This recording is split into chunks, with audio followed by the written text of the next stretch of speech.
effective local government administration. The insecurity we are addressing is partly due to the collapse of grassroots governance.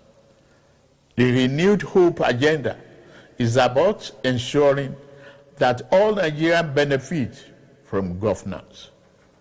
Every generation has a defining responsibility. The generation of our founding fathers secured independence. The generation of June 12 secured democracy. Our generation must secure prosperity. Let us move forward together. The Nigerian united by a common purpose, strengthened by diversity, where justice is accessible, liberty is secure, and opportunity is abundant. Among the architects of modern democratic Nigeria, we honor General Shehu Musa Yar'Adua for his vision of national partnership. In recognition of his contributions, the federal government has approved the refertilization and renaming of the completed Institute of Petroleum Studies, Kaduna, as the General Musa Yar'Adua University of Geological Sciences and Engineering Technology. I'm also pleased to announce the national awards to the following Nigerians who suffered persecution, endured indignity, exile, incarceration, and at times solitary confinement, so that we have democracy today. Barrister Ayoka Lawani, Tunde Fagbele, Oladele Alake, Olatunji Bello, Louis Odion, Segun Babatope, Sam Omoseye, Sir Ademola Oshinubi, Bola Bolawole, Ladeboni Ola, Femi Kusa, Debo Adeniran, Chief Ayo Padokun, Chief Raf Obiora, Ose Osayode, Barrister Osa Director, Professor Sylvester Odion Akai, Dr. Nwanko Posthumous, Dr. Osage Obayinwana, Joe Oke Odumake, Barrister Titus Mann, Joe Ibokwe, Richard Akeola, Ben Charles Obi, Posthumous, George Umba, Niran Malaolu, Major General Shola Williams, retired, Femi Aborishade, Jenkins Alumona, Gbemiga Ogunleye, Muyiwa Ade Kaye, Babajide Kolade Otitoju, Ike Okonta. We also recognize the soldiers, Democrats of the June 12 struggle,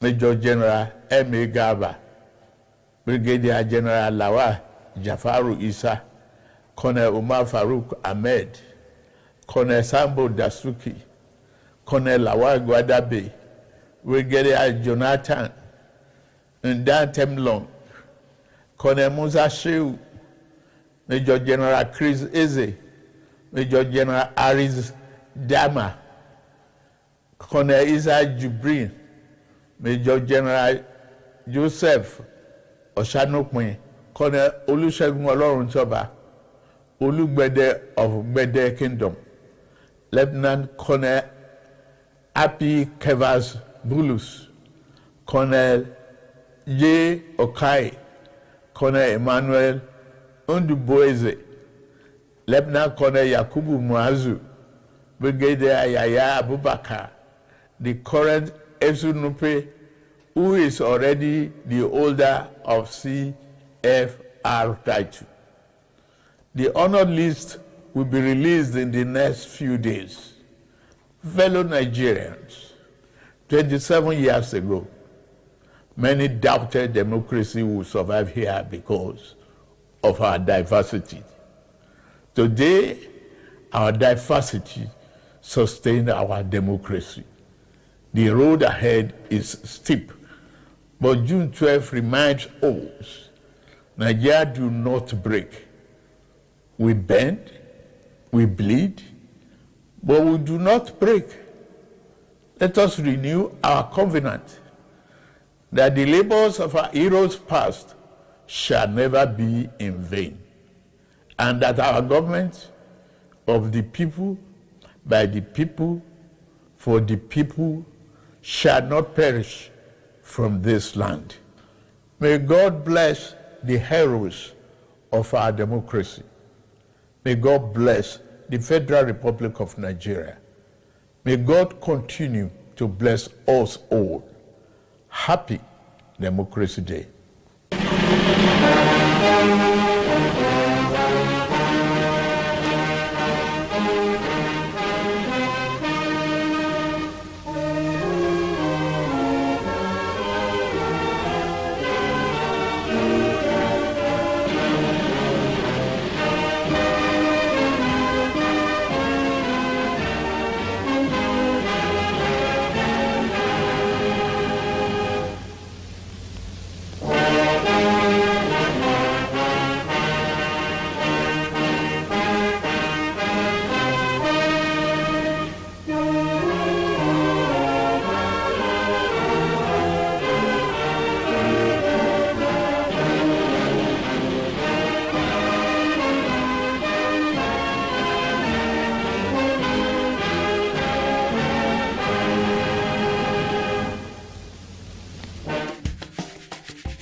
Every day, the world produces noise, but only a few moments produce meaning. Information is everywhere. Understanding is rare. Because facts alone do not enlighten, context does, analysis does, perspective does. Welcome to Aneke TV, where news is not merely reported, it is examined. Where conversations are not merely held, they are elevated. Where stories are not merely told, they are understood. In governance, in business, in society, in the global arena, clarity is power. Discernment is advantage. Awareness is responsibility. This is broadcasting with purpose, journalism with depth, programming with intellect. Nigeria, the world, we are live. Aneke TV, broadcasting daily, informing minds, shaping perspective.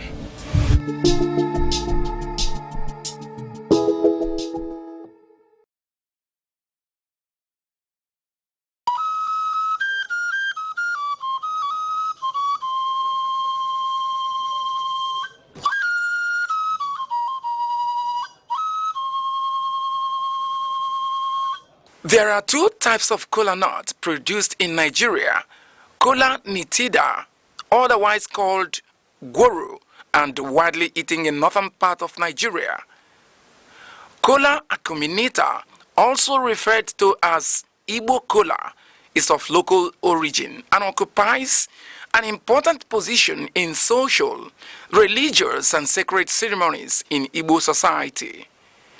It is seen as a vital and sacred fruit in Igbo land and serves as the major instrument of prayers connecting the ancestors. It cements discussions and also the fundamental bedrock of philosophy and proverbs. It is a symbol of welcome, unity, and peace. If kola nut contains one cotyledon, it is regarded as dump kola nut and thrown away. Kola nut with 4 cotyledons represents the 4 Igbo market days: Eke, Orie, Afo, and Nkwo. If kola nut contains more than 6 cotyledons, it signifies blessings and wealth, and it is celebrated. There is also another type of Igbo kola nut called ojugo, which is referred to as the king of Igbo kola. The reproductive organ of the kola nut is referred to as the tongue, and it is removed after prayers and thrown to the spirit of the ancestors.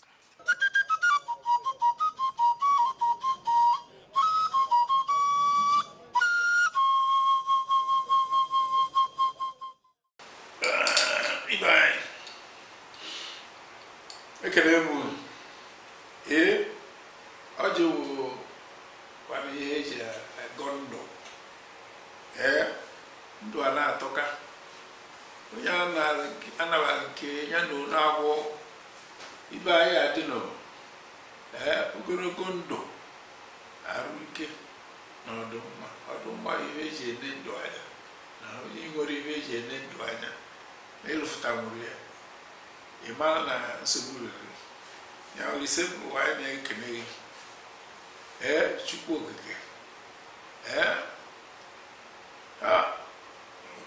onye ogologo ndụ na ogologo anya na-ahụ ndụ n'ọchịchị anyị na-ekene na-ekene maka tata na-ayọ maka echi maka na ọsọ maka eme echi anya mara na anyị adị ka echi na echi anaghị agwụ agwụgwụ na ihe ya adịrị anyị mma ndị be anyị onwekwana ihe ọzọ na anyị enye ndị ichie jupụtara anyị na-ere nke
Across Nigeria's dynamic economy, enterprise is on the move. From the resilience of small businesses to the expanding reach of indigenous industries, commerce thrives on innovation, determination, and vision. Finance is evolving, powered by technology and driven by a new generation of entrepreneurs. In a rapidly changing world, digital transformation is redefining how we save, invest, and grow wealth. From energy to agriculture, manufacturing to tech, Nigeria's economic landscape continues to diversify. Policies shift, markets respond, and opportunities emerge. Every figure tells a story. Every trend shapes the future. The question is, where is the next opportunity? On Aneke TV, we bring you clarity beyond the numbers. This is Business Outlook on Aneke TV, tracking the markets, analyzing the trends, and spotlighting the drivers of economic growth. Aneke TV, informing enterprise, shaping perspective.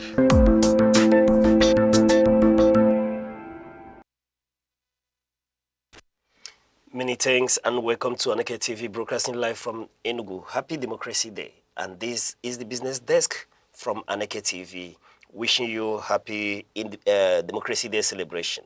And here from the business segment, we'll bring you the definitive financial and economic breakdown from across Nigeria, the Southeast region, and the global markets today, Friday, June 12, 2026.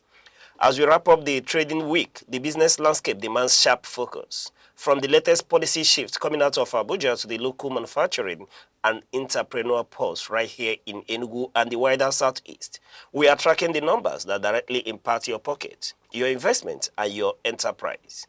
Coming up on today's desk, we look at the opening numbers on the Nigerian exchange, assess the current pressure points in the foreign exchange market, and break down how the latest macro trends are filtering down to small and medium enterprises. And this is the business desk, where data meets destiny and your weight finds its voice. I am Uche Osai. Let's get down to business. Starting with the Nigerian equities, where it was a marginally soft session on the floor of the Nigerian exchange yesterday, as profit-taking dragged the benchmark index into the red by the thinnest of margins. The benchmark index, the all-share index, paid 0.06%, shedding roughly 113 points to close at 244,738.74 points. Total market capitalization held steady just under the 157 trillion naira mark. And then speaking to the trading activities, where investors' engagement remained robust, with over 1.7 billion shares changing hands across more than 49,000 days, translating to a total turnover value of 47.2 billion naira. The session ended strictly neck and neck, recording 32 gainers against 32 losers. That is speaking to the market's breadth. And quickly moving to the top 5 gainers, where Nigerian enugu, Nigerian enugu led the pack, hitting the maximum 10% daily limit to close at 40 naira 70 kobo. And then they are followed by Len Africa. Yes, Len Africa yesterday closed at 11 naira yesterday, making a positive adjustment of 10% as well. Yes, Consolidated Hallmarks Holdings yesterday closed trading at 8 naira 25 kobo, equally very bullish as he made a 10% daily positive adjustment. And then University Press PLC yesterday closed in the positive as well, as it's equally closed at 5 naira 50 kobo, making a daily adjustment of a bullish 10%. And then ABC Transport PLC, yes, they closed trading book for the week, for yesterday at 7 naira 80 kobo, equally in the bullish realm, as he made a positive adjustment of 9.86%. International Energy Insurance sat at the bottom, shedding 10% to close at 7 naira 11 kobo. That's leading the laggards or the losers pack yesterday. That's International Energy. And they are followed by May Baker. Yes, May Baker yesterday closed at 43 naira, making a dip of a negative 8.51% daily adjustment. And then they are followed by Triple G and Co PLC, which yesterday closed its trading book on the bearish run, yes, closing at 4 naira, making a negative adjustment of 8.47%. Abbey Mortgage Bank yesterday, was in the dip as he made a negative adjustment of 7.69%, having closed his trading book at 11 naira 40 kobo. And then the last on this top 5 table is Mansard. Yes, Mansard Insurance, which yesterday was in the dip as well, as he closed his daily trading book at 12 naira 60 kobo, making a dip of a negative 6.67% daily adjustment. Looking ahead to today's section, analysts expect to see a continuation of this cautious mistrading pattern, and this is giving you our market projection for today. Investors are largely rebalancing portfolios ahead of the weekend, but watch for pocket rallies in the banking sector as institutions continue to reposition ahead of the regulatory recapitalization timeline. The oil and gas and industrial indices also showed, mild resilience yesterday, which could trigger selective bargain hunting in early trading this morning. And quickly moving on to the forex market, yes, the local currency maintained its steady footing, trading within a remarkably narrow band as market demand and supply dynamics balanced out. At the official window, yes, the Nigerian foreign exchange market, the naira traded flat, holding firm around the 1,360 naira to 1,362 naira per dollar mark. And at the parallel market or the streets, the black market rates showed a tight, sustained convergence with the official window holding steady between 1,395 naira and 1,405 naira per dollar. The spread also, speaking to the premium between both markets, sees comfortably thin at just about 38 naira to 40 naira, reflecting a significantly structured uniformity. This stable consolidation is heavily backed by Nigeria's external reserves, which recently climbed to a 17-year high, crossing the $50.3 billion threshold, giving the central bank significant ammunition to support liquidity. And then speaking to our market outlook, looking ahead into today's section, expectations point towards continued stability and low volatility. Traders should expect the naira to easily hold its current psychological floor of 1,350 naira to 1,370 naira in the official window, while transactional demand from corporate importers and weekend travelers will sustain active volumes in the parallel markets today. Strong inflows and the International Monetary Fund's recently explicitly endorsement of Nigeria's flexible exchange rate regime are continuing to drive robust institutional confidence. And then that takes us now to the global energy market. Oil prices witnessed a sharp pullback yesterday. Traders aggressively trimmed risk premium following fresh diplomatic signals. Even as the broader landscape faces supply revisions, we are looking at a Brent crude that experienced a notable downturn, reversing most of its gains from earlier in the week as broader market demand concerns took center stage. Brent crude futures for August delivery plummeted by 2.9%, shedding $2.72 to settle at $90.38 per barrel. The sharp drop followed unexpected progress and positive diplomatic signals indicating a potential breakthrough towards reopening the Strait of Hormuz. Adding to the bearish pressure, OPEC released its monthly oil market report yesterday, lowering its global oil demand growth forecast for 2026 for the second consecutive month, down to 970,000 barrels per day.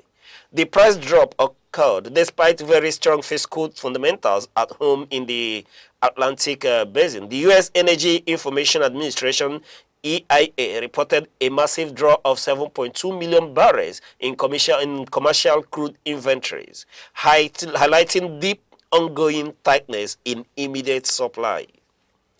And quickly looking ahead into today's trading window, Brent is expected to find a temporary psychological floor around the $89.50 to $90 support zone. While the headline demand, downgrades from OPEC will continue to keep cap room, tight on rallies, expect highly volatile, headline-driven trading today. Any further clarity on the US-Iran diplomatic front will dictate whether Brent breaks below $90 or if weekend risk hedging by traders bounces prices back towards the $92 resistance line before the closing bell. Turning now to the local commodities market. Yesterday's session across key regional hubs highlighted an intensifying divergence in staple food prices. High transit logistics and seasonal off-season supply dips continue to exert severe pressure on domestic consumer pockets. Let's look at how the markets, wrapped up yesterday. Speaking to the cost of major domestic staples varied sharply across regional capitals, heavily dictated by local logistics chains and proximity to producing belts. Now we'll quickly take a look at Abuja, Lagos, and Enugu, where the price of rice, speaking to the 50 kg bag of rice, in Abuja went for 55,000 naira, and Lagos, paid 57,000 naira for it, and in Enugu that has been experiencing high inflationary rate, paid 57,500 naira for 50 kg bag of rice. And then when we look at the price of a basket of fresh tomatoes, yes, around the Abuja and Lagos, you see a market that is in, speaking to Abuja, for example, you see the retail price is at the moderate level, and then while Lagos is experiencing a little bit premium, in Enugu, the prices are highly elevated as Enugu, and the southeast region are paying a higher premium for it at 125,000 naira. And quickly rolling down to give you the key regional highlights here, where we are, headlining Enugu, and the southeast. The local food markets are bearing the heaviest brunt of all-season pressures. A big basket of tomatoes at Akwata and Garki market surged to unprecedented 125,000 naira, while a 4.5-liter, paint bucket of tomatoes spiked to 12,000 naira, forcing several small-scale traders to temporarily halt restocking. And then moving to Lagos and the southwest, rice and grains volumes remain highly active, but local retail distribution metrics saw a 5% month-on-month markup, largely attributed to rising interstate haulage fuel tariffs. And then moving to Abuja and the North Central, the Federal Capital Territory maintained a slight price cushion due to its proximity to the Middle Belt grain reserves. White maize held steady at 36,000 naira per 50 kg bag, outperforming more volatile southern hubs. And quickly moving ahead, to today's market rounds, households consumers should prepare for sustained price stickiness, particularly in perishables like fresh pepper and tomatoes, as southern open-air markets clear out weekly inventories before the weekend. On the institutional side, the Affairs Commodities Exchange shows strong buy-side momentum for grains like Shogun and maize, meaning local retail prices are unlikely to ease significantly until early wet season harvest begin trickling into the markets later next month. And quickly moving to the global financial markets, which witnessed an explosive relief-driven rally over the last 24 hours. A sudden de-escalation in Middle East geopolitical tension has completely reversed a multi-day sell-off, sending equities surging from the New York to Tokyo. Let's look at the numbers across the major international hubs. Equity indices across the United States, Europe, and Asia recorded a near unanimous sea of green as risk appetite rushed back into the global financial system. And quickly taking a look at the USA S&P 500, yes, which closed yesterday at 7,394.30 points, indicating a daily percentage change of 1.80%. Yes, positive 1.80%. This is the best, in these they happen to be the best day in 2 months, as tech and semiconductor rally were the driving factors. And then Nasdaq Composite, yes, they closed at 25,809.66 points, indicating a daily positive percent adjustment of 2.50%. And the market drivers here are the AI hardware demand optimism. And then the Dow Jones closed at 50,848.75 points, equally, positive, as he made a daily percentage adjustment of a positive 1.90%, signaling a plus of 929 points. And these factors driving this is the geopolitical de-escalation. And quickly moving on to Europe, where Euro Stoxx 50 closed in the affirmative as he made a significant plus 0.90% adjustment. The market driver here is that he shrugged off the ECB rate hike. And quickly moving on to Asia, where South Korea KOSPI closed at 8,370.82 points, indicating a daily turnover of a plus 7.80%. That's a massive surge, catching up trackings, away from the Wall Street. The Asian China Shanghai Composite closed above 4,000, equally indicating a rebounding sentiment of the market in a positive rim of a 0.80%. And then moving to giving you the regional highlights here, where starting from Wall Street, U.S. indices staged their best single-day performance in 2 months. The markets veered sharply upward after the White House called off planned military strikes on Iran, signaling an imminent peace deal. Tech-led charge with chip makers like Micron, Intel, and Nvidia spearheading the recovery despite hotter than expected U.S. wholesale inflation data. And then in Europe, European shares closed, comfortably in positive territory, completely shrugging off a 25 basis point interest rate hike by the European Central Bank. Investors, chose to focus on the easing of energy risk premium rather than the ECB tighter monetary policy. And then quickly looking at the Asia Pacific, we are riding the massive wave from Wall Street. Asia market exploded in early, Friday trading this morning. South Korea's KOSPI index led the continent with a spectacular 7.8 surge, erasing deep losses suffered earlier in the week, while Tokyo, Hong Kong, and Taiwan racked up heavy gains. And then quickly, before we leave, let's just give you our market advice for today, especially for the Nigerian investors. And our keyword here is that you should protect capital. Yes, go into the market today with the mindset of protecting capital. Take profit and watch the headlines. Protect capital, take profit, and watch the headlines. With a massive relief rally, sweeping global markets and the Naira consolidating its strengths, today is a day for strategic execution, not emotional chasing. As we head into the weekend, the golden rule for your portfolio today is simple. Lock in gains on short-term rallies. Lock in gains on short-term rallies, especially in high-flying tech or local banking stocks, and maintain a healthy cash buffer. The markets are, highly liquid, but completely headline-driven right now.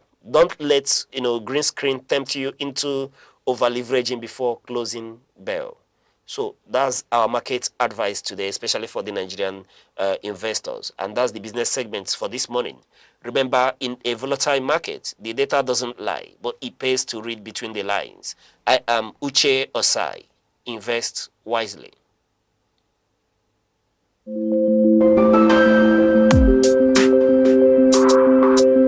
Across Nigeria's dynamic economy, enterprise is on the move. From the resilience of small businesses to the expanding reach of indigenous industries, commerce thrives on innovation, determination, and vision. Finance is evolving, powered by technology and driven by a new generation of entrepreneurs. In a rapidly changing world, digital transformation is redefining how we save, invest, and grow wealth. From energy to agriculture, manufacturing to tech, Nigeria's economic landscape continues to diversify. Policies shift, markets respond, and opportunities emerge. Every figure tells a story. Every trend shapes the future. The question is, where is the next opportunity? On Aneke TV, we bring you clarity beyond the numbers. This is Business Outlook on Aneke TV, tracking the markets, analyzing the trends, and spotlighting the drivers of economic growth. Aneke TV, informing enterprise, shaping perspective.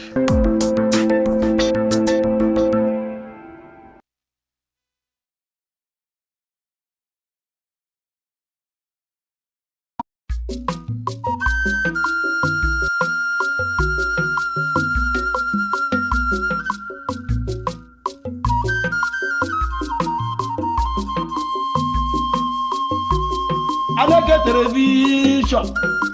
How I get one with the father and I am what you go how Mbo Wabian here, Bube, Mbo Wabatawan here, Bube, Aneke television on the mellow way, Mela Madia, in our uncle, in America, Putanwa, in our Hozu, in our uncle, the one Aneke television, the Arcades, your man, the one Aneke television, you do man, help the mellow way, Mela Madia, who me would have Nanka Bunkai. You are a boy, if you want to come over, you never had you were what I look at.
Hello, good morning, and welcome to Aneke Sports Today. I'm your one and only sports oracle, bringing you what's happening in the world of sports, what's happening across major sports competition. And as you know, the FIFA World Cup just kicked off yesterday and midnight today. The scores are down, the scores are ready, and then drama has just started.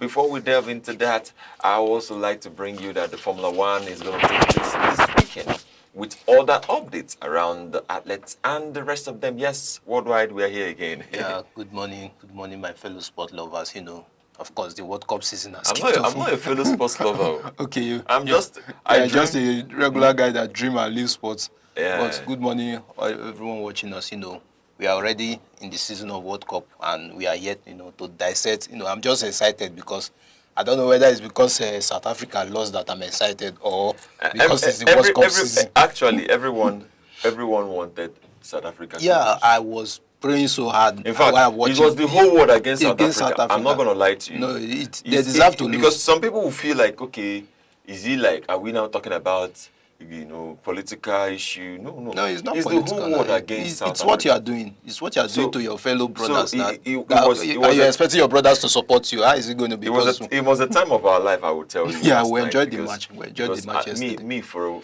a fact, I had to see the game.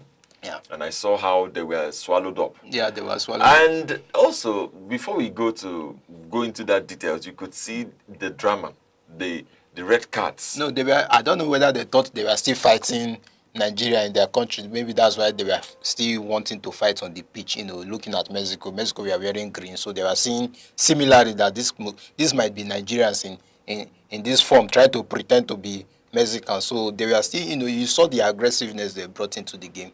They were very aggressive. They were even lucky to just get away from that match with 2 red cards. I believe that match could have been. Okay, they were lucky to They are lucky now because there are so many rough challenges, rough tackles that I'll begin to wonder, is this football they came to play, or they had the ulterior motives that they wanted to establish some, master plan on the pitch, maybe take away some guys from the Mexican squad not to play or not to feature in the next game in the World Cup. But it was a disaster for them, and they had to get the two. They were not even able to score against a keeper that is about 41 years old. You can't score again. Currently the oldest keeper in the tournament, but you could not register a goal. You had only 2 shots on target and 3 other shots that you played that were not on target. So the match was basically going in the Mexican direction. When they got the 1-0 lead, it was in their favor. Unluckily for South Africa, they got the red card, and it was almost like the match was over. They were just there to, finish the match. Getting to the end of the second half again, you are losing 2-0, you are already getting the second red card, and of course, the Mexican player also got a red card. So it was a disaster for me. So 3 red cards for opening match in the World Cup. I wonder what other nations we saw South Korea now. South Korea had a beautiful game. They won Czech Republic 2-1. So we didn't see much of the aggressive tackles there. Those people played football that they were supposed to play. They got 2-1 victory, and you saw the match. It was about 2 yellow cards that was in that total match. So it was a fair game to watch, unlike the one we saw earlier. Unlike the kung fu. Whether they were fighting kung fu, that was actually a kind of kung fu game. But yeah, at the end of the day, we would see what happens. Now let's just go into this Formula One. What's happening across the world of Formula One, where we are going to have the Barcelona GP. Barcelona GP is coming. Yeah. It's coming this weekend, and the schedule is out. Then you also have Championship Top 2. That's talking about the 2 guys who has been topping this season.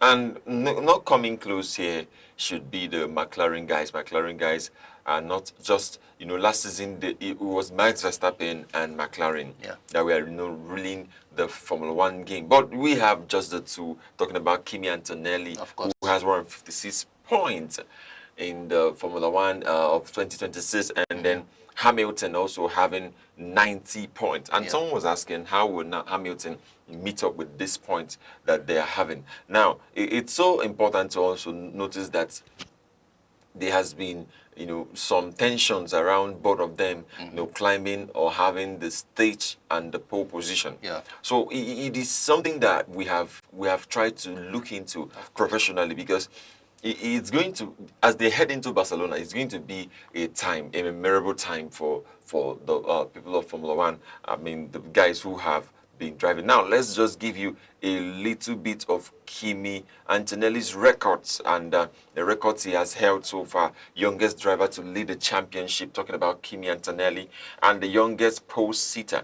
Also talking about youngest driver to record a hat-trick, and youngest driver to record a Grand Slam, youngest driver to win from pole, and also youngest driver to win consecutive races, the youngest driver to lead a race from start to finish, first teenager to have multiple wins, first driver to have their first 4+ wins happen consecutively. Then you have also her youngest driver to lead a race, the youngest driver to record a fastest lap. And this is the, you know, how he has been sitting this season. And also talking about Lewis Hamilton, he has arrived for the track for Media Day in Barcelona, where they're going to break down and, you know, give an update on what is happening, how they are getting ready for the race. Although he is looking all Ferrari'd, and then of course he's driving for Ferrari. Yes, so he's looking all Ferrari. He's going to sit up like yes, Ferrari I'm saying that expected. he has lost. You know, he had to,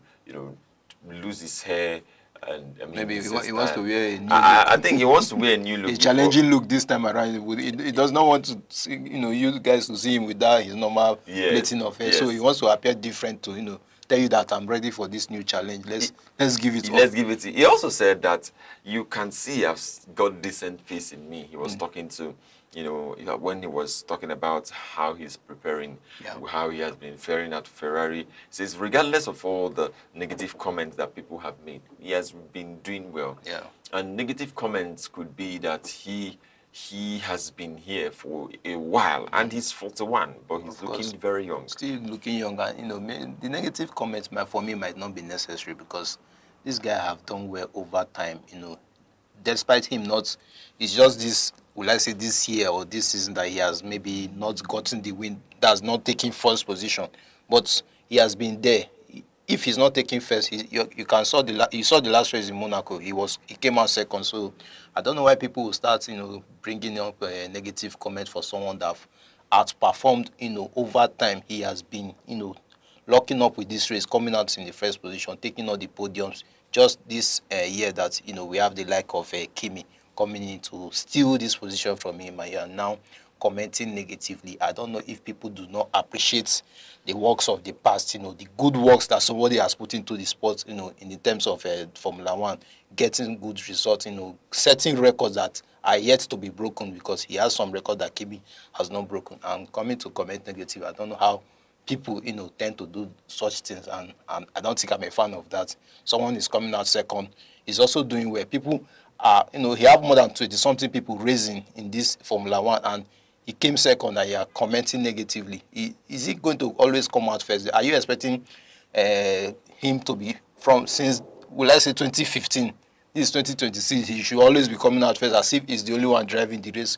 Come on, you should also give kudos to the man, you know. There are other people, young lads coming up, you know, taking this position, and he's still there representing, coming out second. So I don't see any necessity for hate comment or negativity, you know. No, you know, one thing is that people must talk. Yeah, I tell you, there's never anywhere you are and people don't talk or people don't make certain comments, then you have not started. Yeah. Well, for him, he has nothing to lose. Nothing Actually, at all. the people that are talking are the people that have lost something, and it's something I've seen so far. Now, let's take a look at the F1 drivers who has won 5 consecutive races in a single season and failed to win the title. Now, we're going to have Kimi Antonelli in front of the page. Like, this is where you could see Kimi Antonelli a lot. Yesterday, I was trying to, you know, tell us that there have been a lot of drivers who won 5 consecutive races in Formula One, but they were not able to, you know, take the title, because there's actually a title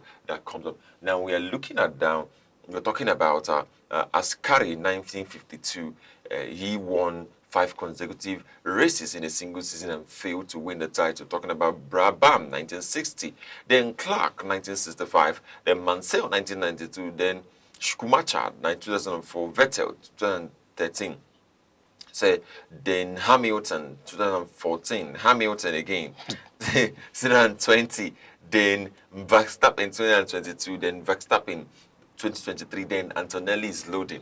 It's not loading. I know you are getting there, but it's not loading. Yes, no, he has won 5 consecutive, but it's not. I don't mean that. I don't mean that for worse. I'm just saying that. Yes, but it's not loading. Not the Antonelli that we know, not the Kimi that I've seen so far. Driving this race. So that loading, you should scratch it. It's not loading. He's going to get a win.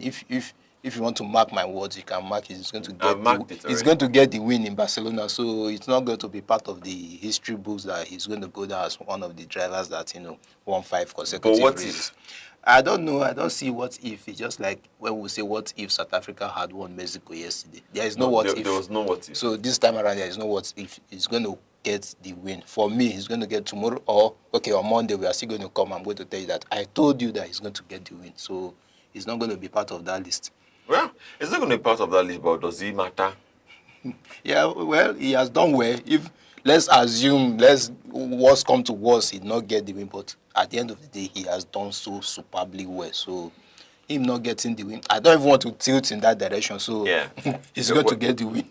Actually, you would also, have it that Formula One bosses have agreed to make changes to the sports engine regulations for the 2027 and 2028 season, which we see an increase in internal combustion output. So this is what it is, and they want to change the engine. Yes, they're going to make turn it a little bit around, and then, well, we have to take a short break. When we return, we will take you through the journey that, as it is and has been happening in the world of other sports. Do stay with us. Every second, the world changes, markets rise, leaders speak, stories unfold. To keep up, you don't just need news, you need clarity, you need speed, you need perspective. That's why Aneke TV brings you the global pulse. Accurate, reliable, right when it matters most. Aneke TV. Move with the world.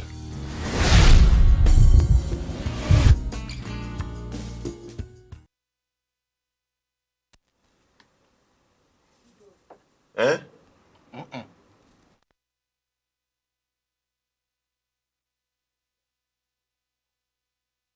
Trying to put ourselves together to get these things, and we have been seeing from the sports, talking about Formula One, how everyone has been shaping themselves for this race that is coming. So what do you think about other drivers coming out to drive or make something happen? Yes. Yeah, of course, it's a competition. It's not only meant for we are getting used to Kimi and Hamilton these days. These are the two names that is coming up. We still have the likes of George Russell in the competition. We still have Verstappen.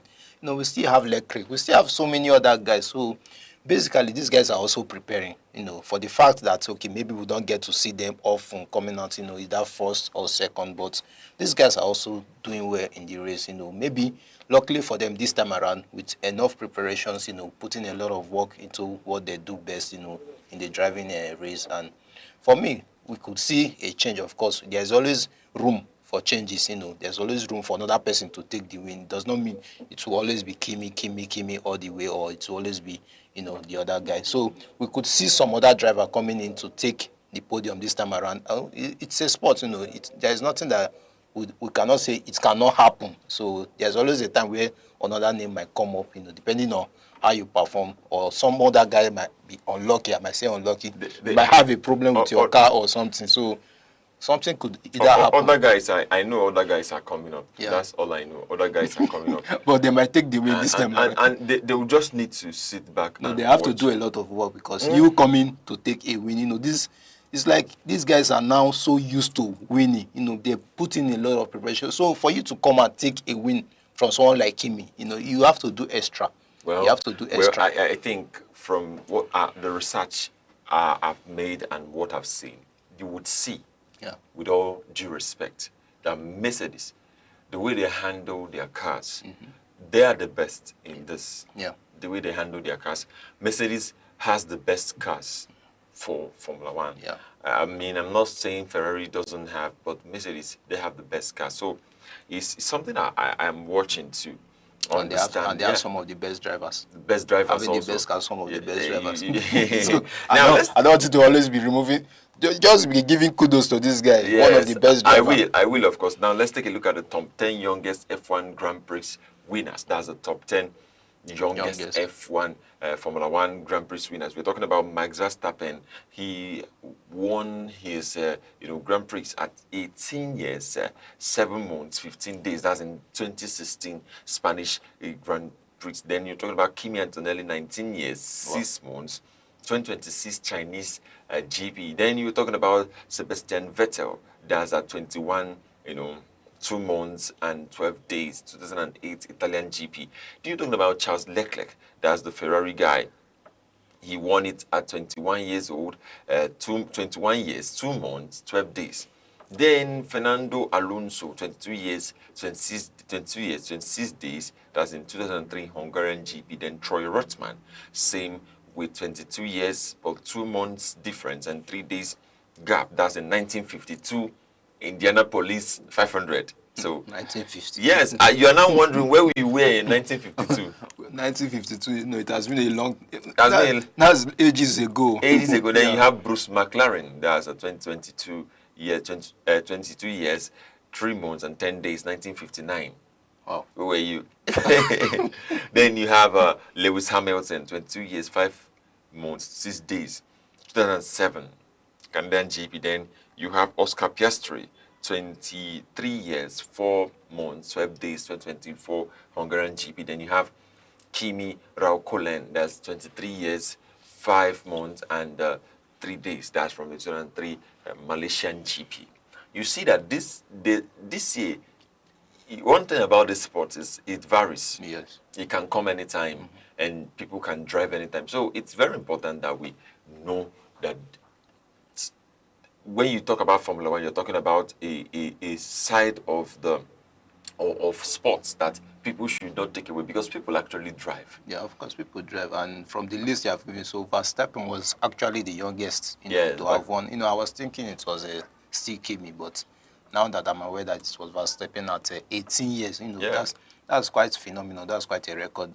And, it's something that the younger ones coming up, will look forward to break, There's always room for breaking of records. Someone has created a record being the youngest driver to win a Grand Prix at the age of 18. So it's like a challenge now that's been thrown to the public. Like, when you are young, you should try and get this Grand Prix at a young age. Let's see if you can, overturn the record or equal the record or even break it, And I think it's something nice for the world of Formula One for an 18 years old to win this thing. It's not easy. I'm thinking something you are supposed to gain, a lot of driving experiences, to get, to that winning stage. But we have seen it that an 18 years old young Verstappen, won it, and it's something encouraging for me. Yeah, something encouraging, but at the end of the day, we would see what will happen. For me, there are other things that we could see. At the end of this week, we'll come back to know what happened in Barcelona. There might be a new record at the end of this week.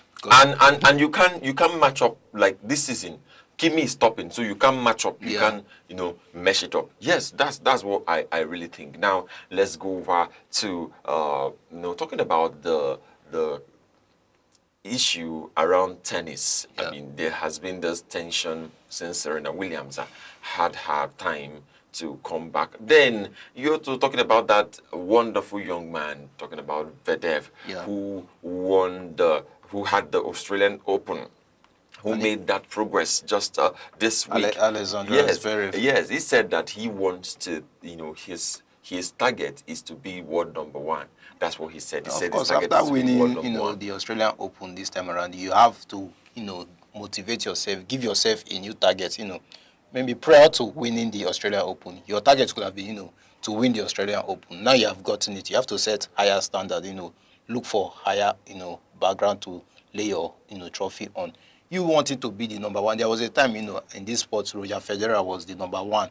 Anytime Roger Federer was just for the men's category, he was always number one. There is no other person, coming close to him. So this is a new name we are getting to hear. Alexander Zverev, performing well. He has gotten Australian Open, so it's a new target that he has set for himself, wanting to be the number one. I believe with time he's going to take a lot of, it's going to be challenging. There are a lot of people in the world of tennis, but I think with time we are going to get to see if he's going to be the number one for seasons that we know number ones to be. So let's watch what's going to happen. What I know is that at the end of the day, he would make he will go further, because right now everyone that has challenged him earlier has taken a step back. Yeah. Now he's the one who is at the forefront of bringing this being world number one. It was the time even Rafael Nadal was world number one. Yeah, Rafael Nadal. You could remember Rafael Nadal was world number one, and the rest of them that were even Roger Federer, Djokovic, and I think it is a season. Yeah, of what course. Do you think? That's why these things take. It's not when it's your time. Just take the moment and enjoy it, because of course either you are going to outgrow the game or lose that confidence, or at the time age will tell on you that this sport, younger ones are coming up. Of course, every season people spring out, just like we have discussed in Formula One. This was Kimi's season, and he has sprung out from what we now know as his time now in Formula One. So now we are seeing Zverev in Australia Open. He has gotten that, and we are getting to know, okay, this is someone that is coming up. He has defeated a lot of people. So I believe this is his season. Maybe next season we are going to get to see another person, in the world of tennis. So meanwhile, let's go into the world of boxing, where we have a fight coming up in June 27. I think a couple of weeks from now, maybe a week or two. That's the fight between Mayweather and Zambidis. Mayweather and Zambidis. This fight, I'm looking forward to watch this match. I want to see, because of course it's from Mayweather Promotions, and we are going to get to see what's going to happen. I don't know. These Zambidis, I've not watched him fight before. This might probably be my first time to watch him. So Mayweather, I've watched a lot of times. So I'm hoping to see that it's going to be a good exchange of punches from each other. From having to, you're going to get some punches now, because this Mayweather, he's very fast in the ring. Someone that is actually a Greek kickboxer and martial artist. So that's Zambidis. Yes, and he's called Iron Mike. Yeah, he's called Iron Mike. So he was going to face the Iron Fist. And then Iron Fist and Iron Mike. He's going to, actually, is one fight people should not, not go to see, or not check out their time. It's on that day. He's 45. Wow. He's 45. He was born in 1980. That's the 15th of July. So he's 45. He's from Greece. And people that kickboxing and coming to fight, this outright boxing, just boxing here, you don't get to use your leg. I don't know if it's going to be a disadvantage for him. Actually, he started boxing. He started martial art before he was 9 years old with his brother Spiros Zambidis and his best friend Lazarus Philippas.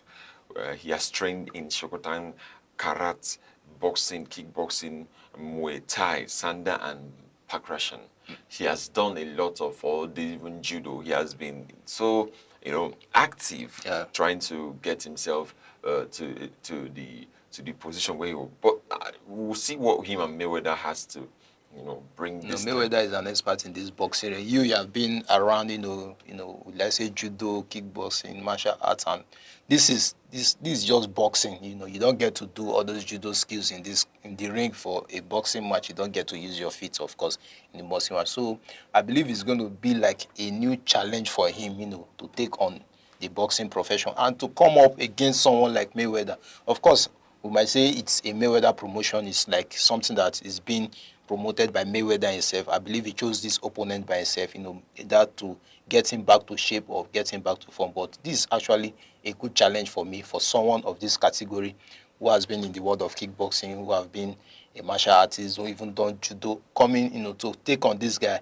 I don't know, maybe we might get to see a surprising package for me. People will always want to predict that Mayweather will get away from this fight, but we might get to see something outstanding. You call him the Iron Fist, or the Iron Man, or the Iron Kickboxer. So, and it's looking like someone that is so so thick, so strong, like, you know, like a metal. So I don't know if Mayweather's punches will be able to penetrate someone that is bearing iron. I don't know. I don't know how possible it's going to be, but of course we will get to see them. Of course, we have a fight that is coming 1 week away, you know, June 14th.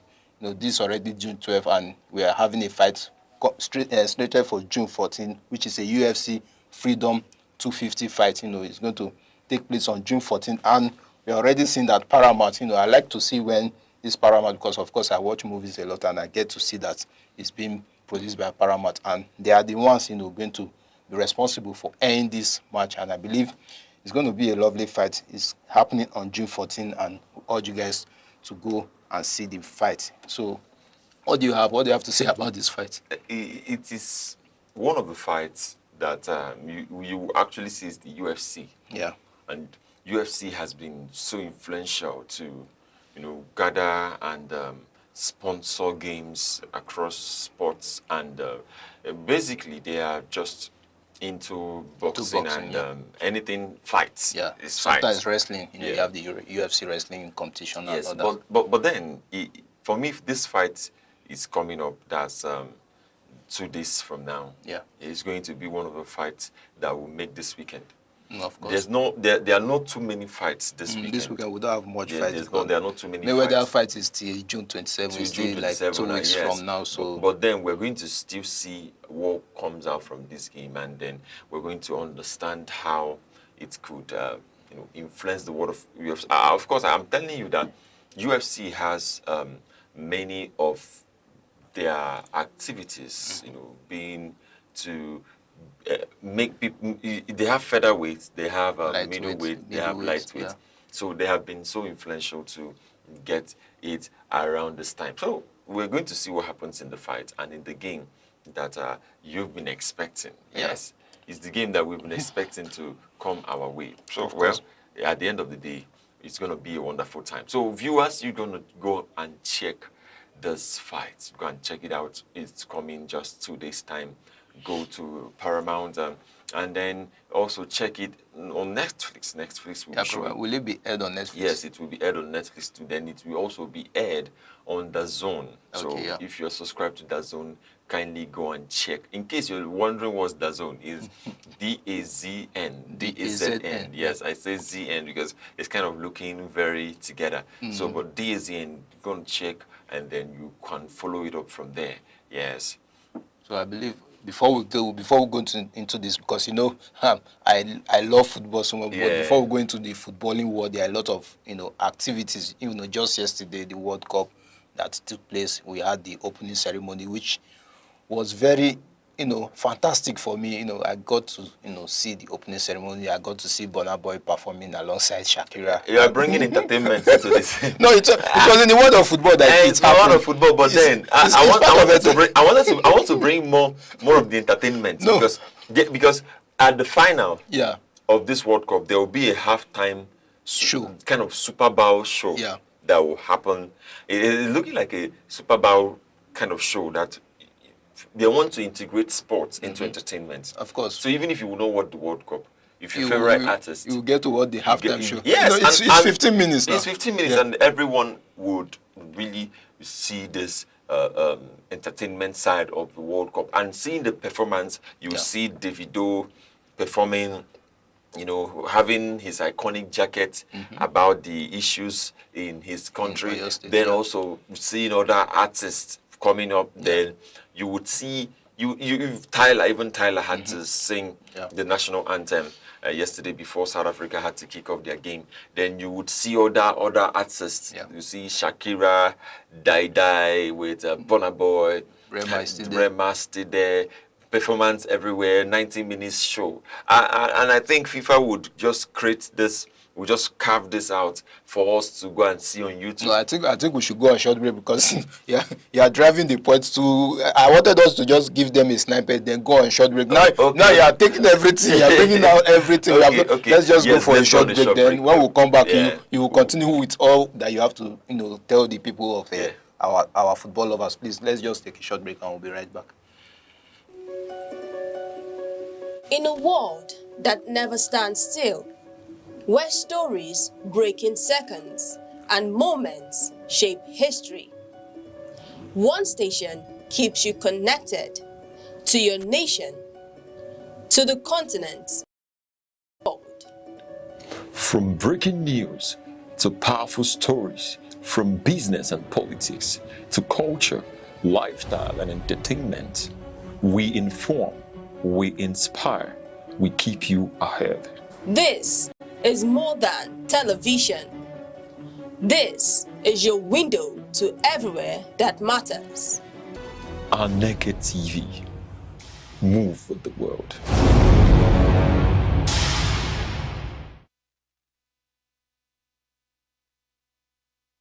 All right, welcome back. Just before we go into the World Cup action, I want to let you know that we have a semi-final coming up between El Kanemi Warriors and Wike Torres. This is on the local scene. There's a semi-final between El Kanemi Warriors and Wike Torres. It's an PFL, semi-final, just like the FA Cup. I don't know if you have seen. Talking about promotion, we might have not been aware of this match. For me, I was not even aware of this match. It was just of sudden that you sent it to me, and I was like, "Is there a semi-final between?" As in, how come? It's in the President of Federation Cup. Yeah. Yeah, they're going to bring the game along, and it's going to be a time that they will stay. Of course, this competition is there are other teams that are going to play. Remember the last time? It's been a while we heard from Rangers. Of course. But however, this is just like the Football Association Cup that the Nigerian Professional Football League participates. So it's more of their FA Cup. Yeah. And the roundup is what is taking place, and then a lot of other games which will be coming before the season starts. Yes, so that's why it is happening this way. All right, then we have some transfer rumors. I want us to take World Cup at the last. Let's just keep it first. Then let's talk about other things. There's a transfer rumor here that Bernardo Silva is on the verge of signing for Real Madrid. This was a shocking news for me when I saw it yesterday afternoon. Like, Bernardo Silva was rumored to wanting to sign for Barcelona, and all of a sudden, I don't know whether Madrid are trying to play a fast one on Barcelona. They are coming to tender or bid for Bernardo Silva at a higher price, and now the deal is almost done. Probably this weekend we are going to hear that he has been signed by Real Madrid, and this was somebody that Barcelona we are going for. We are in the market chasing for Bernardo Silva, and at the end of the day, I'm coming to see Real Madrid. Since Perez won this presidential election, it's been drama. He has been tormenting Barcelona. Next thing now, they will go and buy. They will go and Barcelona looks like. Sorry, Real Madrid looks like they are out for war. For what? You will see who they will go. They are going to. No, the painful thing is that get this they are going for. This is the second time now they're doing it for Barcelona. Barcelona lined up a bid for Julian Alvarez. They lined up 120 million for Julian Alvarez. Of course, Atletico Madrid said he has a release clause of 500 million. Real Madrid from nowhere, Perez has won the election. I don't know if it was Alvarez that he was talking about when he said they are going to bid for a player of 150 million. They came in and told Atletico Madrid I want to buy Alvarez for 150 million. This is someone Barcelona pricing 120 million. You brought in 150 million. Despite the 150 million, Atletico Madrid still rejected it. Now, what do you want Barcelona to do? Do you want them now to go and present a 200 million bid, or do you want them to just, get themselves off the race? Because, of course, Paris Saint-Germain are also interested, but, of course, they have not, sent an official bid. Now, they said, okay, let's go for Bernardo Silva. Of course, Manchester City and Bernardo Silva, they have already, said goodbyes. We are all aware that he's leaving Manchester City. He has said his goodbye to the club. Now, Barcelona lined up a bid for him, trying to bring him into the... Because it's just after the World Cup that we are expecting to see Bernardo Silva in Barcelona. Now, coming in yesterday again, Perez, with his, something that you didn't expect, Perez has come again. Perez is the man of the moment. As in, he's tormenting Barcelona. It's like he turned on their flesh. And guess what? Look at the kind of players Madrid is building. Yeah. Talk about the building. They've had Dumfries. Yeah. And they've had Konate. Just take a look at that. Mm-hmm. Now, remember Carvajal left. Carvajal left. They still have Arnold on that wing. Where Dumfries is coming in too. Now, see, look at what's happening. They are reinforcing the team. Yeah. It's not going to be an elite kind of team where people will dictate. Yeah, where you start having commission between. You will know, like you will know your replacement is around. Yeah. That's what they are building. And thanks to the wisdom that has backed, I mean, the football governing body in Real Madrid, how they have made that business very seamless and easy for them to be able to get these players. You just wake up and you hear they are going for Senelamens or they are going for Hurricane. I don't know where they are bringing out the money from. They will just come. Of course, they are going for Elise. Yes, they have already talked about Elise. Remember, when you talk about Real Madrid's financial capability, you were talking about a team that has stayed over the years. That one of the most influential team in the world. Yeah. Now, you could count them first, then count Manchester United second. Yeah, of or you course. can count Manchester United first. No, if in terms of football, Real Madrid are the most successful. I always say they are the most successful. When you talk about revenue, you could count Manchester United first. Manchester United is we're still going to get there, but they are the first team, or when you're talking about revenue and financial capability, even at their worst, they are far better than top European football clubs. Now, Real Madrid, talking about how many jerseys do they sell in a season? No, that's the question. I'm asking how they are getting their money is because they are always on the Champions League. Last season, they did not win any trophy. They did not win the league. Last 2 seasons, of course, they did not win trophies. Teams make money ahead. Do you understand? Yeah. Teams. But even Barcelona now that won the league title last 2 seasons, and their money finished, and they are not even able to complete the new stadium they are building. They are still trying to take a loan. Barcelona's problem has been a quagmire of. I don't know how come they're always saying they don't have that money, they are broke. Laporte say he wants to go and take a loan, to complete the stadium. That's for the talks. But what I know is that Barcelona and Madrid, you can't compare both of them when it comes to financially. Now we're talking about the best match of 2025 and 2026 in the Premier League, the best game that was aired in the Premier League. And this game had a lot of attraction. This was the second game after Ruben Amorim was sacked.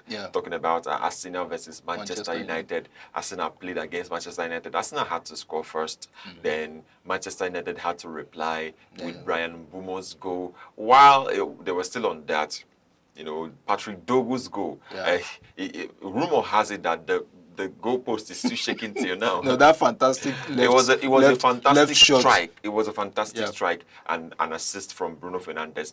Then almost at the end, you would have talking about an Arsenal wonder-working player. He had to go and equalize. When he equalized, everyone thought the game was going to be a 2-2 draw. And there you have it again. Cunha had to take the ball with just a strike, and everything was unequal. It was unequal immediately. This has been voted as the best game of the season. This is the best game of the season. Really. Even last season or this season that has just been concluded, there were a lot of match under Carrick that we enjoyed. Under Carrick, even that 4-4. 4-4 against Bournemouth. That was the match. Even against Manchester City. Yes, we had a wonderful. Oh, I said we had. Sorry, there was a wonderful outing with Carrick. When we are playing under Amorim, I don't know whether we are wearing armor to play the match. We are looking heavy. We could not carry ourselves, but under Carrick, we are like lightweight. Everybody was playing. Yes. Carrick said, "Every bird fly." Just enjoy your football, and we really enjoyed ourselves under Carrick, and we are glad that we still have Carrick with us. Imagine you leave Carrick to bring. I don't want to call names. You might go and bring someone that we are not expecting. Someone that will now come and make the team. Everybody will be playing still football again. You have to be in your position. What made Manchester United to flourish last season from Carrick's reign was that freedom to play, the effect it had on the players. The players now saw someone who could relate with them, someone who could talk to them, even though Carrick may not be at the same equal position with all other players. I mean, with the team, but he had that He had an effect. There was a match. You would see, this is Manchester football. Imagine Dogu having the confidence to take it. Under Amorim, I believe he was restricted to to the back. He would just come sometimes to the front, try to cross the ball. Because if you do, he will shout. Why now, go play everybody flourished. Yeah. Now, if you come in, you see it's a privilege. Yeah. That's how a team is owned. You don't own a team by. Okay, I was thinking. Imagine having the likes of Garnacho under Carrick. He would have been sent to the market. Garnacho will spoil Carrick's reputation. He will just spoil the hard work that the young man is trying to put in the team, because you will not be seen like Manchester United. You will just say, they tried to, but at the end of the day, that they tried to, you will not see the result. You will just keep hearing they tried to. Then you will be hearing one winger always runs with the ball, into the fans or into the spectators, and he does not come back with the ball. He will just run with the ball and leave the pitch. Well, let's look at the most UEFA Champions League matches won. I just want us to take World Cup at the last. I know you're eager to get to the World Cup. I cannot wait. There are other important matches or football issues that we have to look into. Most UEFA Champions League matches won. We have Ronaldo, topping this chart with 115 matches. Then we have Thomas Müller, the legendary Thomas Müller of Bayern Munich, of Germany as well. He has played 111 matches. He has won, not that he has played. He has won 111 matches. We have Manuel Neuer, the goalkeeper of Bayern Munich, of course. He has also won 107 matches. We have Casillas, who was the keeper for Real Madrid. Yes, he has won 101 matches. Then we have Lionel Messi, of course. He has won 95 matches. Then we have Toni Kroos, the legendary. There are 3 German players here. We have Müller, Neuer, and Kroos. He has also won 95 matches. Then we move on to, let's enter the World Cup proper. Now, there was a match between Mexico and our I don't want to use any negative. Mexico and South Africa. Mexico and South Africa. Yes, but before we get into that, remember Nigeria did not make it to the World Cup. Yeah, of course. And it's sad. No, it's sad. It's not our reality. It's bad, I would say. It's very bad. It's bad because we have all it takes. But we're going to look at what are the effects of we are going us to get not being at the World Cup. Yeah, we are going to get and talking about the effects, talking about the consequences, the implication, and the reason why. Yeah. Because now, the reason why we were not able to make it to the World Cup, seeing the reign of Eric Chelle, the Super Eagles head coach, there are many reasons, but I would like to hear from you why we're not able to make it to the World Cup. Seeing that, okay, it was just the qualifiers. We had a straw with DR Congo, and then we later had to backfire.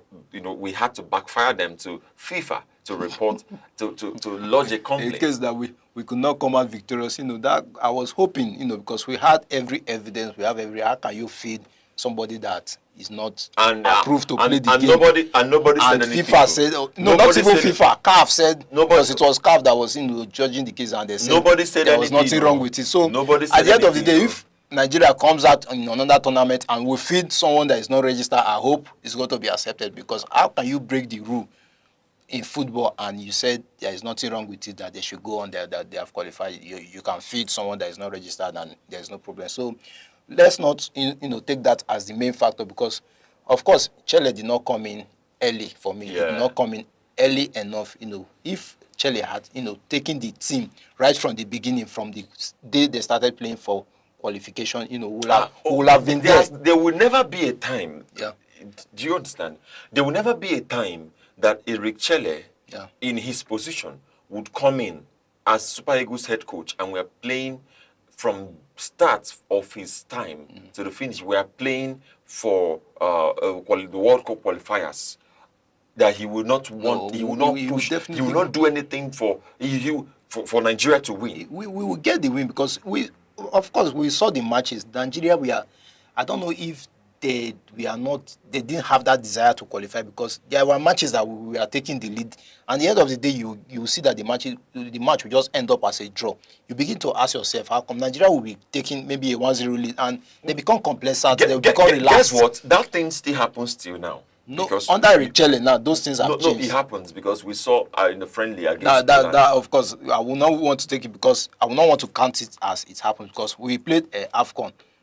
You know, you saw how serious we were. So that's why I want to say that's just a friendly match that it could happen. But in AFCON, there was nothing like that. There's nothing like you are taking the win and sometimes then the opponent will now come and equalize. It did not happen. So you saw when it was time to play football, Chelle did what he had to do. But these are friendly matches that, okay, when we are leading, you know it's a friendly match. At the end of the day, the other opponents come to score. You become relaxed. So there's no consequences for that. But when it mattered, this man delivered. So that's why I said those matches, about 4 or 5 matches that you will be getting a win. Then before you know, this is a qualifying match that you need to win. You know that these 3 points, it's at stake. It's something that is important for you. Then at the end of the day, you come outside with a draw and you start blaming yourself for not taking the chances that you could have. You know, we had a lot of chances to score, but it was like we were so relaxed. You know, we were so confident. We didn't rate this other team that were coming to play. And surprisingly, they will come outside with a goal at either the 80-something minute or at the 90th minute. And there's nothing else you can do. Of course, the match has ended as a draw. Then, out of 3 points, you have excluded 2 points. Now you have just 1 point. So before we knew matches were gone, before you know, we now had to start doing the maths. If we eventually win these people, you will not start doing maths. You will solve maths for something that you could have just qualified. Everybody was just turn to mathematicians. Yes, now you will not be plotting graph. You will not draw the graph that I wish if these people can win for me, then their next match let this one win. That thing Arsenal was doing earlier. I don't know. We were the one that put ourselves in the shoes. In fact, Liverpool did it too. So it's something that was why I say how Chelle came in, and we had the different mentality that we needed to qualify for this. When last did Nigeria feature in the World Cup? It's been years that we watched our country, our darling country, feature in the World Cup. So maybe, of course, we have learnt our lesson. Next World Cup, I believe Nigeria will be in the World Cup. For me, there's no issue, there's no doubt. As long as we still have Chelle there. This is not the time to start making changes. You want to change coach. We should not be doing that anymore. Those days when Nigeria, before they will sack this coach, they'll bring another one, they will say this one was not effective, they will sack. So I believe we have seen the right man for the job and hoping that when the qualifiers, come up, we will get the result that we needed. So for me, it's a lesson learned. We have learned our lesson and we should take heart. It's just something that you have to now watch other countries play football. But coming to the side effects that you earlier said for not, featuring in the World Cup, there are a lot of effects that, or we could say side effects or disadvantage or the things that will happen or that has happened that you are not in the World Cup. Now, we'll talk about recognition. When you go into the World Cup, you are being recognized. It's an avenue to show your country to the world. It's an avenue for people to see. Now, other countries are present in the World Cup. You are not in the World Cup. That recognition, you don't gain it. When you want to bid, like let's say CAF or AFCON is coming up maybe next year, and you want to bid for the AFCON, to be like, you might not have that bidding power. Yeah. That bidding power will not be on your side than someone that went to the World Cup. They will look at it like this is a nation that is well grounded in football, prepared, to take on the AFCON. They can host it. But you, that you have not featured, you did not feature in the World Cup, you are not coming to bid to, be the host nation. It will be at a disadvantage for you. You will not have that bidding power to say, okay, I want to be the host for this tournament. Let it come to Nigeria. Now, other countries have advantage over you. You are just there. Your bidding power will be so low that when South Africa now say, okay, we want to host the World Cup, and Nigeria comes up and wants to host the World Cup, they will look at, okay, who has been there, who has been featured. South Africa, of course, they're in this World Cup, despite, they did not get the result, but they are there. They will have more bidding power than you. Apart from that, we have these revenues that could have come up. We have viewers, you have sponsorship, broadcasting rights. All these things could have generated revenue for us. Also, teams that qualified for the World Cup already are ahead in FIFA ranking. Yes. And where is Nigeria in the FIFA ranking? So I think we were 27th or so the last time I checked. No. The problem is, even if even if we qualified for World Cup, like even if we had that opportunity to qualify for World Cup, it would have been a remarkable event that our players too will be shown to the world. Yeah, of course. You know, talking about the likes of Femi Aziz, Otto Kongo, the young ones that Manu just coming Koko, all these guys that just came up. You are talking about Victor Osimhen. Victor Osimhen's pricing would have gone higher. Yeah. He would not be. Could not price him at that price that he's being priced. That's something that is really, I will say it's going to affect us. These guys that you have mentioned now, Aziz, you have Aziz that is coming up. You have Murphy. You have the goalkeeper Amado Okoye. There are a lot of guys. We'll not be talking about Kevin Bassey. Kevin Bassey, yeah. Yeah, we'll not be talking about Kevin Bassey. Their price tag will have gone way up because you have featured in the World Cup. I don't even want to talk about the guys that have been exposed already, like Kevin Bassey, like Osimhen. They are already exposed. You have other guys. You saw the grassroots players that the coach Elechere went for the friendly matches for the Unity Cup. He brought in. I wish Nigeria was in this World Cup and these people featured. Other clubs will now see, okay, look at young talents here. They would need to scout from.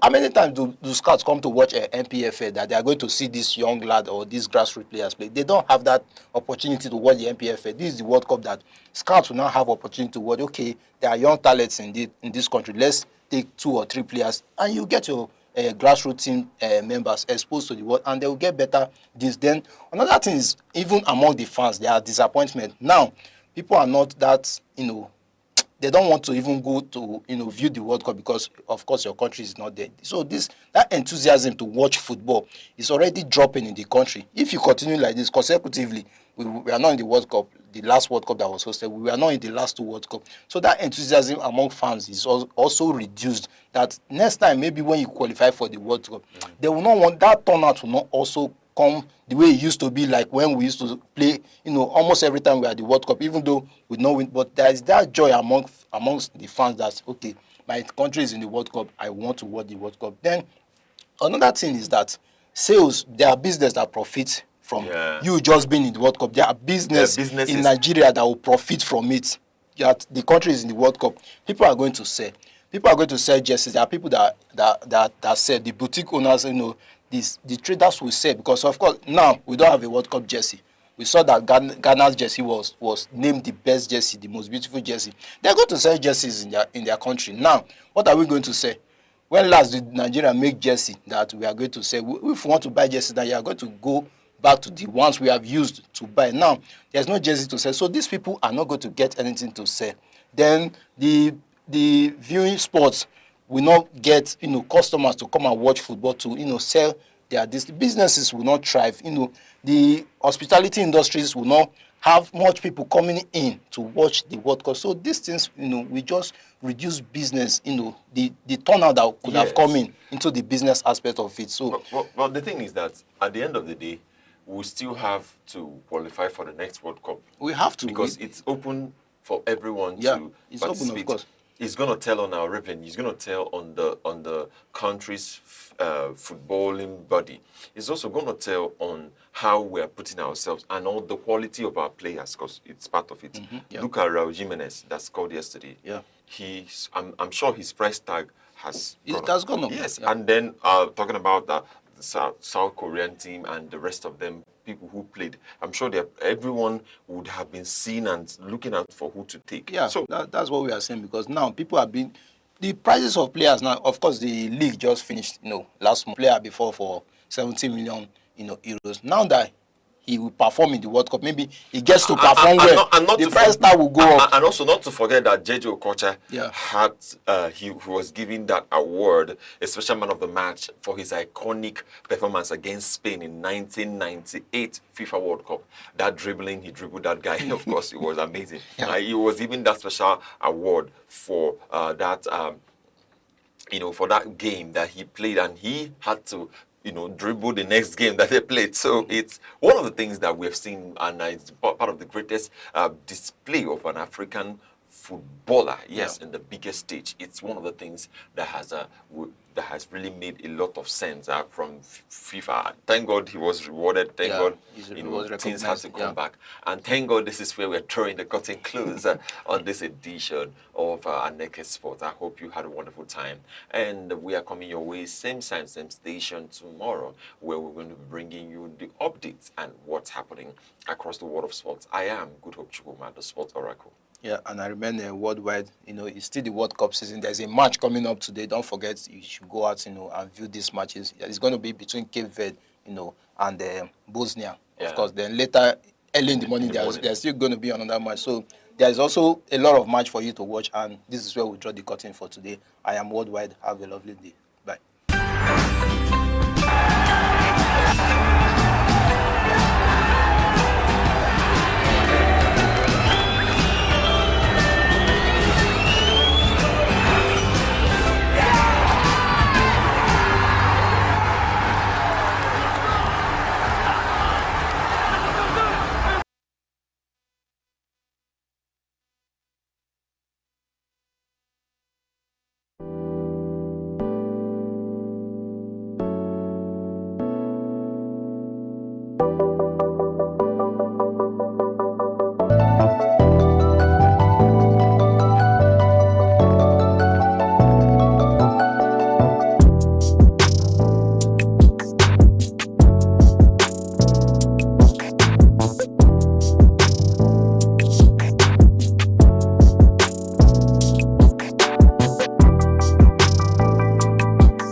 Humility. Humility is not thinking less of yourself. It is thinking of yourself less. It is the quiet dignity of those who serve when no one claps and rise when no one cheers.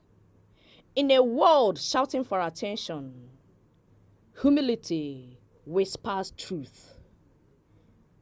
It chooses peace over pride and silence over show.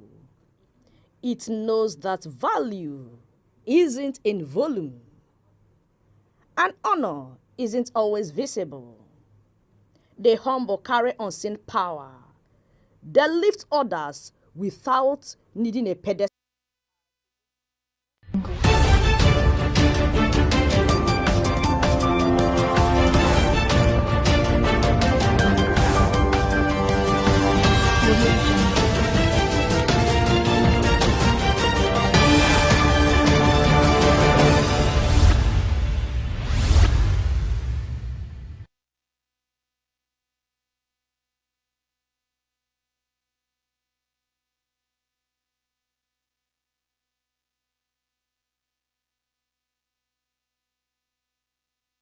Good morning and welcome to News Update on Aneke TV.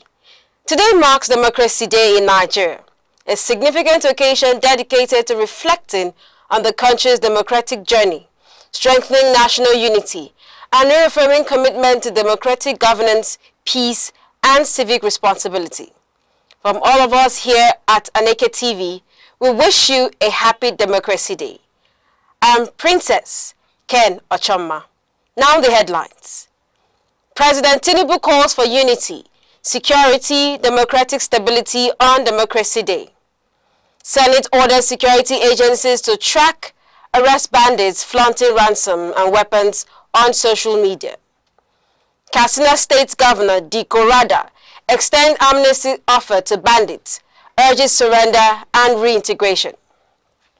On the foreign scene, South Korea court jails former President Yoon Suk-yeol for 30 years over treason drone incident.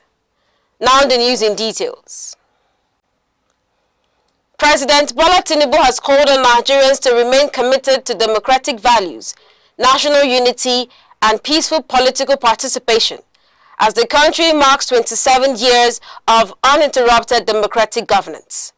In his Democracy Day speech, President Tinubu described June 12th as a historic milestone in Nigeria's democratic journey and paid tribute to pro-democracy activists and citizens who contributed to the nation's return to civilian rule. He urged Nigerians to continue strengthening democratic institutions through lawful engagement and mutual tolerance. On security, the president reaffirmed his administration's commitment to tackling terrorism, banditry, and kidnapping. He disclosed that more than 50,000 police officers, alongside additional military personnel, will be recruited, while the 2026 budget provides over 5 trillion naira for defense and security operations. President Tinubu also defended ongoing economic reforms, saying they are aimed at restoring fiscal stability and promoting long-term growth. He highlighted improvements in revenue generation, infrastructure, electricity supply, and investment inflows, while reiterating his commitment to building a secure, united, and prosperous Nigeria. The Senate has directed security agencies to identify and arrest bandits and terrorists using social media platforms to display criminal activities and financial gains. The directive followed the motion on national security sponsored by Senator Sunday Karimi, which generated concerns among lawmakers over the increasing use of digital platforms by criminal groups to project influence and evade law enforcement. During deliberations, Senator Natasha Akwotu-Dwangang drew attention to reports that suspected bandits recently conducted a live social media giveaway involving millions of naira. She urged security agencies, particularly cybercrime investigators, to utilize available digital evidence to track and prosecute those involved. Senate President Godswill Akpabio described the development as a direct challenge to state authority and directed security and intelligence agencies, including the Department of State Services, to prioritize the investigation. He also called for transparent prosecution of offenders to strengthen public confidence in the nation's security architecture. Governor Diko Umar Rada of Katsina State has renewed calls on bandits operating in parts of the state to surrender their weapons and embrace peace through dialogue and rehabilitation programs. The governor made the appeal during the inauguration of 152 housing units constructed for internally displaced persons in Jibia local government area. He assured repentant bandits of opportunities for reintegration and productive engagement within their communities. The housing project, implemented in partnership with the United Nations Development Program and development partners, provides accommodation, household items, food support, and financial assistance to affected families. The project also includes solar-powered facilities, a veterinary clinic, and an entrepreneurship center. Governor Rada said sustained security operations and community collaboration have improved safety in the area, enabling residents to return to farming activities. UNDP resident representative Miss Elsie Atafwa described the project as a significant step toward restoring stability and rebuilding livelihoods in conflict-affected communities. The Plateau State government has unveiled a new conflict prevention program aimed at strengthening community-based peace building and early warning systems across the state. The initiative, known as Rapid Response for Peace, is supported by the Spirit of America Foundation and implemented by Search for Common Ground in collaboration with the Plateau State Peace Building Agency. Speaking at the launch in Jos, State Representative Nathaniel Michael Bwai said the project will strengthen existing security structures through improved conflict monitoring, community engagement, and rapid response mechanisms, rather than creating parallel institutions. The program will also support community peace forums across the state's 17 local government areas, with a focus on youth participation. Country Director of Search for Common Ground, Abao Karno Kwatara, expressed confidence that stronger community ownership would contribute to sustainable peace and stability in Plateau and neighboring states. The Federal High Court in Abuja has sentenced 5 persons to 25 years imprisonment, each for their involvement in the November 2025 terrorist attack on St. Mary's Catholic School in Papiri, Niger State.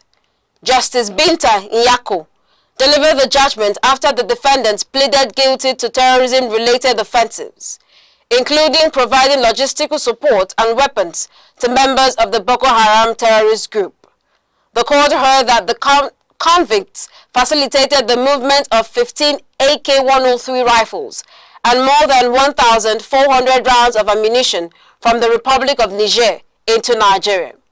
Security operatives recovered the weapons during operations that led to their arrest. The court also ordered the forfeiture of a vehicle used in the crime to the federal government. The attack on the school resulted in the abduction of hundreds of pupils and staff before security operations secured their eventual rescue. The Delta State Police Command has arrested 4 suspected members of a fraud syndicate and recovered $1,600 in counterfeit United States currency during an intelligence-led operation in Asaba. Police Public Relations Officer Superintendent Bright Edafe said operatives of the Special Anti-Kidnapping Unit intercepted the suspects and subsequently raided their hideout, where the counterfeit notes and military camouflage were recovered. In a separate operation, officers of the Violent Crime Response Unit arrested 2 women in Eka, Northeast Local Government Area, over alleged possession and distribution of prohibited substances, including cannabis and synthetic drugs. Commissioner of Police, Mr. Yemi Oyeni, commended the officers involved and assured residents that intelligence-driven operations would continue across the state to combat fraud, drug trafficking, and other criminal activities. An independent investigative panel has uncovered widespread corruption in inmate feeding contracts within the Nigerian Correctional Service, raising concerns over prisoner welfare across the country. The report, submitted to the Minister of Interior, Dr. Olubunmi Tunji-Ojo, alleged that some public officials and correctional officers use proxy companies to secure contracts and subsequently subcontract them at lower rates for personal gain. According to the panel, the practice contributed to poor feeding conditions in several custodial centers, with reports leaking inadequate nutrition to serious welfare challenges among inmates. The panel recommended increasing the daily feeding allowance for inmates from 750 naira to 3,000 naira, and expanding correctional farm programs to improve food production and reduce dependence on external contractors.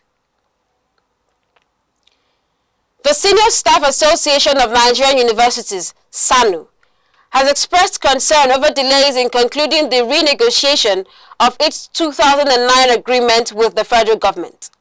National Vice President of the Union, Dr. Abdulsubal Salam, raised the concern during the 79th Zonal Executive Council meeting held at Olabisi Onabanjo University in Ogun State. He noted that the renegotiation process, chaired by Alhaji Yayale Ahmed, was nearing completion, but warned that continued delays could heighten tensions among university workers. He urged the federal government to conclude the process without further obstacles.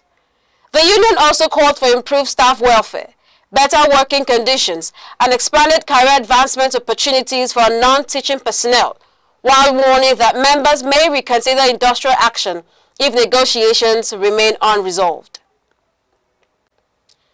Chairman of the Independent National Electoral Commission, Professor Joash Amupiton, has assured residents of Ekiti State that preparations are on course for a free, fair, and credible governorship election scheduled for June 20th.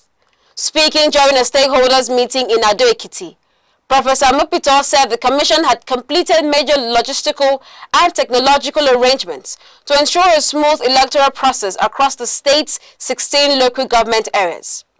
He disclosed that the bimodal voter accreditation system, BVAS, would be deployed for voter verification, while polling unit results will be uploaded directly to the INEC result viewing portal to promote transparency. The INEC chairman also revealed that the Commission was working closely with security agencies and anti-corruption bodies to prevent electoral offences, including vote buying and political violence. He urged political actors and the media to conduct themselves responsibly throughout the election period. You are watching news updates on Aneke TV, coming to you live from our studios. For more updates and breaking stories, stay connected with us on our social media platforms, Facebook and YouTube, at Aneke TV. And now, here is a recap of some of the major stories making headlines. President Tinubu calls for unity, security, democratic consolidation on Democracy Day.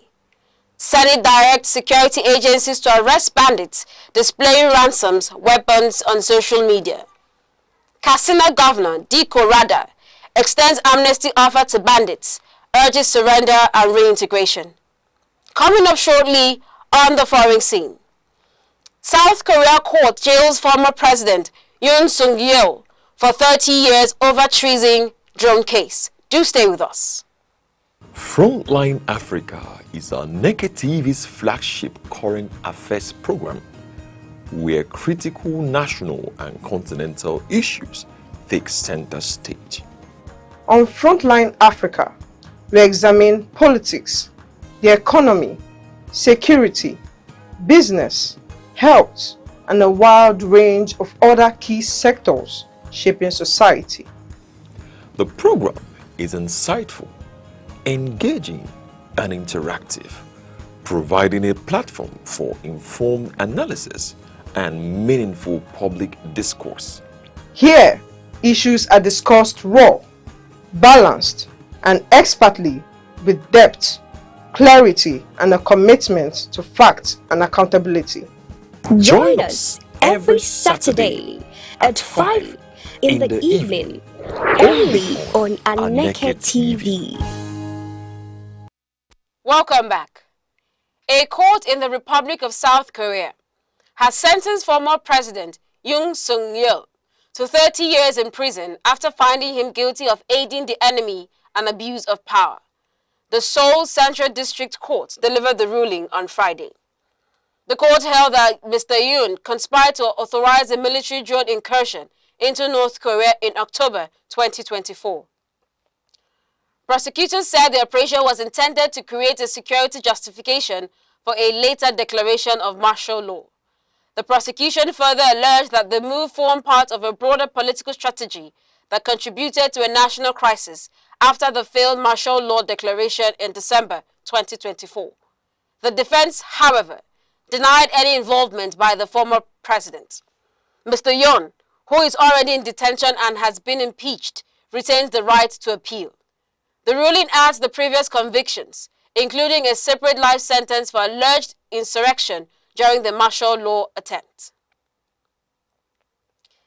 Italian Prime Minister Giorgia Meloni has urged NATO allies to reassess their defense priorities, saying modern warfare demands a shift away from traditional spending targets. She made the remarks ahead of a NATO summit scheduled for July. Italy announced plans to increase defense and security spending to 2.8% of GDP by 2026. However, a significant portion of the increase will go to domestic security and policing under NATO accounting rules. Meloni said the war in Ukraine has shown that drones, satellite systems, and digital intelligence are now more decisive than conventional platforms such as tanks and aircraft carriers. She calls for greater investment in cyber and data infrastructure. Her comments come amid pressure from US President Donald Trump for European allies to raise defense spending, further triggering political debate across Europe, including reported tensions within Britain's defense leadership. Iran says no final agreement has been reached in ongoing nuclear negotiations with the United States, dismissing reports of an imminent deal. The position was stated by Foreign Ministry spokesperson Ismail Baghai. Baghai said while part of a draft text has been agreed, key issues remain unresolved due to shifting positions by Washington. He stressed that Tehran will not accept pressure to compromise its core negotiating principles. Iran maintains that it remains engaged in talks, but insists that speculations about a signing debate and venue is inaccurate. Officials describe such reports as premature and misleading. The diplomatic process continues amid efforts to bridge outstanding differences, with both sides indicating willingness to remain at the negotiating table despite delays. Authorities in northwestern China have issued flood warnings for the Xinjiang region following extreme weather linked to high temperatures and rapid glacier melt. State media reported unusual flooding in desert areas. Temperatures in parts of Xinjiang have risen sharply above seasonal averages, triggering heavy rainfall and accelerated snow and ice melt in nearby mountain ranges. The conditions caused overflow in major river systems. The Tarim River, one of China's longest inland waterways, has breached its banks, affecting surrounding desert areas, including parts of the Taklamakan deserts. Officials say infrastructure and transport networks are at risk. Authorities have advised residents to remain alert as continued flooding threatens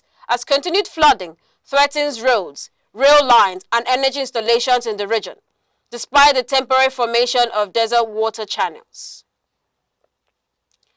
And in the business news, the Central Bank of Nigeria, CBN, has introduced new rules restricting closely linked financial institutions from granting loans or guarantees to each other without prior approval.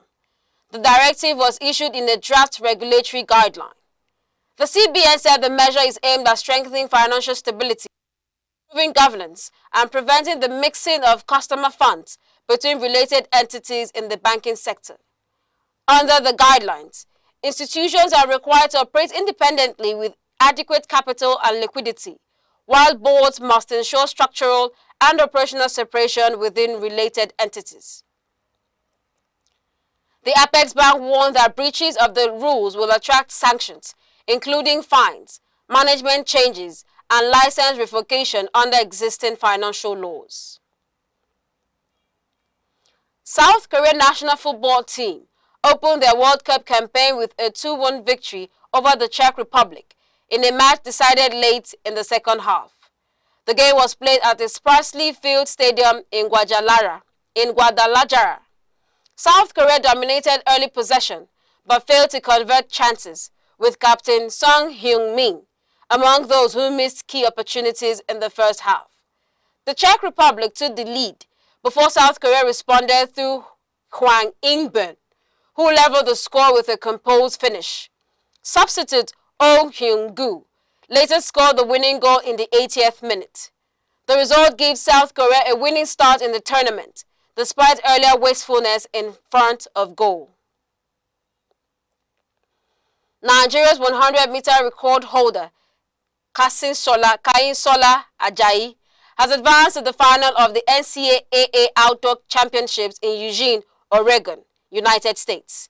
The 21-year-old clocked 9.94 seconds in the semi-final. Ajayi recently set a new Nigerian record of 9.84 seconds, improving on a mark that stood for 2 decades. He is competing for Auburn University in the United States collegiate system. He will face fellow Nigerian athlete Israel Okol in the final, setting up a strong national presence in the sprint event. Both athletes are expected to challenge for medals. Former African sprint champion Olusoji Fashuba has expressed confidence in Ajayi's potential to restore Nigeria's dominance in sprinting on the continental stage.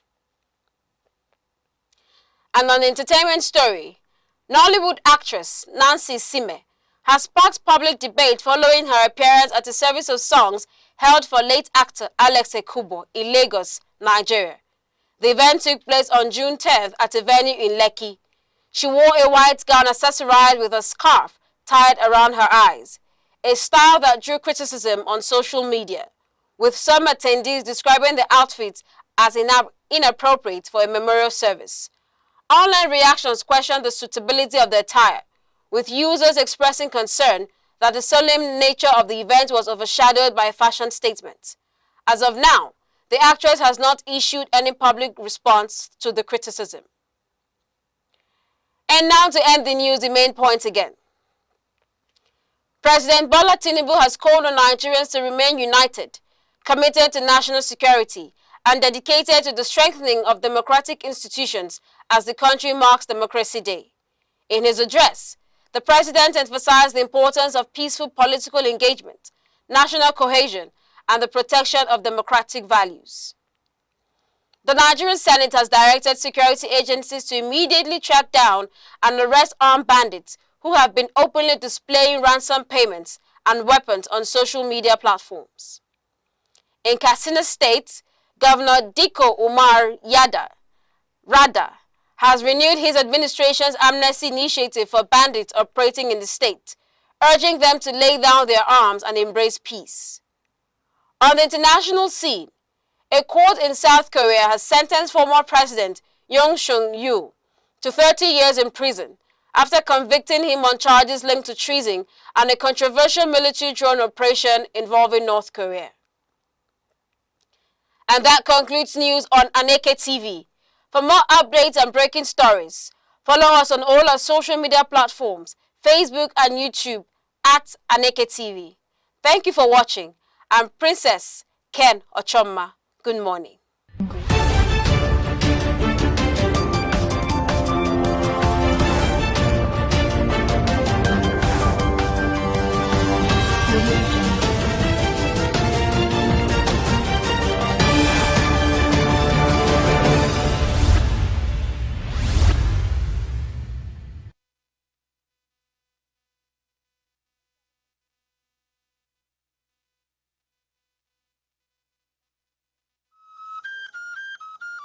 Chinua Achebe taught the world that African stories matter. Through Things Fall Apart, gave voice to the colonized and challenged stereotypes.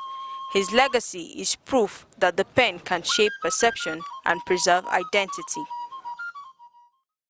Every June 12th, we celebrate the day in history in 1993, where the first credible, free and fair elections in Nigeria was conducted, an election said to have been won by MKO Abiola, and an election that was cancelled by the military rule. And in the past 27 years here in Nigeria, we've experienced elections after elections. We've seen governments come and go. We've seen political systems coming and go out. And today is Democracy Day, a day where we celebrate annually the commemoration and restoration of civilian democratic rule in Nigeria. What does this mean for citizens? How do we see Democracy Day? Is this something we celebrate or something we just consider another of the celebrations in Nigeria? We'll go into the streets of Enugu to hear the minds of people and know what they think and understand and their feel towards Democracy Day and elections in Nigeria. Well, when we talk about democracy, we're talking about government of the people, for the people and by the people. So when we talk about democracy, we are talking about a government in which the people who are the masses or the citizens select to rule or govern them. But whereby the democracy we are talking about today has been truncated. That is where the problem comes in. If issues can be addressed to handle this democracy, then I believe everybody will be happy in this country. There is a possibility, 100% possibility, that is if the people who were elected to represent us will be able to abide by the rules which they made. That's just the problem. If they can be able to abide by the rules, whereby they will respect the electoral laws, you know, respect everything that goes with election, apart from it, that is only when we can speak of democracy. But if they cannot respect that, there's no democracy in this country. No. Nigeria is not doing fine. this country is very, very bad. They are not doing fine. Even if electoral something or electoral, I don't know. The inec has failed us. The government had failed us. The state government had failed. Local government has failed. Even the Nigeria entirely has failed. I can remember when I was small, they used to say the young shall grow. But those people, that time when I was in primary school, they are still there now. They are still in the politics. They are still there. So when the young shall grow, when are they going to grow? It's a laudable activity. Yes. The Nigerians were disappointed in the outcome of the annulment of the elections. And many people were sad. And when by the end of the day, you know, there's nothing we can do is make it memorable in the minds of Nigerians. Everybody welcomed welcomed it. Okay. The only problem there is that MK Abiola was the person that that everybody knew was winning the election. Yeah. So, but the point that the person who made that thing to be a reality is the umpire, who refused to, who continued publishing the result that show that MK Abiola is winning. And the person of Professor Humphrey, I think we have some credible Nigerians who can do the job. But I'm thinking that for us to get people who can be good umpires, we check on their antecedents, not to just bring somebody from anywhere and people we are hearing his name for the first time, and he's not a member of the, he's not in any way fighting for human rights, he's not in any way doing, and he's not brought in. And people who has reputation and who will not like their names to be dented. Democracy Day was to be celebrated. I'm always happy whenever Democracy Day is approaching, because it's a day we celebrate ourselves, because it's the government of the people, by the people and for the people. So not just the leaders alone, we celebrate the leaders and we celebrate the followers. So we are celebrating every citizen of the Nigeria. As far as democracy is concerned, it's a day that was celebration. It's a day that all of us have to be happy, and we have to turn up in masses to wherever the hosting is to come and celebrate our joy. Everybody have a say in government. It's just the vacancy that need the masses to occupy. It's just you and I that is needed to occupy the seat. So it is free and fair. Nothing is wrong with that. Honestly, I think it's just God that will have to come down and help us. But we have to help ourselves first by getting our PVC. If this PVC thing is going to actually change this country, I'm hoping that, getting my PVC this time, that it would actually have a change in our country. Our country is in a deep mess. See, like, we cannot feed well, we are not surviving well. Honestly, this democracy is not democracy. This is like, it's almost like the military regime would even be better. I think what happened in the other country where the military government took over, I think it's even better because they're actually doing what they're supposed to do.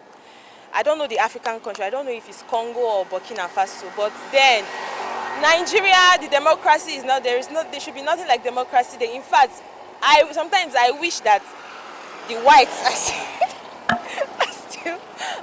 we are still under them. I wish that, this country would have been far better than now. I think they need to wipe out and remove all the people that are bad in the system. If they are able to do that, then, because they are more bad than good in the system, obviously. So even when the good want to do the good, it's like either they are being threatened or their minds are manipulated to do the wrong thing. So it's actually hard for the people in the system to do the right thing. So that's why the people in Dubai, the government in Dubai, they were like that Nigeria has money more than Dubai. I don't know if there's any video like that you've seen, but it's because they have good leaders, and Dubai was just a desert, was just a dry place, but because of good leaders. So everything is boiling down to good leaders. If they can take away the bad ones, we would have a free and fair election. It would be clear results and good results. To say uninterrupted democratic rule, it's not the democracy we dreamt of, because these days we don't see things work out the way they should. We are not sure that our votes matter at all, you know. So it's as though those at the top just do whatever they want to do and get away with it. So, and in the days of military rule, okay, people were very careful, you know, what they say. But now it's even worse. It's as though we are being censored. We had freedom of speech rights, but now it's no. Okay, it's gone. So it's as though we are still living under dictatorship. So I don't think we have democracy in Nigeria. In Abia State, in 2023, the INEC rep in charge did the right thing, okay? Humphrey Mosu did the right thing in his own time. So it all depends on who is in charge and if the government will allow that person do what he or she is supposed to do. It was NEC then, now it's INEC. But that I, it shouldn't be there the way I see it. We don't see it as being independent. With what is very clear to the seeing of the eyes in this country, there is no sign to prove that we are really practicing democracy in Nigeria. Honestly speaking, this condition we find ourselves is a very pathetic one. In spite of the fact we say we are in a democratic rule. I have been questioning, I have been asking, I have been wondering and saying, why is it that people seem to be afraid in democratic rule more than in the military rule? People seem to love their lives. People seem to be so careful about their lives and their property more than the civil rule, more than in the military rule. I know those there during military rule, the people don't mind the khaki, the gun, the bullet and everything, but they try in their own little way to voice out and condemn unjust rule and call a spade, and call evil, and call the government to come to the aid of the populace and ensure that things go well. Listening to people talk so far, you see a people that are pained, grieved, and hurt by the system of things in Nigeria. And as we know, democracy is a government of the people, for the people, and by the people. And underneath you see people, a set of people who are concerned about the growth and development of Nigeria. Now, as we celebrate into the day, as we go into the day and years and live to celebrate the Democracy Day, a day we gained, electoral independence, we ask, what is the future of this democracy in Nigeria? How do we trust the system to ensure that it delivers on electoral promises and elections? In Enugu, Princess Ken Ochoma, Aneke TV News. Every second, the world changes, markets rise, leaders speak, stories unfold. To keep up, you don't just need news, you need clarity, you need speed, you need perspective. That's why Aneke TV brings you the global pulse. Accurate, reliable, right when it matters most. Aneke TV. Move with the world.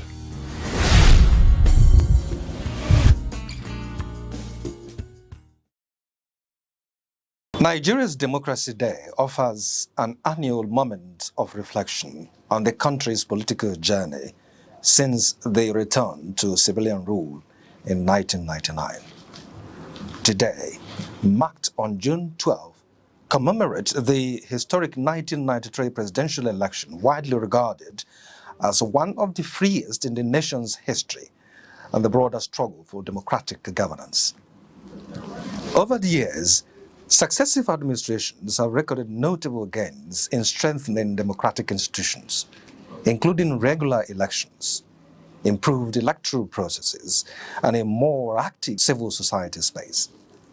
The establishment of the Independent National Electoral Commission (INEC) reforms, increased voter participation, and judicial interventions in electoral disputes have all contributed to shaping Nigeria's evolving democracy. However, experts and stakeholders continue to warn that significant challenges remain. These include electoral violence, voter buying, weak political party ideology, and declining public trust in governance. There are also concerns over economic hardship, insecurity, and youth disenchantment, which many analysts say could threaten democratic consolidation if not urgently addressed. Civil society groups and political observers have called for deeper institutional reforms, stronger accountability mechanisms, and greater inclusion of young people and women in governance.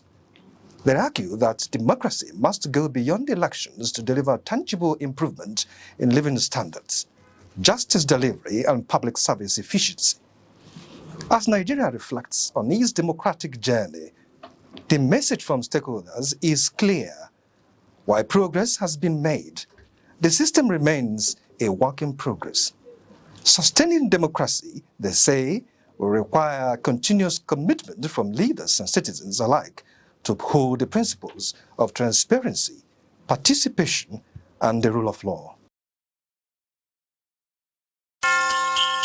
Time, the silent witness to human courage, the keeper of memory, the archivist of greatness. Across the vast landscapes of Africa, from the savannas to the bustling cities, voices once rose, ideas once bound, and visions once dared to challenge the limits of their age. They were not merely individuals. They were epochs in human form.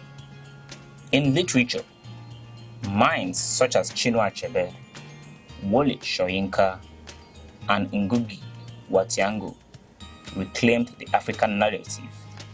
Through ink and imagination, they dismantled distorted histories and restored the dignity of African identity. Their words were not just stories.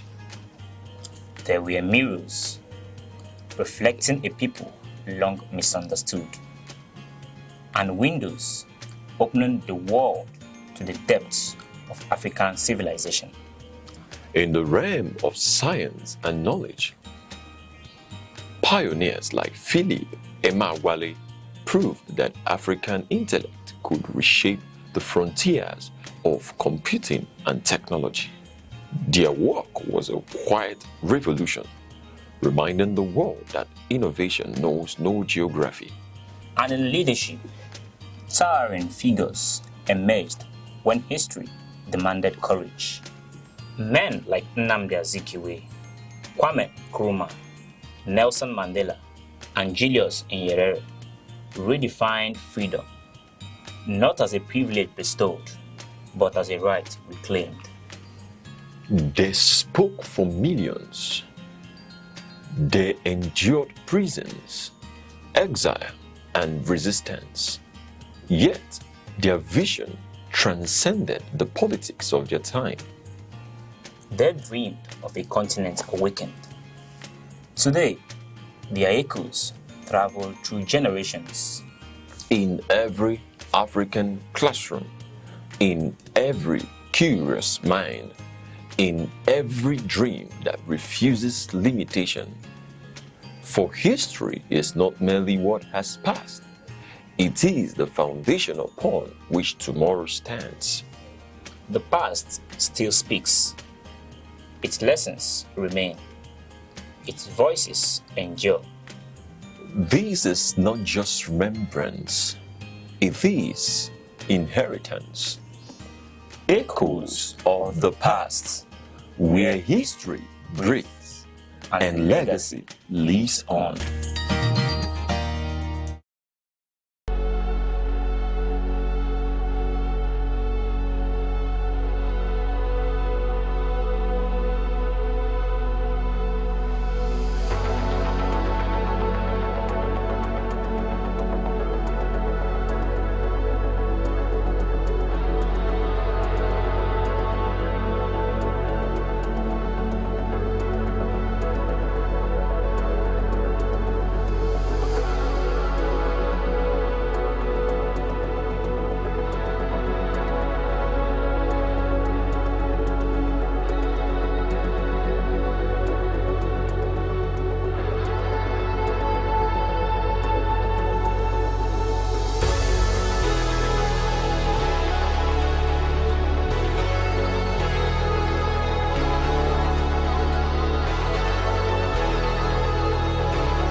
It's a good day to be alive. It's a good day to be in Nigeria. It's a beautiful day to be alive.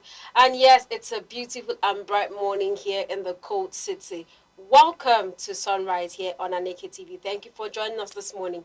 And I would just like to inform that today is going to be a special edition, seeing that it's Democracy Day, right? Every year, June 12th, we celebrate the entrance of democratic rule in Nigeria, 27 years after. This is where we are. And this morning on the show, we shall be having conversation from different perspectives, from different persons, to learn different views on how the democratic rule in Nigeria has fared over the last years. I am Princess Ken Ochoma. And I'm Uche Osai, wishing you a happy Democracy Day celebration. It's been 27 years of uninterrupted transition and sustenance of democracy in Nigeria. And we're here to celebrate this day with you. So, wherever you're watching from, we say thank you, and it's time to grab that cup of coffee. Yes, chin-chin, or even tea. Relax. This Democracy Day sunrise is about to sail.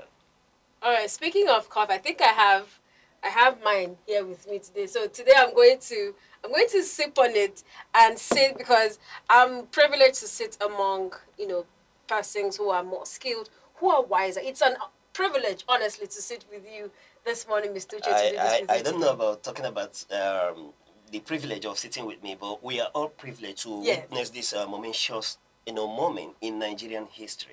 Nigeria has never had it this good in terms of sustaining and transiting from one democratically elected government to the other. So it's a thing of joy that many generations before us didn't witness it. There were those who grew up knowing only military leadership. Yes. They were, so much aware about the chaotic nature of military rule around Africa. But here we are, the privilege to witness, electoral processes from one democratically elected government to the other. And it's something worth celebrating. And for me, it's a rare privilege to be part of this momentous history. It is. All right, getting into our quotes for this morning, starting off, of course, on the Sunrise Show, we start off every morning with a quote from a citizen or someone that is notable around the world. And this morning, because it's a remarkable day, our quote this morning is from the 1993 June 12th campaign by MKO Abiola.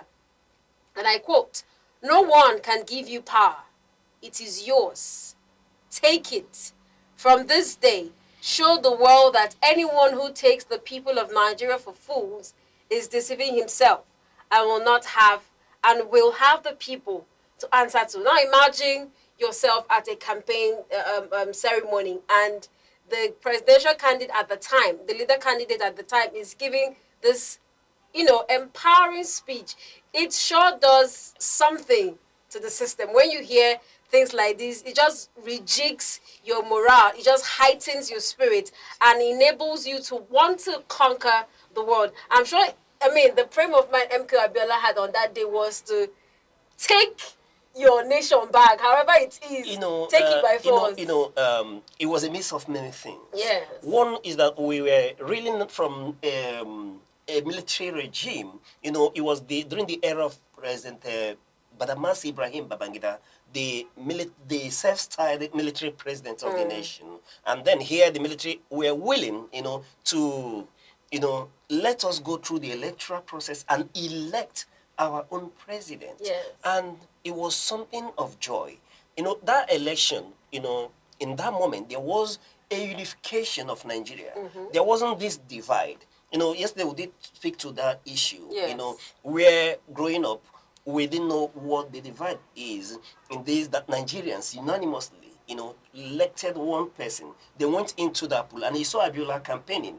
There was a lot of memories, Until this day, I've not been able to carry out a research to get a separation from, there's this brand of milk by Promacido called Cowbell. I know you know Cowbell products. Yes. And in that period, in that election, as a kid, we now saw the Cowbell milk coming out, and it was, Christian, the Abiola milk. Everyone was like, Nigeria was going to get better. For the first time, there was a sachet milk in Nigeria. That was the introduction of sachet milk. Nigerians weren't used to the sachet milk. Perhaps we didn't know that this organization may have done their due market diligence to understand that there were Nigerians who needed milk but couldn't afford the tin of it, or the liquid tin of milk, carnation and pig that were much more, popular at the time. So when he came, everyone was like, oh, this man's government is going to, and Abiola at that period, it was so popular, he signified a lot of things. And Nigerians were hoping that with that election comes that golden moment in Nigerian history. So see him moving around campaigning. I wish at this moment I could call for a throwback, but somewhere in this program, we will get to hear his campaign slogans. Though, yes, it's a throwback, but it will throw up many emotions for Nigerians who've been there. So, and getting to your quote this morning, we are hearing from the man himself, MK Abiola, of June 12, 1993, where he says that no one can give you power. It is yours. Take it. From this day, show the world that anyone who takes the people of Nigeria for fools is deceiving himself and will have the people to answer to it. By the time he was making this statement, I assume we've gone into the polls and the election had been annulled. You understand? It was part of our checkered history. But today we'll celebrate it. Yes, there were moments we couldn't talk about it, we couldn't speak about it. But today we'll celebrate this era, that this great man, that's the throwback. Please, this is a throwback to the campaigns. It will give you a preview to understanding what, it was all about. Please, can we have that again? Please give us that throwback. I tire for this problem, I tire for life, Guinea. No work, no food, no house, no life. This small water, then they bring now so dirty, they pull am. This small money, they get now so transport, they chop am. School low, na headache, hospital, no work. I tire for life, my brother. Waiting you they think, my sister. Help don't come, SDP, MKO, Kindibe, action. MKO, Kindibe, SDP, progress. Abiola na the hope, SDP na the party to solve our problem and better our life. MKO, MKO, MKO, action. Abiola, Abiola, Abiola, progress. Now him be the hope for better tomorrow.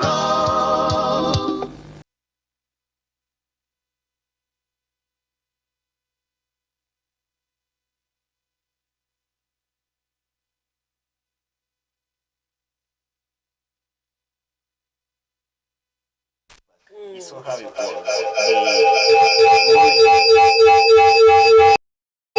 Nigerians, all in mass, gave their mandate to this man.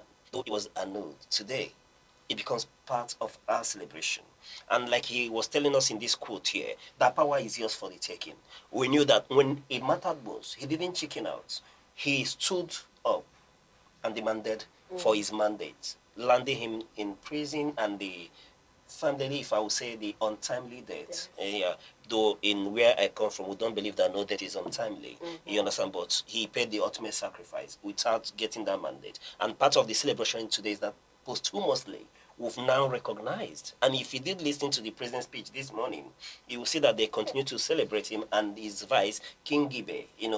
They are now posthumously Nigerian president and vice president. We now recognize that epoch in our history, that these men, yes, though they got the people's mandate, but they were not able to lead this nation at this point in time. Those are part of the checkered history, but we'll celebrate this momentous period in our time. So, speaking to taking power, what this means to us today is that we do not need to sit on our oars. We need not to wait and then say we won't participate. It calls for participation to know that the Nigerian people, like the Constitution says, that it derives its powers from the people, that we, the people of Nigeria, have the power to choose a government of our making, to elect a government of our choice. That power is us. Nobody can give it to us. It's us for the exercising of it. So we have to go get our PVC, participate, and choose whoever we want. And if we know the potency of this power, it means that our vote will count. It means that we can elect the government of our choice. And when we elect the government of our choice, they can and will only do the biddings of the masses. Of course, of course. Nigeria is yours for the day. And this is not referring to leaders. This is referring to the electorate. This is referring to the persons who stand up, who queue up to vote. That is you NI. And also, before we move on, I just want to remind you of this quote once again. As you go into the day, just have a mental picture, create a mental picture of what a day like this must have meant years ago when he said, "No one can give you power. It is yours. Take it. From this day, show the world that anyone who takes the people of Nigeria for fools is deceiving himself and will have the people to answer to."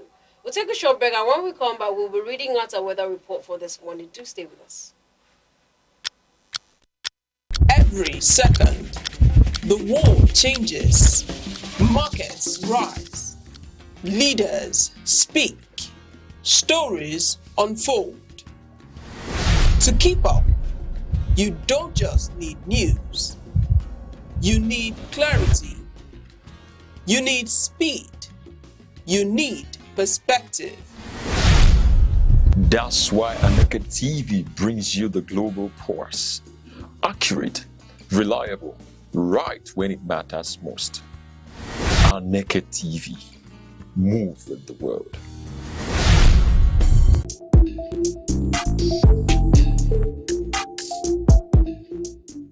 Law is the architecture of civilization, the silent force that orders society and defines justice. Yet, within its complexity, many remain uncertain of their rights, their obligations, and the protections the law affords. From the inviolability of human rights to the intricate doctrines governing property and civil relations. This is a platform where law is demystified, where principle meets practice and knowledge becomes empowerment. Because justice is not abstract, it is personal. You and the law on Aneke TV.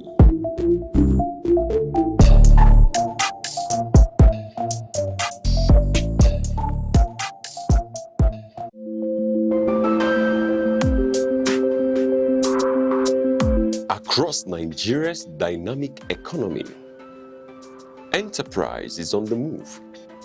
From the resilience of small businesses to the expanding reach of indigenous industries, commerce thrives on innovation, determination, and vision. Finance is evolving, powered by technology and driven by a new generation of entrepreneurs. In a rapidly changing world, digital transformation is redefining how we save, invest, and grow wealth. From energy to agriculture, manufacturing to tech, Nigeria's economic landscape continues to diversify. Policies shift, markets respond, and opportunities emerge. Every figure tells a story. Every trend shapes the future. The question is, where is the next opportunity? On Aneke TV, we bring you clarity beyond the numbers. This is Business Outlook on Aneke TV, tracking the markets, analyzing the trends, and spotlighting the drivers of economic growth. Aneke TV, informing enterprise, shaping perspective. You're still watching Sunrise here on Aneke TV. Next, we'll take a look at the weather report across major cities in the southeast today.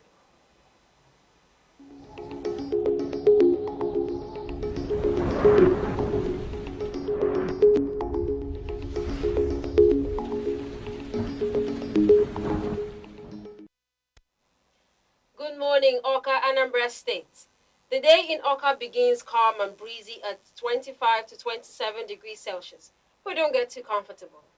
Temperatures will surge to 34 to 35 degrees Celsius by afternoon. Expect blazing sunshine, sticky humidity, and a sweltering afternoon before thick clouds roll in, bringing thunderstorms, heavy rain, and possible flooding in parts of Onitsha and other low-lying areas. Good morning, Enugu, and welcome to the coast city.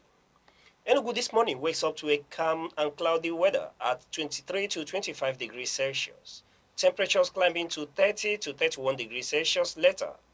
Expect a cool morning, moderate afternoon, and warm increasing cloudiness by evening, and a refreshing showers accompanied by occasional thunderstorms. Good morning, Abakaliki, Ebonyi. Ebonyi clocks in a colder beginning at 24 to 26 degrees Celsius. Temperatures will rocket to 34 to 35 degrees Celsius, making Ebonyi the hottest state in the region. Expect intense sunshine, high heat levels, uncomfortable humidity, and later a dramatic change with strong thunderstorms, gusty winds, and heavy rainfall before the night settles in. Good morning, Imo State, and welcome to my favorite city of Owerri. Owerri stars are calm at 24 to 26 degrees Celsius. They will rise steadily to 32 to 30 degrees Celsius. Expect a humid and somewhat muggy day. Cloudy intervals during the afternoon and thunderstorms with moderate rainfall later in the evening that may briefly slow traffic and outdoor activities. The city of Aba starts the day at 24 to 26 degrees Celsius and peaks around 31 to 32 degrees Celsius.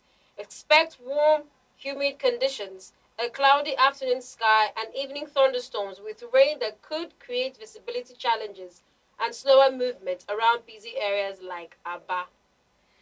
So, wherever you are in the southeast today, stay safe, dress light, and do keep an umbrella handy. Then remember that either rain or shine, we've got you covered. And this is your weather report here on Sunrise. We'll take a short break and we'll return with more updates. Stay with us, please.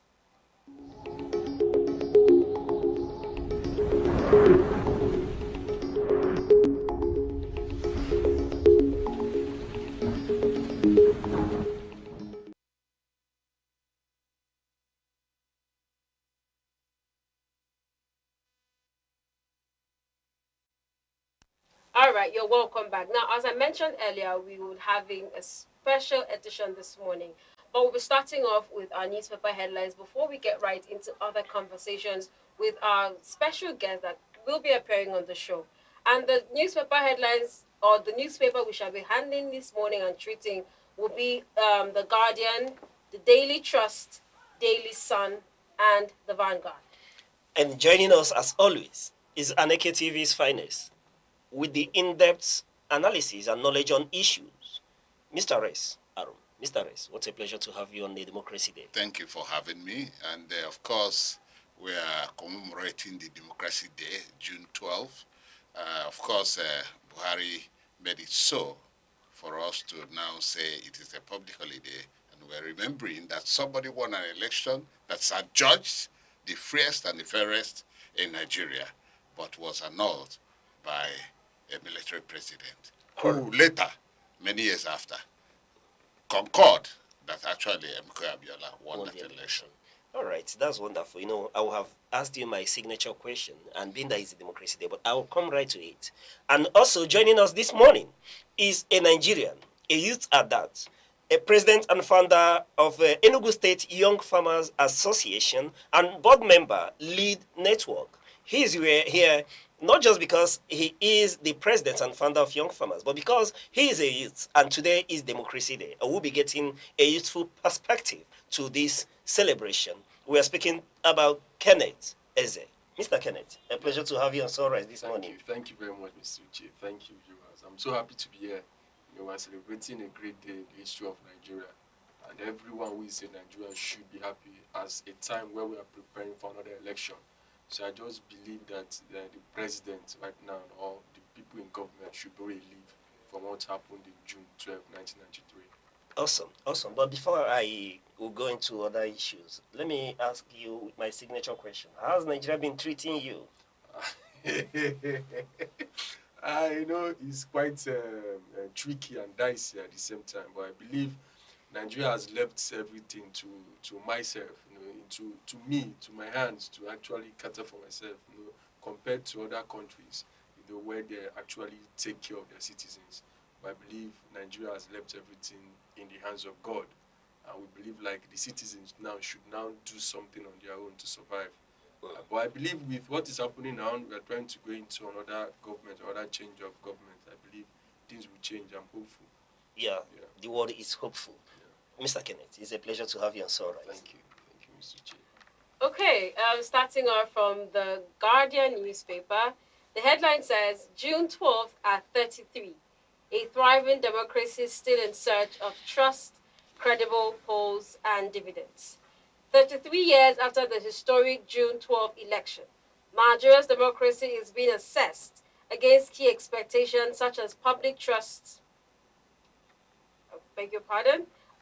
such as public trust, credible polls, and dividends. This is coming from an inaugural speech or a festival speech taken at the Commemoration Center service conducted in Abuja, where the speaker has commended the efforts of the presidency to ensure that safety is secured, people who have been abducted are released, and the Nigeria democratic system is maintained at the level it has been over the past 27 years since the actual election or since the actual conversion in 1999. All right, Mr. Rest, let me bring you right deep into this conversation. A thriving democracy, still in search of trust, credible polls, and dividends. We are speaking about Nigeria's democracy on June 12th amidst this headline. Well, the democracy has been there some 27 years now. But can we truly say that we are running a democracy that is very much people-oriented? Because they say democracy is the government of the people, by the people, and for the people. Now, we have to come in to, interrogate whether actually we are practicing democracy or we are practicing a civilian government where the civilians are in power, and whether we actually conforming to the tenets of democracy. Because when you talk about democracy, you're talking about people taking their own power in their hands. I am elated or thrilled by the submission of our guest here that said government has left things in the hands of the people to fend for themselves, which is the implication of that, is that government don't seem to have given enough care to the security and welfare of the people, which is a primary responsibility of government, which is exactly why the government is supposed to be there. That is exactly why we see that, or the people see their franchise to a leadership. And when you see franchise to leadership, then the implication is that that leadership swears an oath to protect the Constitution of the Federal Republic of Nigeria. And that Constitution, part of that Constitution says the primary responsibility of those who have taken that oath must to protect the Constitution and as well give security and welfare, ensure the security and welfare of the people, of the masses. And wherein the security and welfare of the masses is not in place, or is suspect, or is not, well done, it is not given the primary responsibility, focus that government ought to, then it means something is wrong somewhere. So when we talk about democracy, government of the day should ensure that we conform to the tenets of democracy.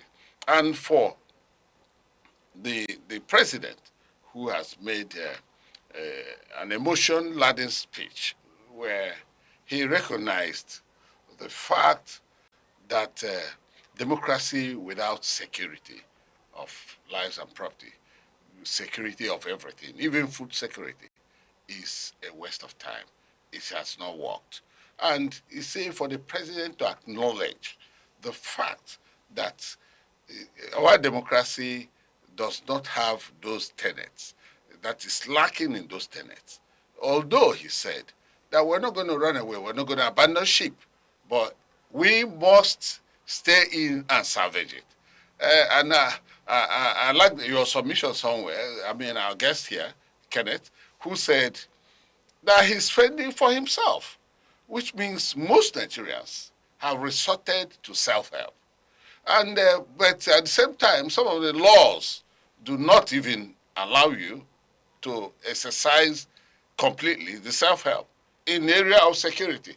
There's no law that allows you for self-help. Otherwise, we will be carrying gun like the terrorists, the bandits, and all that for self-help. But all the same, we Nigerians are still. You say when they say that when the trend gets tough, the tough trend gets going.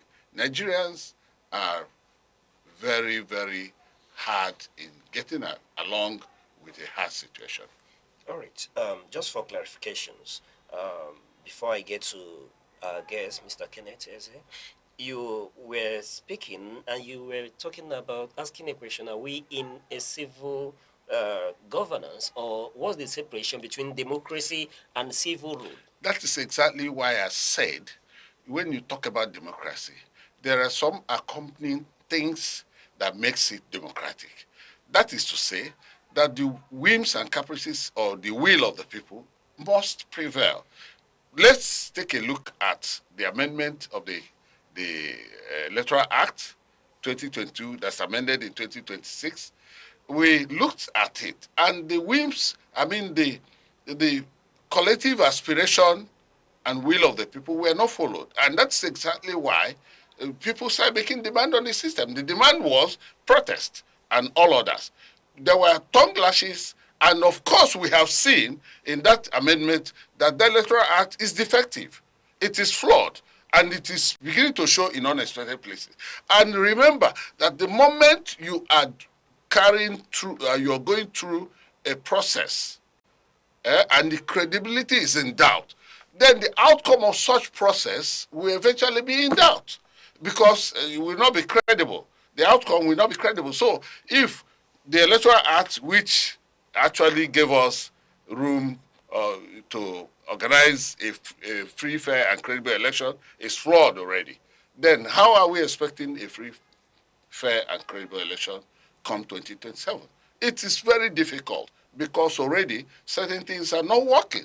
If the Electoral Act has been done based on the collective will and aspiration of the masses of Nigeria, then I think we have started a very beautiful process. So it has told, the Electoral has told on the parties, the political parties, it has also told on INEC, and it has told on the people generally. Some sections of that Electoral Act is flawed in many ways, and is being queried by legal experts across the world, not just Nigeria alone. All right, Mr. Rice, we'll come back to interrogating these very issues you're raising concerning democracy. But one thing I agree with you, like you rightfully submitted, is that it is a beautiful process, right? All right, let's get to our guest, Mr. Kenneth Eze. I don't know, did you by chance, either non-involvement or through historical studies, come to be aware of the momentous occasion of the June 1993 elections, issues around MK Abiola? Are you aware of that situation in 93? Yeah, I think I should be barely maybe 2 to 3 years old there. But you've heard about this conversation? I've heard, yes. All right. They said it's one of the free and fairest elections in Nigeria, where everybody came out to vote for one person. And it was against the elites then, those in power. They didn't want him to be so everything that went, and then the military took over. They were First Republic, Second Republic, military took over again before the civilian government, democracy came. Where I'm headed to is the fact that I know you've witnessed, speaking to democracy, you've witnessed civilian leadership, successive government, from President Olusegun Obasanjo handing over to President Umaru Musa Yar'Adua to this day, where we have President Bola Ahmed Tinubu, a strong advocate, of a Nadeko faithful for June 12th, then today at the helm of affairs in Nigeria. I just want to get your opinion on how you feel, when you see that democracy is fledgling and somewhat thriving in Nigeria. Democracy is not really like what Mr. Rex said. It's not really what we have expected that we are getting. It's not actually truly democracy. You know, we are just, like you rightly mentioned, civilians are ruling, and we think it's democracy. So what if? So somebody even questioned that it was much better when the military were in government, that we could have war against indiscipline. Then people were just, you know, strict, and everybody was obeying, behaving themselves. But right now, we see everything is being, you know, thrown everybody just doing anything like they want. So we want a situation where we have a democratic process, that we get a leader of our choice to be in the position of power. So that is where democracy truly starts from. Let the people elect a leader of their choice. Let it be that this is a unanimous agreement that the people have elected this person to go. Because that was the same thing that happened for MK Abiola. So let it happen again. So if that singular act could happen in Nigeria, maybe in the next election coming, then we can truly say we have a democratic process. But if not, we are just being a civilian government. In our current dispensation, there is a grave apathy when it comes to the youth. I'm trying to narrow it down to us young people. And as much as we want to talk about transitioning, even when we refer back to the 1999, I was not there. But I'm sure with what we have now and with the energy that youths carry, I'm sure that majority of the people that came out to vote were young people. Now, how do we reconcile the apathy among youths and them having that power? Because elderly people might want to come because, okay, they've lived young enough. But these are people, young people who we know are the future of the next generation. So if we don't participate in the supposed selection of people that we want to rule us and being active participants in this democratic rule, how do we then reconcile our responsibility and getting our desired results? It's a reconciliation of the youth into the democratic process. Yes, like seeing that they are major pillars of the economy and the political structure of a country. Yeah, I think there is this census that said that the Nigeria population is made up of 70% youth. So we say that we have the much population on our side. But I think first is for us, the youth, to believe that actually our votes count. Does it really count? That is the question they will ask you. Because the last time that they came to vote, it didn't really amounted to much. People were they were discouraged from even coming to vote again. So right now they want to believe that their vote will count. Then first of all, they want to actually know, how does this thing really affect governance? You know, okay, if we are going to go out to vote, how would it change? You know, make sure that when I want to go to the market to buy something, the price of that thing has reduced drastically. How does it affect the price of fuel? How does it affect the price of tomatoes, rice? Or how does it give me job as a young person who's coming out from school as a graduate? How does it make me, so if I want to pay my tuition in school, how does it even help me to do that? So these are the things that they want to see reflect upon, you know, their lives. So if these things are not commonly seen by young persons, they won't even understand what they are saying about good governance and good leaders and all that. So want to see this thing firsthand. Let it reflect on the lives of people.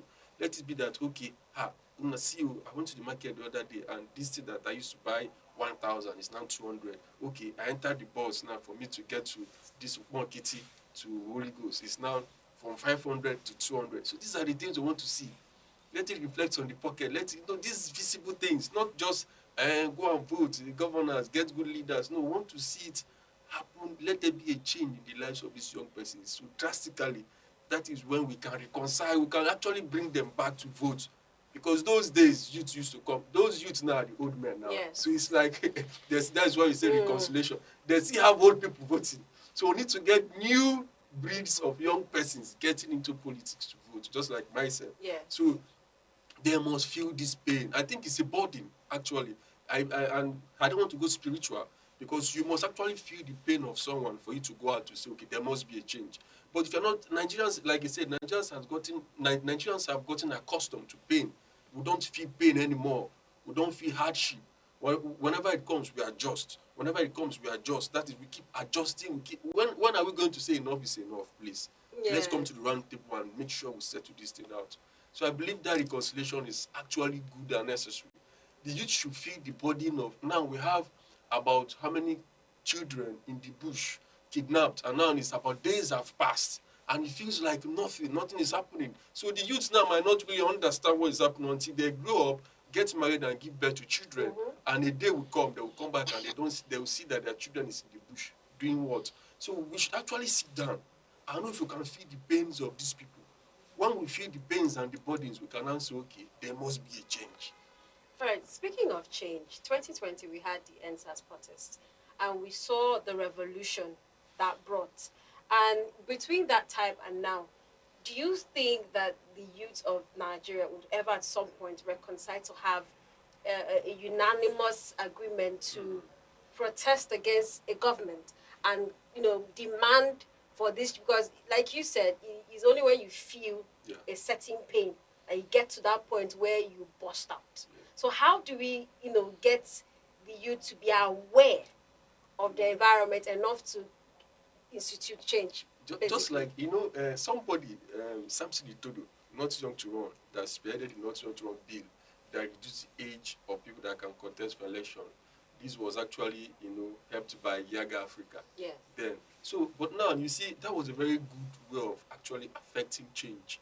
Now we now have young people coming out to contest for election, but we still have some other things happening now. Just like the nomination form, 100 million for presidency, 50 million for this. How many youths now can purchase these things? So now the end SARS protest that came out, it was first of its kind.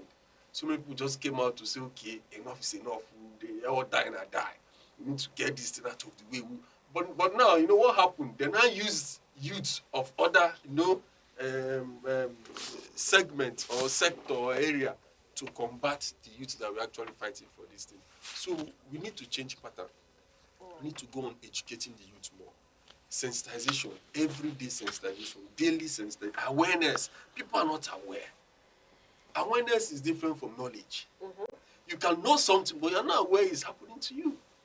Nigeria is happening to every young Nigerian. If you go out there and come back to Nigeria, you will see how far Nigeria has taken you away from reality. So many persons are not chasing their dreams. They're not even living their, they have abandoned it because Nigeria is not an environment that can make your dream to thrive. So it is really something that we need to be aware of. So people are just flowing on that consciousness level. They are just going, they're not really aware that each passing day, their dreams are being depleting. They are being, you know, it's been fading off, just like that. Before you know, somebody will get to 70. And the next is that, God, when are you going to call me back home? So we need to really, you know, keep sensitizing people, creating awareness, you know, awareness, let them be aware that, see, this thing is a serious issue. We need to get somebody that understands, that feels the pain and the burden of the commoner in Nigeria. All right. Listening to you speak, there are a whole lot of issues one may want to raise, but let me directly ask. Democracy Day celebration, what does it really mean for you as a youth and other youths out there? Yeah, you know, June 12th, when I think of democracy, just like June 12th, MK Abiola, how he won the election, just like I said in the opening speech that I gave here, that I think this government should really leave, actually. Let's, you know, replicate what happened in June 12th, 1993 to 2027. All right. Let them allow the people to vote. Let them allow the people to decide who rules them. Mr. Kenneth, I know you must have been in conversation, either through history classes and interaction. You've had the experiences of people who witnessed military rule in Nigeria. However, my question is, from all you've gathered, don't you agree that from 1999 to date, that it's been a continuous progress, that somehow along the line things could get better and there is hope for this nation? Yes, there is hope. There is hope. If this particular thing has happened before, it can still happen again. There is hope. But then now we need to facilitate that hope. How soon will that hope happen? All right, speaking to facilitation, how do we now get your generation to be involved in the process? Because what we are speaking here, while we celebrate democracy, is about nation building, and it has to be a collective effort, a collective bargain. And it seems that your generation are detached from the process. And I say this because when we are celebrating democracy, and I begin to interrogate the age of various individuals who've led this nation, over time. They were youths. So what do we do to get your generation back into conversation? Like we did quote MK Abiola this morning, and he rightfully said that no one can give you power. It is yours. Take it. So how do we get your generation to come back into the conversation and lay claims to power, to leading this nation, to making things work one more time? Because like she was, she submitted, there is this youth apathy when it comes to our electoral processes. Participation is not there. Yeah, I think it boils down to awareness also. Let them be aware that, okay, if I go, why this thing is like this, why we have this price like this high, is because of the decisions of the leader who is there at the helm of affairs. That we are okay now, they have removed fuel subsidy. We believe that the fuel should actually, there should be a change now. Whose responsibility is it to make them aware? That's the question. NGOs. Okay. We have NGOs, we have good-spirited individuals, just like myself, like Lead Network, Leadership Employment Advocacy Network. We have been doing this kind of awareness campaign, but how far can we go without funding? So there are some NGOs that are being, like Yaga Africa is being funded. Other people can actually take it upon themselves to seek for funds to make sure that we create awareness for these young persons. I think government is not doing enough in terms of funding. Government, okay, we have, there's this commission again that creates awareness. I forgot awareness, it's in Nigeria. But what kind of awareness are they creating?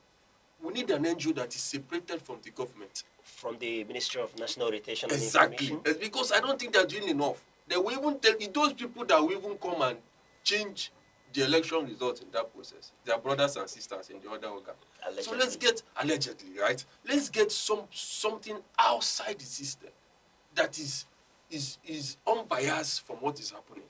Because I think we are just saying these things and we don't actually mean this change. We're just let them be changed, let them be changed. The same people that will help you register to get voters card will be the same people that will disenfranchise you from the day of the election. So the same people that will come and tell you you cannot vote, go back home, or will ask you who are you voting for. If you're not voting for this person, go, get out of this world. Things like that. Okay. So we need to make sure that just like the police now, the armed forces, on the day that people will come out to protest against bad government, we have even seen here in Nigeria that people were protesting against the poor salary being paid to the armed forces. The armed forces are coming to fight. All right. So just like someone saying, okay. I'm not happy, but I'm happy. Let me get Mr. Ress into this conversation. Mr. Ress, while we were speaking, one particular foundation here is about hope. And that hope, speaking to, Hope 93 and hope in the present day. And the government of the day is equally on a renewed hope. Mr. Ress, let's talk about hope for this nation as against the background of democracy. Well, where there's life, there's hope. There's no two ways about it. The moment the people are living, they're hopeful that certainly something good will come their way. But then it becomes rhetorics. When, you see, they say whatever the mind of man can conceive, believe and work towards, it can achieve. And then remember, they say faith without work is useless. So if you are hopeful, there must be efforts towards actualizing the hope you have, towards actualizing development, towards actualizing transparency, accountability in leadership, towards stemming the tide of corruption, towards making insecurity to be a thing of the past, towards further development, because security of lives and property actually gives room for a whole lot of things to happen in a country like Nigeria or every society that's organized. If you have security and you have freedom, fairness, then automatically you're going to where you are going. So Nigeria will be moved from the present level they are. One, when they get leadership. He mentioned it.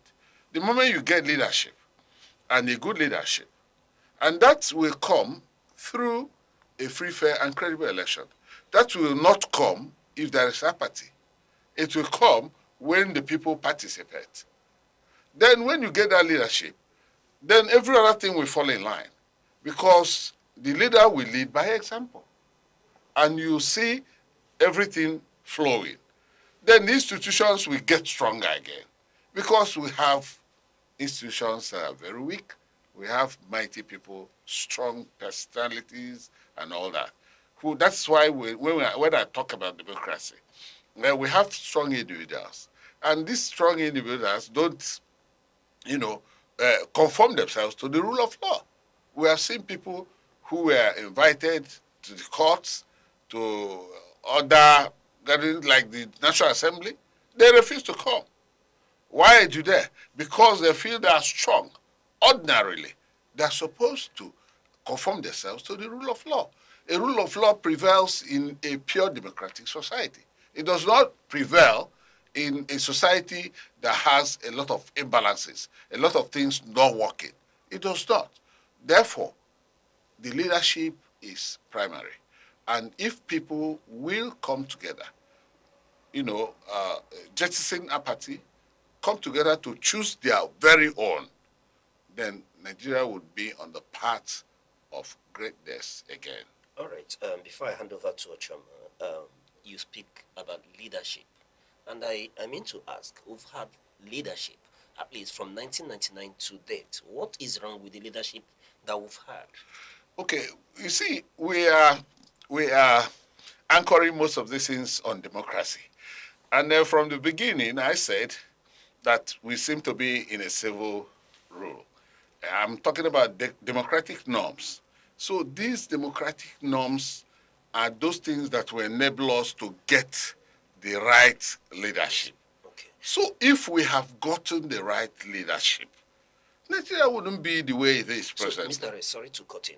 The submission here is that, is it that they need to have the leadership, but the weak institution is not letting these leaders thrive, or have leadership that derails the people's hope and then primes on the weak institutions that will have not to give people the needed hope and direction that they need? The leadership we have had over the years has not fallen into the right things they ought to do. The factors that are inherent in Nigeria have affected the leaderships we have had over time. And what are these factors? These factors have influenced them. The factors of ethnic leaning, religious leaning, the factors of corruption, the factors, these are factors that are inherent in Nigeria that has actually overwhelmed the leadership we have had. Until we have such leadership that will be very patriotic, detribalized, leans on one Nigeria and, patriotism, believing in Nigeria, then you can now talk about a Nigeria that we call our very own. You see, Nigerians are divided. We have how many? More than 200 and some fraction ethnic groups. And these ethnic nations still do not see Nigeria as their own one nation. They still see their ethnic leanings. They believe in ethnic chauvinism. That's where it doesn't work. So nepotism plays a role and all that. So you talk about such situation as having influenced the leadership we have had over the years. Now, coming from the military rule, and the first attempt at the democratic institution was in 1993, the one that we know failed before it was retried in 1999.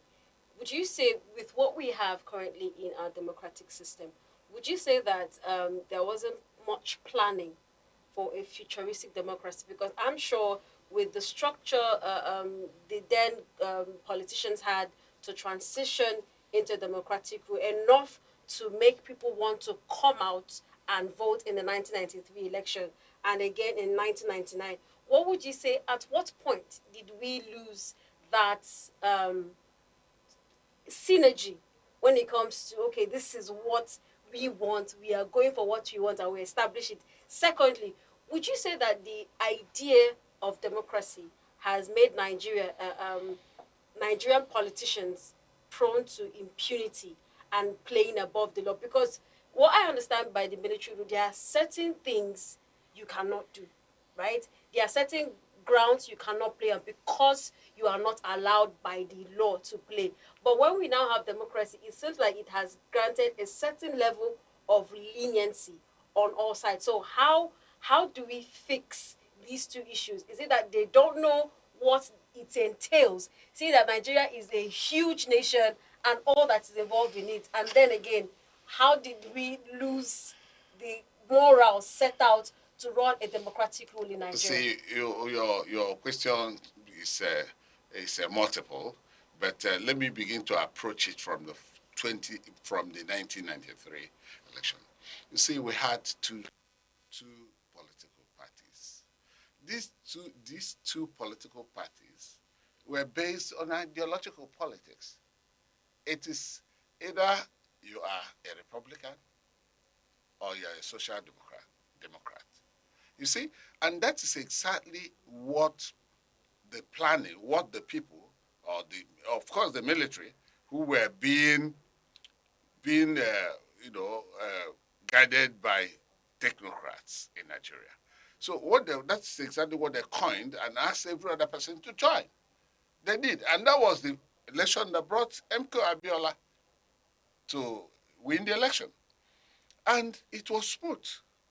Then we came with multi-party system that gave us 5 political parties and more, people registering political parties. But before then, things had become so bastardized in terms of happening. I'm talking about governance, because we had a military junta that continued before eventually nature derailed the junta government, and there was a handing over to a civilian administration. That is the civilian administration we have today. And then the civilian administration have not learned so much. If we had, and we borrowed a kind of government from the United States, which is very big, very exorbitant to run, and all that. We had our colonial masters running the parliamentary system of government we had, which is easier. But we decided to borrow that of America.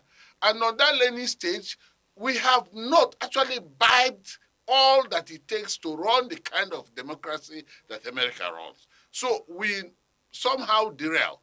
That's why I say tenets. I said tenets of that presidential system of government, which we borrowed from America, that we don't seem to have everything, we don't seem to put everything in place so that it will work. One, because I said the institutions in the United States are very strong, so no one is above the law, including Mr. President. But here, our president,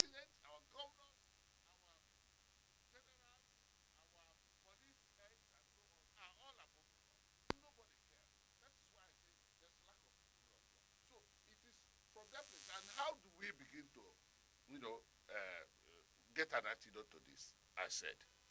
The antidote is strengthening our institution. But before we begin to strengthen our institutions, there must be a leadership. A leadership that will actually give us the roadmap.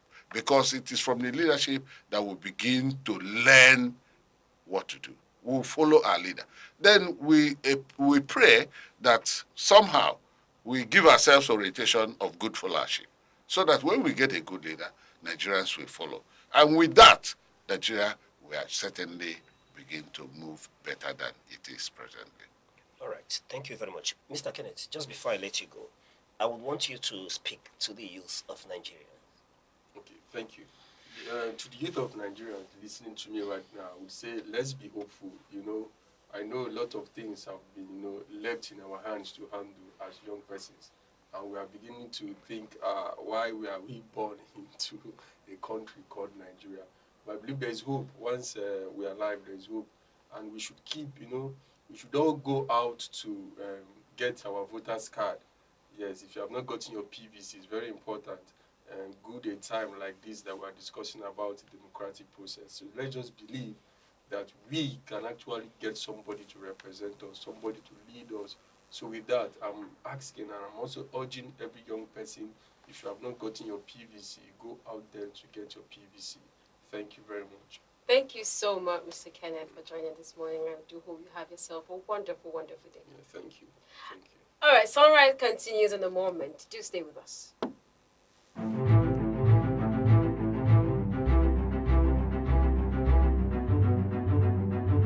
Morning headlines before you step out. Midday updates while you work. Evening analysis when the day winds down. Wherever life takes you, Aneke TV keeps you informed, connected, and ahead. Aneke TV. Move with the world.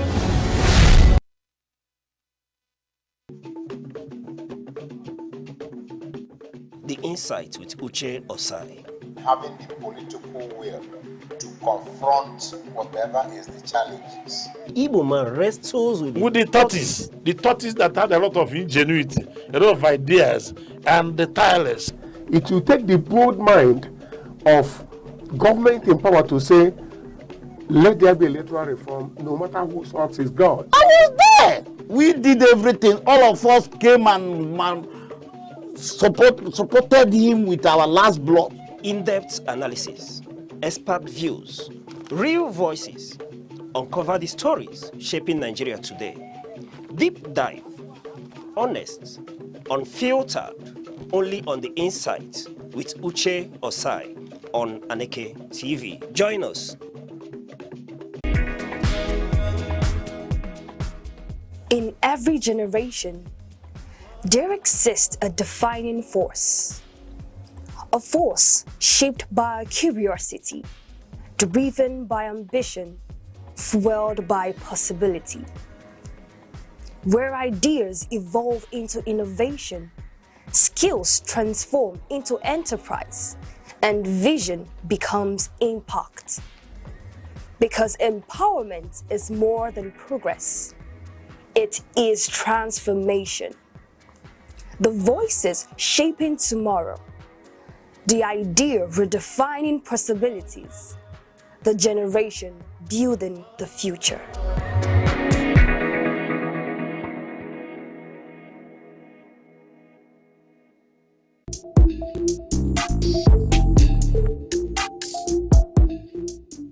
Law is the architecture of civilization, the silent force that orders society and defines justice. Yet, within its complexity, many remain uncertain of their rights, their obligations, and the protections the law affords. From the inviolability of human rights to the intricate doctrines governing property and civil relations. This is a platform where law is demystified, where principle meets practice and knowledge becomes empowerment.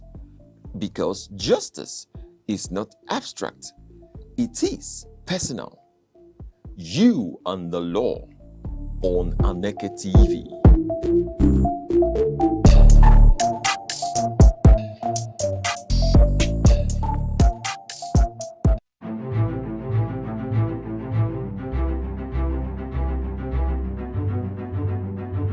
Morning headlines before you step out. Midday updates while you work. Evening analysis when the day winds down. Wherever life takes you, Aneke TV keeps you informed, connected, and ahead. Aneke TV. Move with the world.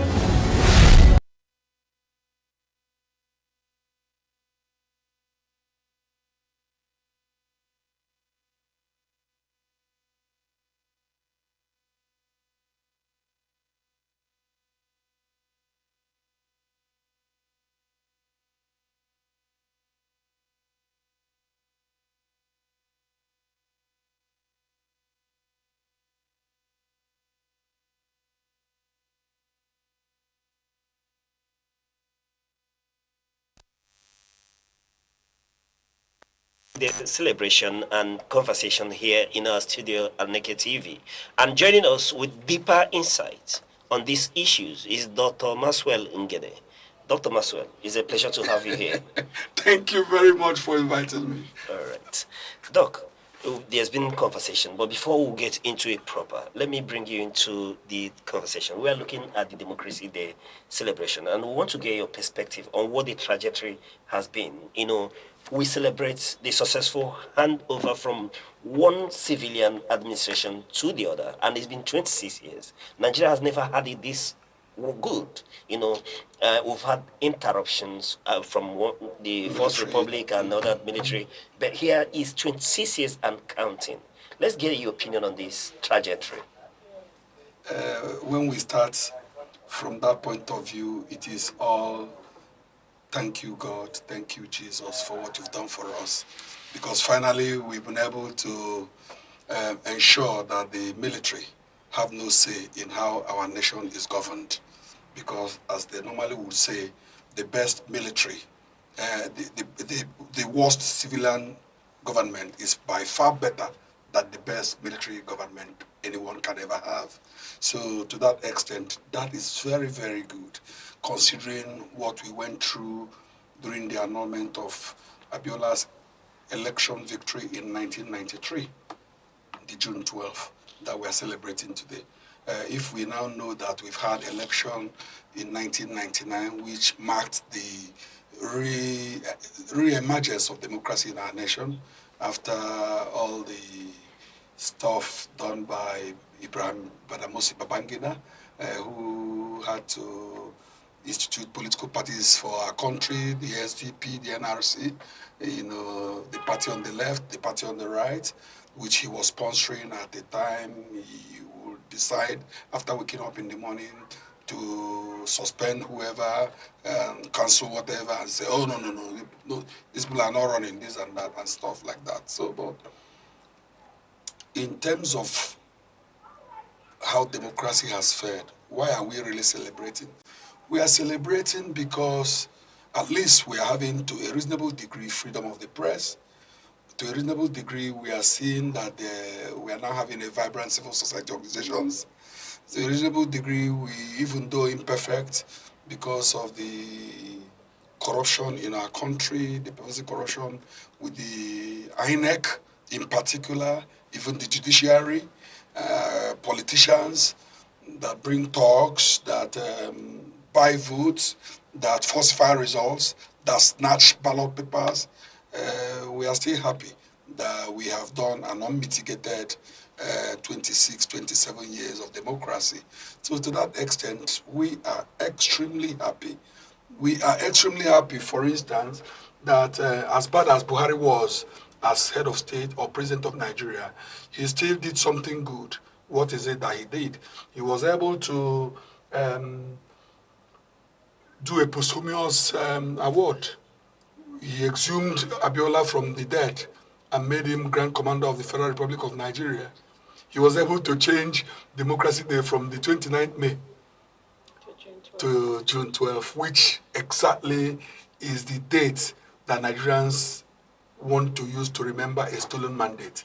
So to that extent, Nigeria is not perfect in terms of its democracy. There are so many teething problems. There are so many man-made deliberate problems, but deliberate because Nigerians are aware of how big Nigeria would have been if our leaders are ethically minded, if our leaders are driven by the urge and the desire to leave Nigeria a better place than they met it.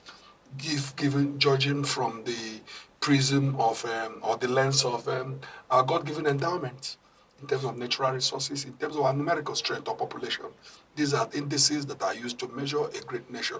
We have it in quantum, but unfortunately, we've not been lucky with men that are patriotic, men that have conscience, men that are really interested in ensuring the common good.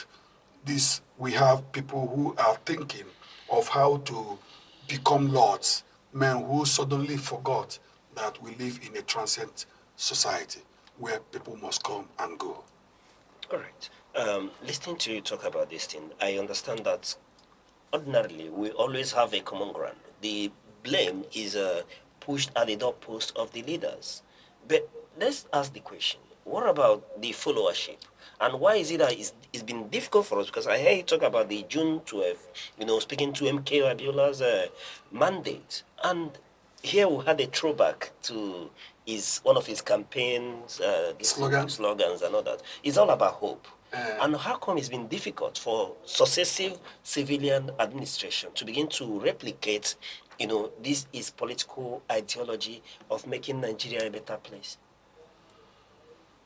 Well, it's difficult to really situate it at a particular factor. It's difficult to situate it, but if you judge from the havoc wrought on Nigeria by the military that pretended to be a corrective regime, but in most cases destroy, plunder, and leave the nation worse than it met it.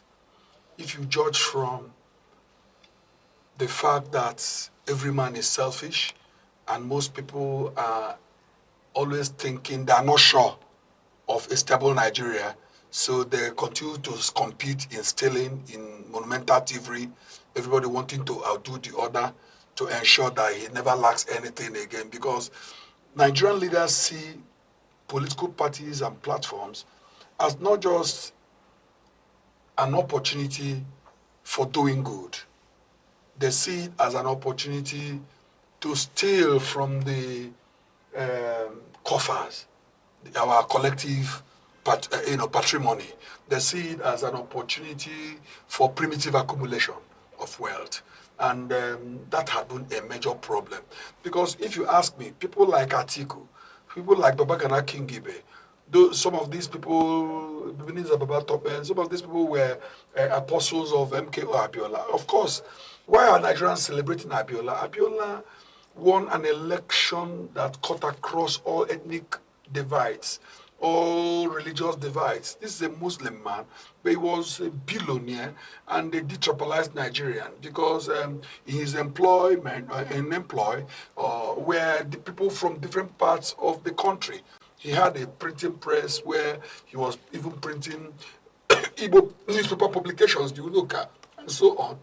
He had his football club, the Abiola Babes, that became a national celebrated team that won leagues and stuff like that. So this man was a known philanthropist that was trying to help the needy, irrespective of where they come from. So no other election has been done in Nigeria that can be adjudged a better one. That is why people, even when the federal government refused to recognize Mosu that conducted that election, maybe because he's an Igbo man, because of the continued demonization of the Igbo people of the Southeast geopolitical zone, a man acknowledged to have conducted one of the freest elections in Nigeria, the June 12 and the option A4, that allowed candidates to fall in line behind the photograph of the person they are supporting. You will be so shocked and surprised that even subsequent electoral herdsmen could not replicate what he has done. And if June 12 really worked, if option A4 really worked, why change something that is working? So in that sense, you can see that we have seen a few Nigerians, a few Nigerian elites that have done state capture. Nigeria had been captured, and a few people have seized it, put it in their apron strings, and continue to milk from it. There are times when they shout Dangote, they shout this and that. Some of us have misgivings, but that's the story for another day. Because when you begin to look at the situation where a northerner, for instance, in the mode of the Dangote, is the richest man in Nigeria, is the man who now knows more business than Igbo people, and so on. And it will shock you that there are people who even think that this may be the symbol of the military kakitocracy where they continue to milk and drain Nigeria. But if you talk about democracy in Nigeria, we have not gotten it right. We are thinking of a democracy where there will be elections where elections will be credible, transparent, free and fair, where people can vote out of their own conviction, on their own volition, determining who should govern them, not just people that are endorsed because they have Abraham as father, or that they know those who know Abraham, as is the case in the country today. Do you even know why some people are not angry about our democracy? Some people are not really celebrating, because in today's Nigeria, even though today should be a celebration of June 12th, which is a reminder, a stark reminder of a watershed situation in our country, a lot of people are not celebrating because the current government that is led by Tinubu has nothing to really celebrate. Are we going to celebrate the kidnapped people, school children, and the slain headmaster Michael Oyedokun, who up till now nothing has happened? I saw on social media, and I just did a feature article which I'm about to publish, where the Yoruba governors of the 6 geopolitical zones are celebrating their drones, drones that were purchased with 7.7 billion. Look at the kind of money that is being wasted on security. And now they are beginning to understand that security should not be under the preserve of the federal government. That there's a need to have a kind of devolution of power. There's a need for state governors to have state police, for instance, if we are going to tackle insecurity. Because some of these monies, you can imagine what 7.7 billion can do in terms of poverty eradication, what it can do in terms of reforming the educational sector, in terms of providing housing for the low-incomers, the have-nots, the rural poor, the people who live in the hinterland. These are so many things we need to begin to talk about. We don't need to begin to pretend that all is well. Like people who go to Winners Chapel will say, whenever you greet them, say, all is well. Even when people are in the well, are about to die. So there's a need for us to begin to interrogate more seriously the June 12th issue. Democracy. Are we really getting it right? How come people who have no money but have values, people who are men of conscience, people who are intellectually proven, people who are known because of their family background as very good people, are not allowed the gate to come in and help in developing Nigerian society? How come that people use fat, huge, humongous sums of money to deter them by placing a lot of money on purchase of nomination forms from political parties? How is political party funding done in our country? Why is it that people that won elections in different political parties have run to APC? What has happened? These are things we need to interrogate if time permits us in this program. But for me, June 12th is good because we are remembering it, because we can't forget it the way people wanted to sweep the history of Nigeria under the carpet. The people that don't understand the history won't know where they're headed. All right, we'll take a short break. When we return, we'll begin to look at these issues and dissect them one after the other. Please stay with us. Don't go away. Every second, the world changes, markets rise, leaders speak, stories unfold. To keep up, you don't just need news, you need clarity, you need speed, you need perspective. That's why Aneke TV brings you the global pulse. Accurate, reliable, right when it matters most. Aneke TV. Move with the world.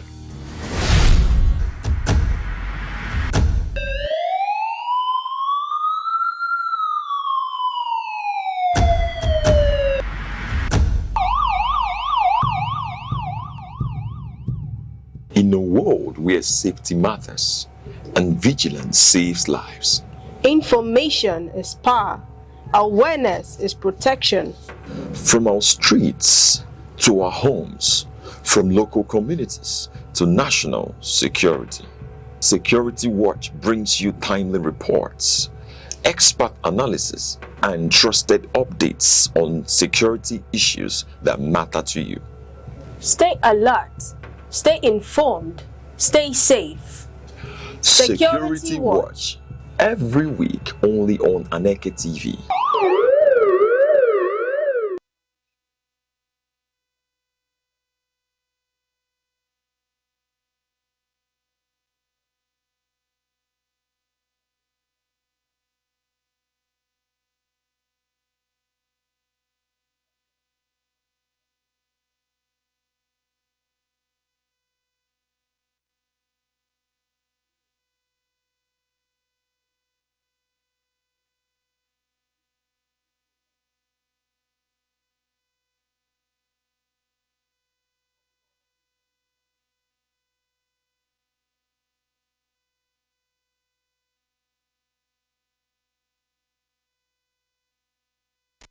You're welcome back. This is still Sunrise, the Democracy Day edition, and we are joined by Doctor.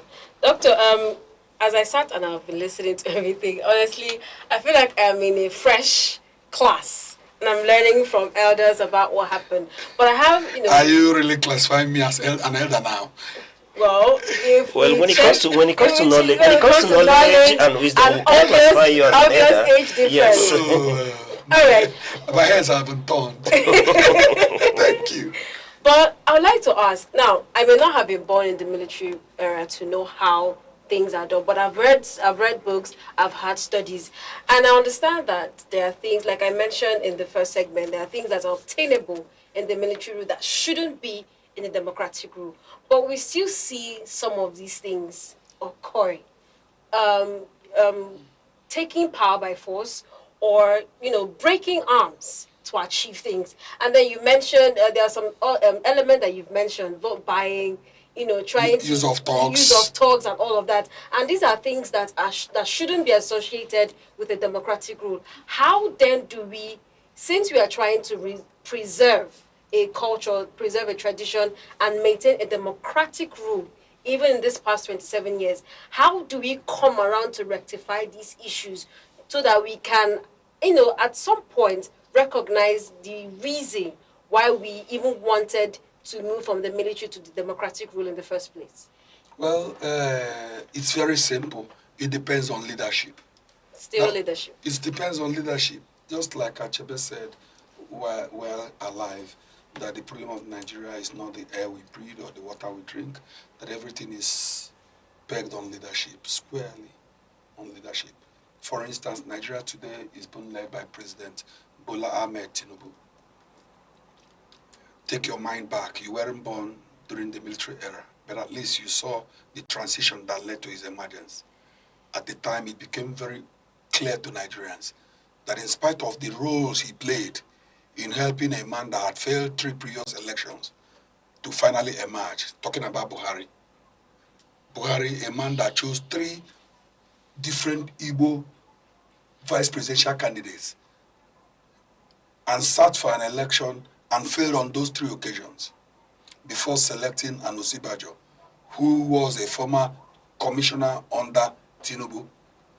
At the time, they refused. It was clear that they don't endorse his candidacy or candidature. And he began to shout,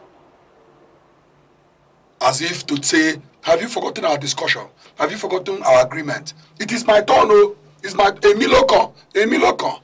And finally, he got it. And in one of the meetings, a serious meeting with his very inner caucus aides, he was telling them, whatever it takes, they should ensure that they do everything necessary to win the election. Let them grab it and run with it. And you're asking me, how do we change these things? It depends on the leadership. In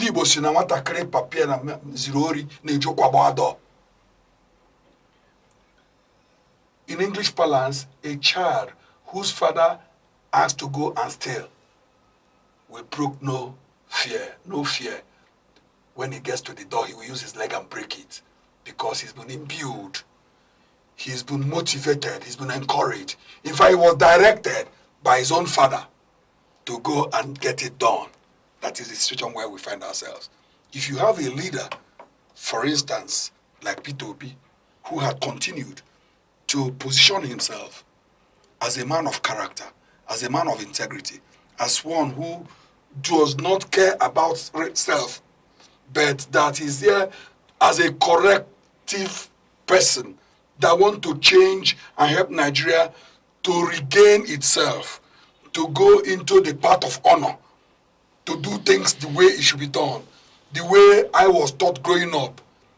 Go to school, obey your teachers. Obedience is better than sacrifice. Cleanliness is next to godliness. All those kind of things were ingrained in us. We imbibed it and grew with it. The thinking then was that if you do this, you grow up to become a successful person. You grow up, you're going to be a responsible citizen that can help in nation building. But you can see that these things no longer matter. If you look at our Gen Zs, you will see the kind of behavior they demonstrate or they display.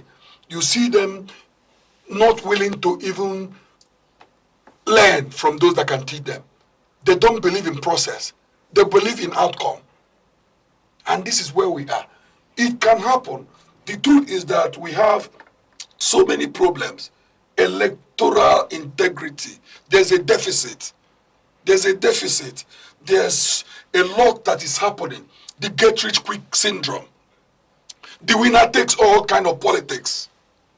Where at times some people will work very hard to ensure that the government is enthroned, only to be abandoned for people who come from the same area, the same zone. Where merit is not rewarded, where people are not acknowledged. These are part of the big problem. Where you have, for instance, in Igbo Palace, you can have the Ohaneze. It is Ohaneze in name, but in reality, it is a place for the Ezes. Hardly will you find an Oha, because an Oha is a commoner, and their thinking, their ideas, their contributions rarely matter. Okay. Dr. Ngene, you see, when you open your trap, you always write a book. And that's exactly what you're doing this morning on this program. But I want to actually find out for you, for more emphasis, for you to dissect more. We are talking about democracy. Yes. And democracy is government by the majority of the people. Yes. Where the whims and caprices of the majority is carried. And is leaned on. And where the collective aspiration of the people is done. But we have seen processes in Nigeria since 27 years of uninterrupted democracy. Yes. What could have been the problem that Nigeria has not gone beyond what it is presently? Because people are still crying, complaining, tongue-lashing, bringing out a catalog of criticisms against leadership or government of the day. What must have been the problem? What have we not done that we ought to have done since 27 years? What have we not done? Possibly, have we actually followed the democratic process well and conformed to the tenets and the norms of democracy that could actually, because we made mention of leadership, that could give us the desired leadership that could bring about change. So what is it that we have not done? Okay, before I say that, I must also say that we've also made some achievements as a country under the democratic rule. For instance, there's the constitutional continuity and the electoral transfer of power. You know what happened when, even before the final result was mentioned, Goodluck Jonathan had to call Buhari on phone and say, I concede power. Only rarely, if ever, will you see such a thing happen in Africa. And that is why, up to today, as clueless as the opposition did say Goodluck was, he is still revered in most parts of the world. And that is why he's been junketing from one part of Africa to another, trying to ensure stability, trying to ensure peace. If you also look at the issue of growth of civil society organization, you can see that a lot of people have been emboldened, particularly with even technology, citizen journalism. Most people don't believe that they can discuss, they can write, they can say things that believe should be done. So these are progress we've made. Whereas legislative development, even though most times some people who find themselves in the legislative chambers can't distinguish their left from their right when complex issues have been discussed. You see them dozing off, sleeping, or remain taciturn because they have nothing to really offer. But then again, you will also notice that we have what I call electoral integrity. Is the deficit that we are having. Electoral integrity question mark, where the electoral umpire, INEC, has not discharged its responsibilities properly. Take, for instance, one of the problem is how do we determine who becomes INEC chairman? How do we determine it? Even the current chairman, there's a controversy regarding who he is, how he's appointed. Some people tell you, some critics say that he used to be a lawyer of the current president or their party. They say those kind of things. No one knows which is which. And even the way the INEC came out and began to talk in the way with the new parties that were formed, talking about the ADC and the NDC, you know, before it came on, the way things have happened, and even how a PDP had been balkanized, the Wike pro group, a Wike who is a PDP chieftain, suddenly became a minister in an APC government, and no other PDP big man is in that government that we can really point out and say, also this man used to be in PDP. He's holding this power. It's not just wicked. So some of those things leave themselves to scrutiny, where people begin to put in their satellite, trying to mirror to find out what has happened. So the point is that what we have not done is that also we've not been able to kill corruption. We've not been able to kill corruption. We've not been able to stop the prevalent widespread poverty, because a lot of people who ordinarily would have wanted to be in politics now go in there just to ensure that they put food on the table. They are not going as equal partners, where ideas could be shared, where it doesn't matter, where people must see that you consider the point. Doesn't mean you're weak, but you're considering a point based on superior argument. These are the kind of things that we should see in the political terrain. But in our society, a lot of people have been impoverished. They are merely thinking of survival. They are merely thinking of survival. That is the problem, poverty. And it is not abating. You can imagine what happened during Goodluck Jonathan's era and what is happening now. What has changed? If you begin to do a comparative analysis, you will have noticed that Goodluck era was far better in all ramifications. Is it in the terms of cost of living? Is it in terms of saving accumulation? Is it in terms of naira dollar comparison? Is it in terms of cost of bag of rice or even yam? Is it in terms of cost of 3-bedroom flat or even 1-bedroom? A lot of things have happened. So it is not difficult to find where our problem lies. Leadership. Are those who have been entrusted with power sincere enough to say, no, we need to have a change? Because when we talk about change, that's what national development is all about. Positive change. Trying to conscientize the people to understand the environment so that they begin to think of better lifestyle. So that they can begin to understand that indeed this place has been made well by God for all to inhabit. All right, Doc. You've spoken about the electoral system, the appointment, who appoints, and then the character of individuals who are appointed to such position. And corruption, not allowing people to have their democracy dividends. Yes, but there's another structure, and that has to do with the judiciary that is supposed to be the guardian of our democracy. Yes. Let me get your perspective on if the judiciary has been able to live to its requirement, in guarding and fostering, nurturing democracy in Nigeria. I won't dwell so much on it, but I will just summarize it. It depends. There are instances where Nigerian judiciary did well or has done well.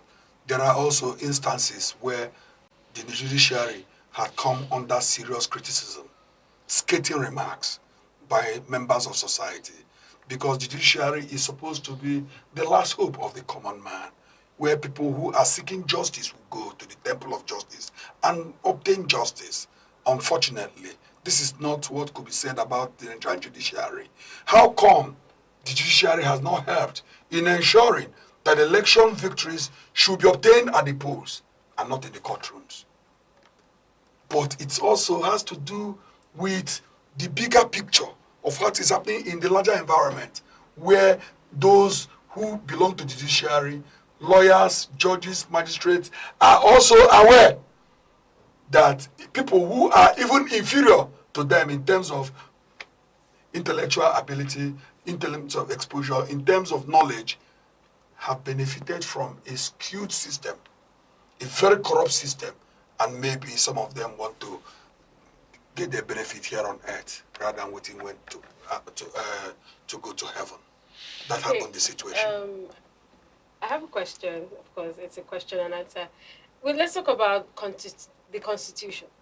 Now, we have a Constitution that was written by the military government. And handed over to us. Handed over to a democratic. Now, would you say, you know, instead of rewriting a Constitution, we keep amending, would you say that a military-born Constitution is capable of sustaining a true democratic system? No, that had never been in doubt. That is why our brother Ike used to be the chairman of the Constitutional Review Committee. This Constitutional Review Committee, I cannot truly tell you the date now, but I'm sure because I spent 8 years working in the National Assembly myself as senior legislative aide, and I do know that the federal government spent so much money moving from one state to the other, asking different houses of assembly to do something in terms of reform so that we can have a change.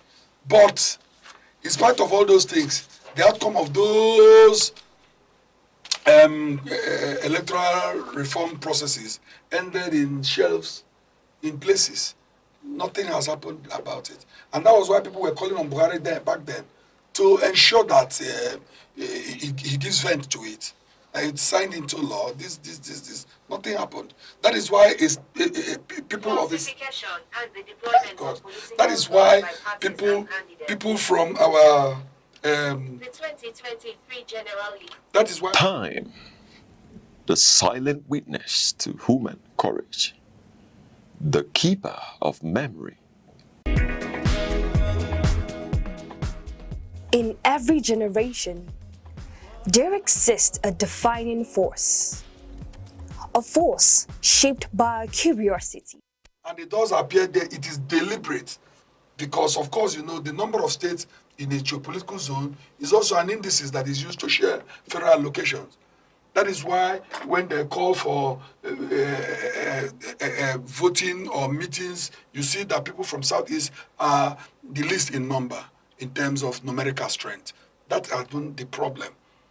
Because there's no reason whatsoever why the Southeast geopolitical zone should not have 6 states like other geopolitical zones in Nigeria. So that is a problem. Do we know that the constitution is wrong? Because nobody can barb your hair without your permission. Those military people that were... Can you even... The constitution, I was going through it. There's no place in our constitution where Christ was mentioned. There's no place in our Nigerian constitution, 1999 constitution, where they talked about Christians. But in Nigerian constitution, you will see up to 50-something places where they are talking about Imam, Grand Qadi, where they are talking about Muslim, where they are talking... And that had made a lot of Nigerians to begin to think that Nigeria may be a Muslim state. Okay. When we are talking about democracy, still on democracy. June 12. And when we talk about democracy, we are talking about government of the people. By the people. And for the people.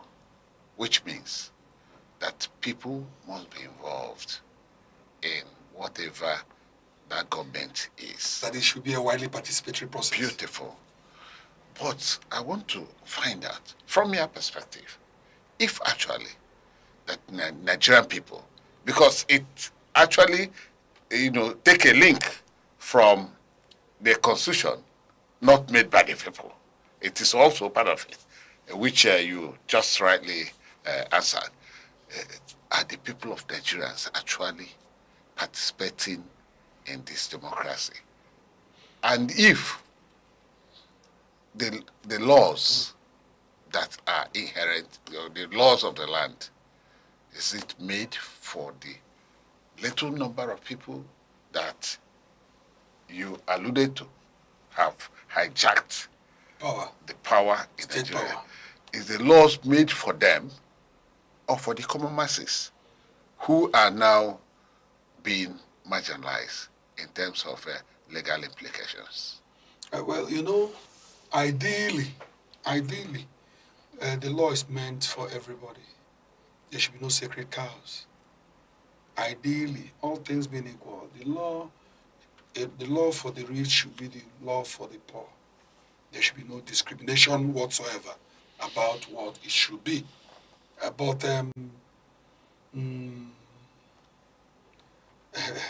that's where we find ourselves.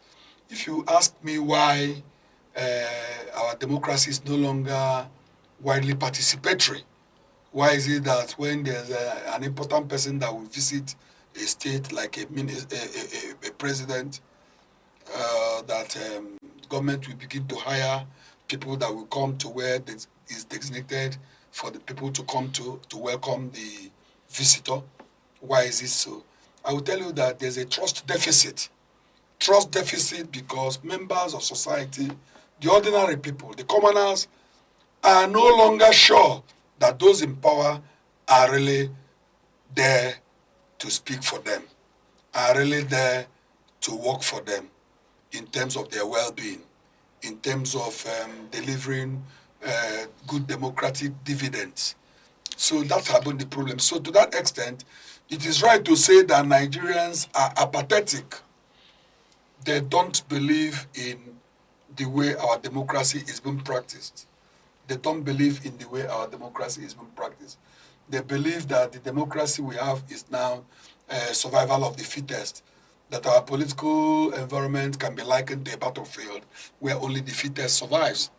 So some people who believe that they are not too strong in terms of natural strength, or even strength in terms of their monetary power and other resources, they just go into their cocoon to hide their head, because if they don't,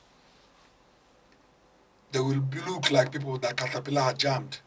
Because what we've seen in our country is a situation where people who have put in government over time has stolen Nigeria to the marrow and uses such resources to undermine competitors, to inflict fear on competitors, to intimidate members of the opposition, to harass them and beat them into line to do their bidding. That's the problem. It's not as if a lot of people don't like democracy. After all, if you look at democracy from our own cultural norm, Igbo society, we are democratic by nature. The Igbos believe in democracy. That's why father, mother, Idiopala, Adamwai, things are done in such a manner that it's as if democracy was configured for us. We believe in being democratic. We believe in the principles of doing business, that people, if you're able to outdo me, go on, acquire this and that. But in some places, out of envy, some people will even say things that they should not say. In the problem of our country has to do with the multi-ethnic dimension of our country, I think, because something that made America very strong in terms of the diversity of society is something that is destroying us. We have copied democracy.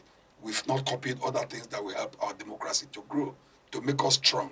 Because if you judge from our population, if we ever get it right, we are supposed to be one of the biggest countries in the world. All right, Doc, thank you very much. But before we let you go, if you have the privilege or the opportunity to change 3 things to let our democracy thrive and progress better, what are the 3 key areas that you would form or necessitate immediate change on? The Constitution. The Constitution. The Constitution.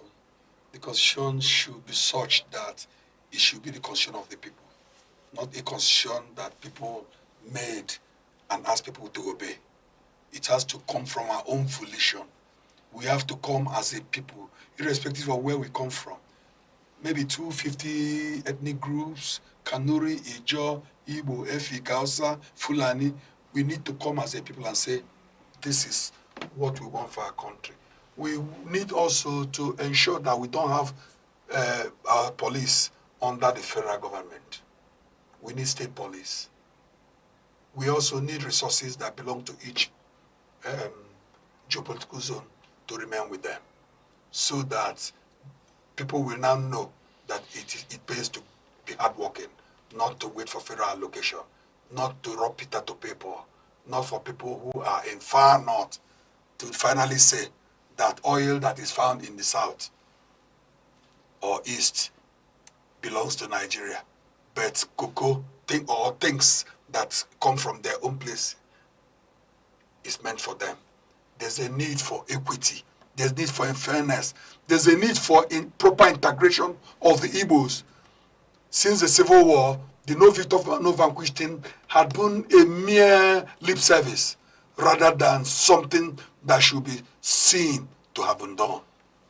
All right. Thank you very much, Dr. Maswell Ngene. Thank you for this in-depth. Above all, I will fight corruption headlong. Corruption. All right. Dr. Maswell, thank you very much. It's been an in-depth, deep-diving analysis on Nigerian democracy. We're so grateful to have you. Thank you so much for joining us. Yes. Thank you for inviting me. All right. On that ground, we'll go on a short break. And when we return, Democracy Day broadcast continues. And the voice you've heard is just that of Dr. Maswell Ngene. And here with us, Aneke in-house analyst, Mr. Reis. Mr. Reis, it's always a pleasure. Thank you for having me. For you, viewer, continue with Aneke TV. We'll give you all that you need. All right. We'll go on a short break. I will be right back. Every second, the world changes, markets rise, leaders speak, stories unfold. To keep up, you don't just need news, you need clarity, you need speed, you need perspective. That's why Aneke TV brings you the global pulse. Accurate, reliable, right when it matters most. Aneke TV. Move with the world.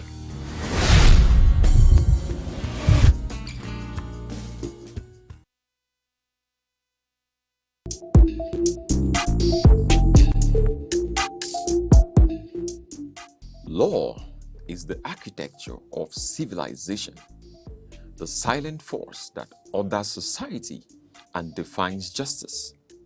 Yet, within its complexity, many remain uncertain of their rights, their obligations, and the protections the law affords. From the inviolability of human rights to the intricate doctrines governing property and civil relations. This is a platform where law is demystified, where principle meets practice, and knowledge becomes empowerment. Because justice is not abstract, it is personal. You and the law on Aneke TV.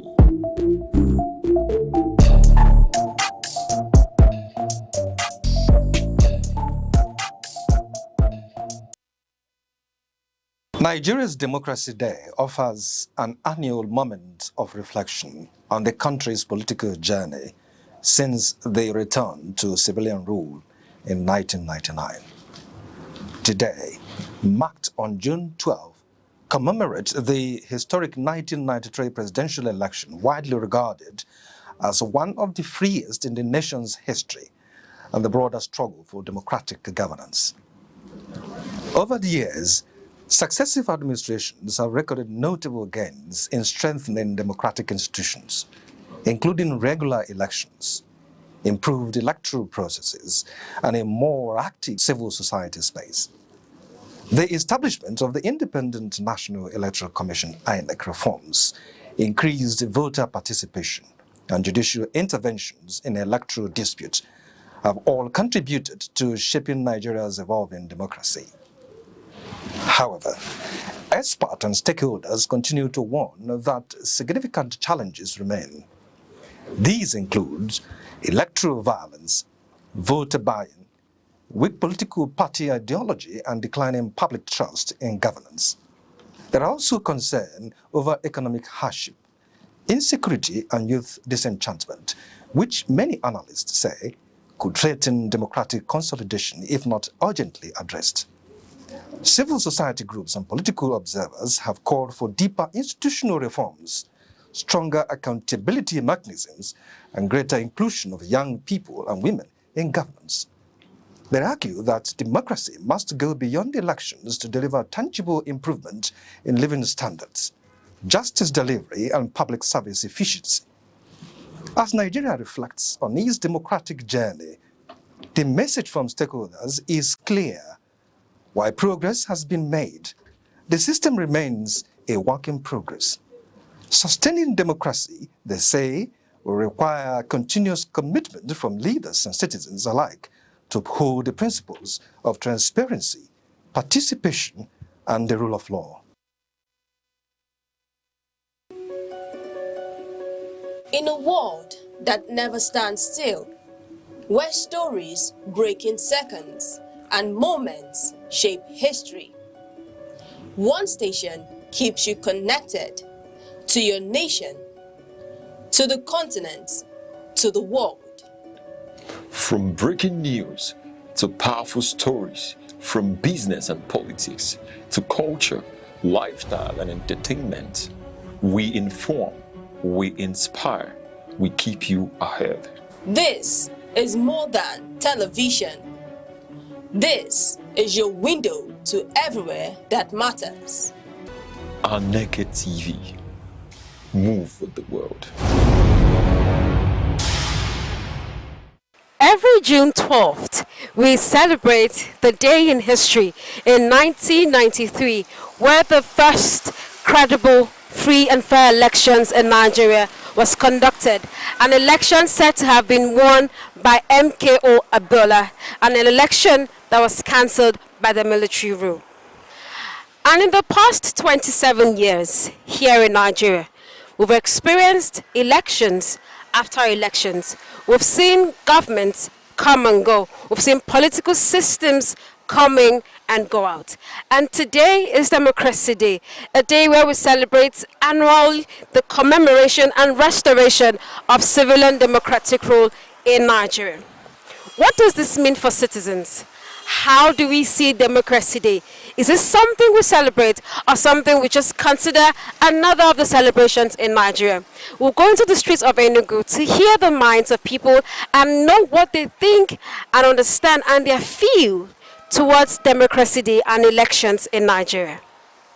Well, when we talk about democracy, we're talking about government of the people, for the people and by the people.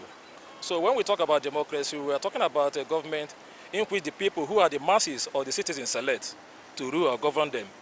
But whereby the democracy we are talking about today has been truncated. That is where the problem comes in. If issues can be addressed to handle this democracy, then I believe everybody will be happy in this country. There is a possibility, 100% possibility, that is if the people who we elect to represent us will be able to abide by the rules which they made.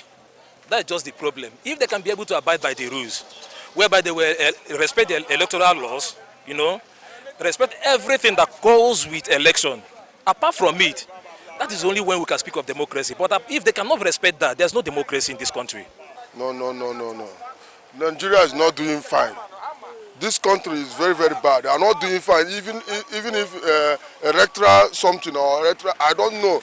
The inec has failed us. The government had failed us. The state government had failed. Local government has failed. Even the Nigeria entirely has failed. I can remember when I was small, they used to say the young shall grow. But those people, that time when I was in primary school, they are still there now. They are still in the politics. They are still there. So when the young shall grow, when are they going to grow? It's a laudable activity. Yes. The Nigerians were disappointed in the outcome of the annulment of the elections. And many people were sad. And when by the end of the day, you know, there's nothing we can do. It was military regime, so it was taken. And then when some other regime decided to make it a memorable make it memorable in the minds of Nigerians. Everybody welcomed the welcomed it. Okay. The only problem there is that MK Abiola was the person that that everybody knew was winning the election. Yeah. So, but the point that the person who made that thing to be a reality is the umpire who refused to, who continued publishing the result that show that MK Abiola is winning. And the person of Professor Humphrey Wose, I think we have some credible Nigerians who can do the job. But I'm thinking that for us to get people who can be good umpires, we check on their antecedents, not to just bring somebody from anywhere and people we are hearing his name for the first time, and he's not a member of the, he's not in any way fighting for human rights, he's not in any way doing, and he's not brought in. And people who has reputation and who will not like their names to be dented. Democracy Day was to be celebrated. I'm always happy whenever Democracy Day is approaching, because it's a day we celebrate ourselves, because it's the government of the people, by the people and for the people. So not just the leaders alone, we celebrate the leaders and we celebrate the followers. So we are celebrating every citizen of the Nigeria. As far as democracy is concerned, it's a day that was celebration. It's a day that all of us have to be happy, and we have to turn up in masses to wherever the hosting is to come and celebrate our joy. Everybody have a say in government. It's just a vacancy that need the masses to occupy. It's just you and I that is needed to occupy the seat. So it is free and fair. Nothing is wrong with that. Honestly, I think it's just God that will have to come down and help us. But we have to help ourselves first by getting our PVC. If this PVC thing is going to actually change this country, I'm hoping that, getting my PVC this time, that it would actually have a change in our country. Our country is in a deep mess. See, like, we cannot feed well, we are not surviving well. Honestly, this democracy is not democracy. This is like, it's almost like the military regime would even be better. I think what happened in the other country where the military government took over, I think it's even better because they're actually doing what they're supposed to do. I don't know the African country, I don't know if it's Congo or Burkina Faso, but then Nigeria, the democracy is not there. There should be nothing like democracy there. In fact, sometimes I wish that the whites we are still under them. I wish that, this country would have been far better than now. I think they need to wipe out and remove all the people that are bad in the system. If they are able to do that, then, because they are more bad than good in the system, obviously. So even when the good want to do the good, it's like either they are being threatened or their minds are manipulated to do the wrong thing. So it's actually hard for the people in the system to do the right thing. So that's why the people in Dubai, the government in Dubai, they were like that Nigeria has money more than Dubai. I don't know if there's any video like that you've seen, but it's because they have good leaders, and Dubai was just a desert, was just a dry place, but because of good leaders, so everything is boiling down to good leaders. If they can take away the bad ones, we would have a free and fair election. It would be clear results and good results. To say uninterrupted democratic rule, it's not the democracy we dreamt of, because these days we don't see things work out the way they should.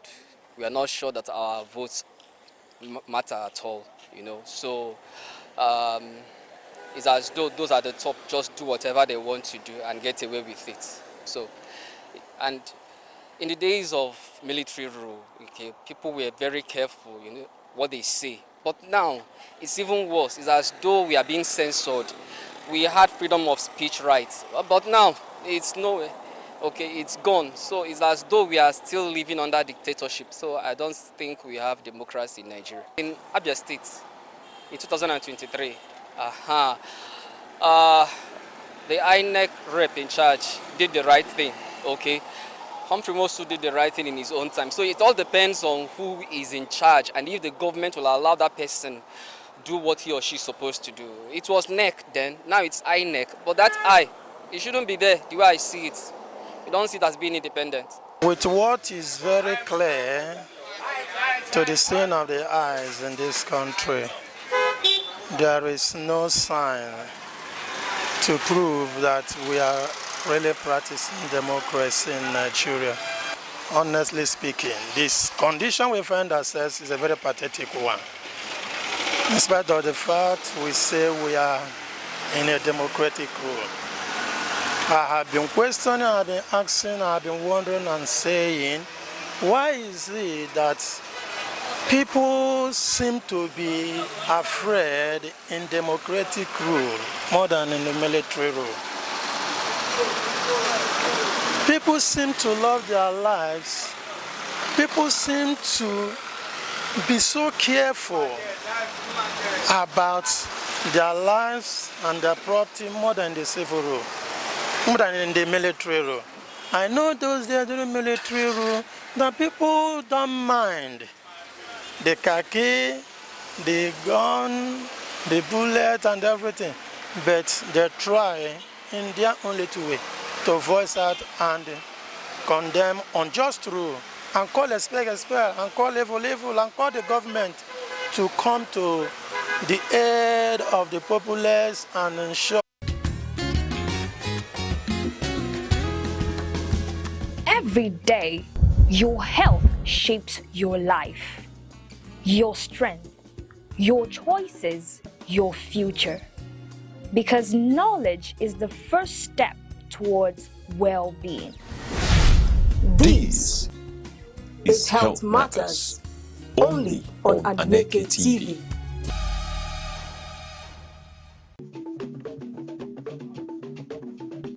The insight.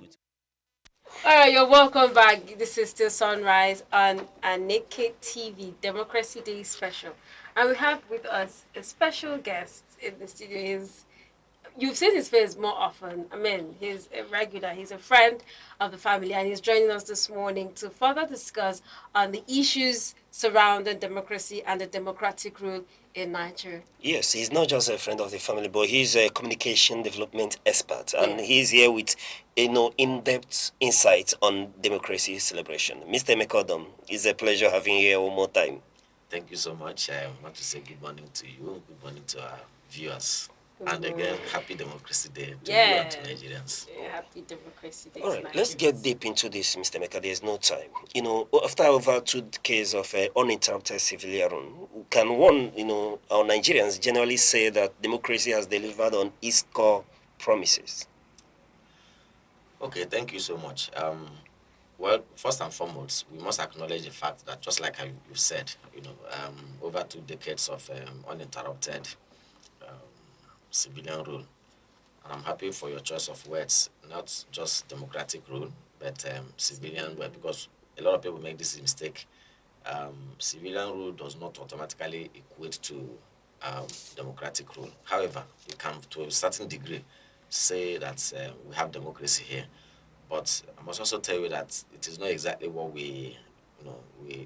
democracy on itself is a journey. Some people have said is a marathon and not a dash.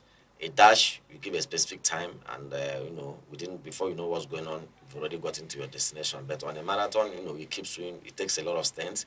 You keep moving, challenges here and there. Sometimes you're tired. Sometimes you feel discouraged, but you keep going because you have, your gaze is fixed somewhere. And so, 26 years and counting. It's a good one because this was what we chose for ourselves. We fought very hard for it. Nigerians yearned for democracy. Nigerians looked forward to it. Some people had to make a lot of sacrifices, just like the president did this morning when he was doing his broadcast to the nation. A lot of people paid all kinds of sacrifices for this democracy, and we thank God that eventually he's here with us. We have it. But I must also say that it has also brought on itself some kinds of disappointments. not because people are regretting white democracy, but because probably it has not delivered within the space of time our expectations. Um, like people say, in the life of a democratic nation, 26 years is very small to expect much. Yes, I agree to that. But you also understand that in 26 years, there are also some benchmarks you expect that should have been in place. So if those benchmarks are not there, you probably may not have. If you're building a house, you have decided to build a skyscraper.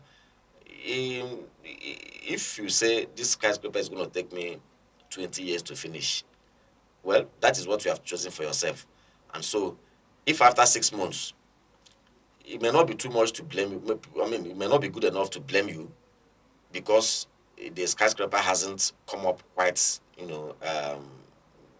appreciably. However, if you actually have a timeline for yourself, in 6 months, that timeline should tell you this is what you expected to achieve. So if after that 6 months, you're not able to achieve what you have expected, it's also a disappointment. Not minding the fact that you still have about 19 and 6 months left. But the most important thing is, are you able to achieve what is expected of you to achieve within that time frame, even if it's one day? And so, 26 years, we don't need to pass through the same. We don't need to make the mistakes or repeat the same experiments that other countries have done in the past. All we need to do is to pick up, just like in research. If somebody has researched a topic, and after the research, they've created a leeway for further research, in that area. You don't need to repeat what they have done before. All you need to do is to now concentrate on the aspect that is going to be novel, and do that. So that for me is it's been a case of some level of disappointment in some areas, because some of the things that are happening right now, quite frankly, I don't think it's fair enough for anybody to say, yes, we expect it. No, we shouldn't expect it, because we should have gone beyond some certain things now. But they're still living with us. We are still seeing them, not even on the challenges of a developing nation, but our democracy on itself.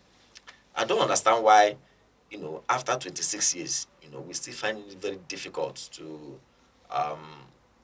have parties that, that are established on principles of ideology.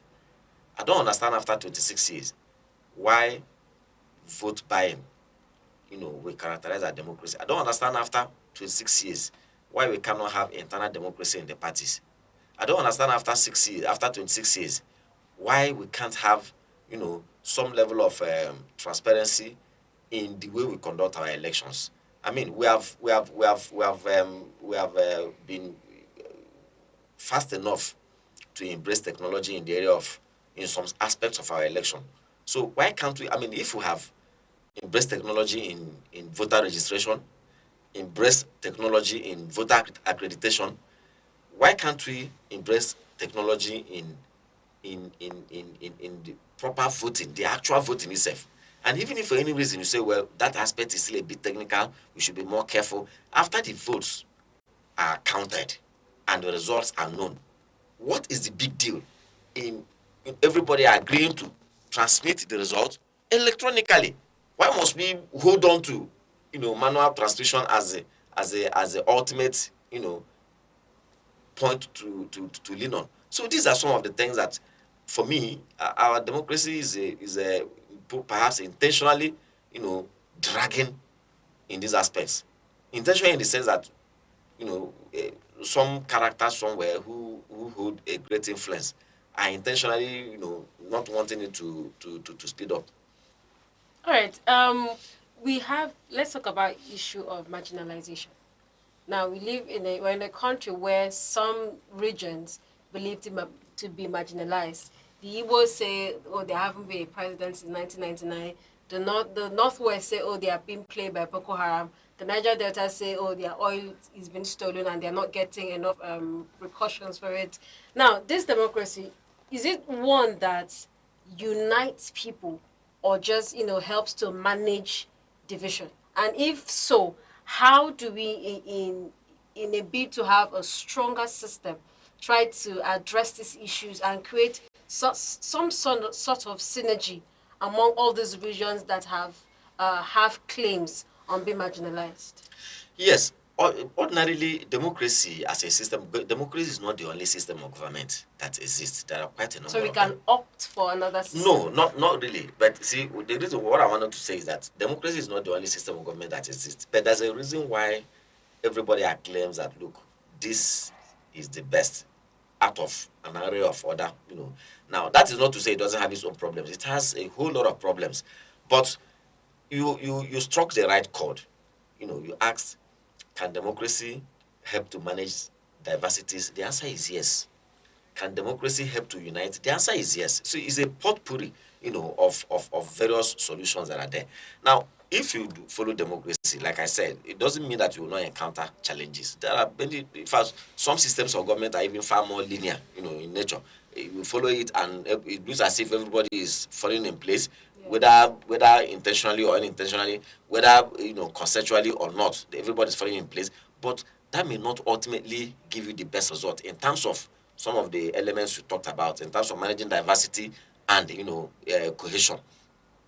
But democracy is one that if you get it right, it helps you to manage diversity. And in many ways, one of the ways through which it will help you to manage diversity is that, remember that if you have a country like Nigeria that is a very plural in nature, is a conglomerate of various, nationalities, ethnic nationalities coming to form a country. And all of these ethnic nationalities, there are things that make them different in terms of social behavior, culture, religion, worldview, and many other aspects. And so now, if you are going to have a country where all of them must, have a stake in, democracy now helps you to draw them together through various representatives. Remember that another name for democracy itself is representative government. And so when you draw representatives from all of these other divergent, segments of the nation, you bring them together, and when they come together, then it becomes more easier, to melt the various diversities into one. That is not to say that they are going to lose their individual identity, the things that make them different, because this is part of their what makes them human beings.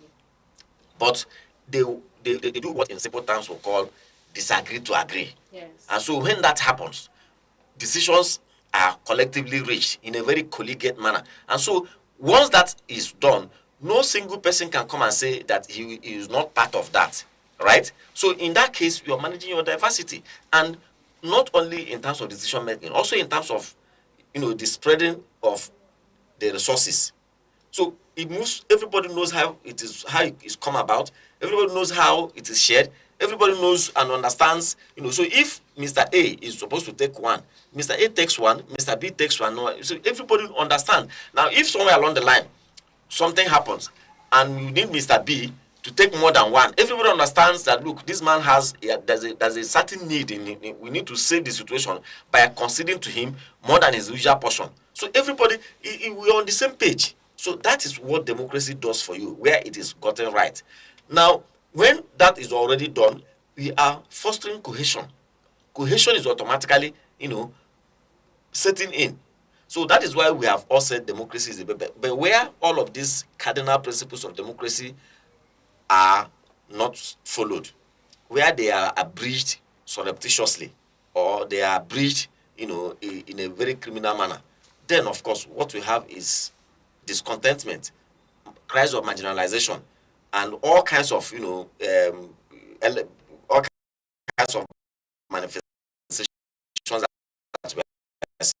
that we've been seeing in Nigeria in the last couple of years. All right, thank you very much. We're almost out of time, but before we let you go, you spoke about our electoral system, and the question is, should the electoral offences be, treated seriously, as criminal acts with stricter consequences? And if you give us the insights on this just in 1 minute, what would you change, to ensure that we'll have better suited democracy for Nigeria? No, you see, election is simply a process by which a nation or a group of people, recruit their leaders, choose their leaders. And so people come together and express their views. And once they express their views or their choices, and that becomes the case.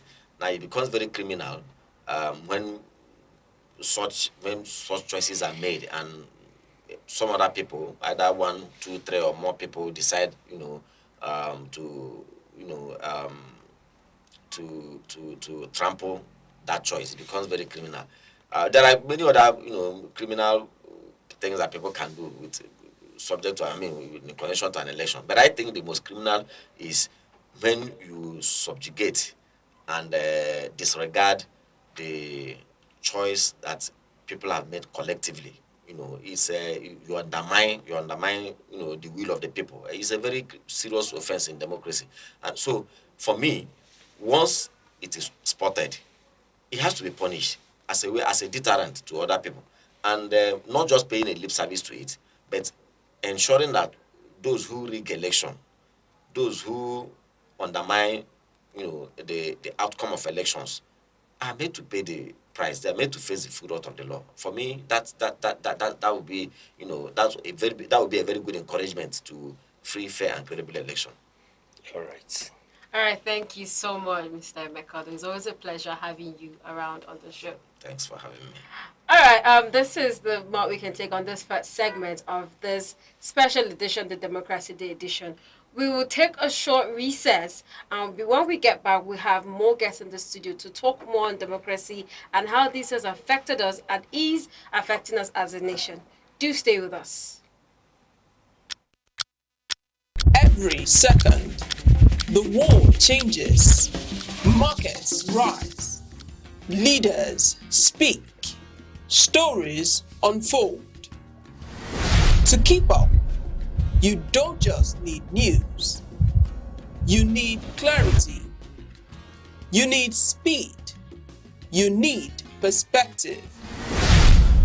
That's why Aneke TV brings you the global pulse. Accurate, reliable, right when it matters most. Aneke TV. Move with the world.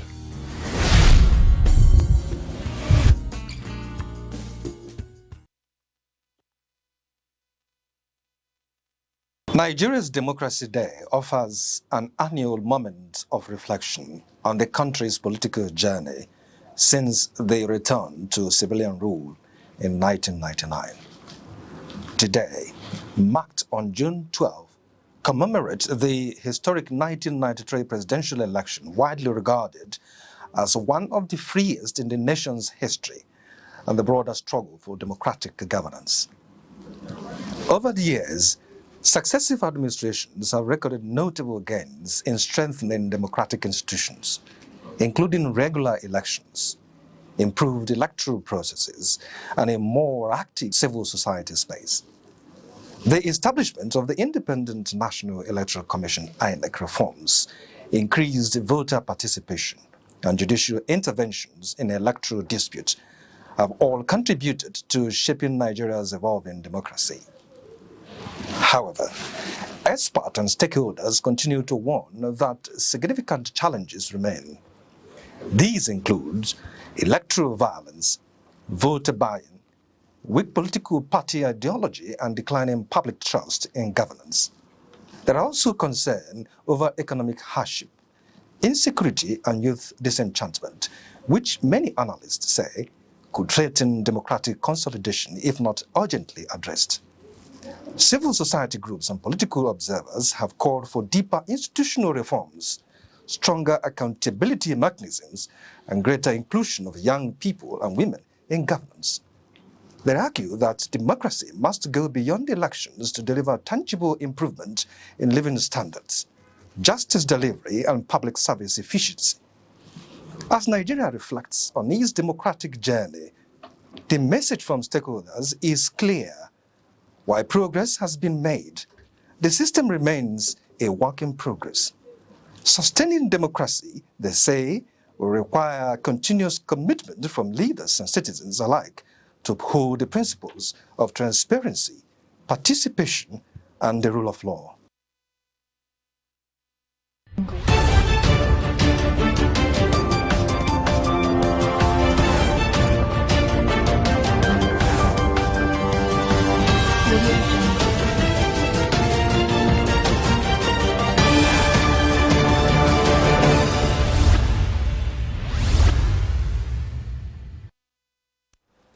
Good afternoon and welcome to news across the country on Aneke TV. I'm Good Hope Chukuma. Headlines. Tinubu urges youth to stay in Nigeria, contribute to national development.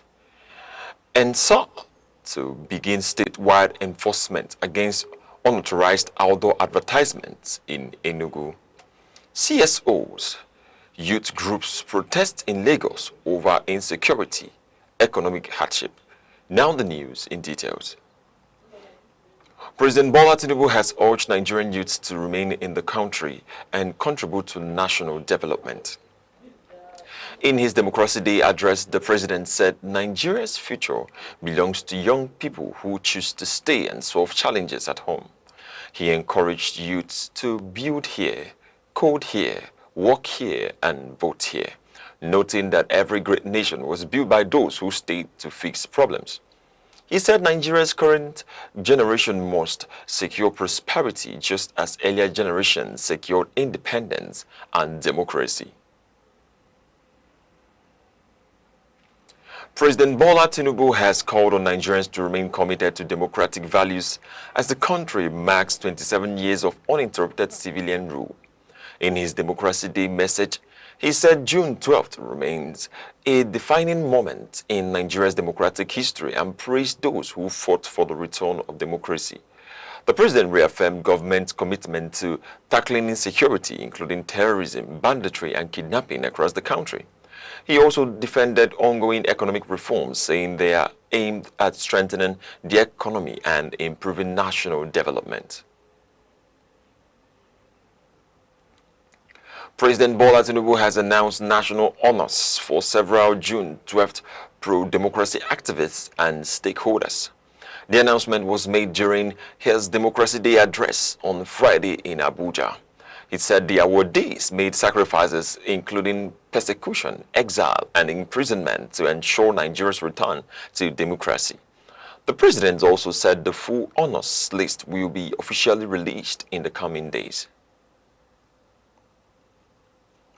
An elder statesman, Chief Hyacinth Ungu, has called for stronger focus on human capital development to deepen democracy in Nigeria. He made a call in Enugu while assessing 27 years of uninterrupted democratic governance in the country. Ungu said infrastructure alone is not enough, stressing that policies must directly reduce poverty, insecurity, and social inequality. He urged leaders to strengthen institutions, ensure accountability, and expand opportunities for civilians at the grassroots. A coalition of civil society groups, youth organizations, and trade unions staged a protest in Lagos over insecurity and economic hardship. The protest took place at Ikeja Underbridge, where demonstrators demanded urgent government action to address rising costs of living. They carried placards calling for improved security, job creation, better wages, and an end to anti-people policies. The organizers said the demonstration reflects growing public concern over inflation, hunger, and insecurity in the country. The Commissioner of Police in Enugu State, Mr. Bitrus Giwa, has ordered an immediate and sustained strengthening of security operations across the state. Speaking during a strategic conference with senior officers at the Senior Police Officers Mesh in Enugu, Mr. Giwa mandated a massive increase in visibility, policing, proactive intelligence gathering, and tightened security around public spaces. The directive places a heavy emphasis on safeguarding educational institutions with the immediate and full deployment of the Command Specialized School Protection Squad to eliminate emerging threats. In line with recent national directive from the Inspector General of Police, the Enugu Police Chief briefed his commanders on several headline enforcement measures.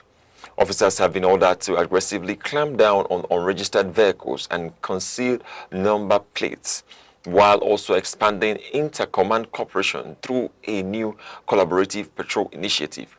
Mr. Giwa firmly warned his team that all operations must remain strictly professional, intelligence-driven, and entirely respectful of human rights and proper legal arrest procedures.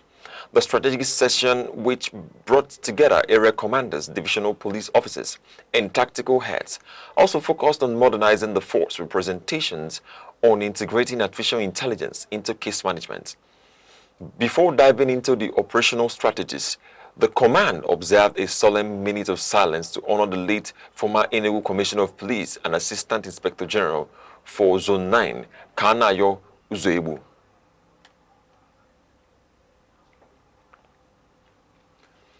Oyo State Governor Sheyi Makinde says abducted pupils and teachers in Orire local government area are still within the old Oyo National Park axis. The governor gave the update in newsletter number 140 released yesterday. He said security agencies are intensifying rescue operations despite difficult terrain and operational challenges. Mr. Makinde assured families that efforts are ongoing to ensure the safe return of all victims. The Anambra State government has sealed an unregistered health facility in Ifitedunu, Dunukofia local government area. The operation was carried out by the Commissioner for Health, Dr. Afam Obidike, alongside officials of the State Health Management Board. The facility was found to be operating without approval from the Ministry of Health, contrary to state regulations.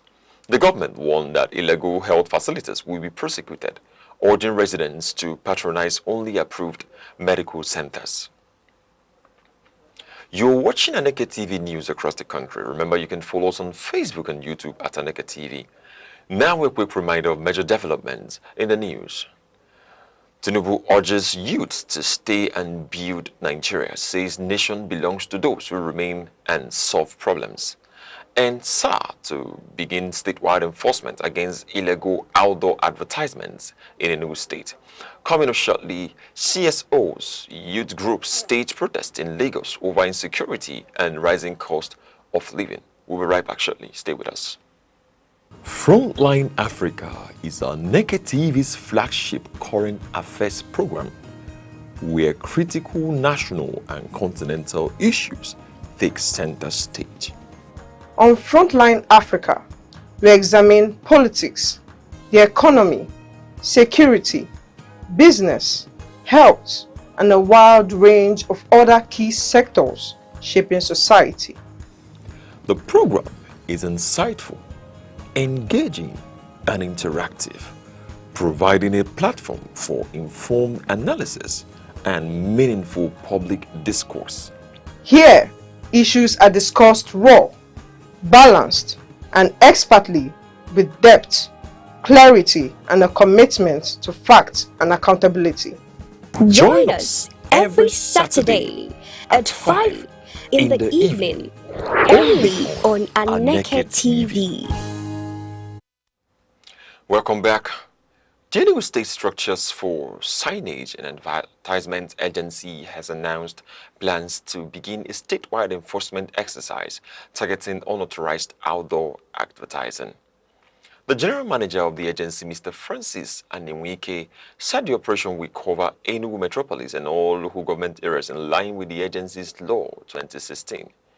He said no individual, political party, candidate or organization is permitted to display adverts without official approval, warning that violators will face sanctions. He added that the exercise is not targeted at any group or will be conducted daily between 8 a.m. and 6 p.m. with police support to ensure order. 4 suspects have been arrested by operatives of the Imo State Police Command during a security operation in forest across Ohaji Egbema local government area. The command's spokesperson, Henry Okoye, said the operation was carried out by officers of the Ohaji Divisional Headquarters in collaboration with local vigilante groups. He explained that the exercise covered Asa, Ohuba, Ada Palm Plantation, and surrounding communities as part of ongoing efforts to curb criminal activity. He added that the operation followed a directive from the Commissioner of Police, Imo State Command, Mr. Audu Boso, to identify forest clearance operations across the state. In a massive boost to morale and service delivery, the Inspector General of Police, nscdc, has approved the promotion of 374 officers serving within the Kwara State Police Command. The sweeping elevation is part of an ongoing nationwide initiative by the force leadership to reward diligence, professionalism, and unwavering dedication to public safety. According to a statement released on Friday by the command's public relations officer, Adetowun Ejire Adeyemi, The promotions span multiple ranks. The vast majority of the advancement affects the frontline ranks, with 365 constables moving up to corporal and 2 corporals rising to sergeant. Additionally, 5 sergeants have transitioned to inspectors, while 2 superintendents of police have been advanced to the rank of chief superintendent of police. Kwara State Commissioner of Police Ojo Adekimi warmly congratulated the beneficiaries, characterizing the promotions as a direct acknowledgement of their sacrifices and contributions to law and order. He emphasized that while the advancements serve as a reward for outstanding performance, they also represent a clear call to higher responsibility. Adekimi urged the newly elevated personnel to remain highly disciplined and professional, while also praising the Inspector General for consistently prioritizing staff welfare and career progression. The Director General of the National Agency for Food and Drug Administration and Control, Professor Mojisola Adeyeye, says climate change and rising heat waves are threatening the potency of medicines in Nigeria. She stated this at the 3rd anniversary of the Institute for Advanced Medical Research and Training, College of Medicine, University of Ibadan, Oyo State. She said extreme temperatures can destroy active ingredients in drugs such as antibiotics, leading to treatment failure if storage conditions are not properly maintained. The NAFDAC Director General warned that strict compliance with storage and distribution standards is necessary to protect public health. Now in sports, a review of major field football transfer bids has highlighted some of the biggest financial offers ever rejected in world football. Reports say Saudi club Al Hilal once made a 259 million euros offer for French forward Kylian Mbappe, who was rejected as the player chose Real Madrid. Lionel Messi also reportedly attracted 250 million euros attempted from Inter Milan during his early Barcelona years, while Real Madrid and Liverpool have both rejected major bids for top players, including Mbappe and Mohamed Salah. Other cases include Manchester City's reported £100 million offer for Kaka in 2009, which was turned down before his move to Real Madrid. Still in sports, England midfielder Jude Bellingham says the national team is more united heading into the upcoming World Cup than during Euro 2024. Speaking in an interview with BBC Sport, Bellingham said the squad learned lessons from their run to the Euro 2024 final, where they lost to Spain. He said the team must balance discipline with enjoyment, stressing that every player must feel involved and valued in the squad. England will begin their World Cup campaign against Croatia in Arlington, Texas, next week as they target their first major tournament title in decades. And finally, before we go, here is a recap of our top stories.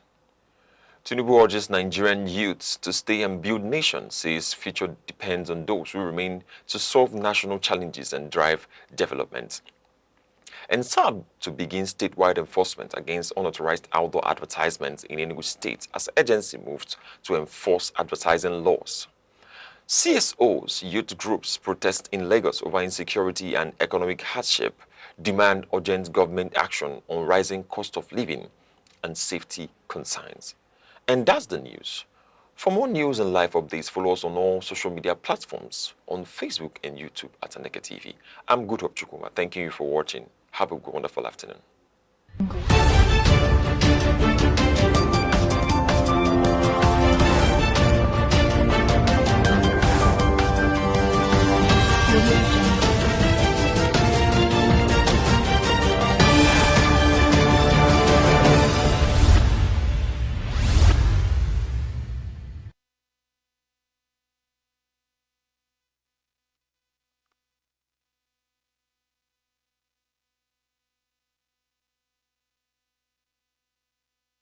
The eagle stands as a majestic symbol of strength, clarity, and vision. Its ability to soar above storms signifies resilience, while its shaped sides represent focus. This is why many nations, including Nigeria, use the eagle as an emblem of nation pride. Eagles do not fear challenges, they embrace them. They fly higher when the winds become strong, rising above obstacles rather than avoiding them. This teaches us that problems are not barriers, but stepping stones for those who dare.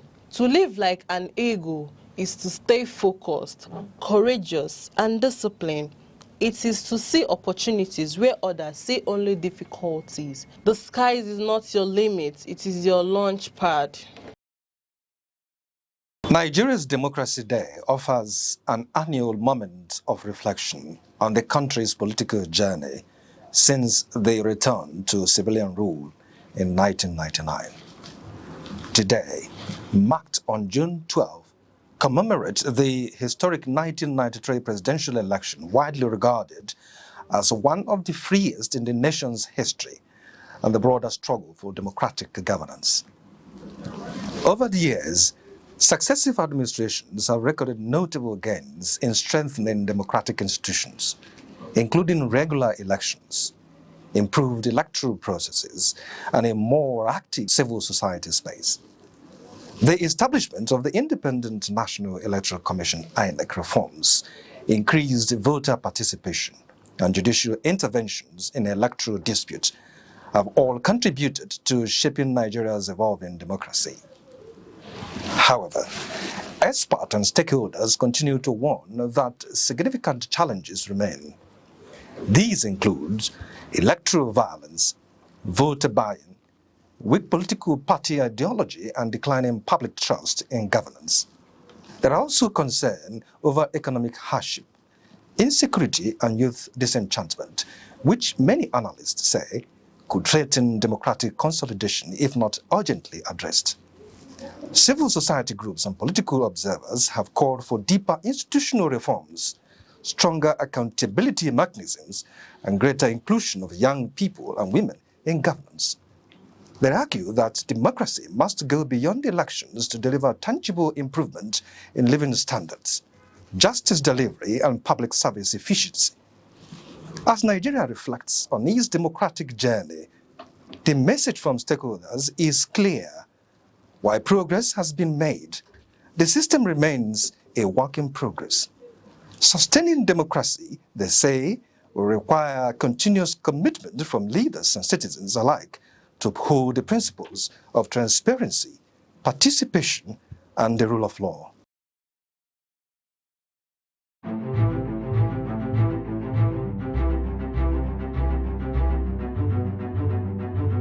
Morning headlines before you step out.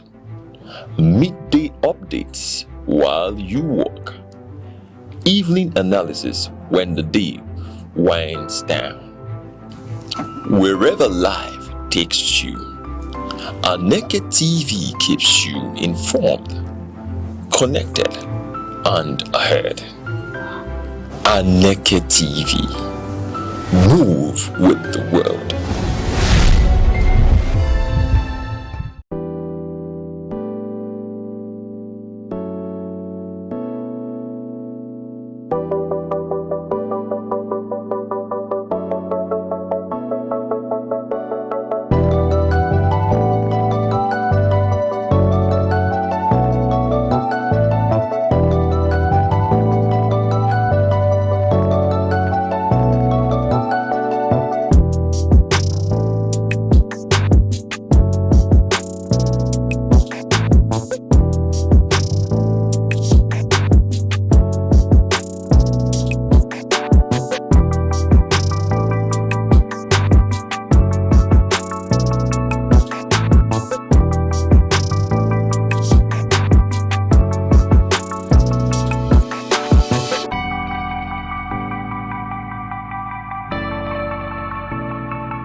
7 days. Countless moments, stories that shape the week. From decisions in the corridors of power to developments affecting everyday lives. From moments of challenge to stories of resilience and progress. This is where the week comes into focus. Week in retrospect, only on Aneke TV.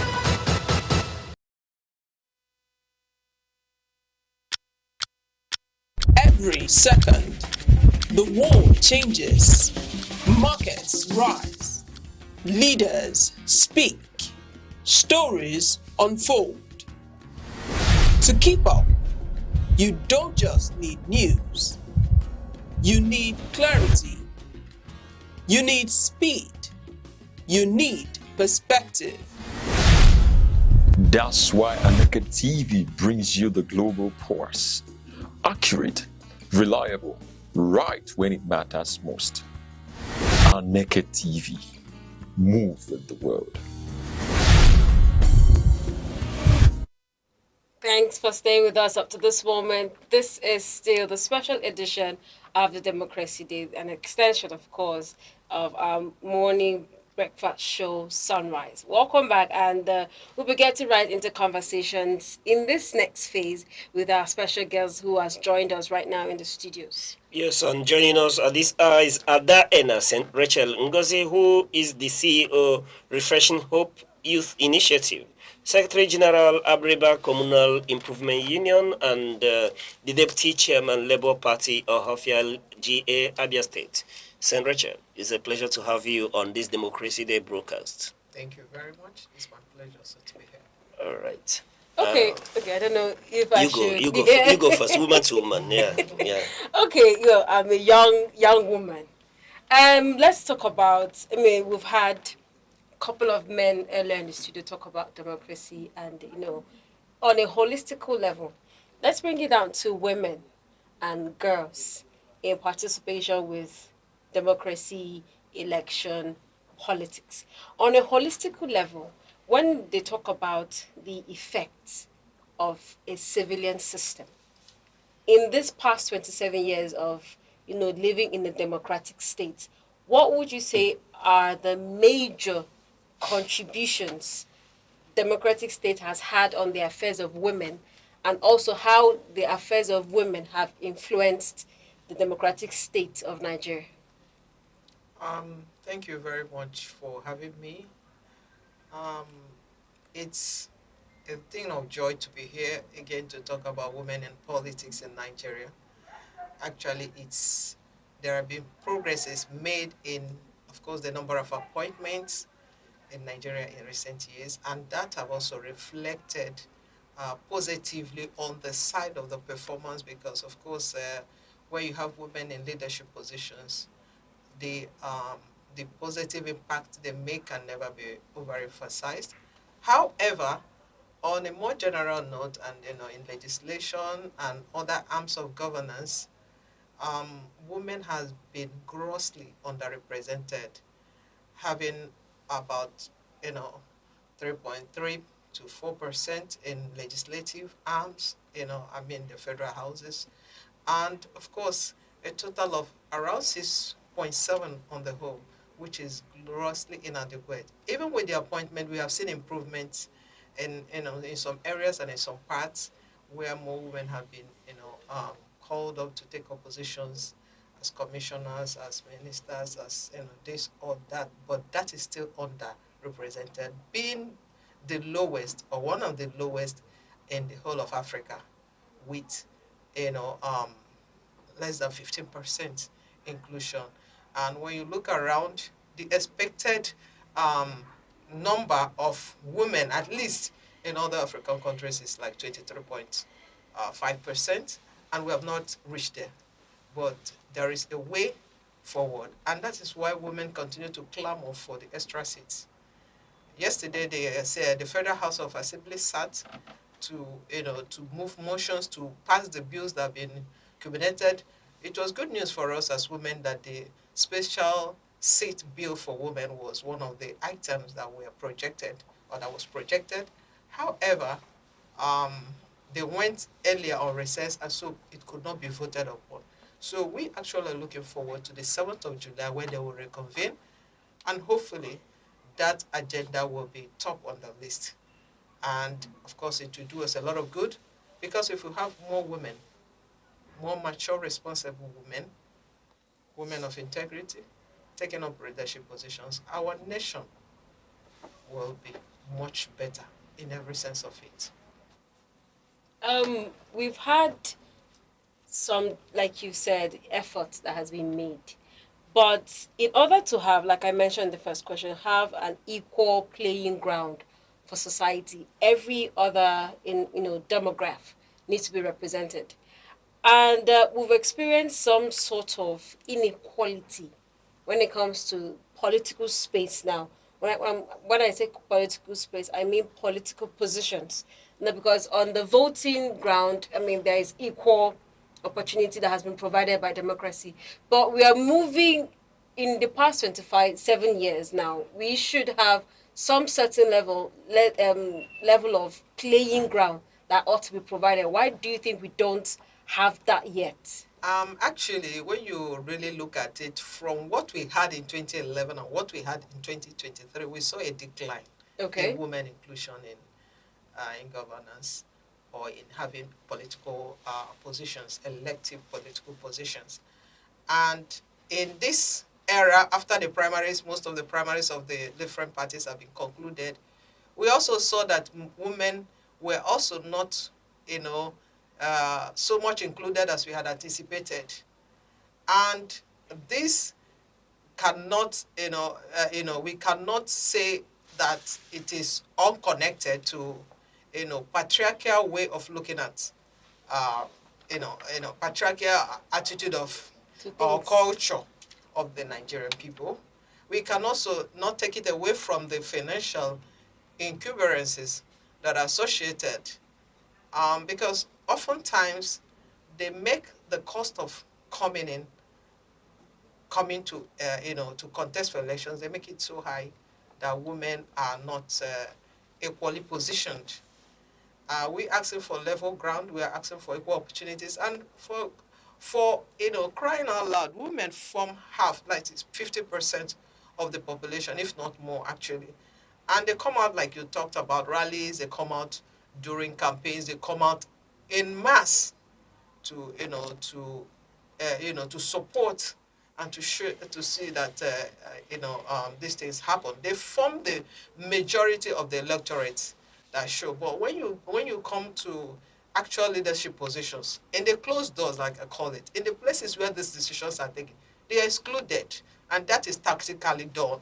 You'll be following and very closely. At some point, the circle keeps reducing, and before you know it, the women are almost totally excluded or very minimal in their appearance. And when they make votes to decide, okay, for example, during these elections, most of them were consensus, but ask how many women were in the place of deciding the consensus agreement? How many people were there to say, okay, let's do it this way or the other way?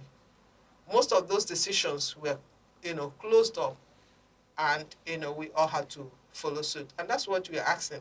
Please let us be there.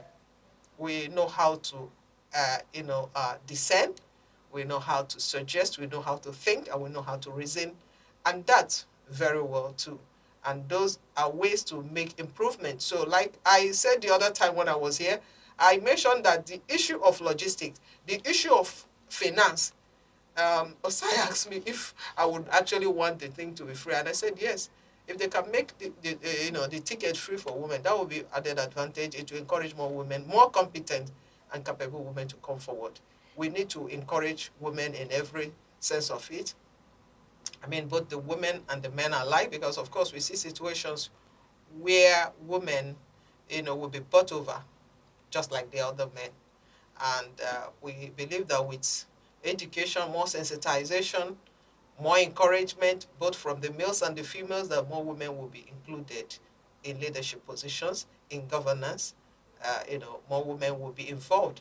And as we're asking for this special seat, it's already, it's a fact that the primary elections have been taken. But for the extra seats that we are asking for, and which we are believing that will happen on the 7th of July, I think there is still time for more women to be included for 2027 election, and that will do us a lot of good as individuals, as societies, and as a nation. All right, I see you're raring to go, especially when it has to do with women issue. But before I begin to interrogate the patriarchal attitude and culture that you mentioned, and then the finances around issues, limiting women from participation, St. Richard, let me come down home. What does Democracy Day, especially when we talk about June 12th and Democracy Day, what does it really mean to you as a person? I'm not asking as a woman advocate or a party leader, but for you as a person. Democracy Day, June 12th, we think about Abiola, how he was elected, how it went, and everybody said, oh, let's give it to him. And it had been the birth of real democracy. And when you think about it, that so many years have passed, and we're still there. We're still not sure. We're not still not at the place where the best hands get the position. We're still in that place where people are not equally engaged or exposed or equally allowed to to participate. So for me, it bothers me. It bothers me that at this time, after several years, we cannot say confidently that people can just come out, whether you're male or female, and you have capacity, you have you have competence, and you have integrity. You can just boldly come out and take up positions. You still have to go through a whole lot of rigorous processes, sometimes undeserving, and the pressure could be so much. There is also a lot of tyrannism. There is a lot of violence during elections and the processes and all that sometimes put women away from being in the forefront. So when these issues are properly addressed, of course, more women will be engaged, and I will be happier. So until then, issues, and to this day we are still raising these issues. What do we attribute to this situation, and can we really say that we are making progress as a people? There are things that we can clamor because there is intention, there is willingness to change, and where there is a will, there is a way. The first thing to consider is, we are all saying these things. Are the ones setting the rules now really ready to take appropriate steps to make the necessary change? That's one question we need to deeply ask. And as we're asking ourselves, we're also asking those leaders, are you really ready to take adequate steps to make sure that this change happens? Because it's possible. It is doable. It's not something that cannot happen. It can happen. Where there is a will again, there is a way. We should all look at it holistically once again. We should all think about it. We know we can, make the environment friendlier. We can make the political environment friendlier, less hostile, less violent. We can make the competitiveness less, like the financial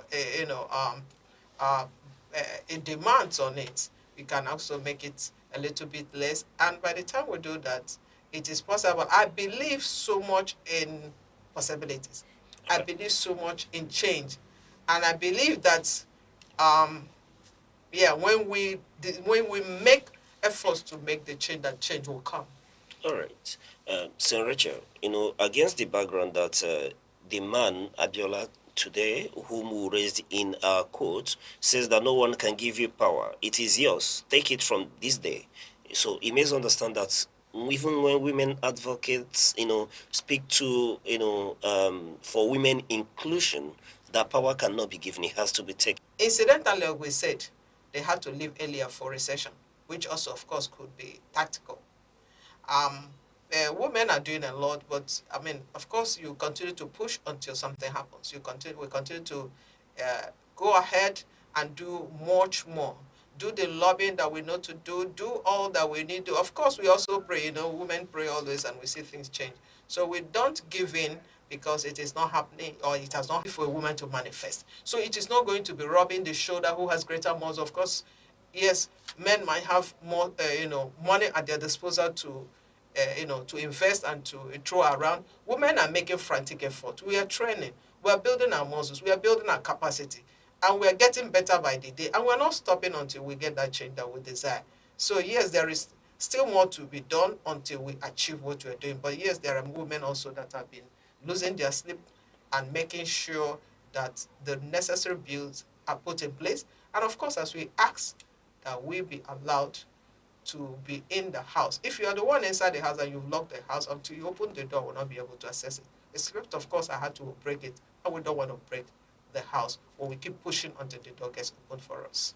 All right, speaking on this reserve seats, let's talk about addressing the issue of tokenism, a situation where democracy pretends to include women. Or you want reserve seat, take your reserve seats. Let it be said that women are in power, but they don't have any real authority to effect any change or say things that will, affect the economy and the system. How do we, in the coming future, and even as we go further in our growing democracy, how do we correct this issue, this notion of tokenism? Oh, there's a woman in power. We give them opportunities, but they don't have real power. Actually, we feel it all the way around. Even those of us already in. I know it is never easy, because for a regular Nigerian man, he's always feeling threatened by the presence of a woman. They look at you as as a threat, and we want to inform them and continue to stress: we are not threats. We are partners in progress. We want to add our wisdom. We want to add our knowledge. We want to add the resources. We want to add the capacity we've built to make sure that our country becomes much better. And it's not just about the tokenism, because we are asking for this extra seat, because you know what? This extra seat is not saying that women will not contest in elections. No, we will still contest in election. But just in case, like we already see all the time, that we are marginalized or schemed out for one reason or the other, or our money is not enough to buy all that needs to be bought, that there will be still that space that will give us opportunity to sit around the table. Yes, it may not, we may not be the only ones talking out. We appear as if we are not heard at all times or seen at all times. But let's get to the table first. We will see how it goes, So it's not like dash us place. It's not like, give us the token. After all, we have incorporated women, and then you still be suppressing them. No, that's not what we are asking. We are asking for women to come in and make the necessary input and make the necessary change that all of us are clamoring for. We are not just asking for that token, but in addition to the political positions we clamor for, some of us have come out openly to contest. Support them. Women support other women. Men support the women that are competent and capable. You know them when they come out. Please support them. Give them opportunity. Let them lead groups. Let them lead committees. Let them lead organizations. We have seen examples of excellent women. We have seen examples of greatly performing women. And that's what we are saying. We are coming. Open the doors. Let's enter. And again, the tokenism or whatever, let it also be there. Let it be an extra to what we are saying. Because even if we don't get it, or get all the positions we are clamoring for different reasons, at the moment, I know that people are getting wiser. People are getting better. And it won't be long when a lot of all these things will change. Look at some African countries having prime ministers are women. Look at India. Look at Arabic nations where you think that women are not anything. But they have positions and they are making great influence. So how about Nigeria? We can make that change. We can. And we are not stopping. We'll continue to push. And if it is the token that we're starting with, let's start with it. Let us be around the place where these discussions are made first, because it's very important. Because until you are around the corridors and you are there where those decisions, and you hear the talks that are being made, you hear certain things, you will not even be able to make real decisions and choices. And going forward, we are up here to make sure that the right things are done. Women can contest for elections. Competent and capable women contest for elections and they win elections.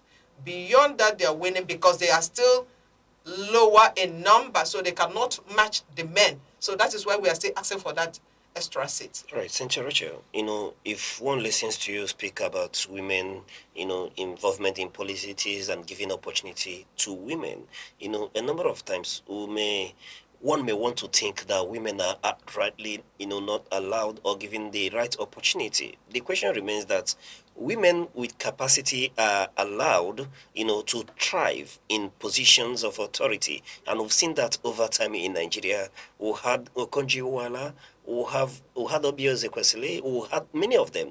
And there are women who are equally in government presently. So the question remains that what we are contending with when women talk about non-inclusivity or tokenism, the point is that perhaps women with capacity don't show up at the right places to be given such opportunities. And when you see a woman who has capacity, patriarchy gives way. Culture, finance becomes no problem in this very instance. You've enumerated people that we all know about, and mind you, these opportunities, or most of them, are on appointment basis. And what women are asking more about right now is about those elective positions, where you are put in place, you are a man, I'm a woman, and we come out, we are contesting to have a particular position, actually in legislation, actually in the overall leadership of the state or the nation. And then we come out, you look at me, people look at you and look at me and say, this woman will do better. We have seen her antecedents. We have seen what she has done in other positions she has held. We know that if she's the one leading this group, it will be much better.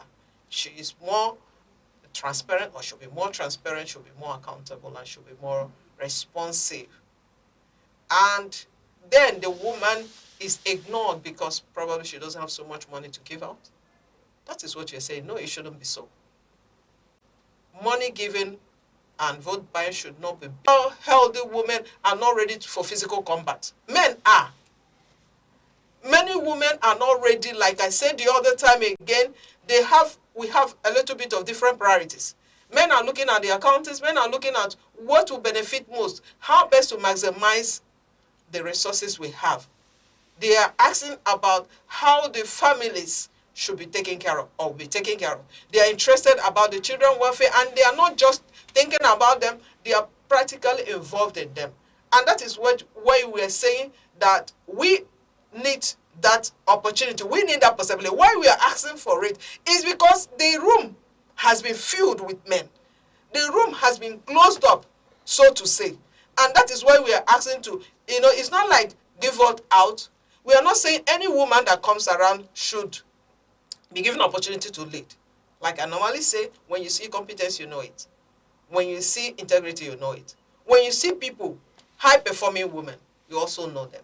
So we're not asking for a handout. No, we are not asking for a handout. But we are asking for that fairness. We're asking for equality. We are asking for it for equity, fairness. We own this nation together. We are half, if not more, of the population that we have within the nation. So why can't we have places? If you are looking for 10 senators, why don't you make it at least 7-3? If you are looking for House members, for instance, and they are going to be 10, why not make it at least 7-3 or 4-6?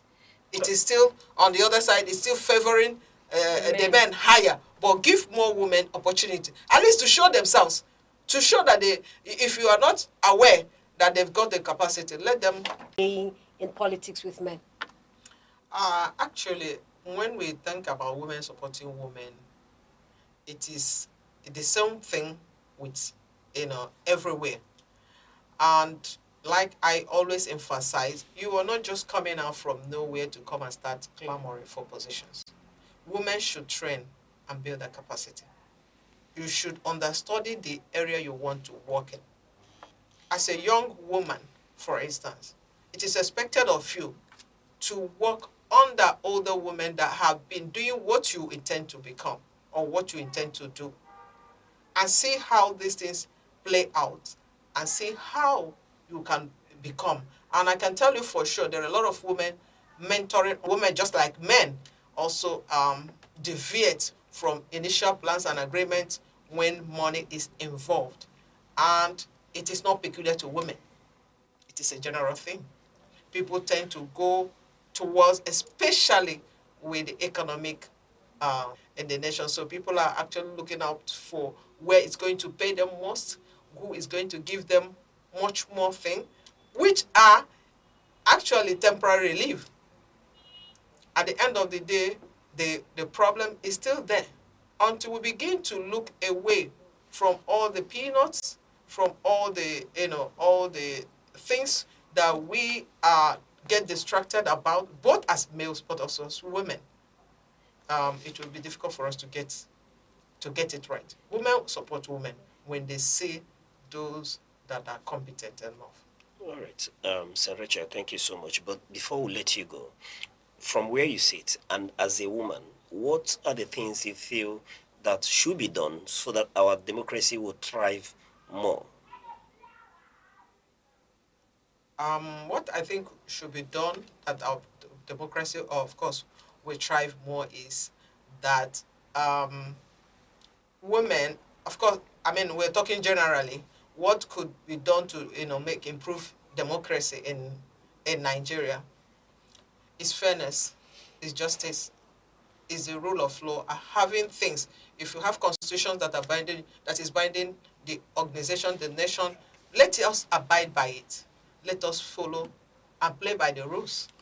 It will help us go forward, because most of the time we overlook those things. We are the ones that have set the ball, and we overlook them and begin to do things otherwise. So as we look towards what we have set for ourselves as goals, as target, it will help us a long way. It will better the situation. Initiative and Secretary General Abreba Communal. While you work, evening analysis when the day winds down.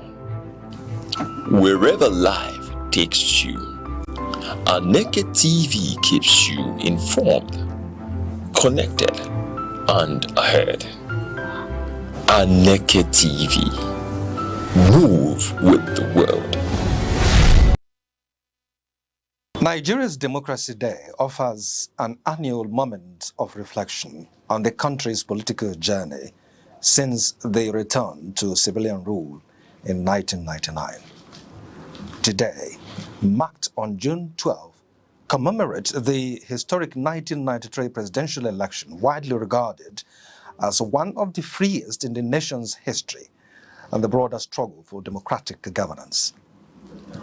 Over the years, successive administrations have recorded notable gains in strengthening democratic institutions, including regular elections, improved electoral processes, and a more active civil society space.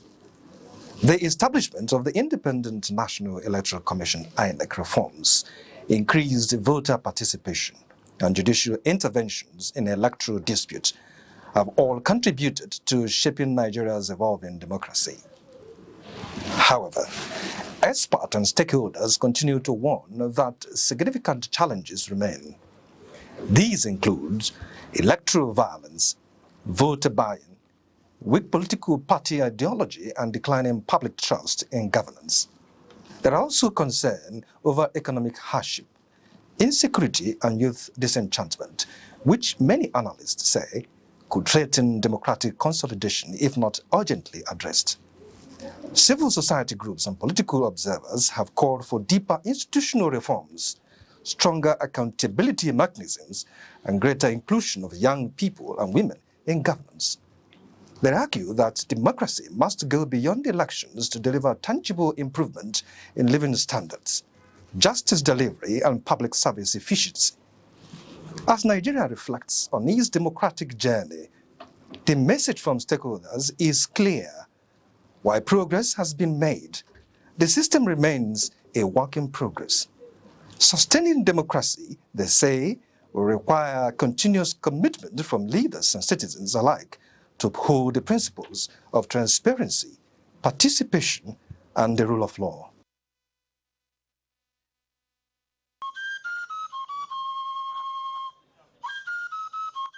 From the tiniest cells to the farthest galaxies, life holds secrets we are only beginning to uncover.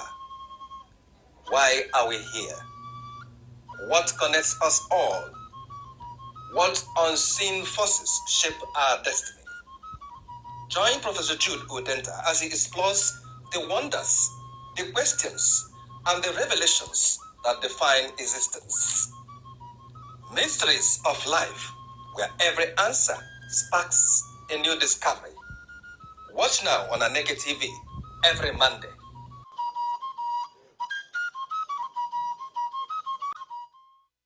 Time, the silent witness to human courage, the keeper of memory, the archivist of greatness. Across the vast landscapes of Africa, from the savannas to the bustling cities, voices once rose, ideas once burned, and visions once dared to challenge the limits of their age. They were not merely individuals. They were epochs in human form. In literature, minds such as Chinua Achebe, Wole Soyinka, and Ngugi wa Thiong'o reclaimed the African narrative. Through ink and imagination, they dismantled distorted histories and restored the dignity of African identity. Their words were not just stories. They were mirrors, reflecting a people long misunderstood, and windows opening the world to the depths of African civilization. In the realm of science and knowledge, pioneers like Philip Emeagwali proved that African intellect could reshape the frontiers of computing and technology. Their work was a quiet revolution, reminding the world that innovation knows no geography. And in leadership, towering figures emerged when history demanded courage. Men like Nnamdi Azikiwe, Kwame Nkrumah, Nelson Mandela, and Julius Nyerere redefined freedom, not as a privilege bestowed, but as a right reclaimed.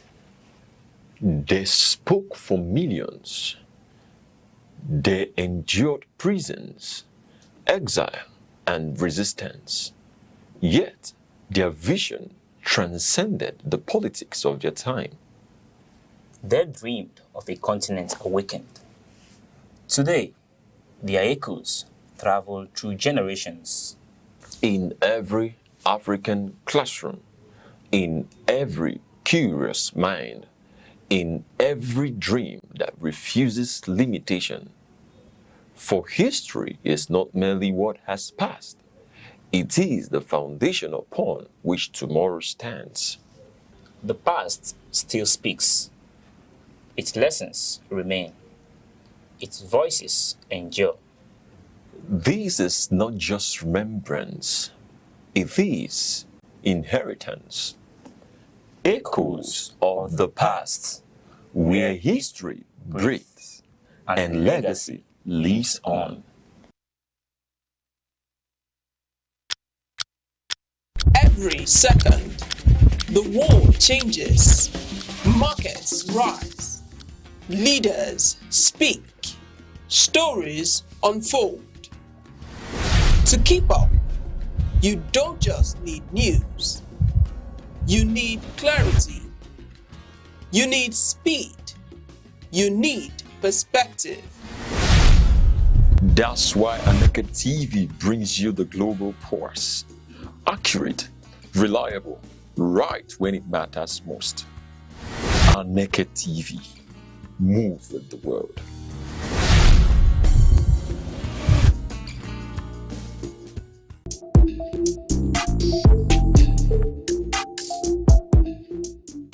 Law is the architecture of civilization, the silent force that orders society and defines justice.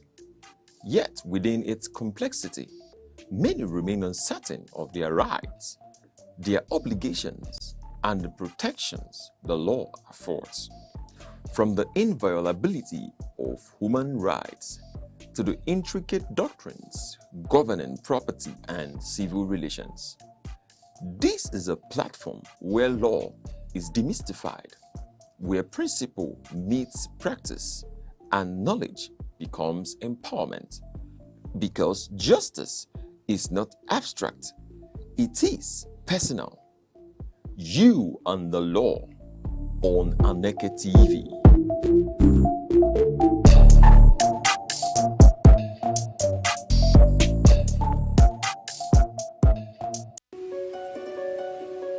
In a world that never stands still, where stories break in seconds and moments shape history, one station keeps you connected to your nation, to the continent, to the world. From breaking news to powerful stories, from business and politics to culture, lifestyle and entertainment, we inform, we inspire, we keep you ahead. This is more than television. This is your window to everywhere that matters. Aneke TV. Move with the world.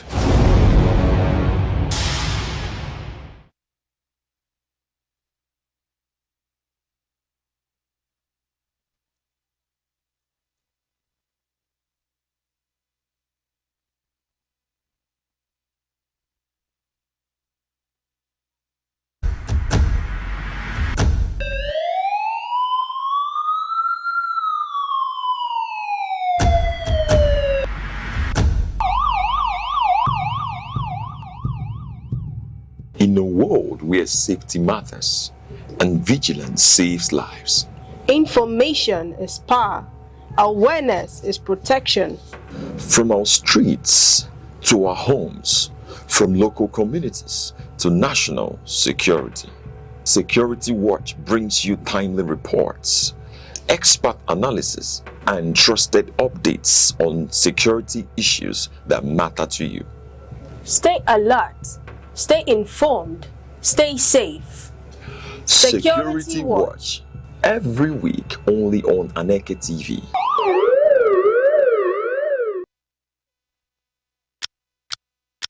Every second, the world changes, markets rise, leaders speak, stories unfold. To keep up, you don't just need news, you need clarity, you need speed, you need perspective. That's why Aneke TV brings you the global pulse. Accurate, reliable, right when it matters most. Aneke TV. Move with the world. Good afternoon, Nigeria. Good afternoon, the 042. Kenkeneme, thank God it's Friday, and thank God it's Friday TDIF. Every Friday we give a shout out heading towards the weekend. We have so many vibes, cruise. And before we go into the main weekend, I will give you my gist with me. You know my name. I go by the name Gift Obodo. I'm properly called Shushu Lawyer, aka all types of spicy pepper. I have a lot of people with me live here at Aneke TV, starting with my, the main person by my right, and your favorite person. I go by the name Ugoma. She go by the name Ugoma Sinachi. Ugoma, how are you doing? I'm fine. What are you all doing today, 042? Hello, Nigeria. Hello, my Southeast people. How you all doing? Amazing. Today. Hope you all are doing amazing. I'm right here with my very own girl. Clacky. I'm good. I'm good. Amazing. Thank you. And I have one Odogu here with me, live and direct. He is our #1 creator in the entertainment industry, live here in Enugu. I call him Smart B. You know, he's a very smart and be-wise man. Coming from the city of 042. Smart B, what's up? What's up, my people? It's your boy Smart B, 042. Hope you all are doing good. He's a wonderful rapper, a content creator, and a hip-hop artist. Yeah. Smart B. I hope you are doing good today. Active. Very active. And you all know that today is June 12th. And probably, today is Democracy Day, where we celebrate Nigeria and the democratic citizens of Nigeria today. Before I give a lot of things, I'll just have to give a shout out to our youth and every citizen are right out in Nigeria. Democracy is the government of the people, by the people, and for the people, as you all know. And so, starting this show, I'm going to, talk about, I have a lot of things to talk about, starting with the movement of VDM out right there. So, Ma, what do you feel?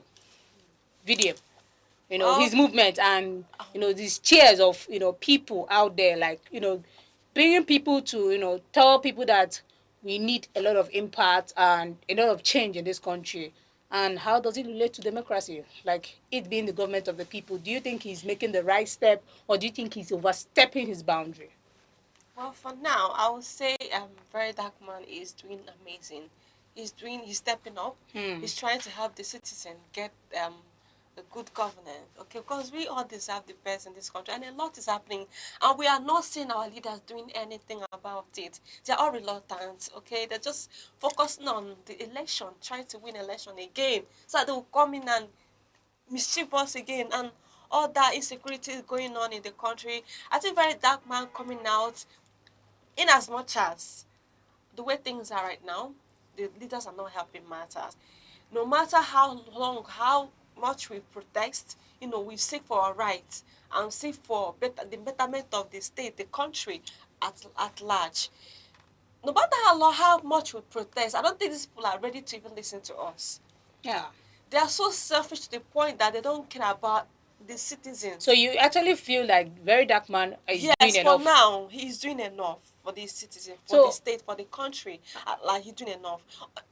Though sometimes he do overtake it. He does do too much. But for now, I think he's doing. This is the time we need him. Okay? Yeah. So Mr. B, what do you think about Very Dark Man? Are you a rapper? Are you a man of your own? Oh, I own. I'm not money. Well, he's doing a nice job. At least he's trying to make us as a youth, like, for us to know that the government are trying to, push us down or something. Well, he's doing a nice job. I really appreciate a Very Dark Man for the job he's doing. He's doing well. That's what I can say. And we see the likes of Davido, wearing the shirt, bring back our girls. What do you think? Well, our artists are already, saying stepping up. They are stepping up to it's say. It's about the bring back our girl kind of shirt he's wearing.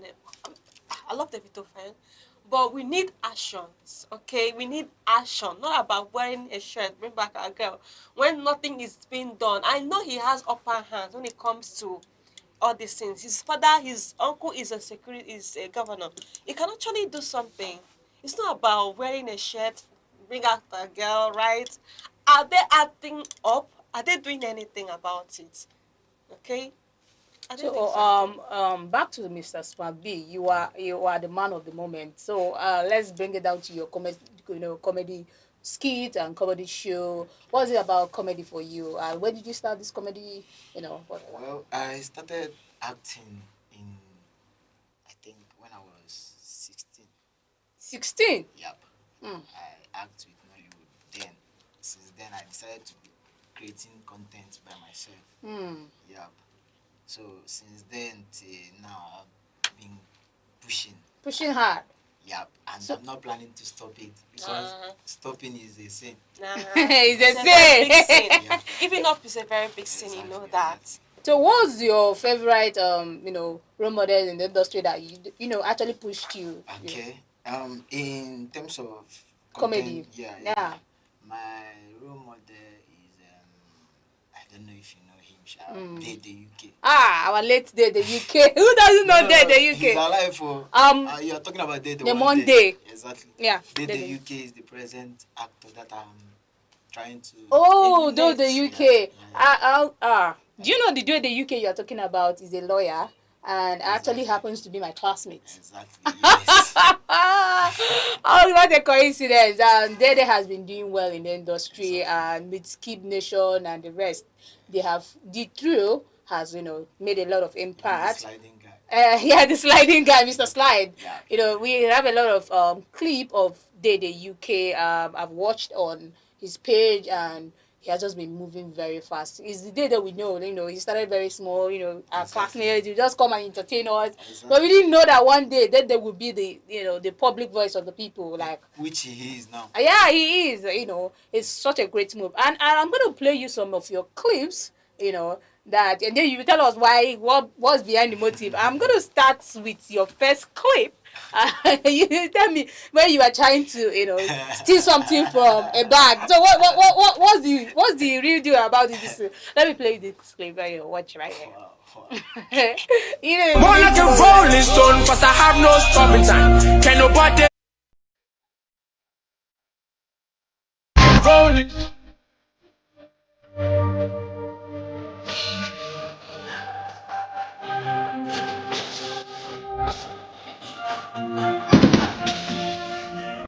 Of course I fucked up. Who never fuck up hands in the air? No.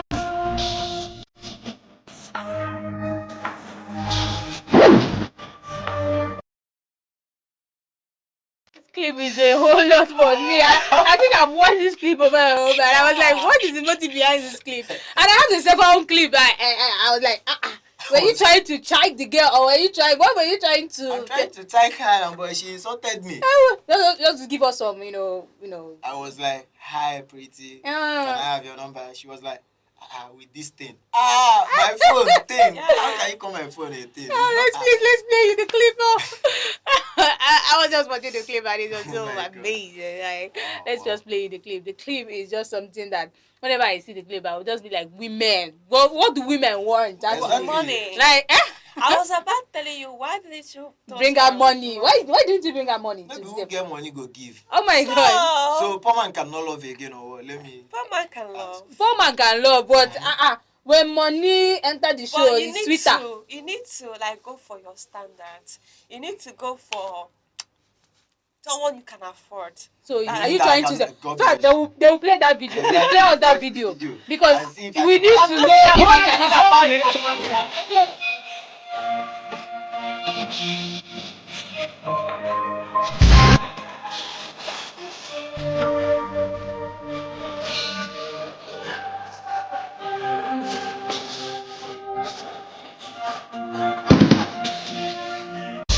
Of course I fucked up. Who never fuck up hands in the air? No.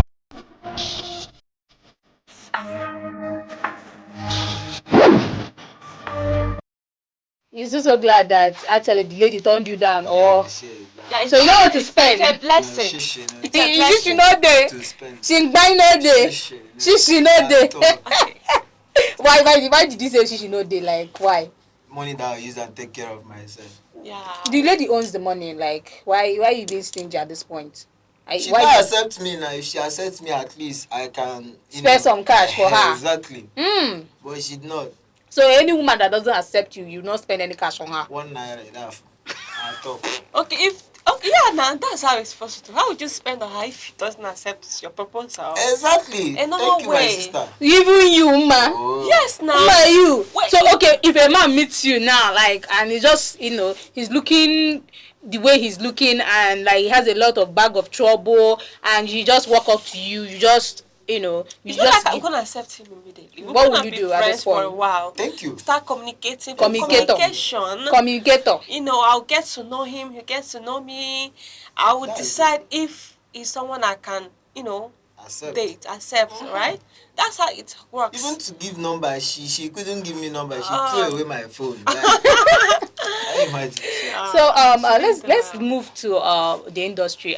We have seen Akina Popo, being giving us a lot of childhood memories, and now soon enough the industry is considering making them legends. Of course, they need to be. They're already a legend. They don't need their validation. Do you have any childhood memory of them? Giving you. In as much I never watched their movie, right? Back then, I've watched it. Me and my brother, we tried to watch it in the parlor one time like that, but we didn't finish it. So we're like, let us just watch this African magic movie here, So we started to watch it on YouTube. It was interesting, and I've also been seeing clips of their movie, short clips of their movie on YouTube and on TikTok as well. So I've been coming across them, and I know they're legends. They don't need validations, okay? They don't need people's validation to be legend. They're already made. So people coming out to say they want to crown them as a legend, it's more like insult because these people has been there ages. So, Mr. Smalby, please, can you give us like 1 or 2 soundtrack of memories that you remember? What they say? Joromia. Joromia. Joromia, Guinea. When Aki was asking some local, where were you when my father made all this money? Papa was like, Joromia. You know, we see the likes of Popo having so many memes. He's king of memes. They don't use in this thing picture do meme like they don't wear them he's supposed to be the legend. Yeah, he's a legend. People still remember them. Let's just play you some clips of Aki and Popo, and let's just take you back to the the old times. So, we'll just play you some clips, and you tell me the favorite amongst them. Like which one do you like? Okay. Aki, what is it you're holding? This is Akubara. Who this? It scratches the body. Aki, this scratches the body. Good boy. Good boy. Why you catch me like that? Like a goat. Because I will call him. Boy, you can catch me like a goat. My God. Don't you know that you're a beautiful lady? Yes, you're fine. Get away. Yes, you're fine. No, he's not laughing at you. The doctor is a... No, you don't know how to sing. Doctors is a queen, a queen, Doctors is a queen, oh, Angela. Doctors is a queen, a queen, Doctors is a queen,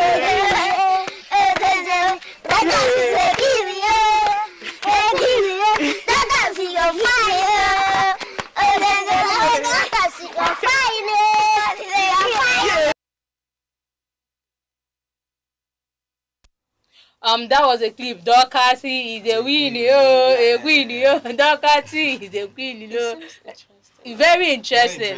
Like it's a clip that when I was watching it, this lady Dorcas has had a lot of memories. I think I remember a couple of movies she acted with Akina Popo. And this lady I don't know, she's not looking very much older now. Like I just imagine, and then the Aki and Popo are still looking all. Well, I think it's nature. Yeah. For you, it is a good thing to have a small, petite body. Like it's good to have small body. To me indirectly. Not you indirectly. I'm small now. Me, am I not small? No. I am small as well. So I'm trying to tell you that I like it. Slim. Even when you're growing older, nobody knows. So you see my mom, you don't believe she's like you'll be like surprised. I like it. Then you couple with taking care of yourself, everything. Don't overstress yourself, okay? I'm not trying to say the lady at the Dorcas is a queen, has actually been stressing herself. It's just nature, her body type, okay?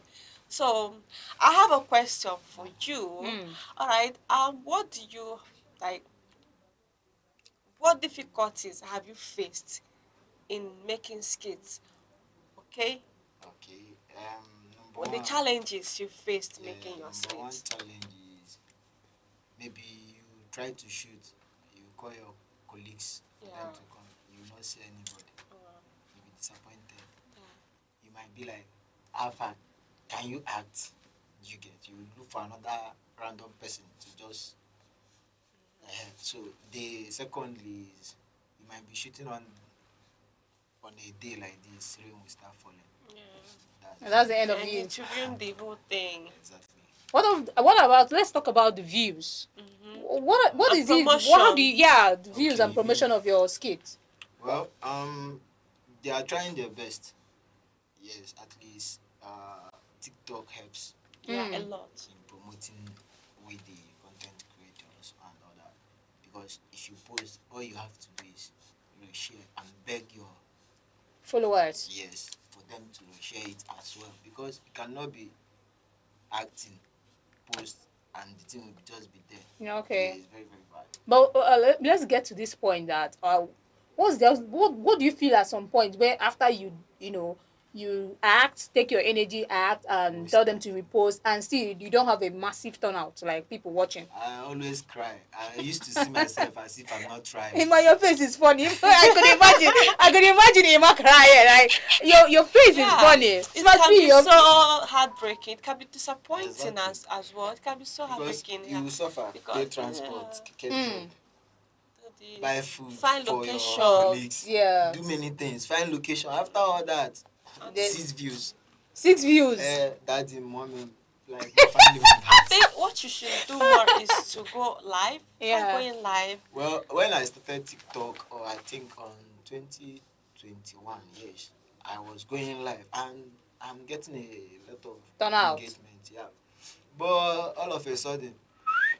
You need to keep doing it. So what's the best?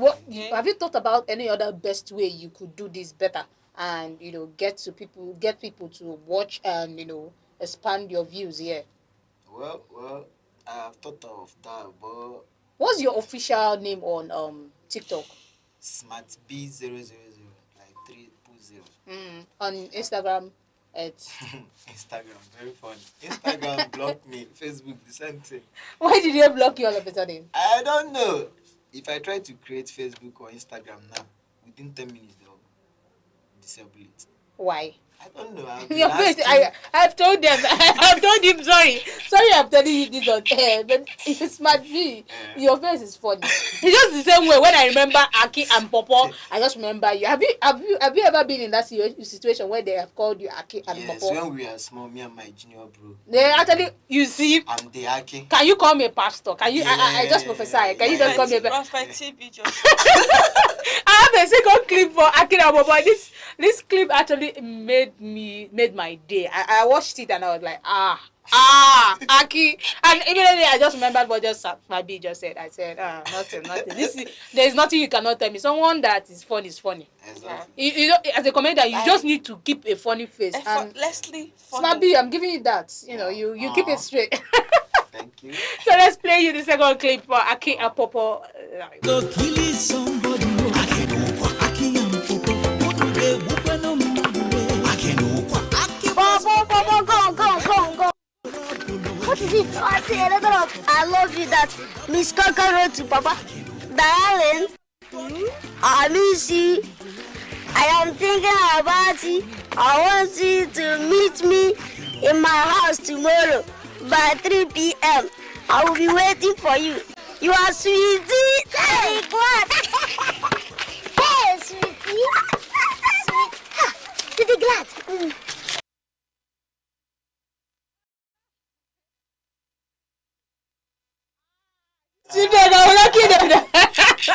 Yeah, hello, sweetie. Yeah, sweetie. Have you ever read a message or have you ever encountered a love picture between your father and your mother during those days? How do you feel? Because watching this clip actually excited me. Just remembering when I saw my father and my mother, wearing these palazzo trousers. My father felt them so punchy. They giving me the vibe that I child woman when he's small. She was really hot. My mom was very hot. She used to wear crop top. She used to she started in UNS. She used to be very hot. They had a lot of pictures, had a lot of albums of them together. Like they school together, they met in school. So, your mom now, she doesn't allow us to wear, if you wear crop top, wahala. Why not bring it out for her to? We have been telling her, she's not happy. And she was hot. She was hot that time. She was hot. Like, what's the favorite part of this video for you? The love letter. The love letter. Yes. Hello, sweetie. Exactly. Just give us the face. I see these hello, people. Sweetie. You're giving us Papa's face. I think these people. What I think is that I don't think they actually have the script they're written. I think they just come up with the idea. They just tell them, look at what I want you guys to do. Yes. They picture it. They bring it out. It's just a normal live. They use script, they'll just read the line. Yes. Okay, they now decide look what's going to happen. Yeah, we're gonna make it more creative, and it comes out very fine. Looking at you, see like it's not scripted. Yeah, it might be scripted, but just their imagination fiction, everything. Yes. You know, because it's just one thing that happens in our daily basis, you know, in family. Okay, there are some people who are like this, even now. Okay, goes around causing troubles in the neighborhood, in their community, in their compound, making people laugh. Yes. They really did well those days. We still acknowledge them in as much as they're still acting though. I've seen their recent movies. Just the recent I usually watch. I've seen their recent movie. I've seen Akabi Sopopo with his wife. They are creating content online. The wife is very funny and very yeah, Aki, right? Yeah. Content. With the wife and the family. Have you come across them? Yeah, I've come across the video and it's superb. It's superb. The wife for is me. very funny. Yeah. So we have come to the end of today's entertainment show, and one word must be for the people of Enugu, and tell them what you want them to hear. I know. What do you have for the people of Enugu? You know. Yeah, bring it back to Ndogwe now. Enugu Okwaenia. I don't have a moment. Oh yeah, bring it up. Well, I want to tell you guys to, focus on whatever you are doing in this life. Be creative. Give up and be creative, like she just said. Yeah. Don't give up. Even if you are trying and it's not working, keep on trying. One day it will come out with a good thing. I feel like Facebook, Instagram should hear this. Emma said, I beg. Don't give up. You can't break them. Wait, was it the number you used in creating the account as? I've tried to create a new. No, once ever they see his face. Once my face appears in profile, block it. Emma is a bandit. Oh, that was so nice. Emma, what do you have for the people of Enugu? Okay, my offer to people. Today is Friday. Yeah. I'm sure you all are going to have an amazing night, amazing fun. I want you guys to enjoy. Enjoy what? Safe whatever you are. Enjoy what? Be careful. Stay safe out there. I love you. And I also want to appreciate you guys for tuning in and being part of this show always. Yeah. I really do appreciate you guys. We'll do this tomorrow. Mama said we should enjoy, and I asked her enjoy what. She was giving me this, body outlook. And, today is Friday and tomorrow is weekend. Enjoy carefully. Like I said, exactly. Always, and remember today is Democracy Day, and you should just, have a way to appreciate Nigerian history and us being independent as a nation. As a youth, together we could achieve a lot. And today I go by the name Gift Owodo, and always I always come here by 12:30 p.m. to give you the best of best. Stay, have a good day and be good wherever you are. Bye. Every second, the world changes, markets rise, leaders speak, stories unfold. To keep up, you don't just need news. You need clarity. You need speed. You need perspective. That's why Aneke TV brings you the global pulse. Accurate, reliable, right when it matters most. Aneke TV. Move with the world.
Take the Holy Bible in your right hand and repeat after me.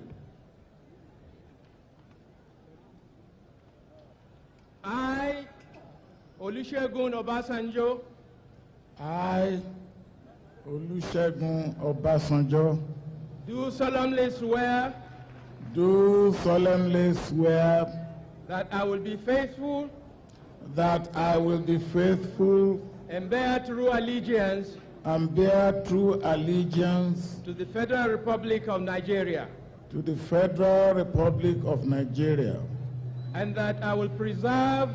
And that I will preserve, Protect. and defend The Constitution. The Constitution Of the Federal Republic of Nigeria. of the Federal Republic of Nigeria. So help me God. So help me God.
Delta.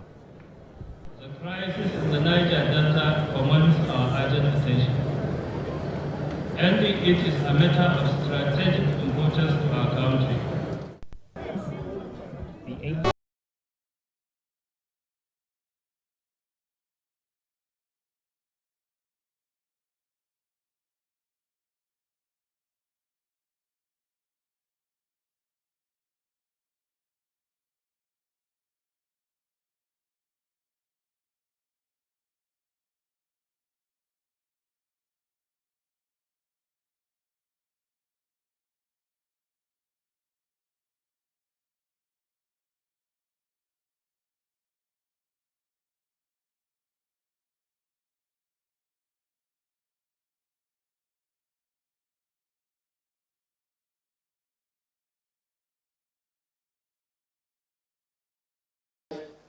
Good luck, Ebele Jonathan, do solemnly swear that I will be faithful and bear true allegiance to the Federal Republic of Nigeria, and that I will preserve, protect, and defend the Constitution of the Federal Republic of Nigeria.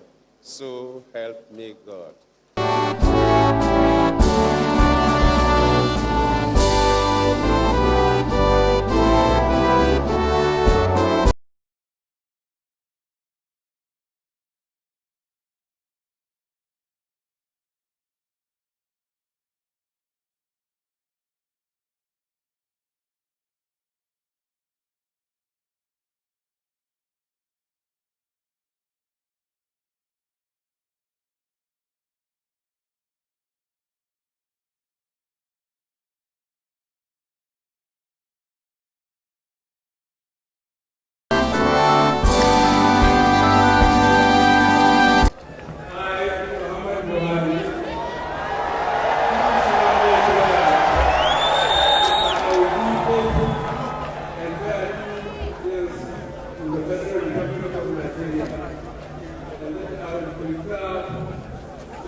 Thank you. Président, ce qui signifie qu'ils sont des vrais ambassadeurs de paix. I intend to keep my oath and serve as president to all Nigerians. I belong to everybody and I belong to nobody. Boko Haram is a mindless, godless group who are as far away from Islam as one can think of. At the end of the hostilities, when the group is subdued, the government intends to commission a sociological study to determine its origins, remote and immediate causes of the movement, its sponsors, the international connections, to ensure that measures are taken to prevent the occurrence of this evil.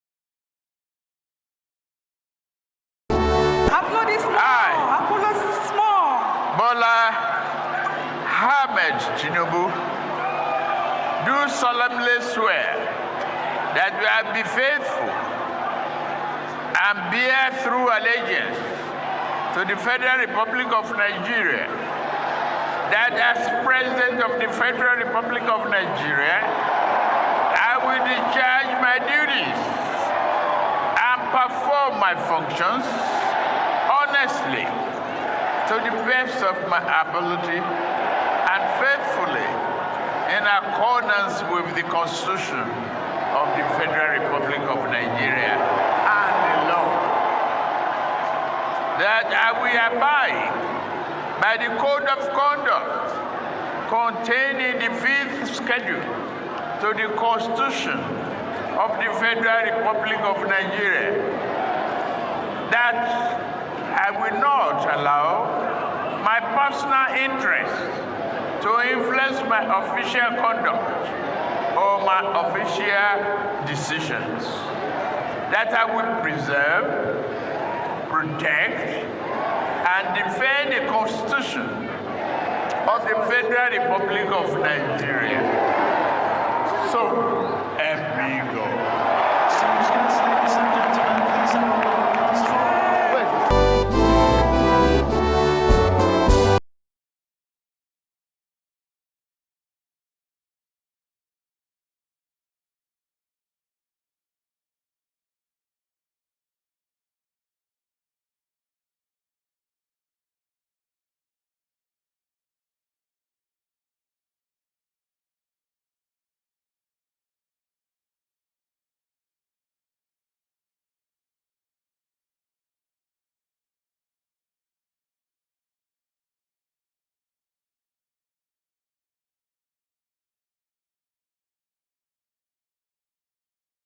the questioning. And we must now understand is whether to remain faithful to the work inherent in the building of a better society, or retreat into the shadow of our unmet potential. For me, there is but no one answer. There are two great nations and two grounded as a people to rob ourselves of our finest destiny.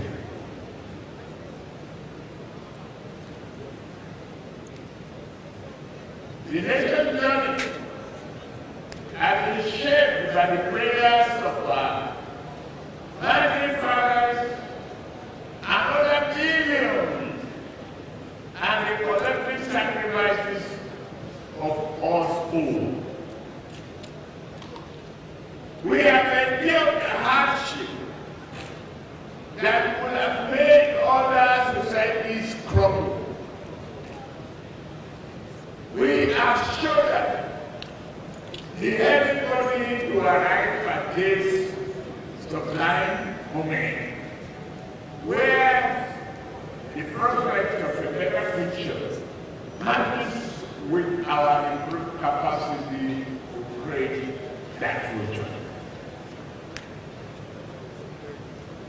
To the surprise of many, but not to ourselves, we have more firmly established this land as a democracy in both word and deed.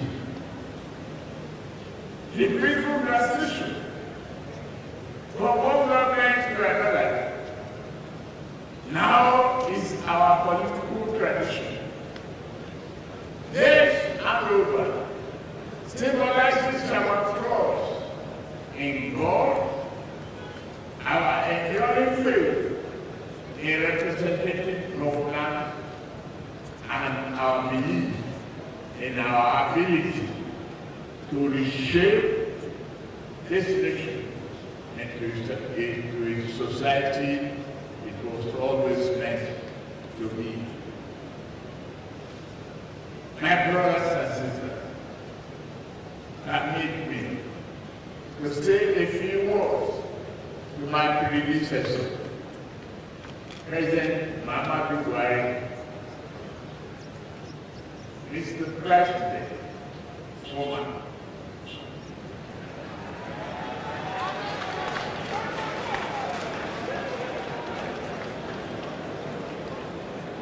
You have been an honest, patriotic leader who has done his best for the nation you love. On a more personal note, you are a worthy partner and a friend, and the least be kind to you.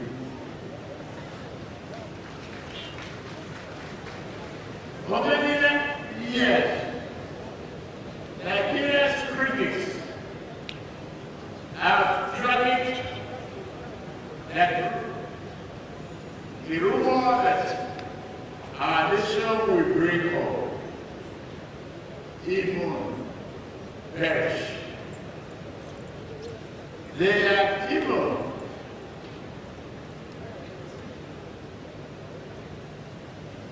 redesigned the map. Yet we are here. We have struggled at times, but resilience and diversity have kept us going, and we will keep going. Our body may make us bend at times Instead, we stand forth as Africa's most populous nation and as the best, both as the strongest champion of the black race.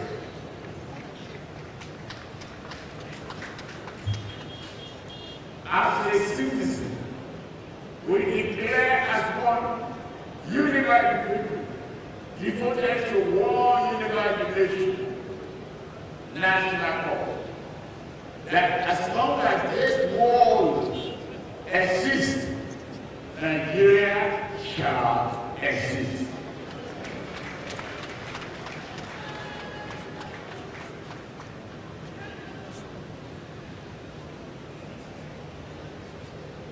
Take me back to the old man who came back there,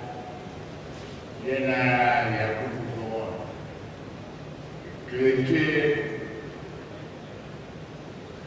to keep Nigeria warm is the task that must be done. If you are young or old, you will remember that. Today, faith and destiny join together to take the touch of human progress in our very hand. We dare not let it slip. We live high this touch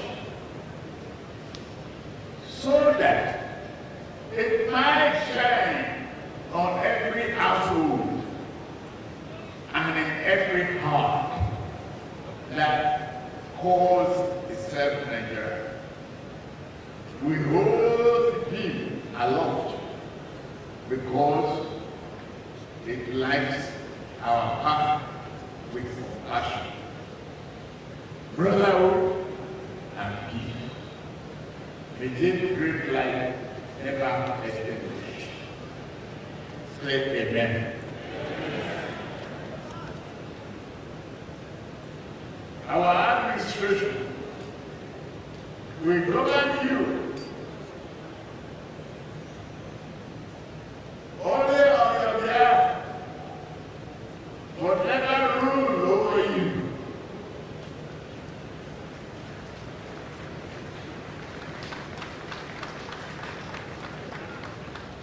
We shall consult and dialogue, but never dictate.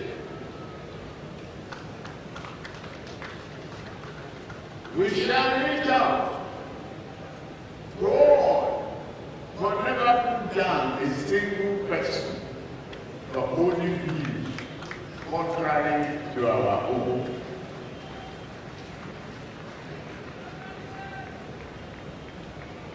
We are here to further mend and heal this nation, not share and intervene. Indeed, may I offer a few comments regarding the election that brought us here today to this job. Yes, it was a hard-fought contest, and was also very warm. Since the advent of the First Republic, Nigeria has known had an election of a better quality, I said.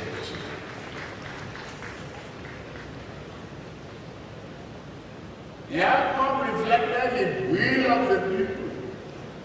However, my people does not render me any more Nigerian than my opponent.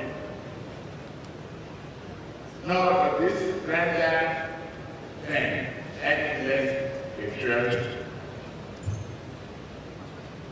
This shall forever be my fellow compatriots, and I will treat them as such. They represent important constituencies and concerns that wisdom dare not ignore. Some have taken their concerns the court seeking legal redress. That is their right, and I fully defend that exercise of this right.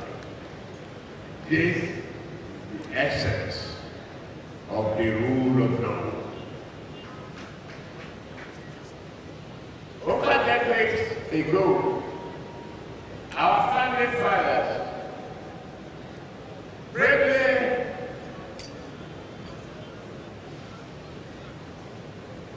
gave us this country to place Nigeria on the map of an independent nation. We must never allow the labor of those who came before us to wither and gain, but to blossom and bring forth a better reality. Let us take the next great step. The journey they began and believed in. Today, let us commit ourselves to placing Nigeria in our hearts as the indispensable home for each and every one of all, regardless of creed, ethnicity, or place of birth.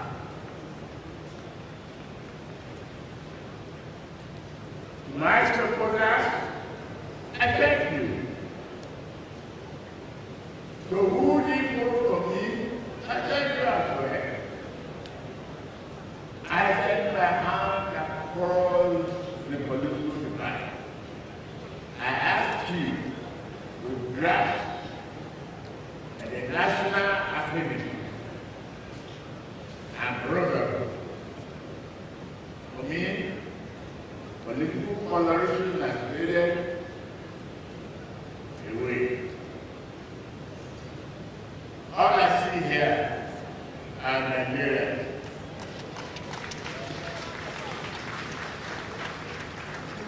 All of them.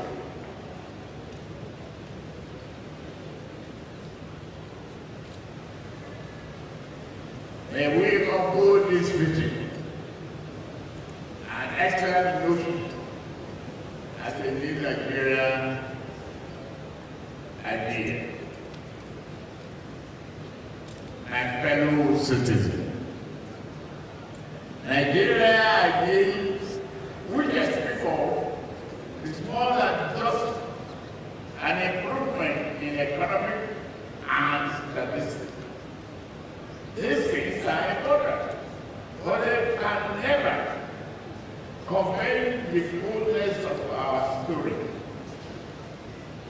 Our mission is to improve our ways of life in a manner that nurtures our humanity, encourages compassion towards one another, and duly reward our collective effort to social aid that seek to divide us. Our Constitution gave us a nation on paper. We must work hard at bringing this noble document to life by strengthening the bond of economic collaboration, social cohesion, and cultural understanding. Let us develop a shared sense of fairness and equality.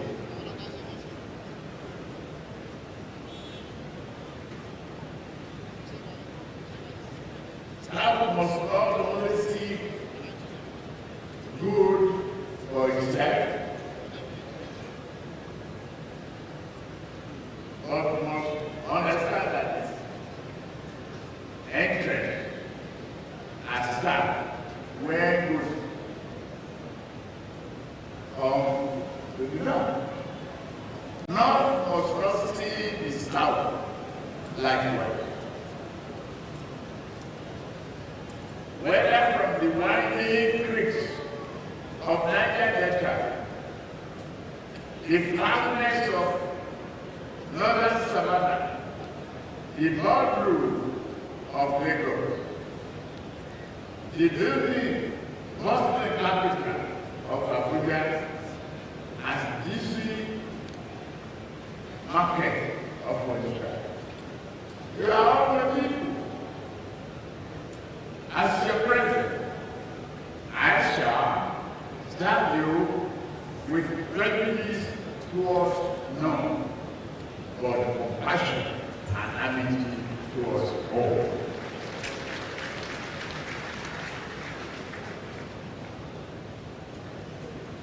In the coming days and weeks, my team will publicly detail the key aspects of our economic program. Today, permit me to outline in broad terms a few initiatives that define our concept of progressive good governance and furtherance of the Nigerian idea. The principles that will guide our administration are very simple. Nigeria will be impartially governed according to the rule of law, Constitution. We shall defend the nation from terror and all forms of criminality that threatens the peace, peace and stability of our country.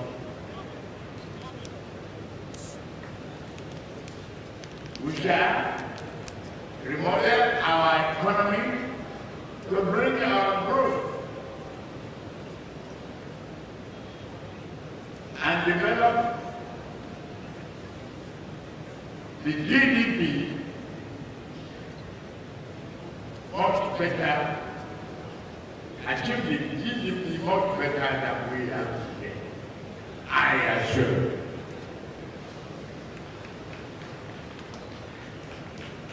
Do that through job creation, food security, and an end to extreme poverty. In our administration, women and youth will feature prominently.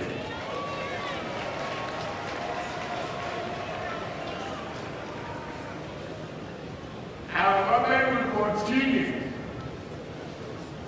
to take proactive steps such as championing a trading culture to discourage corruption while strengthening the effectiveness and efficiency of various anti-corruption agencies. That would be a continued work in progress. Security shall be top priority of our administration, because neither prosperity nor justice can prevail against insecurity and violence. To effectively tackle this, we shall reform both our security doctrine and its architecture. We shall invest more in our security personnel, and it means more than an increase in number.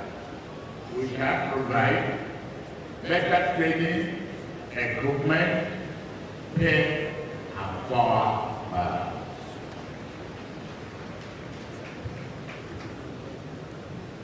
On the economy, we target a GDP not less than 6% growth.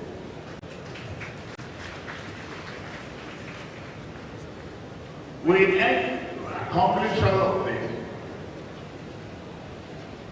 by taking the following steps. Budgetary reform, stimulating the economy without engendering inflation, industrial policy, to utilize the full range of domestic manufacturing and lessen import dependency. The electricity will become more accessible and affordable to businesses and homes alike. Our generation should nearly double, and transmission and distribution network must improve significantly.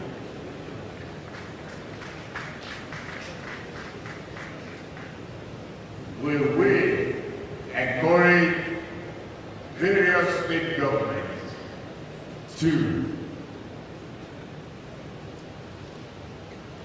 continue to participate in these efforts, power generation and distribution of their own.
In a world that never stands still, where stories break in seconds and moments shape history, one station keeps you connected to your nation, to the continent, to the world. From breaking news to powerful stories, from business and politics to culture, lifestyle and entertainment, we inform, we inspire, we keep you ahead. This is more than television. This is your window to everywhere that matters. Aneke TV. Move with the world. Every June 12th, we celebrate the day in history in 1993, where the first credible, free and fair elections in Nigeria was conducted. An election said to have been won by MKO Abiola, and an election that was cancelled by the military rule. And in the past 27 years here in Nigeria, we've experienced elections after elections. We've seen governments come and go. We've seen political systems coming and go out. And today is Democracy Day, a day where we celebrate annually the commemoration and restoration of civilian democratic rule in Nigeria. What does this mean for citizens? how do we see Democracy Day? Is this something we celebrate or something we just consider another of the celebrations in Nigeria? We'll go into the streets of Enugu to hear the minds of people and know what they think and understand and their feel towards Democracy Day and elections in Nigeria. Well, when we talk about democracy, we're talking about government of the people, for the people and by the people. So when we talk about democracy, we are talking about a government in which the people who are the masses or the citizens select to rule or govern them. But whereby the democracy we are talking about today has been truncated. That is where the problem comes in. If issues can be addressed to handle this democracy, then I believe everybody will be happy in this country. There is a possibility, 100% possibility. That is if the people who we elect to represent us will be able to abide by the rules which they made. That's just the problem. If they can be able to abide by the rules, whereby they will respect the electoral laws, you know, respect everything that goes with election, apart from it, that is only when we can speak of democracy. But if they cannot respect that, there's no democracy in this country. No. Nigeria is not doing fine. This country is very, very bad. They are not doing fine. Even if electoral something or electoral, I don't know. The inec has failed us. The government had failed us. The state government had failed. Local government has failed. Even the Nigeria entirely has failed. I can remember when I was small, they used to say the young shall grow. But those people, that time when I was in primary school, they are still there now. They are still in the politics. They are still there. So when the young shall grow, when are they going to grow? It's a laudable activity. Yes. The Nigerians were disappointed in the outcome of the annulment of the elections. And many people were sad. And when by the end of the day, you know, there's nothing we can do. It was military regime, so it was taken.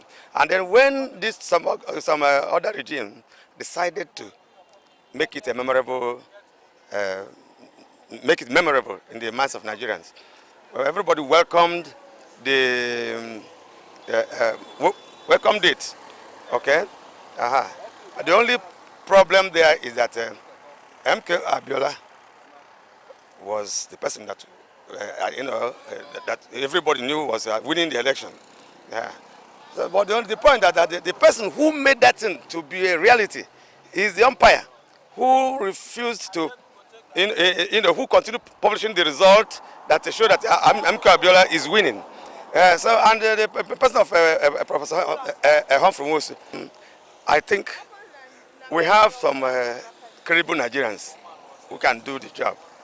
But I'm thinking that for us to get people who can be good umpires, we check on their antecedents, not to just bring somebody from anywhere and people we are hearing his name for the first time, and he's not a member of the, he's not in any way fighting for human rights, he's not in any way doing, and he's not brought in. And people who has reputation and who will not like their names to be dented. Democracy Day was to be celebrated. I'm always happy whenever Democracy Day is approaching, because it's a day we celebrate ourselves, because it's the government of the people, by the people and for the people. So not just the leaders alone, we celebrate the leaders and we celebrate the followers. So we are celebrating every citizen of the Nigeria. As far as democracy is concerned, it's a day that was celebration. It's a day that all of us have to be happy, and we have to turn up in masses to wherever the hosting is to come and celebrate our joy. So everybody have a say in government. It's just the vacancy that need the masses to occupy. It's just you and I that is needed to occupy the seat. So it is free and fair. Nothing is wrong with that. Honestly, I think it's just God that will have to come down and help us. But we have to help ourselves first by getting our PVC. If this PVC thing is going to actually change this country, I'm hoping that, getting my PVC this time that it would actually have a change in our country. Our country is in a deep mess. See, like, we cannot feed well, we are not surviving well. Honestly, this democracy is not democracy. This is like, it's almost like the military regime would even be better. I think what happened in the other country where the military government took over, I think it's even better because they're actually doing what they're supposed to do. I don't know the African country, I don't know if it's Congo or Burkina Faso, but then Nigeria, the democracy is not, there should be nothing like democracy there. In fact, sometimes I wish that the whites we are still under them. I wish that, you know, this country would have been far better than now. I think they need to wipe out and remove all the people that are bad in the system. If they are able to do that, then, because they are more bad than good in the system, obviously. So even when the good want to do the good, it's like either they are being threatened or their minds are manipulated to do the wrong thing. So it's actually hard for the people in the system to do the right thing. So that's why the people in Dubai, the government in Dubai, they were like that Nigeria has money more than Dubai. I don't know if there's any video like that you've seen, but it's because they have good leaders, and Dubai was just a desert, was just a dry place, but because of good leaders, so everything is boiling down to good leaders. If they can take away the bad ones, we would have a free and fair election. It would be clear results and good results. To say uninterrupted democratic rule, it's not the democracy we dreamt of, because these days we don't see things work out the way they should. We are not sure that our votes matter at all, you know. So it's as though those at the top just do whatever they want to do and get away with it. So, and in the days of military rule, okay, people were very careful, you know, what they say. But now it's even worse. It's as though we are being censored. We had freedom of speech rights, but now it's nowhere. Okay, it's gone. So it's as though we are still living under dictatorship. So I don't think we have democracy in Nigeria. In Abia State, in 2023, the INEC rep in charge did the right thing. Okay, Humphrey Mosu did the right thing in his own time. So it all depends on who is in charge and if the government will allow that person do what he or she is supposed to do. It was NEC then, now it's INEC. But that I, it shouldn't be there the way I see it. We don't see it as being independent. With what is very clear to the seeing of the eyes in this country, there is no sign to prove that we are really practicing democracy in Nigeria. Honestly speaking, this condition we find ourselves is a very pathetic one. In spite of the fact we say we are in a democratic rule.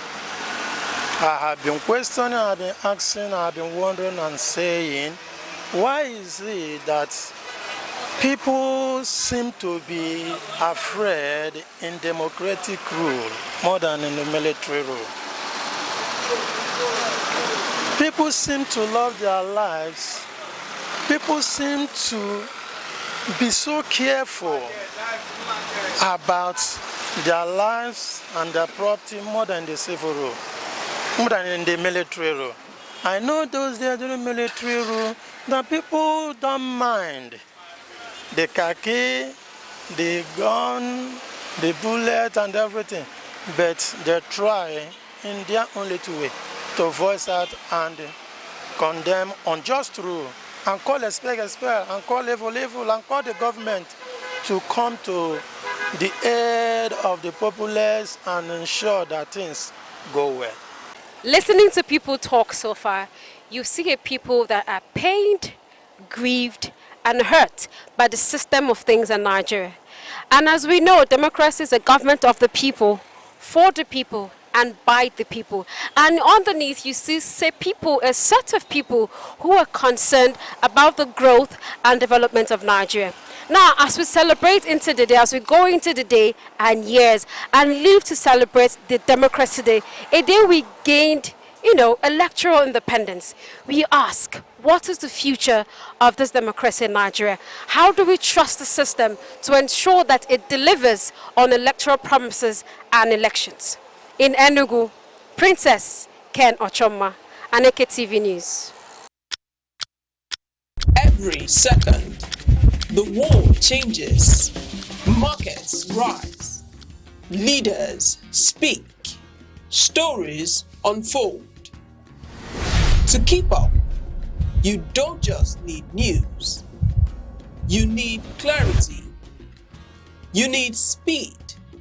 You need perspective. That's why Aneke TV brings you the global pulse. Accurate, reliable, right when it matters most. Aneke TV. Move with the world.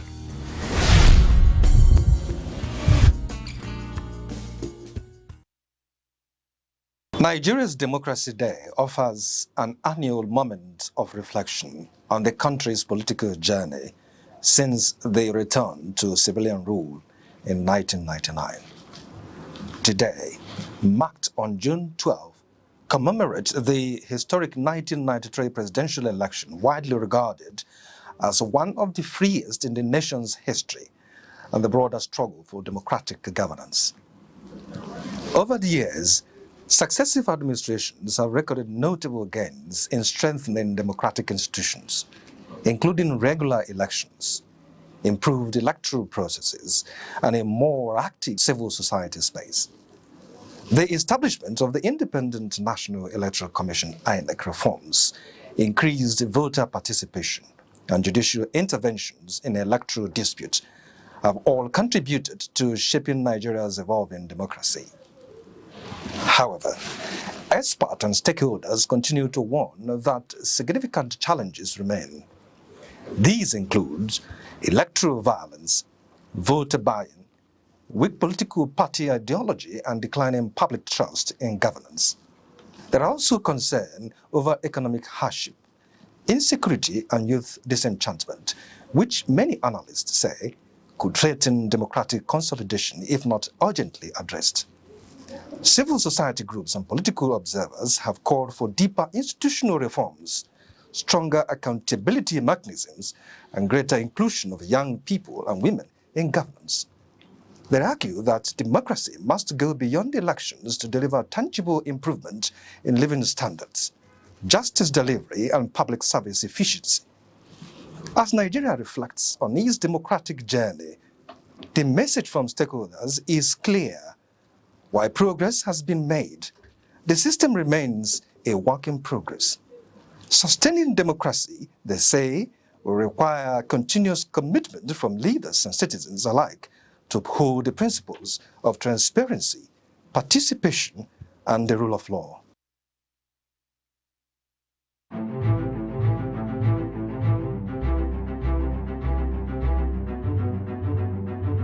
Morning headlines before you step out. Midday updates while you walk. Evening analysis when the day winds down. Wherever life takes you, Aneke TV keeps you informed, connected, and ahead. Aneke TV. Move with the world. Fellow Nigerians, today we celebrate democracy and the enduring Nigerian spirit. For 27 unbroken years, since May 29, 1999, Nigerians have chosen their leaders through the ballot, witnessed peaceful transition of power, and resolved disagreement in courtrooms and legislative chambers, not through violence. We have experienced the longest stretch of civilian rule in our history. Our democracy is not perfect, but it is ours, and we must continue to defend and strengthen it. In the coming days, Ekiti, and Osun states will hold elections, I urge INEC, security agencies, and all parties to ensure these polls are peaceful and credible. Democracy fails when citizens doubt the process. To our National Assembly, judiciary, the press, and civil society, you are the guardrails of our republic. Criticize me, disagree with me, but never stop believing in Nigeria. To our young people, Nigeria is your home and your future. Build here, code here, work here, and vote here. Every great nation was built by those who stayed to solve problems, but not by those who abandoned ship. To our armed forces, police, and intelligence services, Nigeria salutes your sacrifice. To our traditional rulers, faith leaders, and community heads, thank you for your support of peace and reconciliation. The government cannot do it alone. Today, we honor the resilience of Nigerians who refuse to surrender their faith in freedom and the courage of those who stood firm against intimidation. We pay tribute to patriots who endured persecution, imprisonment, exile, and even death so that future generations could enjoy democracy. I salute labor leaders, journalists, activists, students, women, professionals, political leaders, and soldiers, both those who passed and those still with us, for their patriotic contributions. Though this year's mood is dampened by the abduction of our children in Yoyo and Borno, we remain hopeful for their safe return. Democracy without security is not solid enough. That is why this administration has chosen both kinetic and non-kinetic strategies to restore peace, declared a security emergency, and approved the recruitment of 50,000 new police officers and thousands of military recruits. Our 2026 budget commits 5.41 trillion, our largest ever, to defense and security. We have moved from training with our allies to precision targeting. In Aneke, we degraded ISWAP and command centers. Terror-related deaths are down by 81% since 2015. Over 13,000 terrorists have been neutralized in the past year. But we also keep the door of surrender open. Over 124,000 fighters and dependents have laid down arms since 2023. Through Operation Safe Corridor, we turn our former enemies into citizens because every life saved is a victory for democracy. To bandits, kidnappers, and sponsors of terror, surrender or face the full force of the Nigerian state. These windows of surrender will not remain open forever. No mercy will be shown to those who trade in blood of Nigerians. At a time like this, let us not assign blames or point fingers. Crime has no ethnicity. We must stand united and be assured that the enemies of our nation shall soon be history. We will triumph over terror and continue to build a more prosperous nation. June 12 occupies a sacred place in our national memory. It represents more than an election. It is a defining chapter in our history. We remember Chief MKO Abiola, who won a pan-Nigerian mandate transcending ethnicity and religion. We remember Alhaja Kudirat Abiola. We also remember Chief Ganifa Emi, Chief Bola Ige, Chief Alfred Rwani, and Pa Abraham Adesoya, Chief Anthony Enahoro, Alhaji Balarabe Musa, Commodore Dan Suleiman, Beko Ransom Kuti, Franco Kori, Arthur Nwanko, Chima Obani, Shehu Musa Yar'Adua, and the many other heroes and heroines of democracy whose sacrifices helped secure the freedom we enjoy today. As beneficiaries of their struggle, we have a duty to strengthen and deepen the democratic institutions for which they fought. The greatest tribute we can pay is to build a Nigeria where freedom is protected, justice is upheld, opportunity is expanded, and government is accountable. June 12, 1993, revealed the possibility of a true Nigerian nation. The heroes of June 12 secured political freedom. Our challenge is to secure economic freedom. Democracy must be felt in the quality of people's lives, in opportunities for youth, in prosperous farmers, successful entrepreneurs, and the dignity of our workers. The reforms we are undertaking were not chosen for ease, but for necessity. 3 years ago, our public finances were under severe strain. Investment was discouraged, and economic uncertainty threatened our future.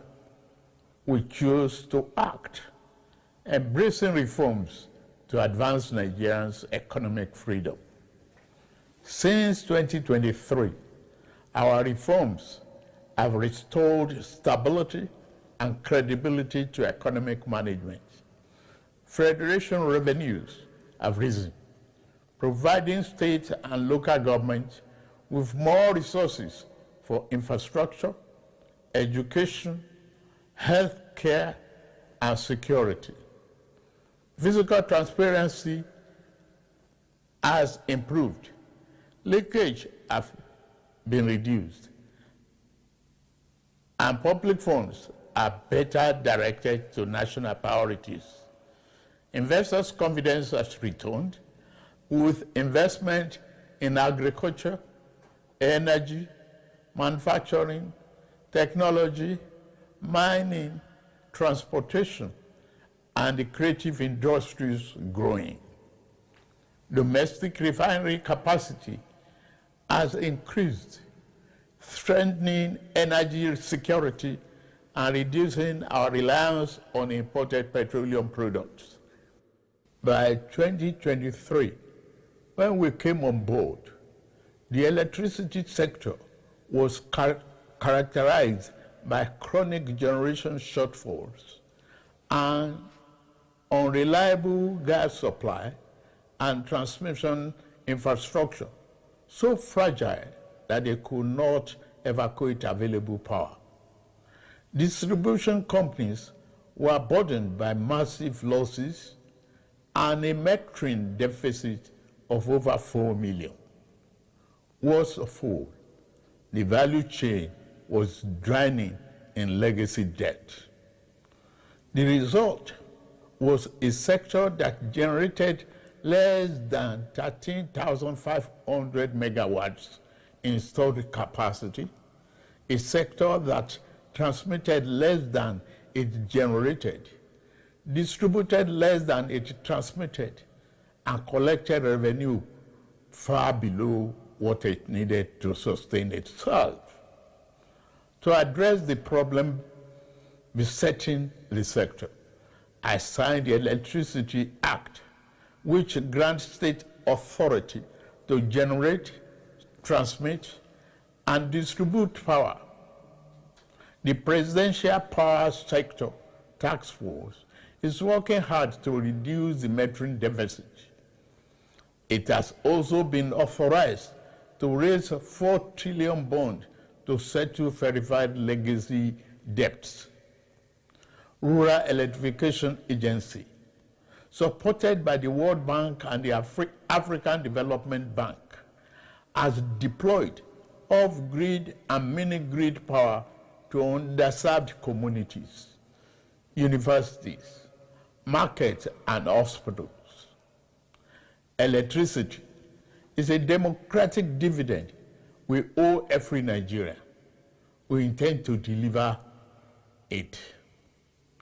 Across the country, infrastructure projects are connecting producers to markets and creating opportunities for the enterprise and employment. The National Agricultural Development Fund is deploying 10,000 tractors over 5 years. Over 1,000 SME have been certified for export.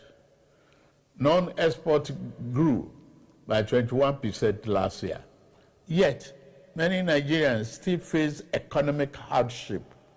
We remain focused on reducing inflation, expanding food production, creating jobs, improving living standards, rebuilding confidence in our economy, and creating conditions for sustainable prosperity. We are moving from uncertainty to stability. The next phase is about accelerating growth and ensuring the benefits are felt in every home, every community, and every region.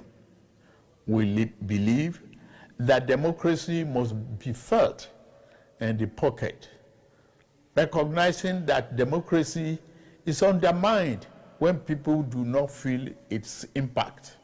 My administration has sought financial autonomy for our 774 local councils. A fundamental challenge to our nation's advancement has been ineffective local government administration. The insecurity we are addressing is partly due to the collapse of grassroots governance. The renewed hope agenda is about ensuring that all Nigerians benefit from governance. Every generation has a defining responsibility. The generation of our founding fathers secured independence. The generation of June 12 secured democracy. Our generation must secure prosperity. Let us move forward together, rejecting division, cynicism, and despair, embracing unity, hope, and confidence. Let us build a Nigeria united by a common purpose, strengthened by diversity, where justice is accessible, liberty is secure, and opportunity is abundant. Among the architects of modern democratic Nigeria, we honor General Shehu Musa Yar'Adua for his vision of national partnership. In recognition of his contributions, the federal government has approved the refertilization and renaming of the completed Institute of Petroleum Studies, Kaduna, as the General Musa Yar'Adua University of geological sciences, and engineering technology. I'm also pleased to announce the national awards to the following Nigerians who suffered persecution, endured indignity, exile, incarceration, and at times solitary confinement, so that we have democracy today.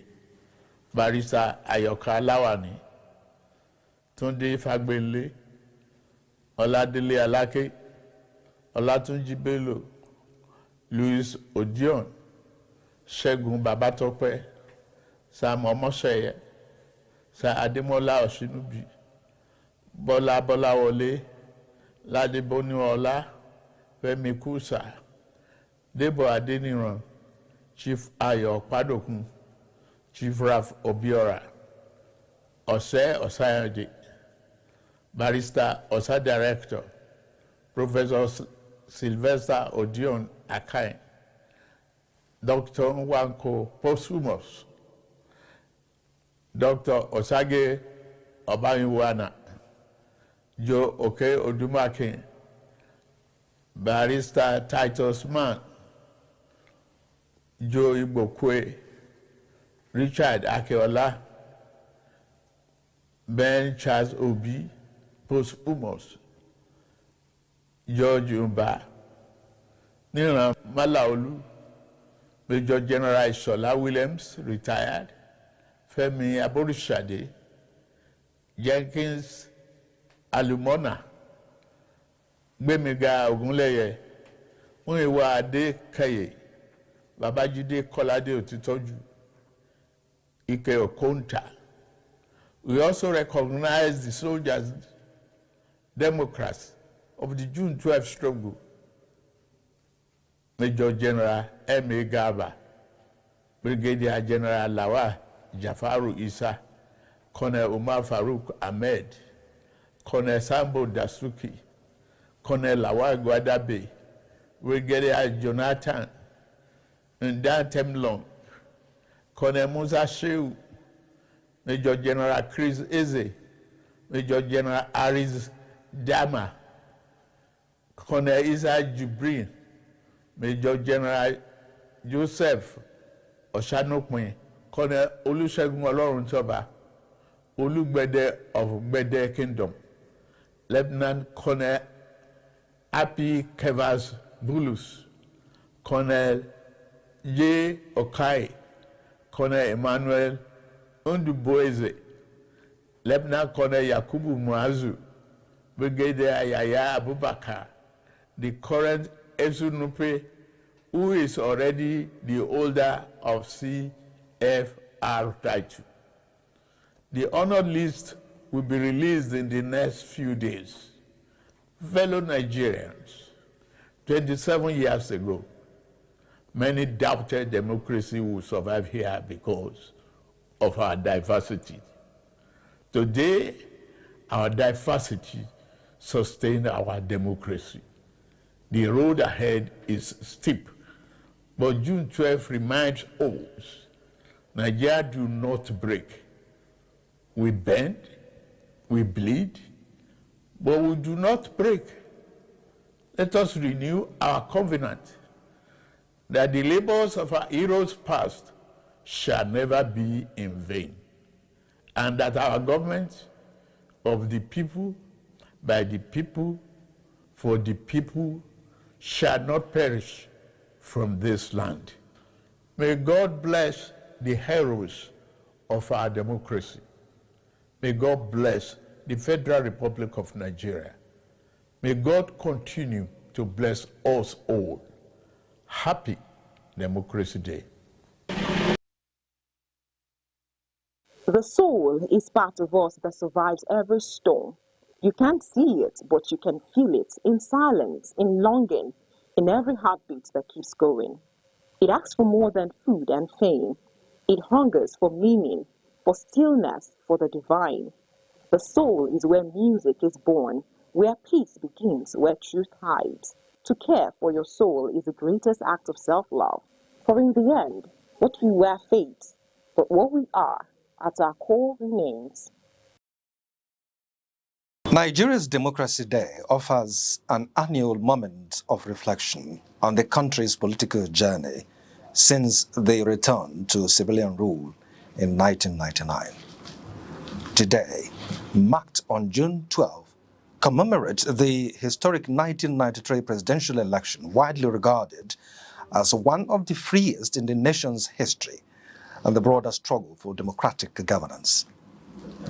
Over the years, successive administrations have recorded notable gains in strengthening democratic institutions, including regular elections, improved electoral processes, and a more active civil society space. The establishment of the Independent National Electoral Commission (INEC) reforms, increased voter participation, and judicial interventions in electoral disputes have all contributed to shaping Nigeria's evolving democracy. However, experts and stakeholders continue to warn that significant challenges remain. These include electoral violence, voter buying, weak political party ideology, and declining public trust in governance.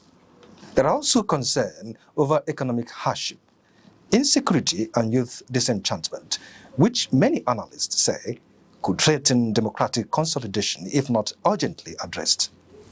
Civil society groups and political observers have called for deeper institutional reforms, stronger accountability mechanisms, and greater inclusion of young people and women in governance. They argue that democracy must go beyond elections to deliver tangible improvement in living standards, justice delivery, and public service efficiency. As Nigeria reflects on its democratic journey, the message from stakeholders is clear. While progress has been made, the system remains a work in progress. Sustaining democracy, they say, will require continuous commitment from leaders and citizens alike to uphold the principles of transparency, participation, and the rule of law.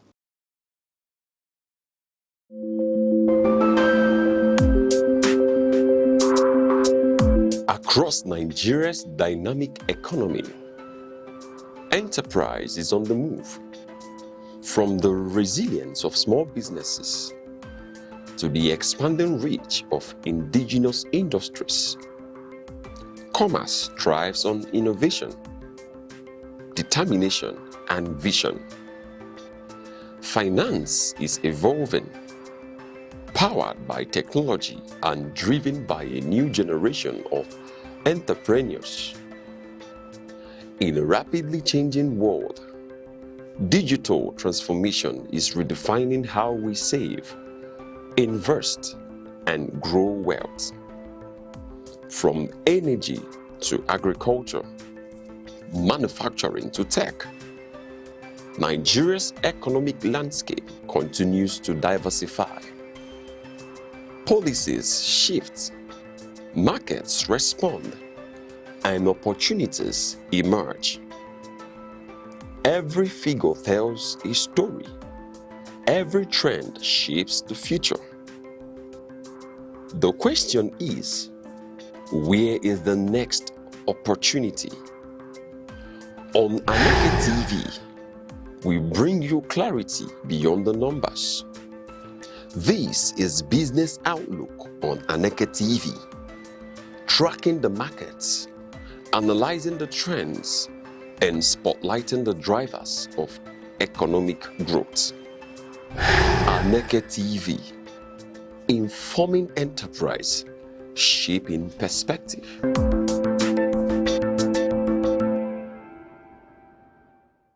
Every June 12th, we celebrate the day in history in 1993, where the first credible, free and fair elections in Nigeria was conducted. An election said to have been won by MKO Abiola, and an election that was cancelled by the military rule. And in the past 27 years here in Nigeria, we've experienced elections after elections. We've seen governments come and go. We've seen political systems coming and go out. And today is Democracy Day, a day where we celebrate annually the commemoration and restoration of civilian democratic rule in Nigeria. What does this mean for citizens? How do we see Democracy Day? Is this something we celebrate or something we just consider another of the celebrations in Nigeria? We'll go into the streets of Enugu to hear the minds of people and know what they think and understand and their feel towards Democracy Day and elections in Nigeria. Well, when we talk about democracy, we're talking about government of the people, for the people and by the people. So when we talk about democracy, we are talking about a government in which the people who are the masses or the citizens select to rule or govern them. But whereby the democracy we are talking about today has been truncated. That is where the problem comes in. If issues can be addressed to handle this democracy, then I believe everybody will be happy in this country. There is a possibility, 100% possibility. That is if the people who we elect to represent us will be able to abide by the rules which they made. That's just the problem. If they can be able to abide by the rules, whereby they will respect the electoral laws, respect everything that goes with election, apart from it, that is only when we can speak of democracy. But if they cannot respect that, there's no democracy in this country. No. Nigeria is not doing fine. This country is very, very bad. They are not doing fine. Even if electoral something or electoral, I don't know. The inec has failed us. The government had failed us. The state government had failed. Local government has failed. Even the Nigeria entirely has failed. I can remember when I was small, they used to say the young shall grow. But those people, that time when I was in primary school, they are still there now. They are still in the politics. They are still there. So when the young shall grow, when are they going to grow? It's a laudable activity. Yes. Nigerians were disappointed in the outcome of the annulment of the elections. And many people were sad. And when by the end of the day, there's nothing we can do. It was military regime, so it was taken. And then when some other regime decided to make it memorable in the minds of Nigerians, everybody welcomed welcomed it. Okay. The only problem there is that Abiola was the person that that everybody knew was winning the election. Yeah. So, but the point that the person who made that thing to be a reality is the umpire, who refused to, who continued publishing the result that showed that Abiola is winning. And the person of Professor Humphrey Moose, I think we have some credible Nigerians who can do the job. But I'm thinking that for us to get people who can be good umpires, we check on their antecedents, not to just bring somebody from anywhere, and people we are hearing his name for the first time, and he's not a member of the, he's not in any way fighting for human rights, he's not in any way doing, and he's not brought in. And the people who has reputation, and who will not like their names to be dented. Democracy Day was to be celebrated. I'm always happy whenever Democracy Day is approaching, because it's a day we celebrate ourselves, because it's the government of the people, by the people and for the people. So not just the leaders alone, we celebrate the leaders and we celebrate the followers. So we are celebrating every citizen of the Nigeria. As far as democracy is concerned, it's a day that was celebration. It's a day that all of us have to be happy, and we have to turn up in masses to wherever the hosting is to come and celebrate our joy. So everybody have a say in government. It's just the vacancy that need the masses to occupy. It's just you and I that is needed to occupy the seat. So it is free and fair. Nothing is wrong with that. Honestly, I think it's just God that will have to come down and help us. But we have to help ourselves first by getting our PVC. If this PVC thing is going to actually change this country. I'm hoping that, getting my PVC this time, that it would actually have a change in our country. Our country is in a deep mess. See, like, we cannot feed well, we are not surviving well. Honestly, this democracy is not democracy. This is like, it's almost like the military regime would even be better. I think what happened in the other country where the military government took over, I think it's even better because they're actually doing what they're supposed to do. I don't know the African country, I don't know if it's Congo or Burkina Faso, but then Nigeria, the democracy is not, there should be nothing like democracy there. In fact, sometimes I wish that the whites we are still under them. I wish that, this country would have been far better than now. I think they need to wipe out and remove all the people that are bad in the system. If they are able to do that, then, because they are more bad than good in the system, obviously. So even when the good want to do the good, it's like either they are being threatened or their minds are manipulated to do the wrong thing. So it's actually hard for the people in the system to do the right thing.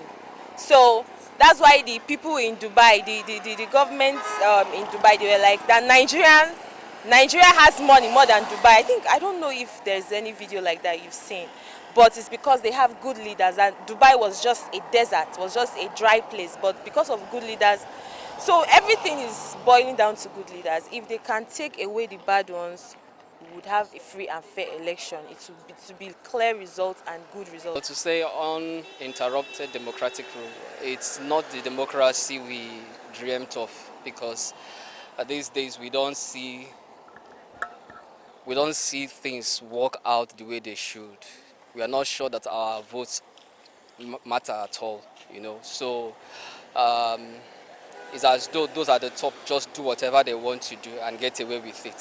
So, and in the days of military rule, people were very careful, what they say. But now it's even worse. It's as though we are being censored. We had freedom of speech rights, but now it's nowhere. It's gone. So it's as though we are still living under dictatorship. So I don't think we have democracy in Nigeria. In Abia State, in 2023, the INEC rep in charge did the right thing. Humphrey Mosu did the right thing in his own time. So it all depends on who is in charge and if the government will allow that person do what he or she is supposed to do. It was NEC then, now it's INEC. But that it shouldn't be there the way I see it. We don't see it as being independent.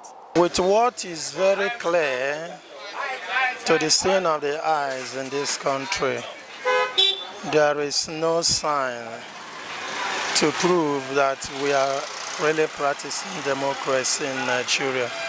Honestly speaking, this condition we find ourselves is a very pathetic one. In spite of the fact we say we are in a democratic rule. I have been questioning, I have been asking, I have been wondering and saying, why is it that people seem to be afraid in democratic rule more than in the military rule? People seem to love their lives. People seem to be so careful about their lives and their property more than the civil rule, more than in the military rule. I know those there during military rule that people don't mind the khaki, the gun, the bullet and everything, but they try in their only way to voice out and condemn unjust rule and call a spade and call evil, and call the government to come to the aid of the populace and ensure that things go well. Listening to people talk so far, you see a people that are pained, grieved, and hurt by the system of things in Nigeria. And as we know, democracy is a government of the people, for the people, and by the people. And underneath you see people, a set of people who are concerned about the growth and development of Nigeria. Now, as we celebrate into the day, as we go into the day and years and live to celebrate the Democracy Day, a day we gained electoral independence. We ask, what is the future of this democracy in Nigeria? How do we trust the system to ensure that it delivers on electoral promises and elections? In Enugu, Princess Ken Ochoma, Aneke TV News.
Good afternoon and welcome to News at 3 on Aneke TV. I am Onyenyechi Ugu and I'm glad to have you join us. Here are the headlines. President Bola Tinubu has announced an aggressive security expansion, planning to recruit over 50,000 new police officers and thousands of military personnel. Police in Abuja have fired tear gas to disperse citizens and journalists demonstrating against bad governance and worsening economic hardship. The Oyo State Police Command has successfully recovered a DAF tanker truck that had been forcefully hijacked by armed criminals. Now the news in details. President Bola Tinubu has announced an aggressive security expansion, planning to recruit over 50,000 new police officers alongside thousands of military personnel. The massive recruitment drive is designed to immediately address critical manpower shortages crippling the nation's security.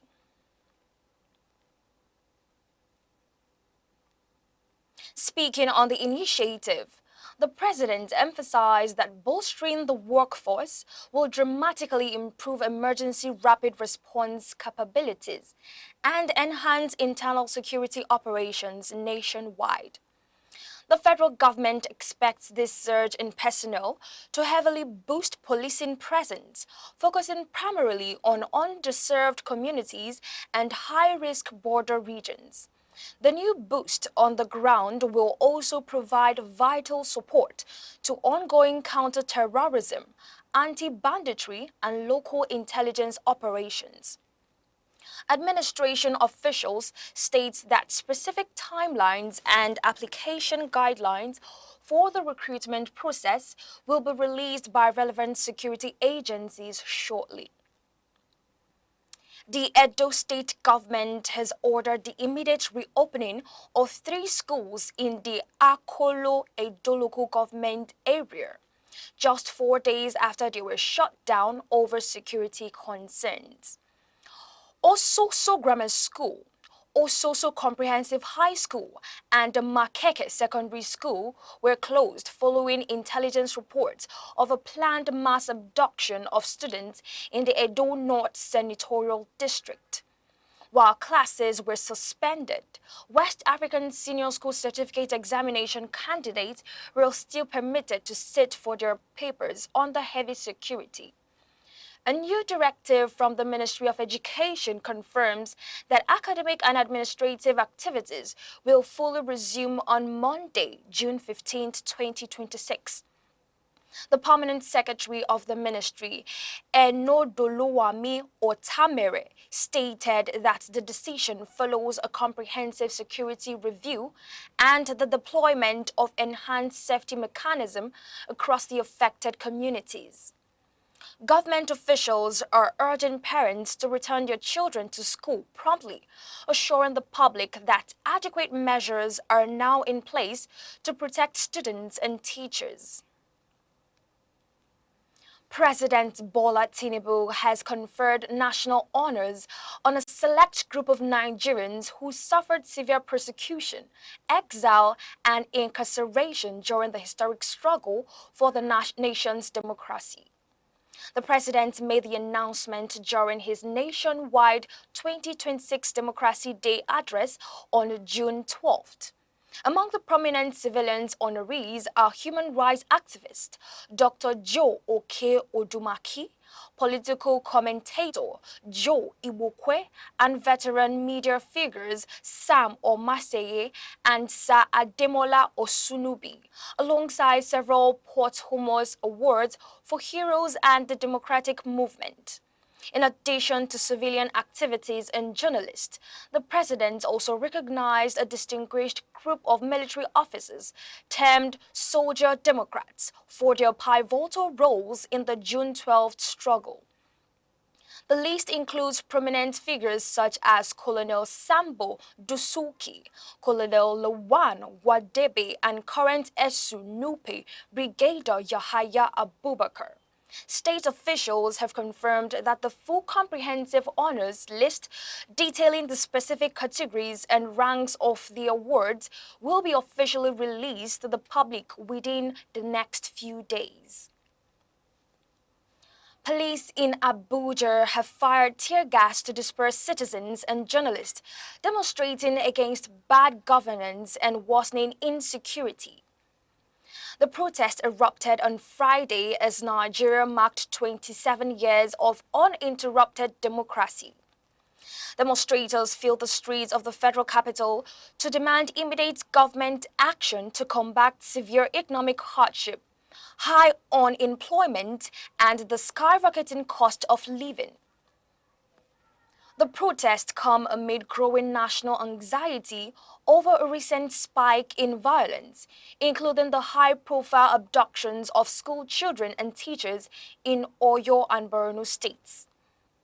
Activists and civil society organizations argue that regular families are struggling to survive as the cost of basic food items continue to soar.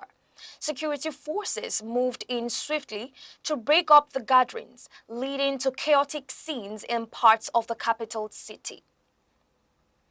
Abia State Governor Alex Oti says the rapid development recorded under his administration is absolute proof that democracy and infrastructure growth go hand in hand.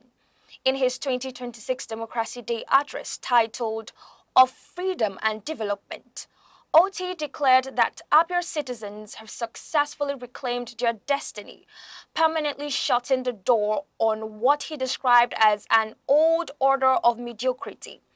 Reflecting on Nigeria's 27 years of uninterrupted civilian rule, the governor argued that while many citizens feel disappointed by unmet expectations, the blame lies with falling and failing leadership and passive followership rather than democratic principles. Looking ahead to the 2027 general elections, Oti issued a stern warning to voters, stating that accepting money for votes turns citizens into co-conspirators against public trust and completely erases their right to demand accountability.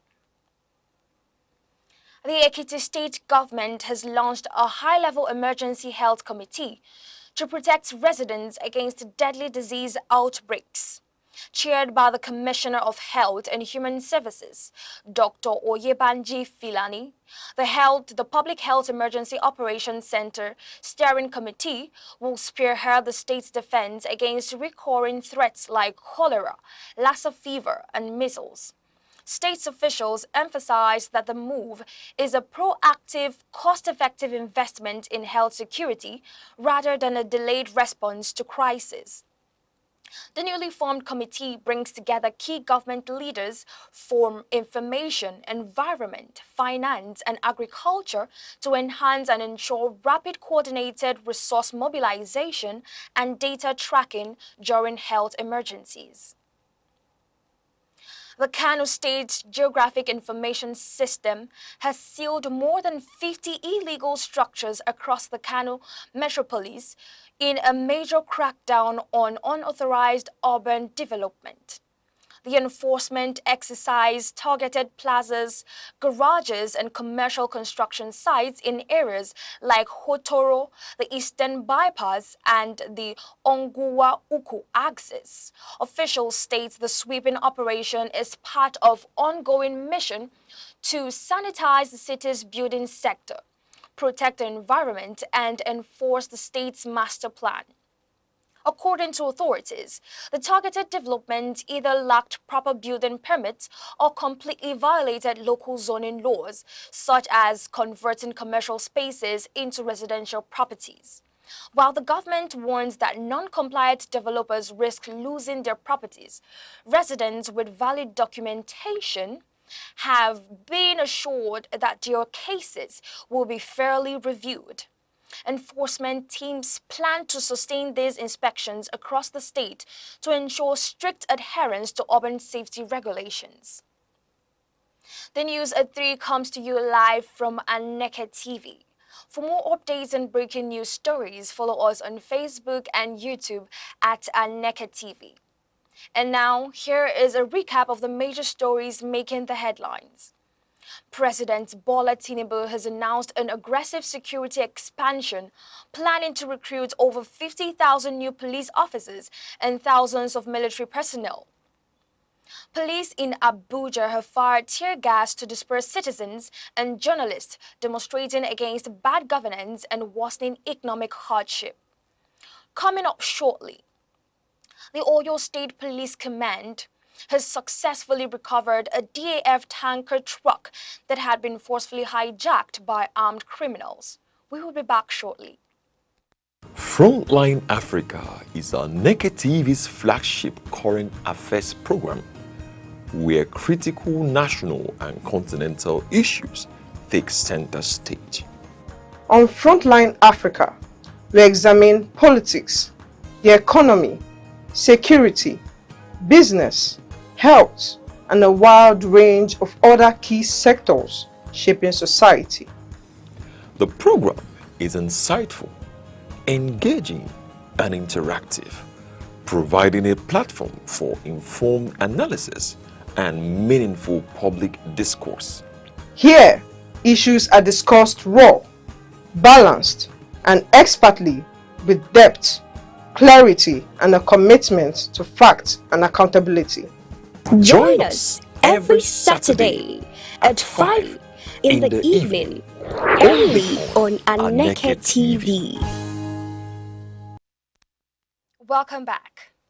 The Oyo State Police Command has successfully recovered a hijacked DAF tanker truck abandoned in the Ile-Iwong area of the state. Operatives acting on credible intelligence tracked the vehicle, forcing the cross-border criminals to abandon the truck after realizing they were under active surveillance. Sustained pressure from the security teams made it impossible for the suspects to retain control of the vehicle, prompting them to flee the scene to evade immediate arrest. Subsequent investigations revealed that the truck had been forcefully taken by armed criminals along the Ijebu-Ode axis in neighboring Ogun State. Both the driver and vehicle's owner have identified the recovered tanker, confirming that the initial hijacking had already been reported to authorities in Ogun State. The Oyo State Police Command is currently finalizing administrative procedures with its Ogun State counterpart to return the vehicle to its rightful owner while intensifying efforts to track down the fleeing suspects. the National Agricultural Development Fund has flagged off the distribution of over 80,000 bags of free fertilizer to more than 20,000 smallholder farmers across the southwest geopolitical zone. Launched in Ado-Ekiti under the federal government's Farm Input Support Program, the initiative aims to slash production cost and rapidly expand food outputs during the 2026 wet season. Officials emphasized that the distribution is strategic, targeted intervention designed to strengthen national food security and support local farmers. To ensure transparency and prevent diversion, the agency disclosed that all the distributed fertilizers are locally produced, traceable, and strictly banned, not for sale. Ekiti State Governor Abiodun Oyebanji, represented by the Secretary to the State Government, Professor Habitat Odubiaro, praised the initiative as a timely driver for job creation and economic growth. Agricultural leaders and farming associations have also welcomed the move, noting it will significantly improve crop yields and stabilize food prices in the market.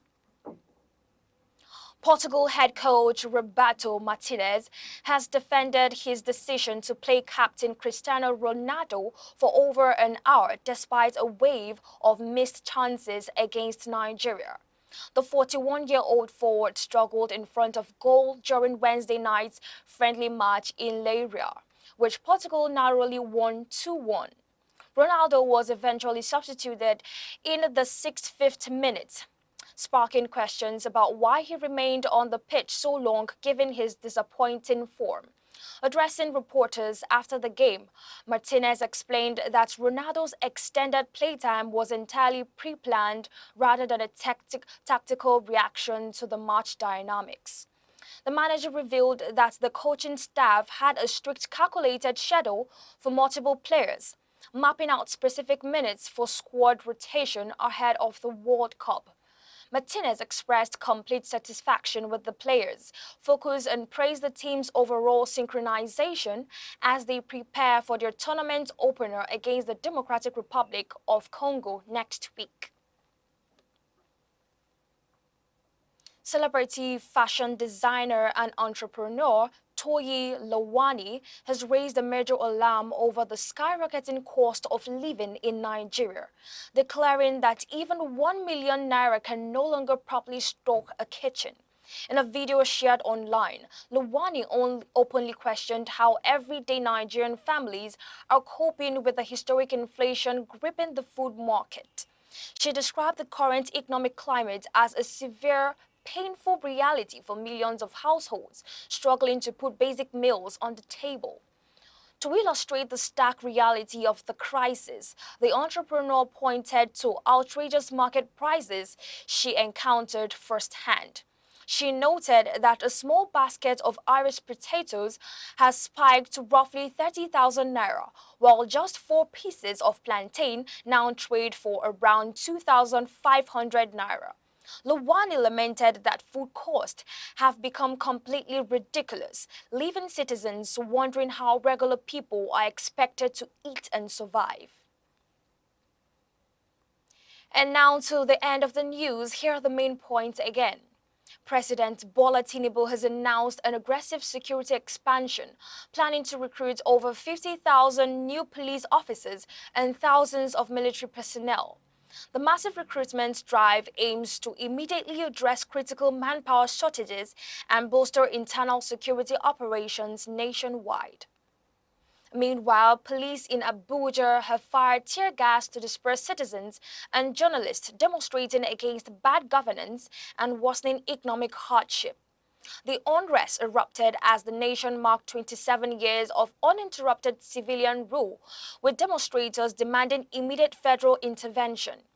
In the meantime, the Oyo State Police Command has successfully recovered a DAF tanker truck that had been forcefully hijacked by armed criminals along the Ijebode axis in neighboring Ogun State.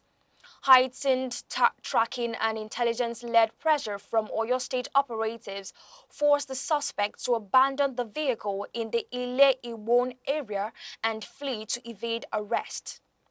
And that concludes the news. Thank you for watching. I am Onyinyechi Ugu. Have a good afternoon.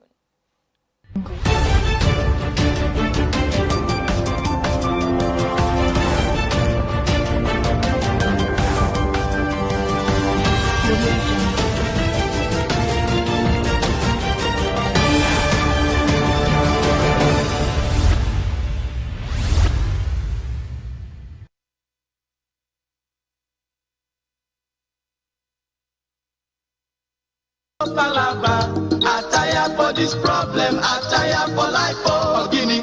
No work, no food, no house, no life. This small water then they bring now so dirty they pull am. This small money I they get now social transport they chop am. School low, na headache, hospital no work, attire for life, oh my brother.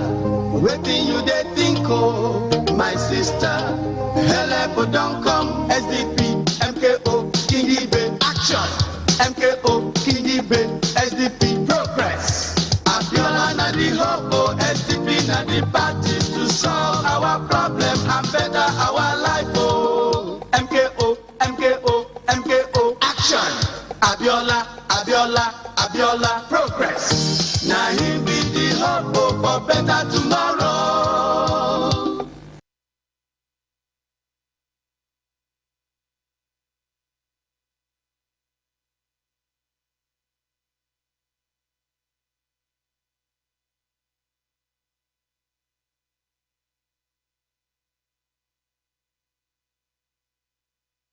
Next said the results were already unknown. I won.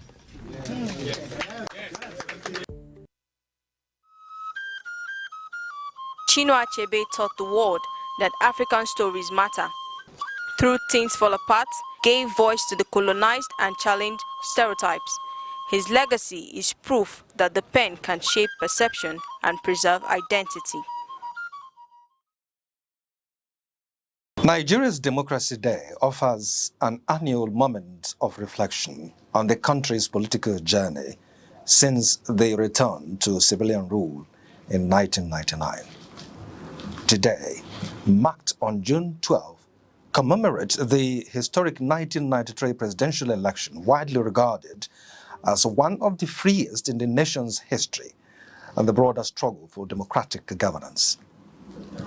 Over the years, successive administrations have recorded notable gains in strengthening democratic institutions, including regular elections, improved electoral processes, and a more active civil society space. The establishment of the Independent National Electoral Commission (INEC) reforms, increased voter participation, and judicial interventions in electoral disputes have all contributed to shaping Nigeria's evolving democracy. However, experts and stakeholders continue to warn that significant challenges remain. These include electoral violence, voter buying, weak political party ideology, and declining public trust in governance. There are also concerns over economic hardship, insecurity, and youth disenchantment, which many analysts say could threaten democratic consolidation if not urgently addressed. Civil society groups and political observers have called for deeper institutional reforms, stronger accountability mechanisms, and greater inclusion of young people and women in governance. They argue that democracy must go beyond elections to deliver tangible improvement in living standards, justice delivery, and public service efficiency. As Nigeria reflects on its democratic journey, the message from stakeholders is clear. While progress has been made, the system remains a work in progress. Sustaining democracy, they say, will require continuous commitment from leaders and citizens alike to uphold the principles of transparency, participation, and the rule of law.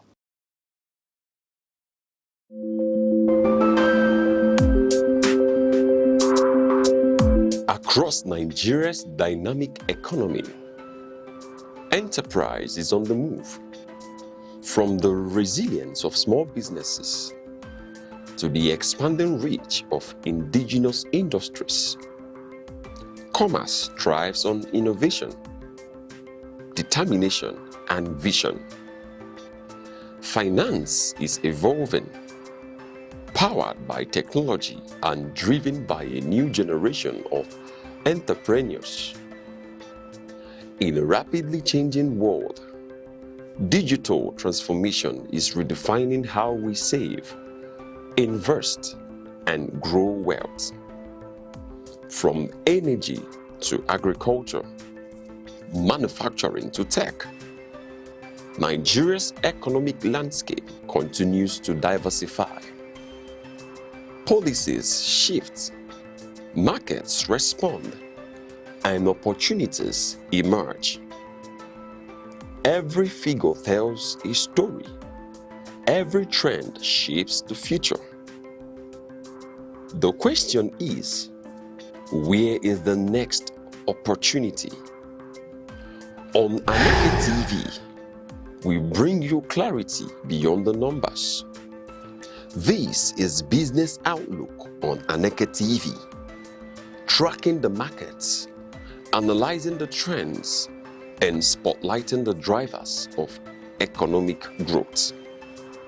Aneke TV, informing enterprise, shaping perspective.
the insight with Uche Osai.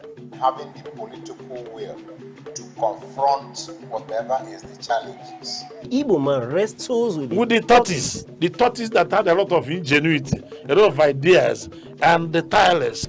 It will take the broad mind of government in power to say, let there be electoral reform, no matter whose heart is God. I was there. We did everything. All of us came and supported him with our last blood. In-depth analysis, expert views, real voices, uncover the stories shaping Nigeria today.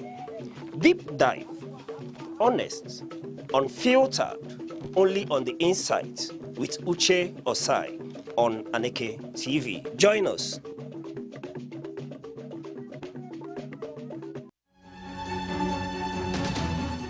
"7 days, countless moments, stories that shape the week.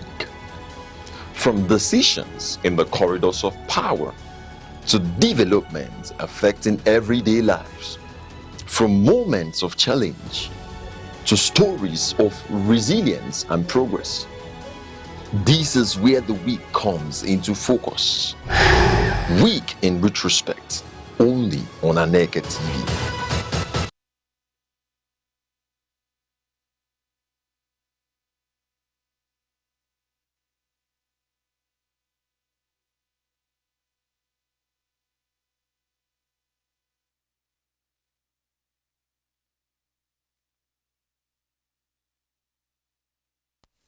Sorry for that breaking transmission, and I was telling you that this is Free Kick. This is Free Kick here on Aneke TV, and we have started today again to bring you what's happening around the world of football, what you are expecting and what you expected to see.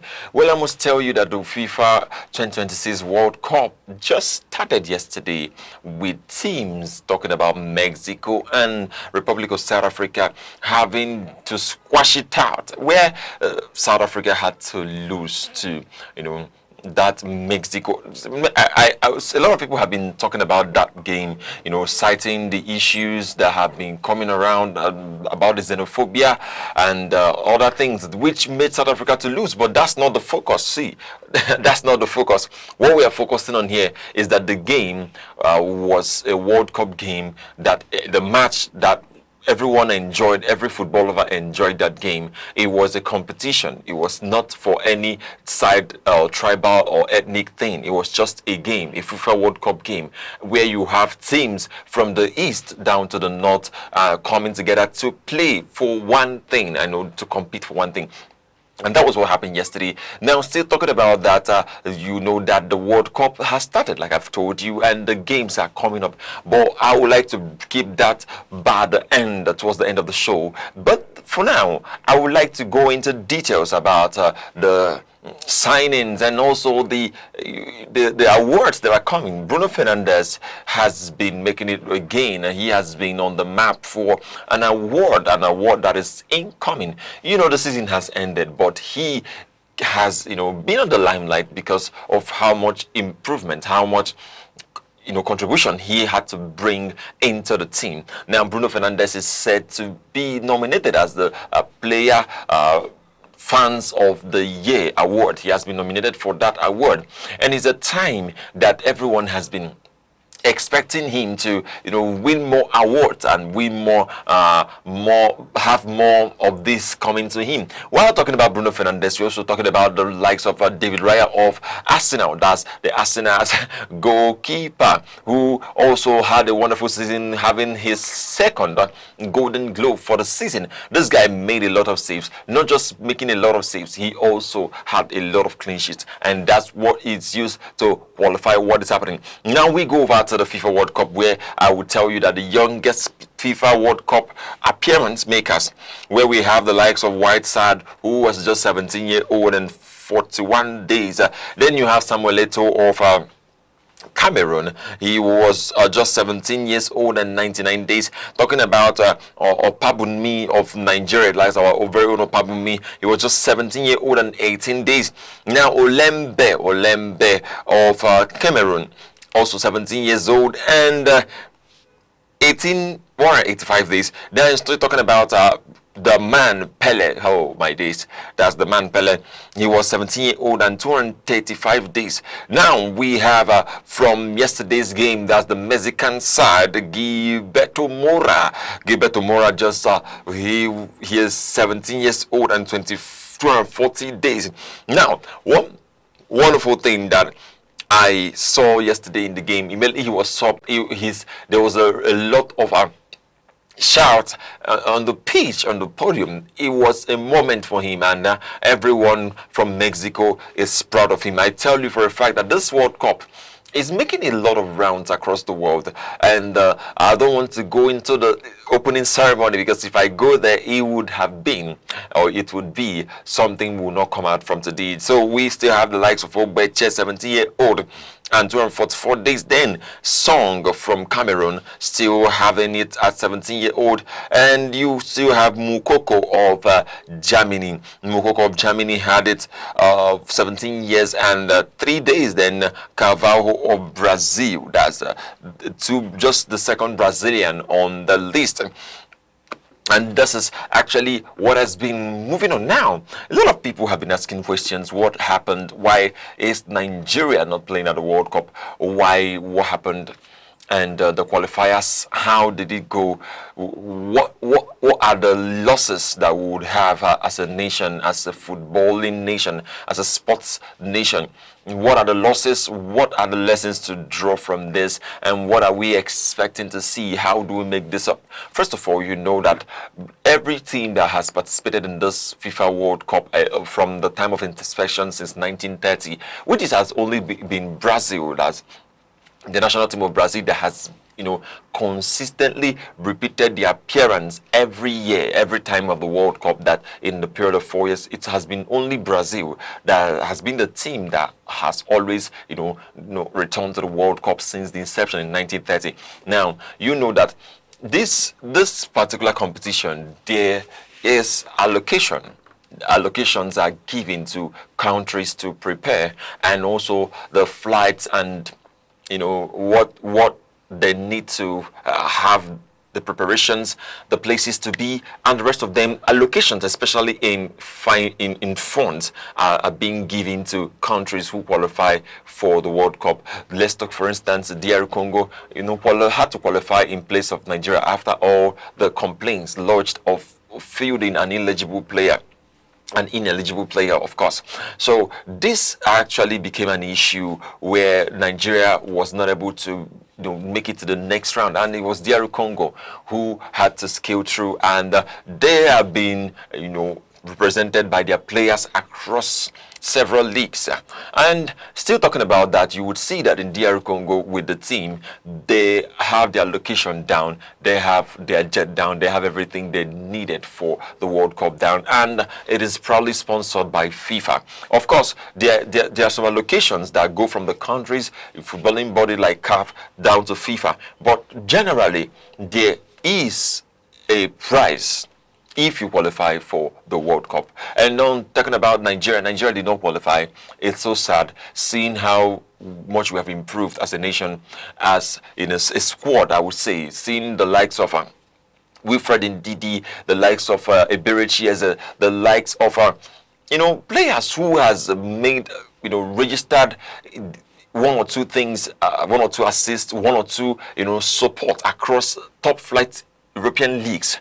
That seeing that we are not playing at that level is a problem. I mentioned Eberechi, yes, Eberechi, he's Nigerian descent, but he chose to switch his allegiance to England, and he's playing for England in this World Cup. And I'm talking about the likes of Calvin Bassey, Alexi Iwobi, many names that you would call.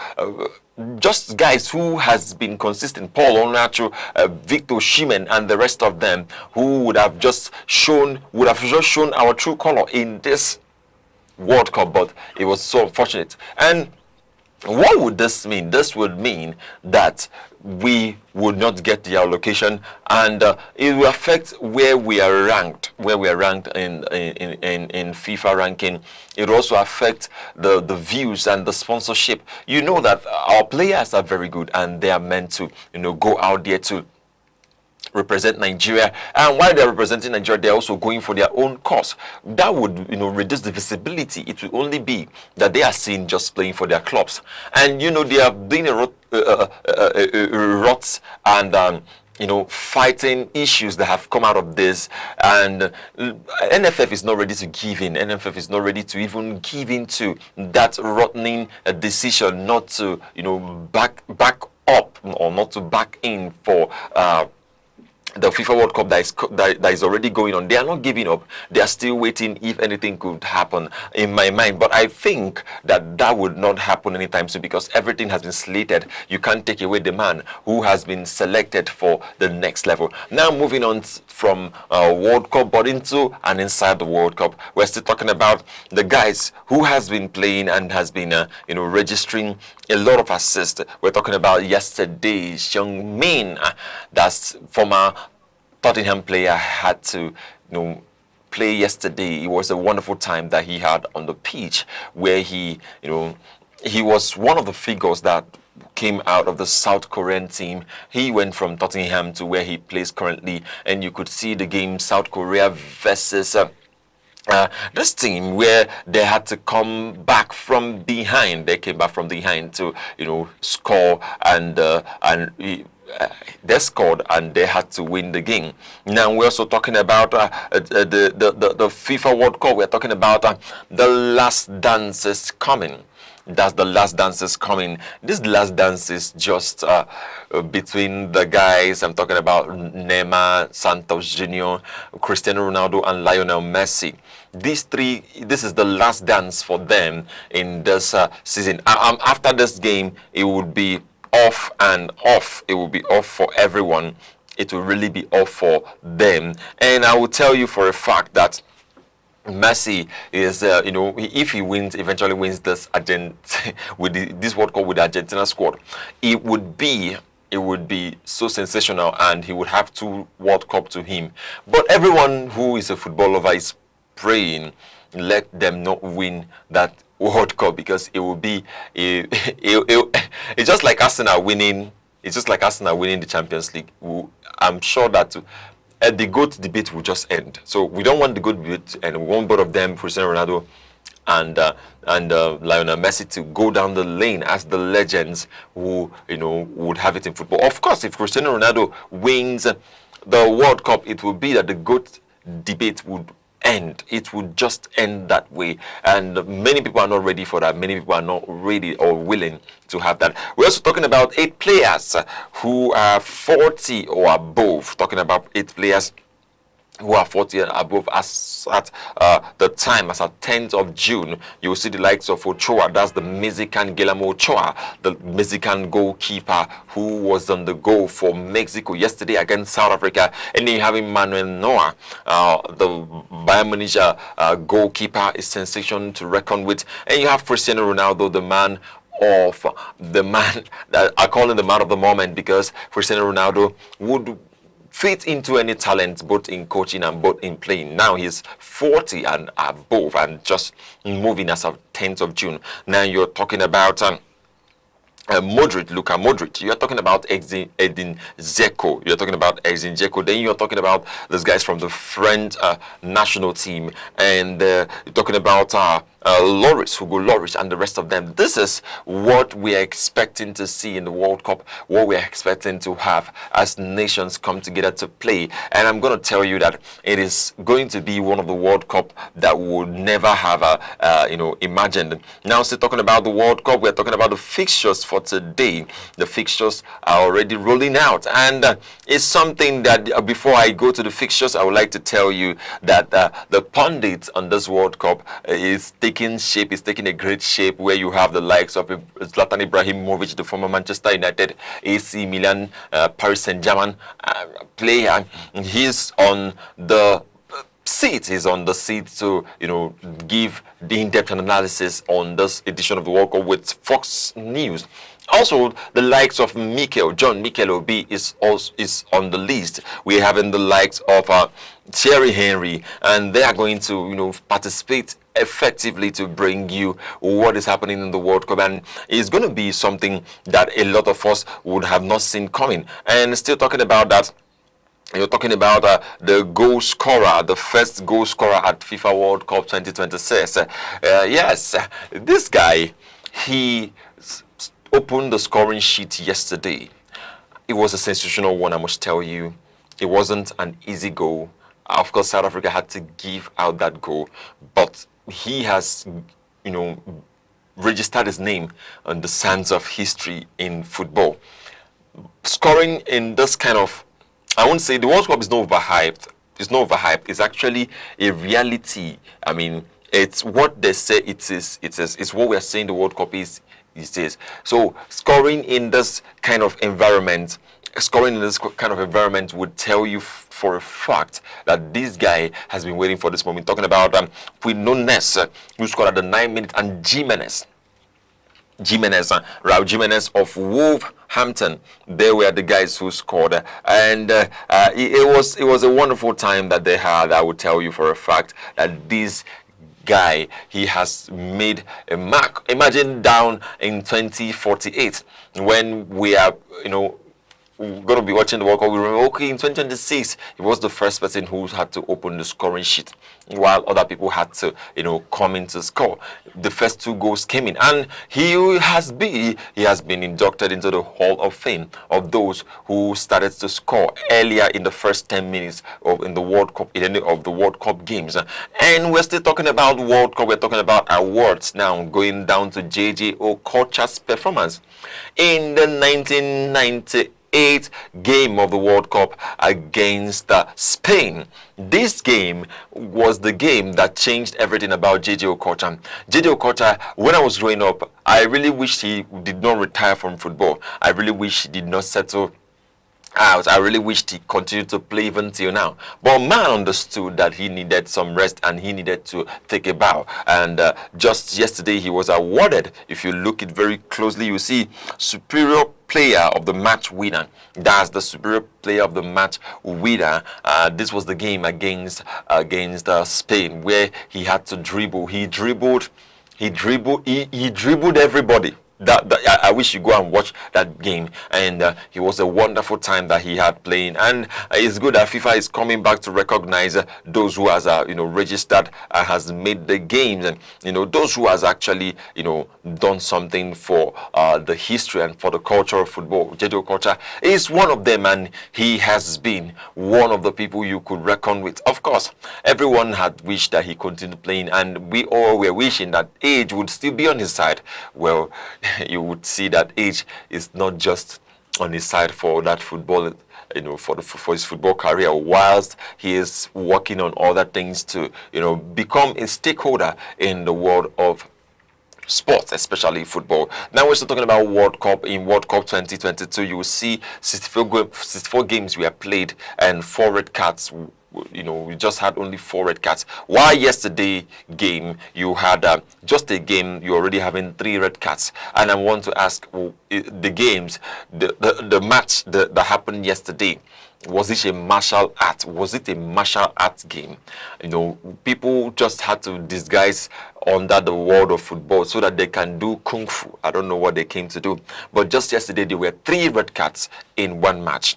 2 from South Africa and 1 from Mexico. It was not a good game, I will tell you, because when you look at it, it has derailed from the reason of football. It's not boxing, of course. If it's boxing, that's fine. Any level of pain, you have to enjoy it. But this game is football, and football is meant to be played with your legs, not with your hands, not with punches. All right. I don't know what happened yesterday but I've seen the fouls and taking a review of how the fouls came. It was not good. A lot of people have tagged the South African issue, kind of, they're so green, and I don't want to believe that. I just want to believe that this is a sports event, that people had to make their decision. People actually had to, make their decision. Now, moving on from the World Cup, I will come there just before I run up the show. We have Alex Iwobi, who capped 100 appearance for the Super Eagles. He had come out to thank the Super Eagles, to thank everyone who has supported him. This was the first game he played in 2015. No one would even have believed that this guy started playing for Nigeria as of 2015. Now he looks more sturdy. He looks more attacking and more balanced in the team. You will see, says, I want to thank everyone for celebrating me, my family, the NFF and friends. Hopefully I get 100 more caps. For all you know is love from me. Yes, you all know it's love from me. You all know it is love from Alexi Wobi. And Alex will be currently is the man of the moment. I would tell you, he is the man of the moment. And still talking about what is happening, how teams are preparing for the next season. You would see that Old Trafford is being refurbished. Old Trafford, the expansion, the construction of a new pitch, and all those things are ongoing right now. You would see that the synthetic pitch has been removed and a new pitch is being built, and it's going to take about a month to get this to the right direction, but we're going to see what happens. And is the construction that is going on now, and I'm really proud of this club for what they're doing. They're expanding, trying to put more seats. Of course, it's an amazing time that we'll have next season, that the games will have next season, so that there will not be excuse of what is happening.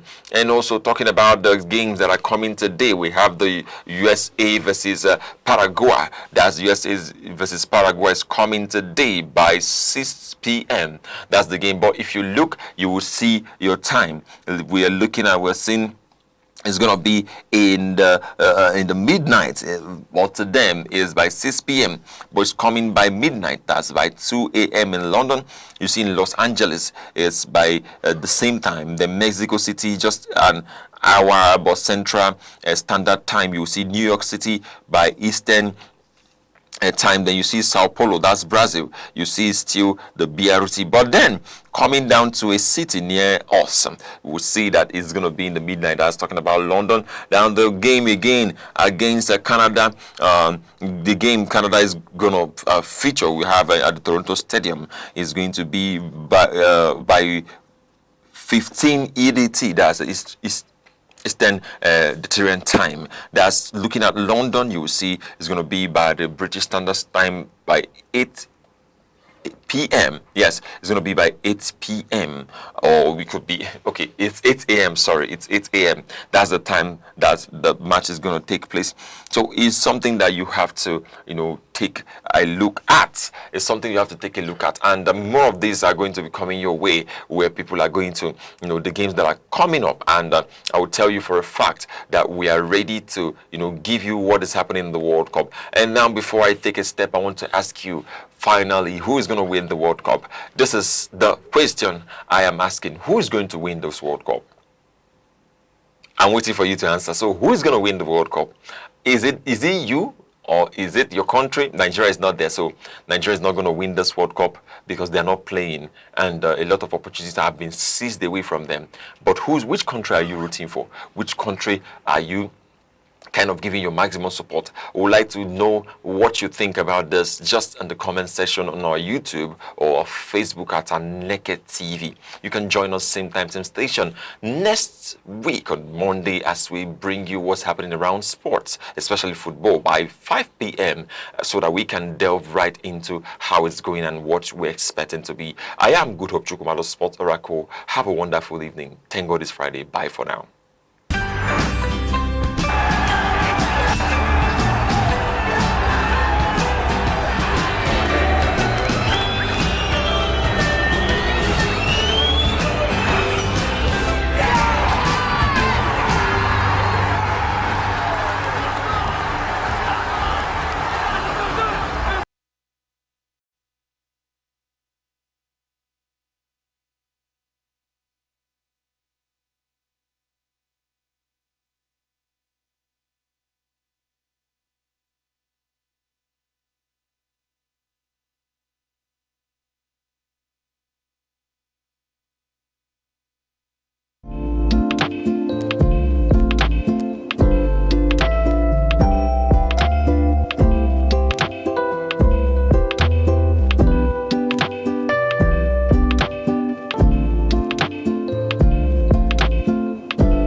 Across Nigeria's dynamic economy, enterprise is on the move. From the resilience of small businesses to the expanding reach of indigenous industries, commerce thrives on innovation, determination, and vision. Finance is evolving, powered by technology and driven by a new generation of entrepreneurs. In a rapidly changing world, digital transformation is redefining how we save, invest, and grow wealth. From energy to agriculture, manufacturing to tech, Nigeria's economic landscape continues to diversify. Policies shift, markets respond, and opportunities emerge. Every figure tells a story. Every trend shapes the future. The question is, where is the next opportunity? On Aneke TV, we bring you clarity beyond the numbers. This is Business Outlook on Aneke TV, tracking the markets, analyzing the trends, and spotlighting the drivers of economic growth.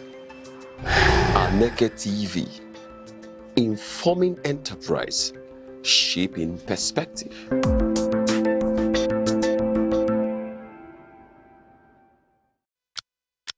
Every second, the world changes, markets rise, leaders speak, stories unfold.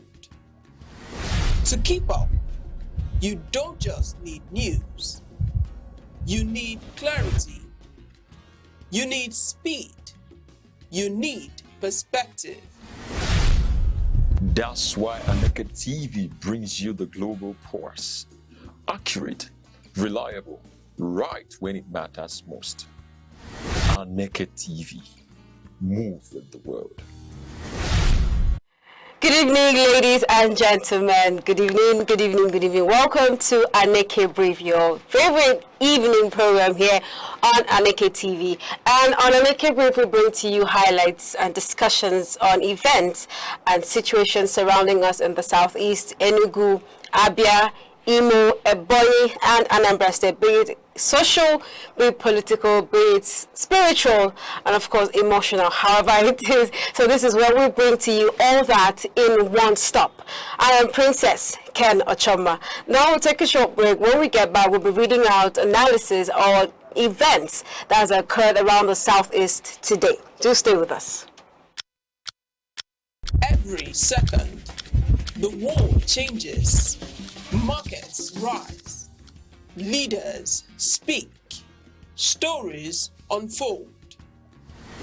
To keep up, you don't just need news. You need clarity. You need speed. You need perspective. That's why Aneke TV brings you the global pulse. Accurate, reliable, right when it matters most. Aneke TV. Move with the world. Welcome back. Now we'll be starting off with events that has occurred in the Southeast today. And with me in the studio is my guest for today's program. She is a gender activist and a legal practitioner, Florence Nene Ugu Esquire. Indeed. I mean, I just love having to see someone's name and then you now see the ESQ. I just love to pronounce it. I mean, ever since I learned what it was, I realized it's for as long as there is an Esquire in your name, you are going to get it. If you're a legal practitioner, that is a title.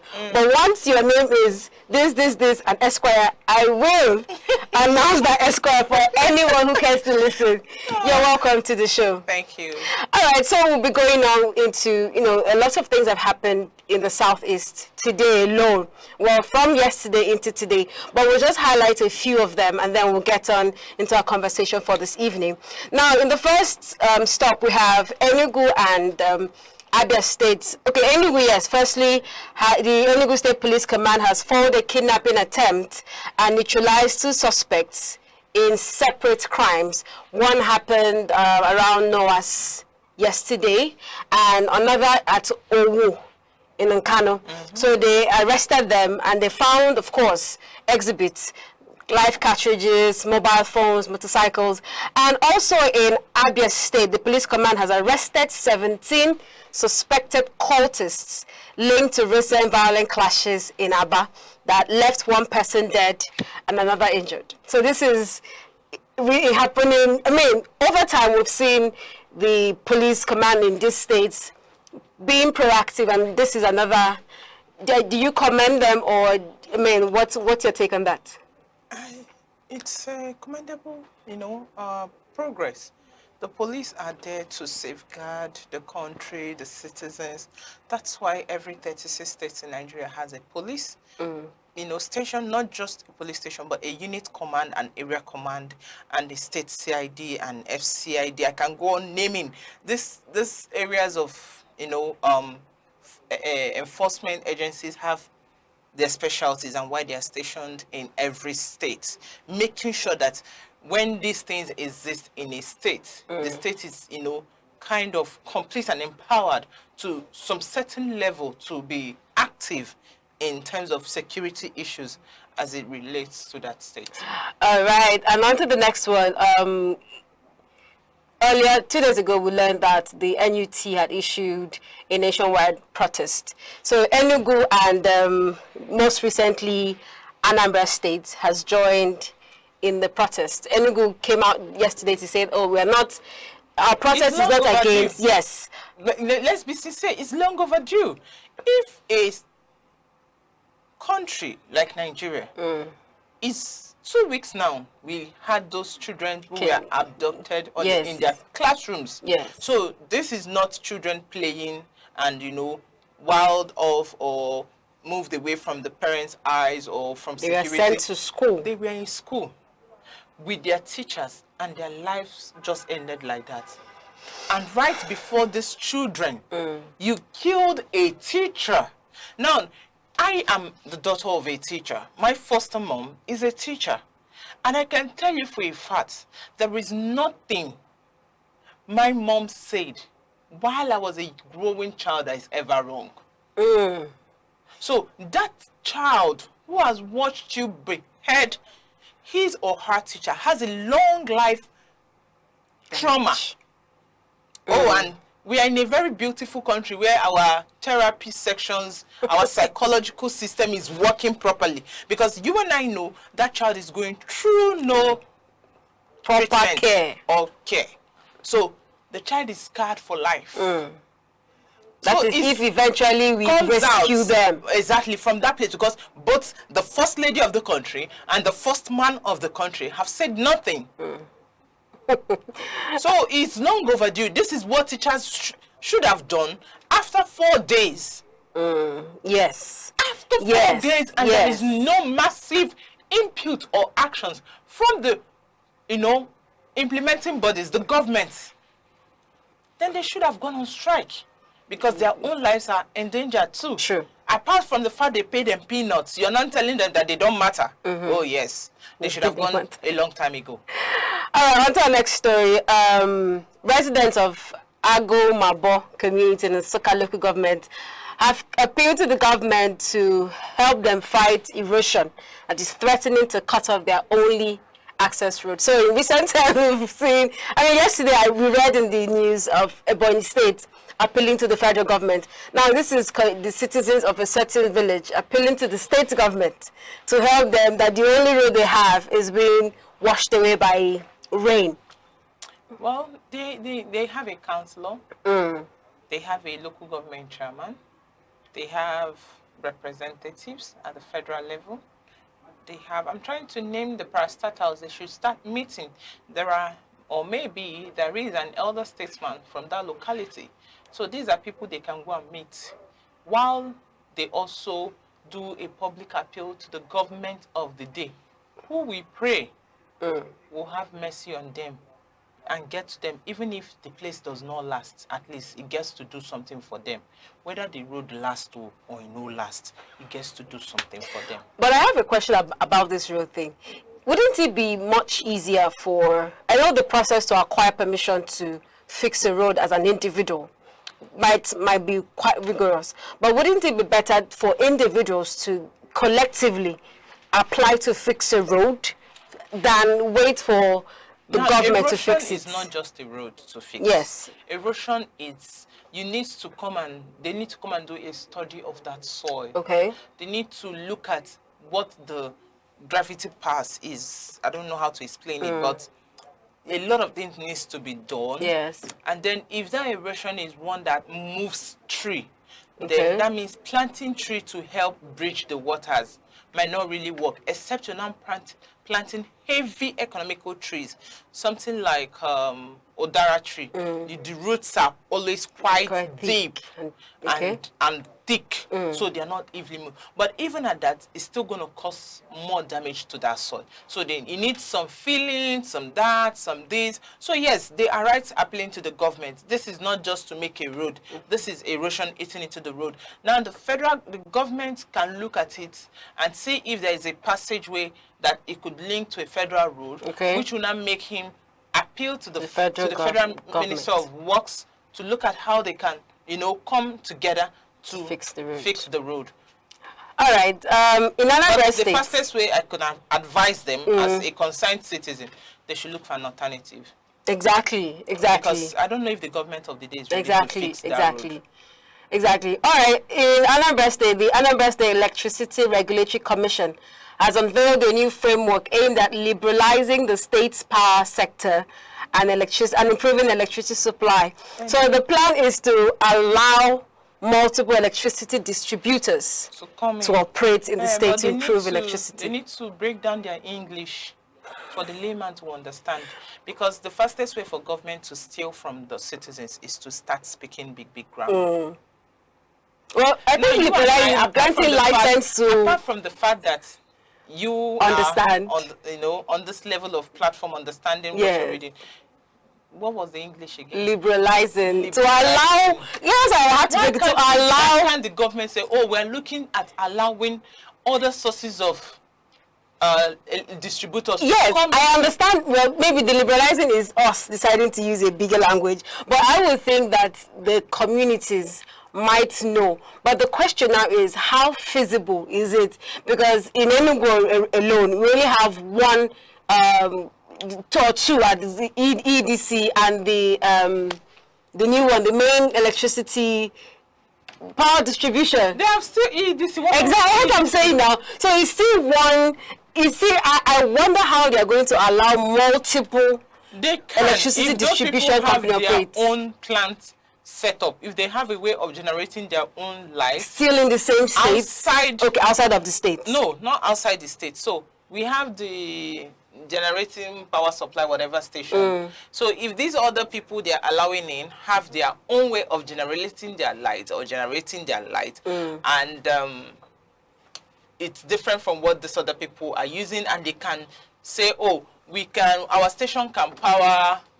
I'm an NHR babe. So, okay, our station can power between Boromi and Oka Road for now. So we want you to extend that greetings to us or extend that privilege to us. Let's start with these people and see how many watts of light we could give them in a day. So if that would take a burden off the Anambra Distribution Electricity Commission, right? Yes. And then these people can focus and say, okay, this is 1 week and we've been able to supply Boromi to Oka Road 240 watts of light for 1 week. So in a day, they can boast to 15, 18, 20 hours of light. That's a plus, right? But the truth is, are we even ready to allow these things? Because if government of the day, when I mean government of the day, I'm speaking even from the national to the grassroots and from the grassroots up, back up, are willing to do, even if it's 70% good to the society they govern, to the community in which they represent, we will not be crying that Nigeria is not working. That's the truth.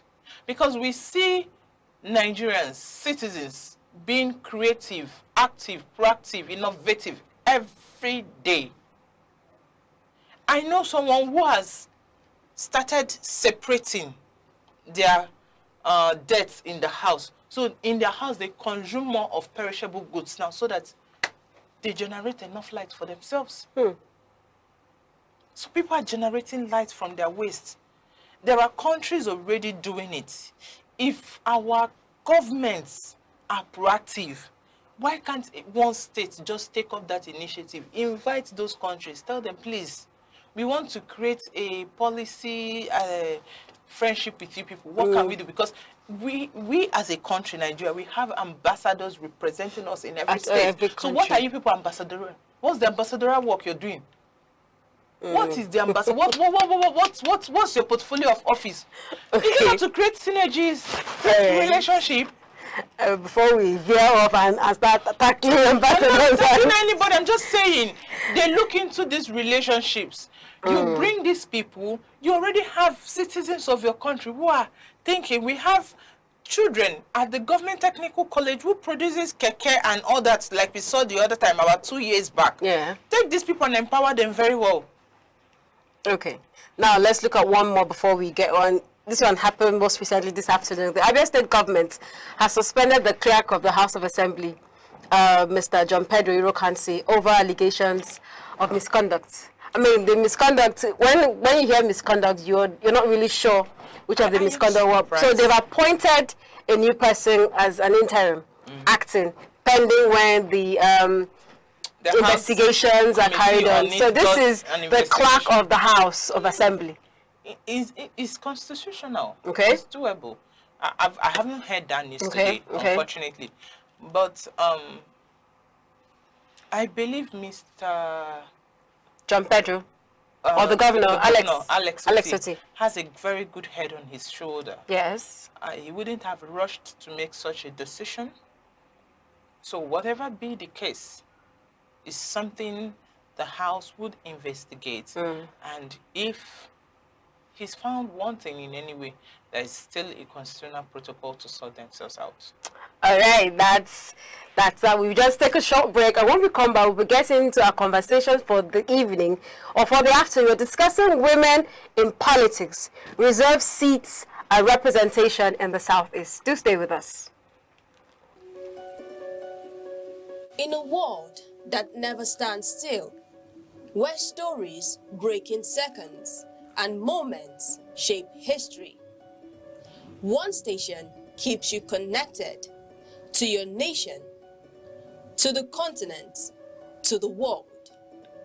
From breaking news to powerful stories, from business and politics to culture, lifestyle and entertainment, we inform, we inspire, we keep you ahead. This is more than television. This is your window to everywhere that matters. Aneke TV.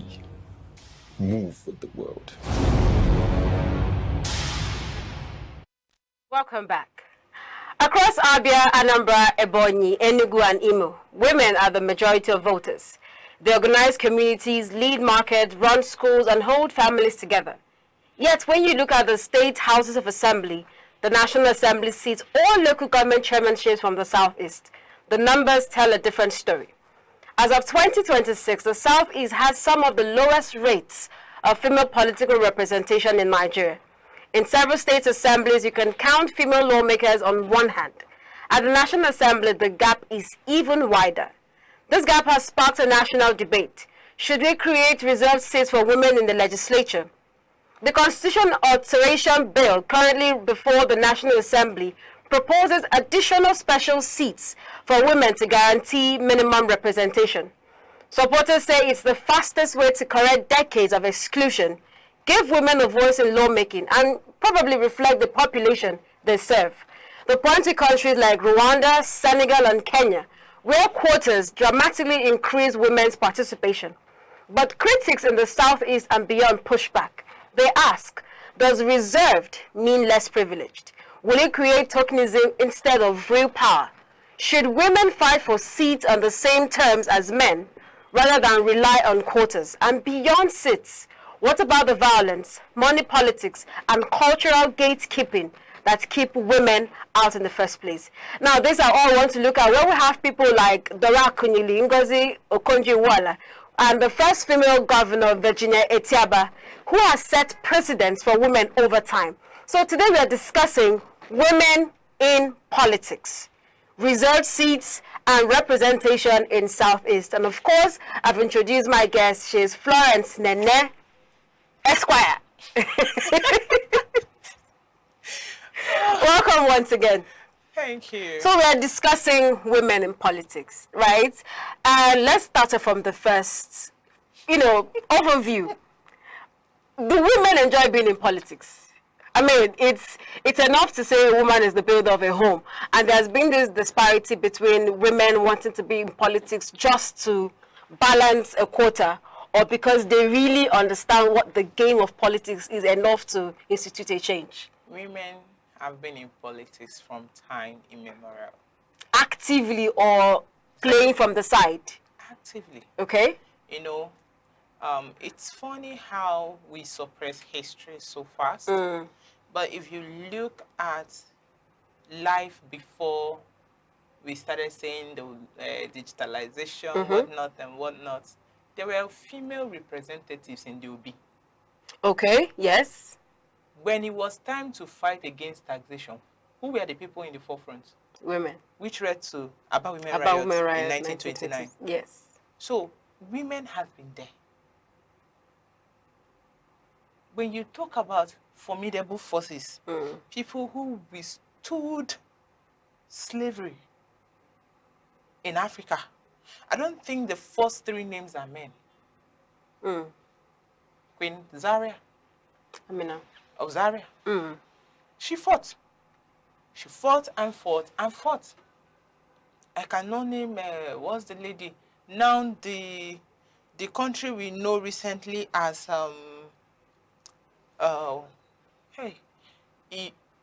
one of those African countries, I'm trying to remember the name. She was the daughter of a slave. Okay. Of a slave mother. But because she was light-skinned, she was taken to become a domestic worker, while the mom remained a plantation worker. Finally, she got her slavery. But then, the masters came back again. And she, with 8 months pregnant, fought till she gained her independence. So women are not begging to be in politics. Women have always been in politics. But the truth is, the woman's first nature is to nurture, to protect. So when things get hot, you will see them, most of them, withdraw back just to protect. Now, in psychosociology, there is this idea of when a country is in war, the people that suffer more is the women. But maybe when I say it like that, people will not understand it. But this is the narrative. So the men are carted away. The children are stopped from going outside and everything. But you see the mothers, they will always find a way that the armies will not see them, just to provide food. Find a way to go out and make exchanges. If you read the accounts of the Biafran War, you will still see it was the women who went from point A to point B, hiding salts in their wrapper. My mom was one. She's a survivor, and she's still alive. She would tie her wrapper and hide salt, then tie the second wrapper. So by the time they remove the first one is wrapper, the second one is wrapper. You will not know that the woman has salt. So they're not asking for this because they want to meet up with the modern age, whatever ideology men are having. And giving them the reserved seat is not because of preference treatment or tokenism like they're thinking. No, it's because the modern day man has weaponized politics. And to an extent, the financial percentage gap between the man and the woman is there. So financially, women do not have the backing to fight politically, the campaigns. Oh, if you talk about, I've worked in campaign trails at least 2 times now. So there are times I've come back to my house 2 a.m., 3 a.m. There are days I will come back and I'll remember, oh, I left in the morning and I needed to tell the gate man to get gas and I forgot. So I will come back and I'll find how to boil water. And thanks be to our electricity distribution company. As I'm entering my house, they're taking the lights. And I don't bathe cold water, so I am going to look for an alternative that night. I can go to knock for a neighbor and explain myself just to get hot water. But I'm not stressed out. Yeah. Because the truth is, that is me. I love active participation in things. I've been in the forefront of a lot of youth movements. Okay. So we are not asking to be given because we do not know our rights. We are trying to bridge that financial gap till we can be able to participate. And if we really want Nigeria to progress, then we should be looking at some of the countries that are progressing. What have they done? How did they get to where they are? Rwanda for a reason. Netherlands. All the Netherlands, I think Iceland and the other land, 50% of their women are in politics. Look at Namibia. Their president right now is a woman. She just paid off their World Bank loan. Just within 1 year and some months in office. The truth is, you cannot exclude a gender from the growth of a country. If you want a country to grow, you need to balance it. Okay, let's come home, right? Because if we understand that some communities are evolved, by communities I mean countries, enough to understand that there is the idea of inequality in gender is not so pronounced. But we are Easterners, we are ndlea. And there is this notion of some persons, with due respect to the men, have a preference of being leaders over women, right? And they believe that there's a certain position. I think I read somewhere a lady lawyer. This was on X. I will just quote it briefly. She said something about something on divorce, that divorces are not just signed like that they are due process. And then a man copied the quote and he said something that I found quite despicable. He said, I cannot take advice, a legal advice from a woman. Now, this is a certified lawyer. This is someone who has gone to school, paid all dues to become a lawyer. Now, in the political system or the political space in the Southeast, by record, I only found 5 women. And in enugu, I think we have just 2. In enugu or thereabout. Now, whether it's the money factor, whether it's the whatever factor it is, we don't have women in politics. Active now. When I ask actively, I'm not asking persons women leaders.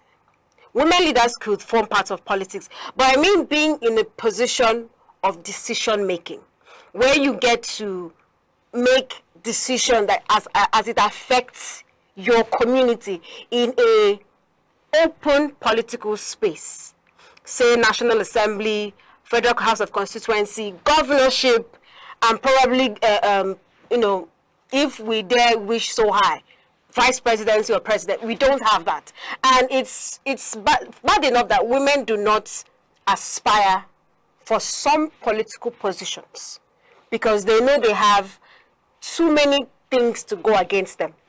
Why is there this restriction? I don't know if I've lost you at my question.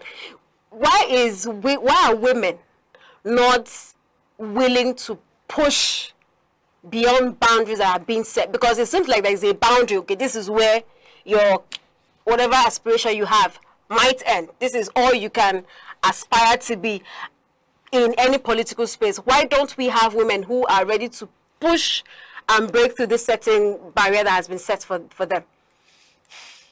You know, I have a very interesting question in my head now. I would love to ask you. But the truth is, this question would go on the national television, and I do not want it to go on the national television.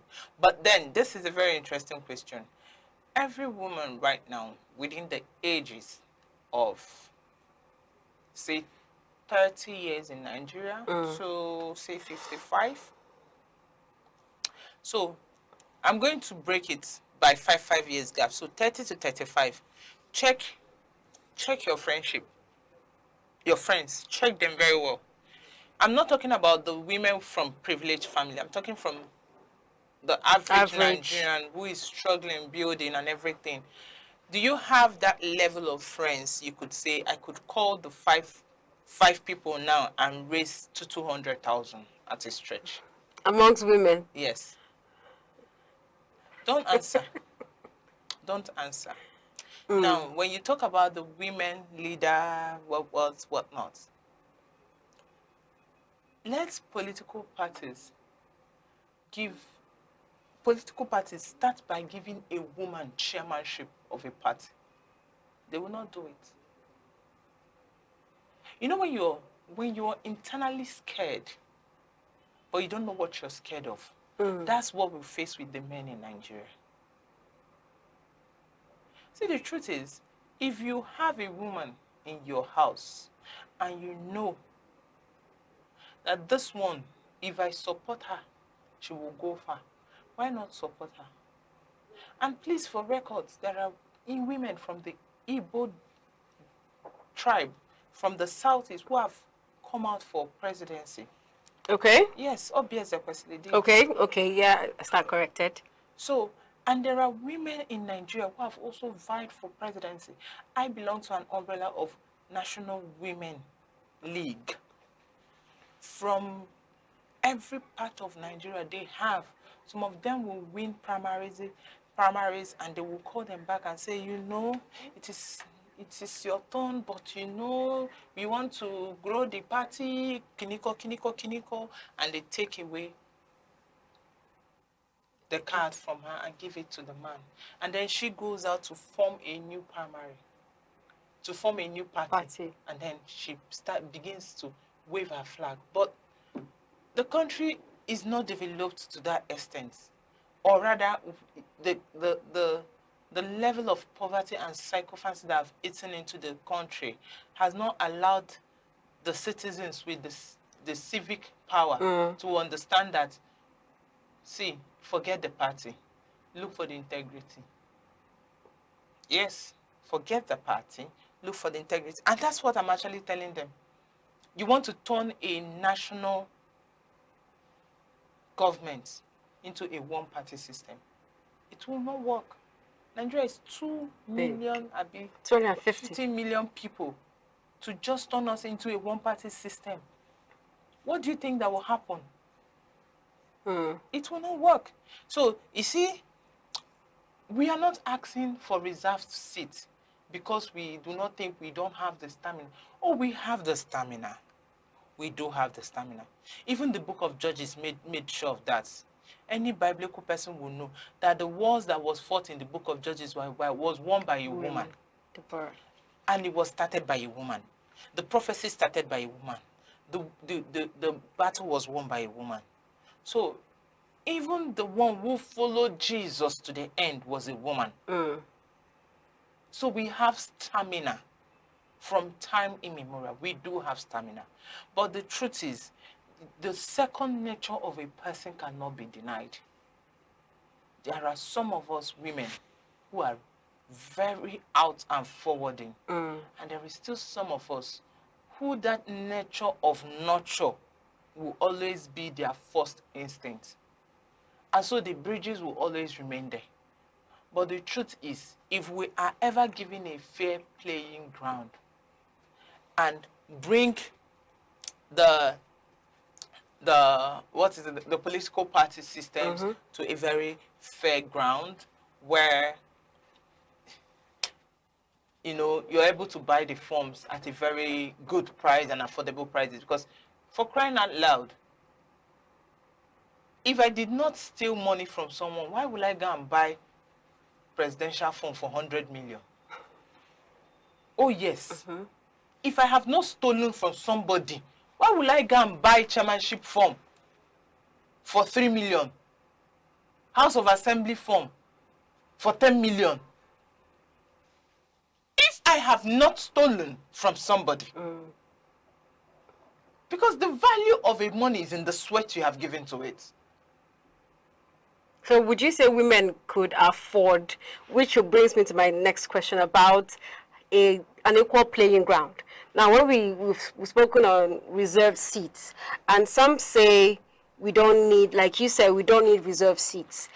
We need to... I said we are asking for reserved seats, not because we cannot play the fairground, but because the financial percentage gap is much. So let it be known that every party has this number of... So if a party is bringing, let's say the Southeast right now, we have how many senators coming out from the Southeast? So in every Southeast, if their Senate ticket is for 6 people, let's say 2 belongs to women. Okay, and make it certain. Certain, it must be filled by a woman. Okay. These 2 tickets goes to women. Nobody else takes it. Now, in that situation, you know, the Southeast has 5 states. Now, if you decide to leave it out to 2 women, what would be the criteria for selection? Because every state would want to have a representative on the seat. Every state brings out their own primary person, okay, even for the men, and they vie for the primary. And the person that wins, right? Yes. It's still the same thing. The only thing is that these 2 seats is for women. As many that wants to come out should come out. Go and now play the cards for you to win the primary. So before you as a woman start coming out for election, for a political campaign and whatnot, you should have also checked what's your capacity at the grassroots level. Have you been involved in the political activities dance in your community? What has been your take? What input have you made in your community? Then for me, that is the citizen, I can decide to collect money and vote the person. Woe to me, because I will still suffer another 4 years. Or I can look for the one who has been involved in community development, involved in community empowerment, involved in community innovations, bringing ideas, moving forward. Everything is not about money. Money is good, yes, but there are things that resources and capacity needs to move forward for. And that is why you will see them, the men, they will go, win the primaries, then come back and start looking for the woman they were empowered to become woman leader. I don't understand how that works. But then the woman will come and you will see her march. Even in the middle of the night, she will march to gather the women and make sure she has a 14-seater full bus to come and sing and clap for these people. Yes. And tomorrow, what does she get? A local government appointment at most. You think she's still not relevant? No. Let's talk. If they think the woman is, then they should stop calling them to be woman leader and to be the community mobilizer. They should stop calling them to come and carry bag of rice and go and share to the other women on their own behalf. Let them go and share the bags of rice. What if that, in a grander scheme of things, you know how we say everybody has a role they are to play? What if some persons, what if the case is that these political players understand that this is how best we can get to the people at the grassroots, when we make women link, rather than making women sit on the very seats where they will now have to make men play these things. Because they know that when the women sit on the very seats and not be the bridges, we make more impact. Okay. Let's be sincere. Take Nike Lake Hotel for example. If you've been in Enugu for a long time, you will know that Nike Lake was almost dying before before this present minister of tourism took over the management and resurrected it the way she did before landmark came in. If they had offered landmark Nike Lake at what it was before the lady took over, I don't think they would have taken it. That's aside. Wasn't there a man in NAFDAC before Dora Akunyili came? Dora Akunyili paid her life. She literally gave her life for NAFDAC. How many life attempt assassination did she have? 8. 8. Just because she said no more to fake drugs in this country. We've had enough. And now the fake drugs are back. Back again. You drink Panadol, the headache is still there. Just Panadol. Should we talk of Ampiclos? I no longer bother to drink Ampiclos. I start looking for the anti what do they call them again? At the herb side.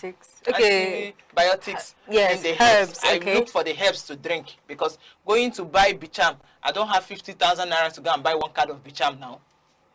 So we need to be telling ourselves, we can't keep taking the women who have fought the fight, who have walked the roads, who have left a sound print, you know, and allow the water to come and wash their prints off.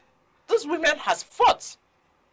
Are we talking the likes of Obiezek? She's still alive, hale and hearty, and still fighting and speaking. Should we talk about what happened to the Natasha lady at the house all through her 4th tenure? Just because she said no to side talks. If not that we have reduced our social intelligence to nothing in this country, what right have you as a man I'm working with to throw side talks at me? Whatever be the case, don't be handsy with me. Could this be another issue women face and would probably make them not to Oh, you don't want to know how many women ignored those type of things to keep fighting. Because some of them already know. You report is your fault. You don't report is your fault. I am a gender activist. 12 years of active work in the field, handling rape cases, assault, child trafficking, domestic violence, gender-based violence, rape cases. So I've seen people come to tell me, Madam, please, they said, our family said it's the work of the devil. Let's bring the matter home. Excuse me. Devil. I don't understand. So the devil came and raised the girl's skirt up and carry your prick and put inside. Okay. My next question because it seems like the question is really becoming intense. So I think we'll just take it down and leave it on politics and representation. But no, you've already mentioned politics and representation. That's what I'm speaking of. But I'm trying to tell you that they're saying that women are for this and that is not true. A woman is as capable as a man is intellectually. I am not taking your role from you as the head that has been given to you. Yeah. But the truth is, if a woman is intellectually capable to handle a position, don't override or undermine her because she's a woman. All right. I have 1 or 2 more questions before we wrap up the show. But we'll take a short break. We'll be right back. In a world that never stands still, where stories break in seconds and moments shape history, one station keeps you connected to your nation, to the continent, to the world.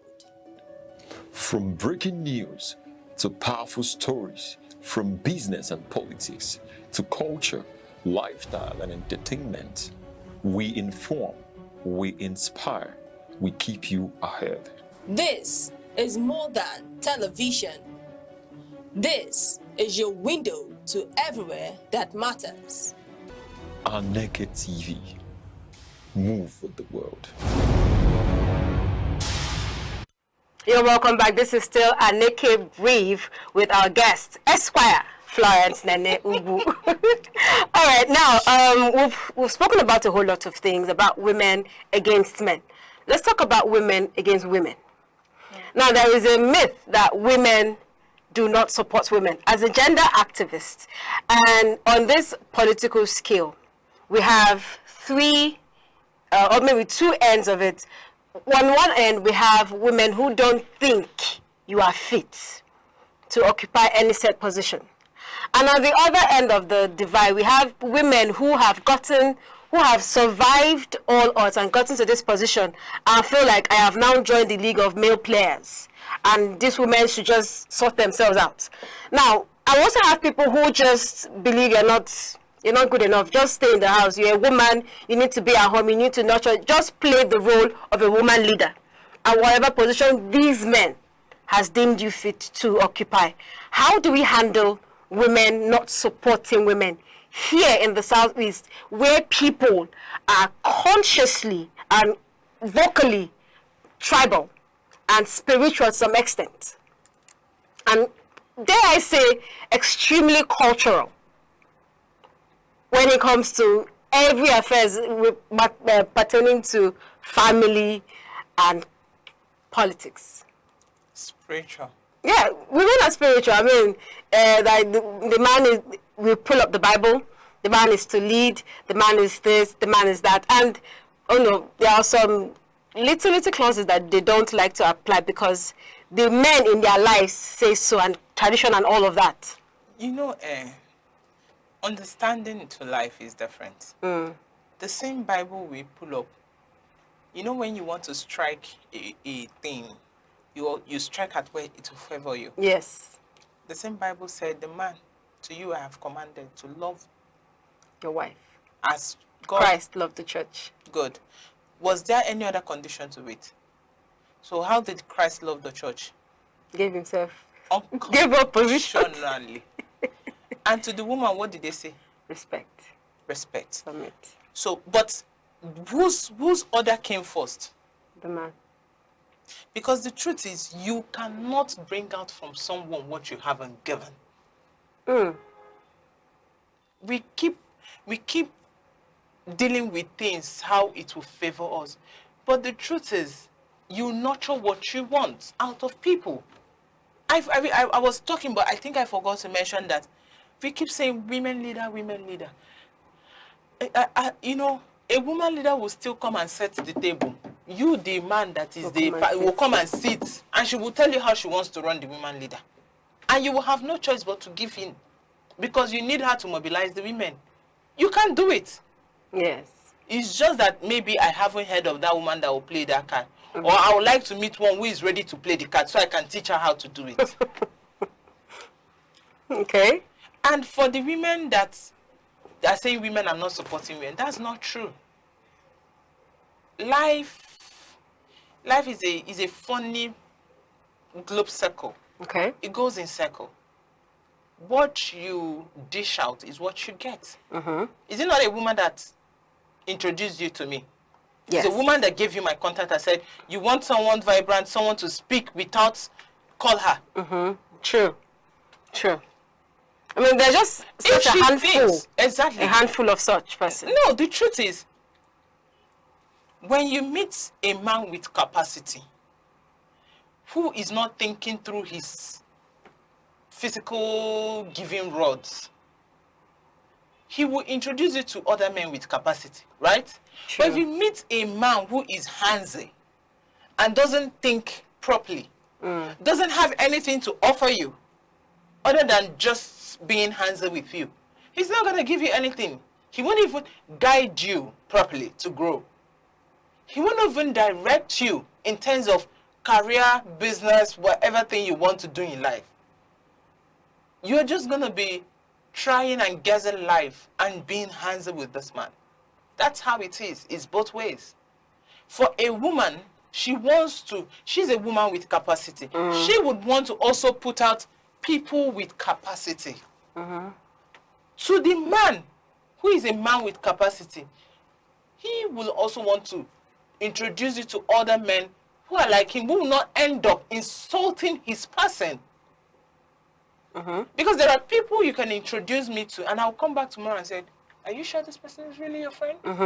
So there is nothing like women not supporting women. I've seen men say, no, don't give this man this position. He will misbehave with it. He will not deliver well. Why did he say so? Why? Is he not a man? He's a man. He has seen that this person does not exactly possess the qualities. Are the men not fighting in the house, carrying up the maize, Why did they lock the chairs down? The chairs are screwed to the down because they had the fourth fight during the Okadibo term where they took the chairs and broke it and flung their whole body.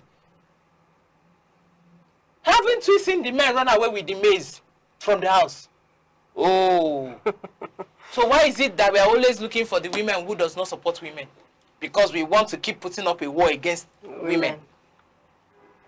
I'll be the last person you will use that phrase for. It doesn't work on me. Women not supporting if you're a woman and I come across you and you are capacity loaded, I will push you till you explode. I have done it severally. And I will not sing that praise and say, oh, I made her. And they don't need to know. If you feel I have made an impact in your life, you can tell me thank you. And that settles it. So you think, I mean, the idea of women support is just a myth, and it women doesn't not really, supporting women is a myth. It's something they want to just use and keep separating women. Someone is going to come here tomorrow and say, it's a lie. Women don't support women. That's okay. That's the circle of women you're into. You're into the circle of women who are born in strife and jealousy. And I haven't experienced that. I have had the best years of my life. And half of it where women empowered me. 12 years of active service in the development space as a civil society person, 9 years traveling around African countries, both as a conference attendee and as a speaker. I can tell you, a woman paid for 5 of those flights. I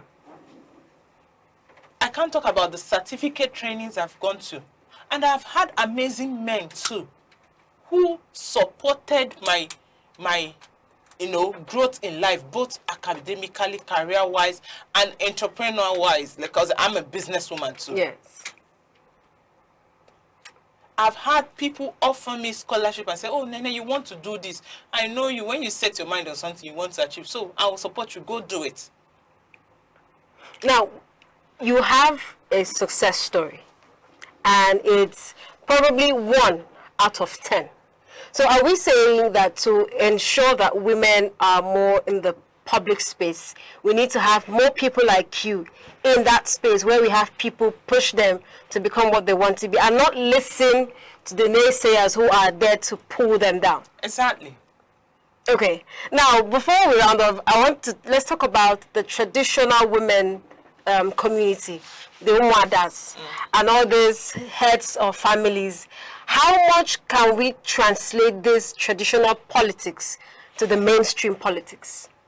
It's there already. That's why we have the women leader. Okay. The women leader in every political party acts as the head of the Umada.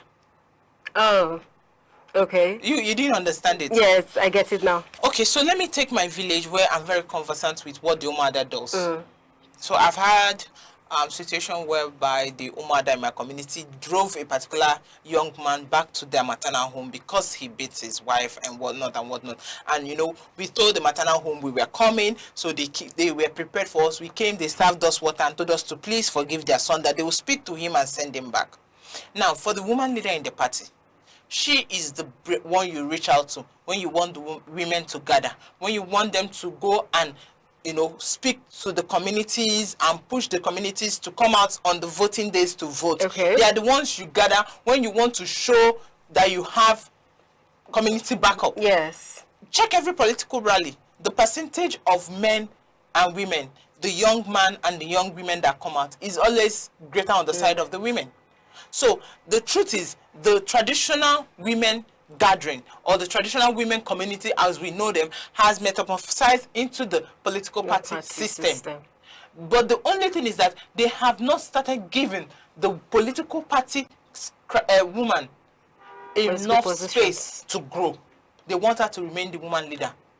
So what is the way forward? How we are preparing for elections, and of course every nomination and primaries are concluded. So in the coming years, how do we advocate more for women to be integrated into politics? That's the best thing we are doing right now. That they should start with empowering more women. The reserve seat bill. Okay. Yes. So that we can have more women be financially capable.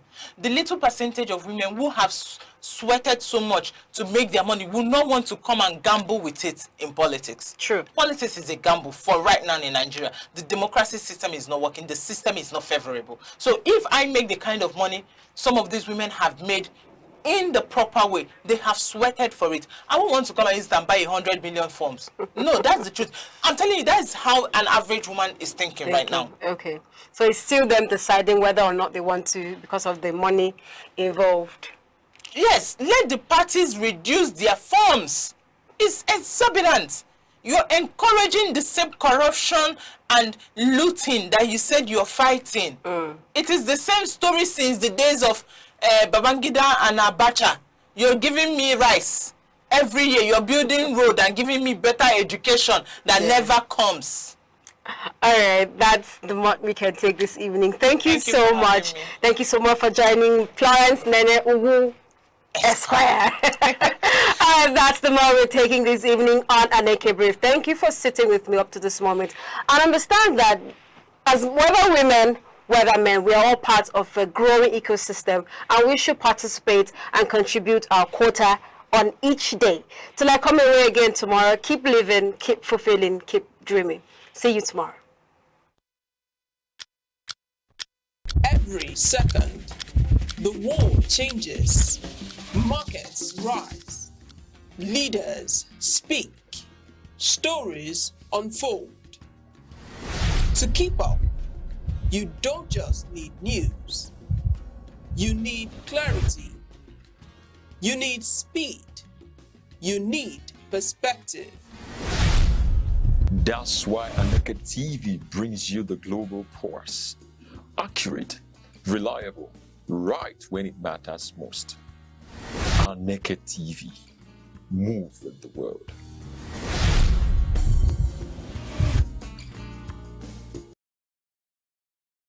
Security is not just police on patrol.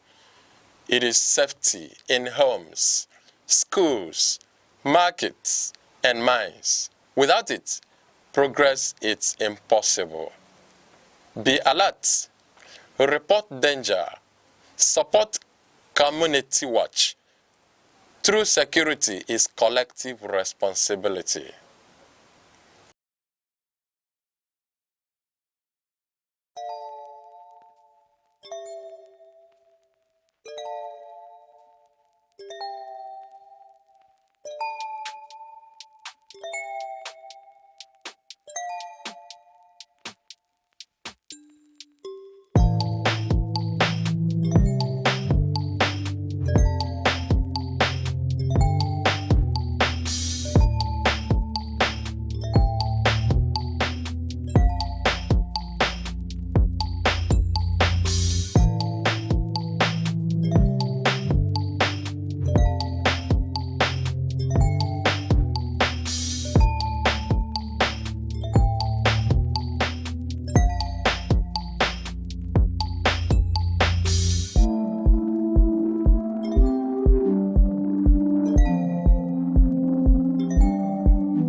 7 days.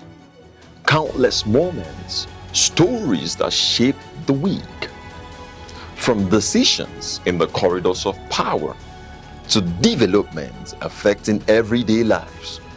From moments of challenge to stories of resilience and progress. This is where the week comes into focus. Week in retrospect, only on Aneke TV. Nigeria's Democracy Day offers an annual moment of reflection on the country's political journey since they returned to civilian rule in 1999. Today, marked on June 12, commemorates the historic 1993 presidential election, widely regarded as one of the freest in the nation's history and the broader struggle for democratic governance. Over the years, successive administrations have recorded notable gains in strengthening democratic institutions, including regular elections, improved electoral processes, and a more active civil society space. The establishment of the Independent National Electoral Commission, INEC reforms, increased voter participation, and judicial interventions in electoral disputes have all contributed to shaping Nigeria's evolving democracy. However, experts and stakeholders continue to warn that significant challenges remain. These include electoral violence, voter buy-in, weak political party ideology, and declining public trust in governance. There are also concerns over economic hardship, insecurity, and youth disenchantment, which many analysts say could threaten democratic consolidation if not urgently addressed. Civil society groups and political observers have called for deeper institutional reforms, stronger accountability mechanisms, and greater inclusion of young people and women in governance. They argue that democracy must go beyond elections to deliver tangible improvement in living standards, justice delivery, and public service efficiency. As Nigeria reflects on its democratic journey, the message from stakeholders is clear. While progress has been made, the system remains a work in progress. Sustaining democracy, they say, will require continuous commitment from leaders and citizens alike to uphold the principles of transparency, participation, and the rule of law.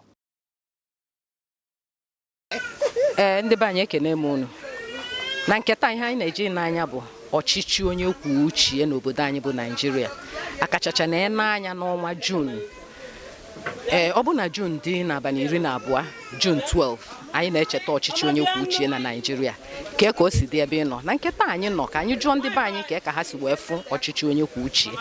Ka anyị jụọ ndị mmadụ ajụjụ ka anyị maa ma ọchịchị onye kwuo uche na Nigeria ma ọ dị ha mma n'arụ ka ọ na ọ dịrọ ha mma n'arụ, ka ihe ha che na ekwesị ime ka e wee nwee ezigbo ọchịchị onye kwuo uche. Naanị ihe ị ga-eme bụ sonyere anyị dịka anyị na-ajụ ndị mmadụ ajụjụ n'ihe gbasara ọchịchị onye kwuo uche.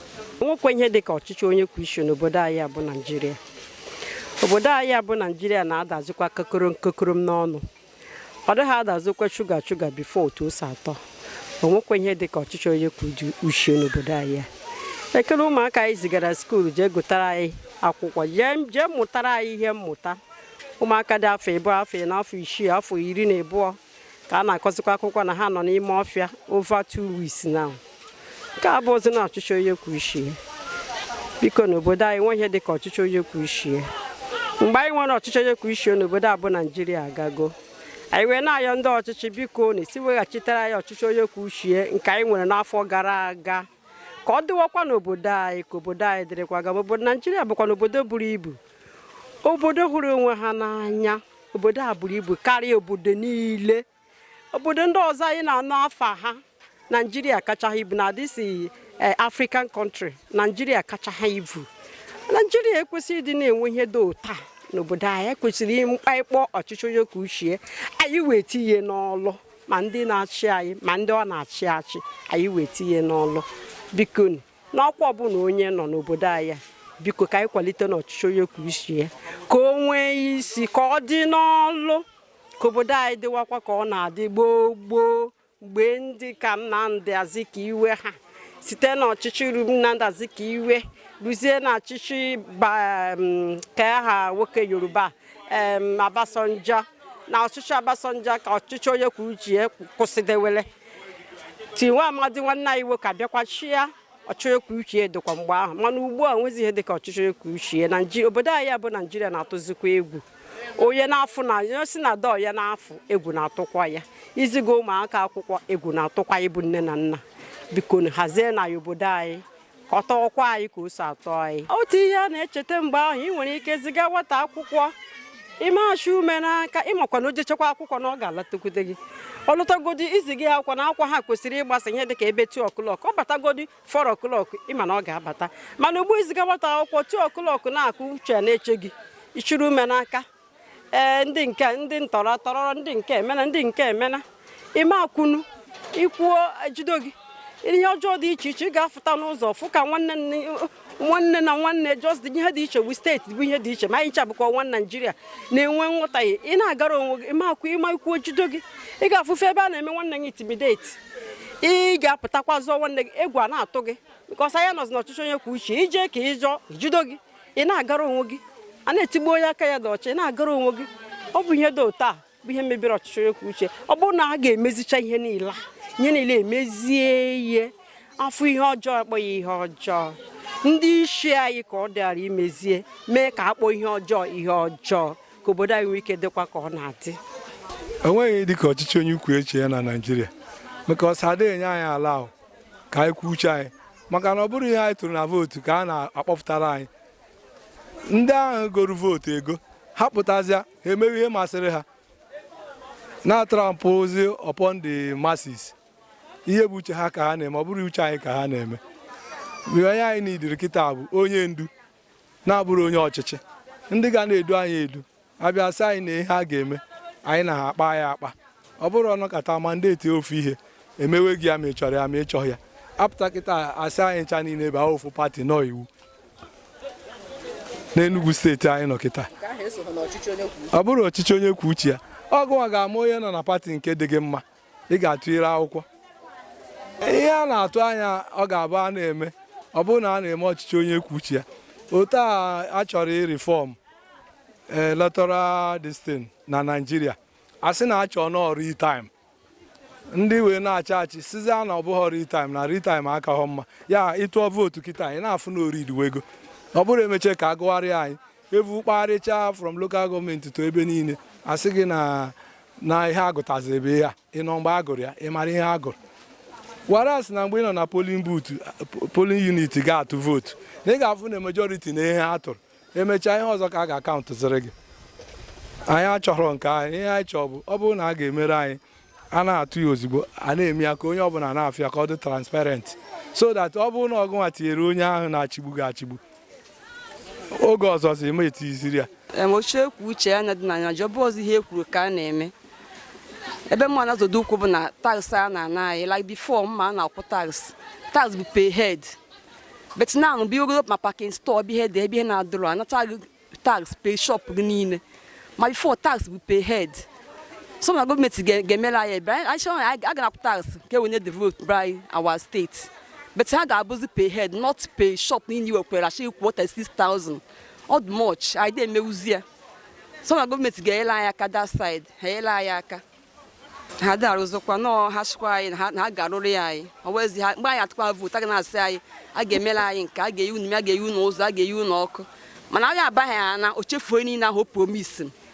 Ịghọtago, o chefuo anyị na o promise m na a ga-eme diplomacy, ọwezi ọ ga na-eme. Ọchịchị onye kwuo uche ya, ihe ọ pụtara bụ uche onye adịghị njọ, kwuo uche gị. But nowadays ịmagona ihe dị na ma gọọmenti ma ihe niile, sometimes onye kwuo uche ya ọ bụla offense, o nwere ike esi azụ bịa terminate gị or kidnap gị or whatever. but ihe nghọta n'ime abụ na it's good to air your view. N'uche m, you speak your mind. Uche onye adịghị njọ. We poor masses, ngasikwa na dachita ya ọfụma o. Because coming to this Enugu now, things are too difficult. For example, this little shop now, I na put tax of 36,000 every year. And on wike, I let 36,000 as profit in a year. But will be mandated to pay the 36,000 as a tax. No chem. You forget pure water na whatever those hawkers. They pay 200 naira on daily basis. So he's not paying us, he's not doing us well. Ihe cholobo. At least nda no no chichi. Echetekwe no wolu ụmụ ogbenye no. Anọkata emelu ụmụ ogbenye ihe. Iyotago. O nwere obodo ndị ọzọ dịgasị iche iche. O nwere ike ka nwere ugwu Hausa malụ gatụ. O nwere ike mgbe ndị Hausa ji ebu ọnụ ha chi ịtọghọ ọnụ wee mee sala. Ebu ụmụ ihe ha na-aṅụ joro dawa kecheche ha mee nke a na-eme ke ụmụ ala majiri na-agagharị. So o kwesịrị ka ha na-echetakwa anyị bụ ndị nọ n'obodo a na-emenyetụla anyị ọ bụrụ oge Christmas, oge Easter, onwekwa ihe enyere like anyị nwa nọgasị na shop na-akwụ ụgwọ shop or it depends wee chetakwa anyị. Igotago wepụla anyị ụmụ ihe anọ anyị na-akwụ tax or no tax is not paying us at all. Ọchịchị onye kwuo uche ya a na-emekwa mana the thing bụ na onye ọbụla ga-ekwukwa uche mana ndị na-achị anyị kwa ha ma ga-emekwa ihe bụkwa uche nke ha wa. This tax na a na-eme ka a hapụ itinye to landlord maka na we tenant bụ ihe na-ata afụ at least ọ bụ na a ga-eme the tax onye ọbụla na-akwụ tax maka a hapụzi na-asị na each house or any house ọbụla mmadụ ụlọ na landlord ga-akwụ tax ekwa that tax a now bụkwa ndị tenant bụ ga landlords ga-adịkwara ego na house rent ha ịghọtago. So si na gọọmenti tesi nebi anya ụdị gọọmenti ọ bụ na ọ dị n'obodo ịma na ihe ga-adị mma bụ gọọmenti mma like na mmadụ nche aharụ. So like tax a na-akwụ now o nwere some people now ndị ihe ha kpọsa na shop sef awọtụrụ 36,000 naira ịbịa sef o nwere ike yes quite alright onye a nwe shop mana ị na-anya n'ihe dị na shop ya sef ọ wọtụrụ ya but still the person na-akwụ tax. So in terms of this tax now gọọmenti esi nebali anya ka mara capability of everybody mana ọ bụrụ ihe anyị nara onye ukwu bụ ihe a ga-ana onye nta ịghọtago ụdịrị ọchịchị gọọmenti anyị chọ. So gọọmenti nọkọtakwa echetakwa na o nwekwara ụmụ ogbenye like n'other countries nwee mgbe a ga-anọkọtakwa eke something nyekwe some pharmacies something ịghọtago. So ihe a na-emekwa ya obi a na-adịkwa ndị a na-achịkwa mma. Mba ọchịchị onye kwuo uche adịghị na Naịjirịa onye ọbụla na-eme ihe masịrị ya. Ndị na-acha acha mara na ha nwere ndị ogbenye ama mgbe ha na-achị ka evotuchara ha achịwa ha emezi ihe sọrọ ha. Nwere ọchịchị onye kwuo uche adịghị na Naịjirịa ihe a nọ bụ onye ka ibe ya gbakarịba ya. Nwere ihe dịka ọchịchị onye kwuo uche ihe a na-ele fuel kịta ego one a na-ele gas ego one ụmụ ogbenye ọ na-emenwu afford. Ụmụ onye ị ga-ebibi ọsị ga-esikwe na chakolu ga-esikwe na nka mazịrị na ịnọzi na problem ọ bụrụ gịnị ọchịchị ha nọ n'ime ya. So ọchịchị ekwu uche ya debe ka ọ bụ na ọ na-abụ ha na-arịcha ọchịchị echeta na o nwere ndị ha na-achị bụ ụmụ ogbenye ọ bụrụ ndị ọgaranya maka ndị ọgaranya erijugo afọ ekwesịghị na-ekwu maka ndị ọga na-eche ewe bụ maka ụmụ ogbenye na-enwere ka ọra ha.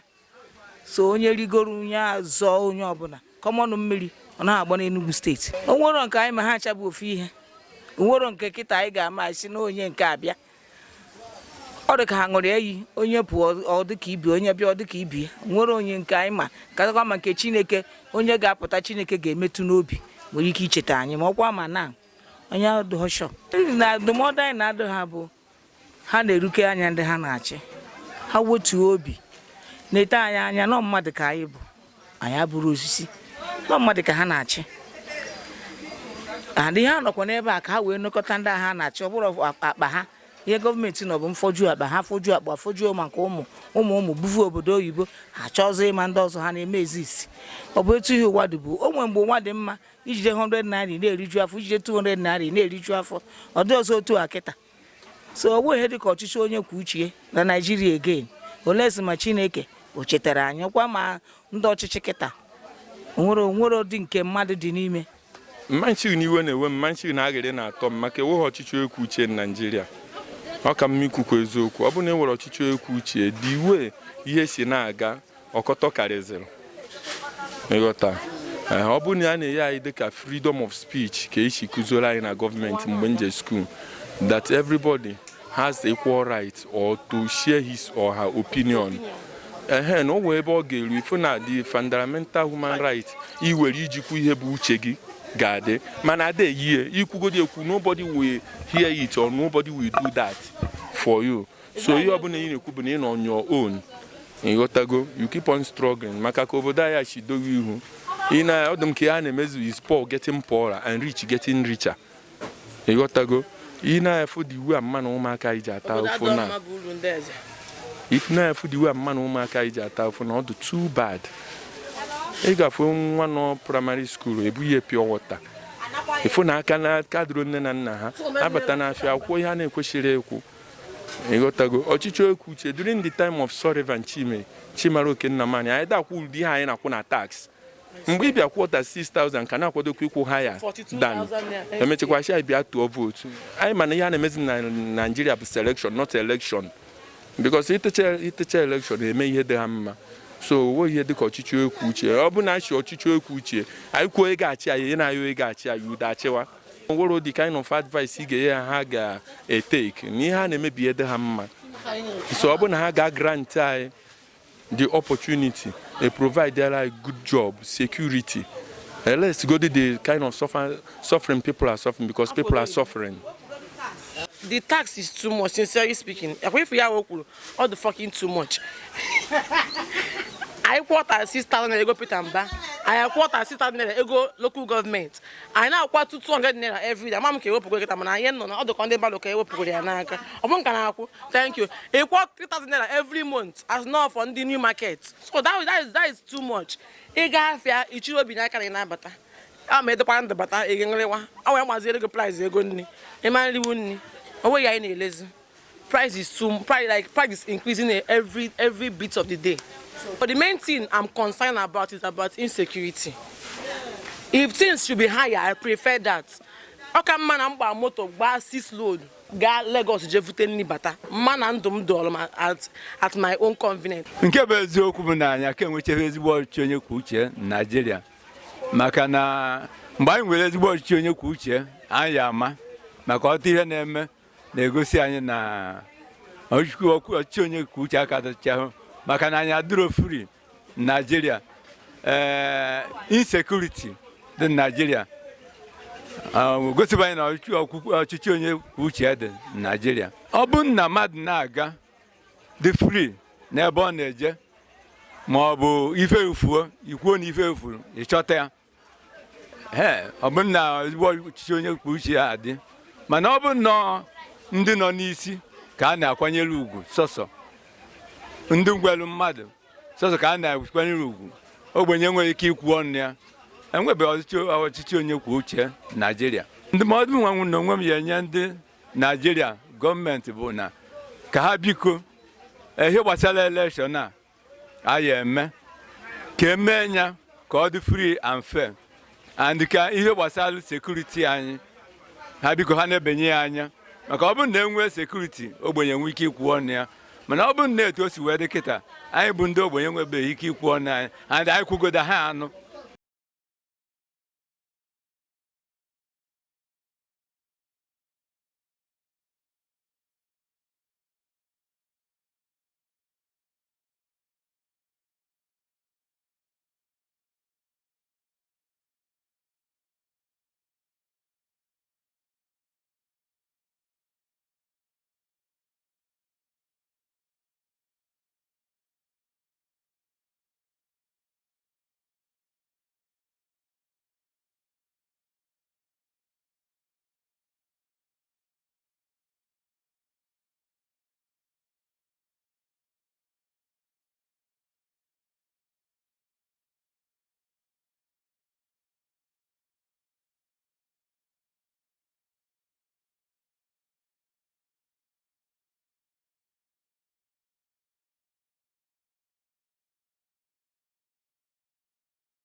Olusegun Obasanjo.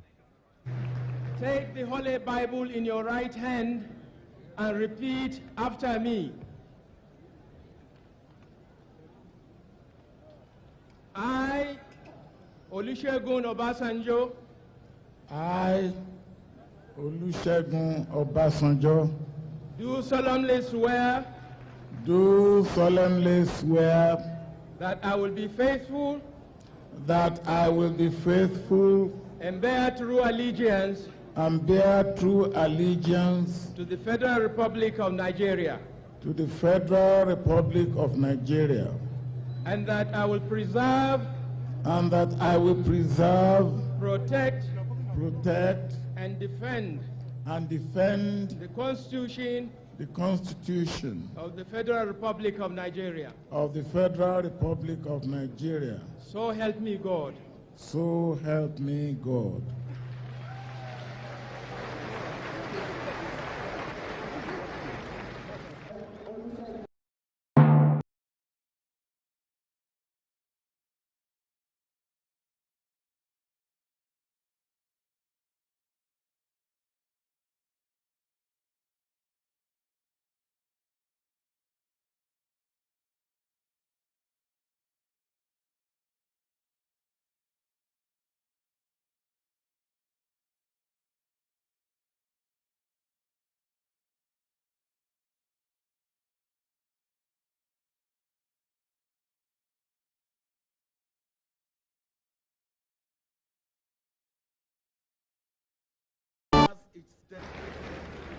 As your president to head a democratic civilian administration, I believe that this is what God Almighty has ordained for me and for my beloved country, Nigeria, and its people. I accept this destiny in all humility and with the full belief that with the backing and support of our people, we shall not fail.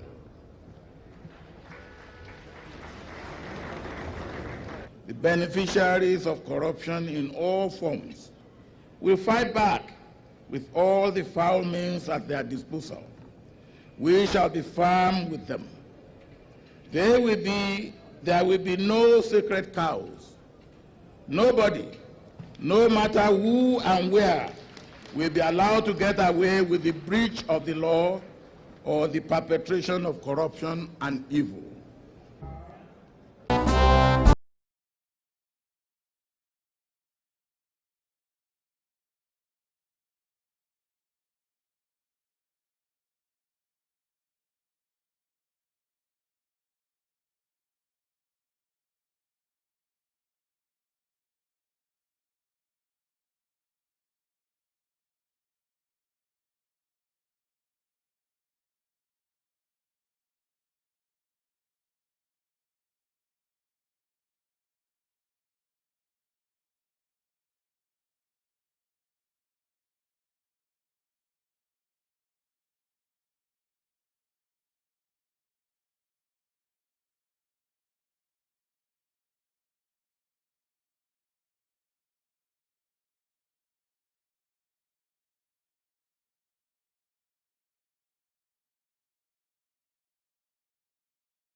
will preserve, protect, and defend the Constitution of the Federal Republic of Nigeria.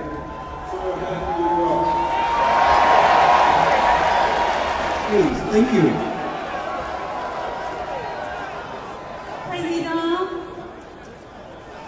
ce qui signifie qu'il faut des vrais ambassadeurs de paix.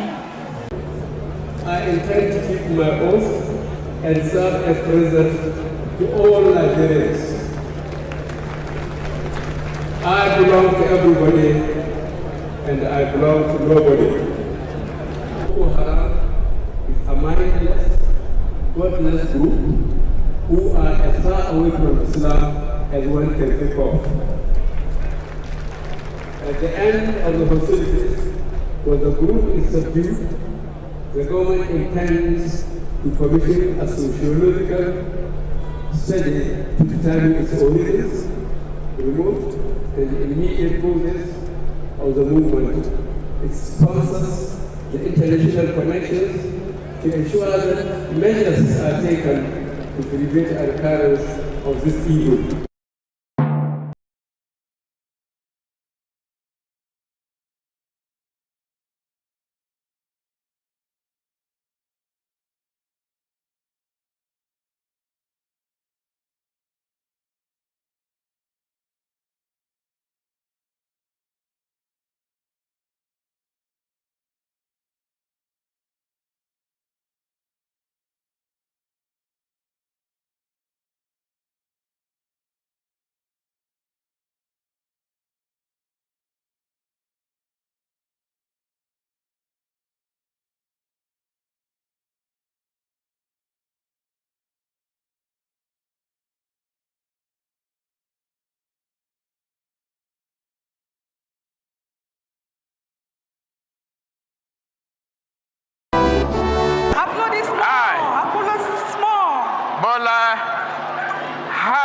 Tinubu, do solemnly swear that you will be faithful and bear true allegiance to the Federal Republic of Nigeria, that as President of the Federal Republic of Nigeria, I will discharge my duties and perform my functions honestly to the best of my ability and faithfully in accordance with the Constitution of the Federal Republic of Nigeria and the law.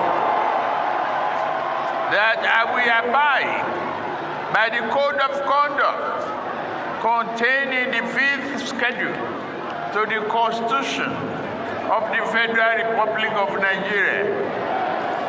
That I will not allow my personal interest to influence my official conduct or my official decisions. That I will preserve, protect, and defend the Constitution of the Federal Republic of Nigeria. So, help me God.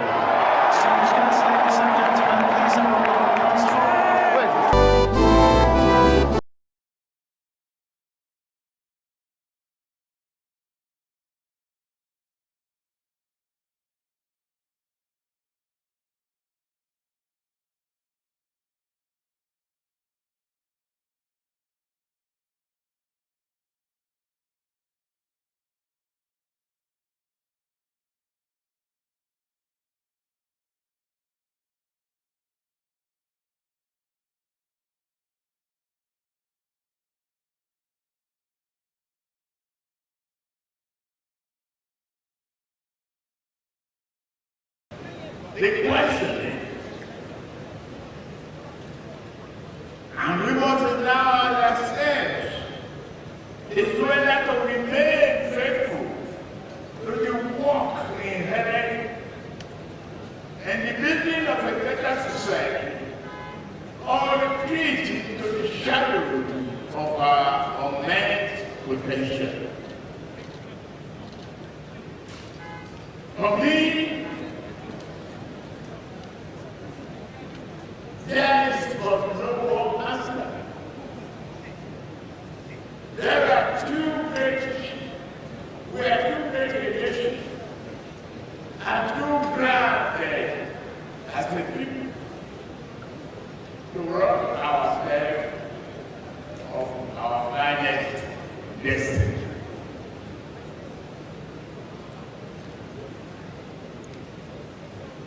The nation's journey has been shaped by the prayers of our founding fathers and other millions, and the collective sacrifices of us all.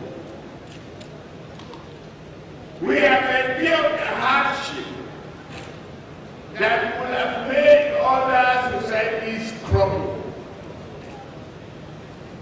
We have shouldered the heavy burden to arrive at this sublime moment, where the prospect of a better future matches with our improved capacity to create that future.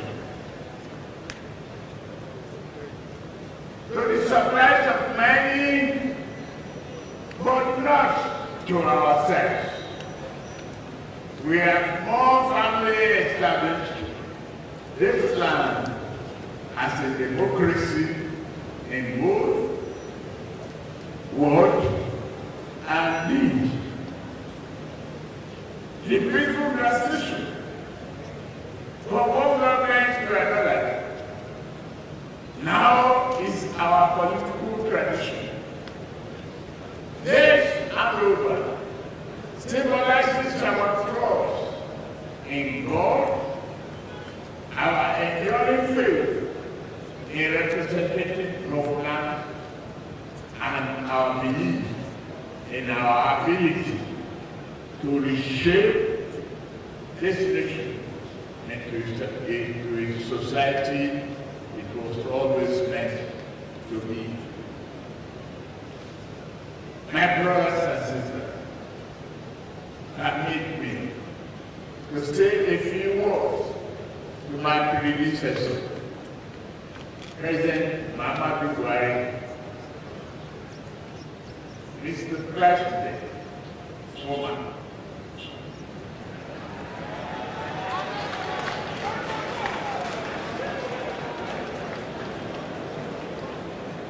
You have been an honest, patriotic leader who has done his best for the nation you love.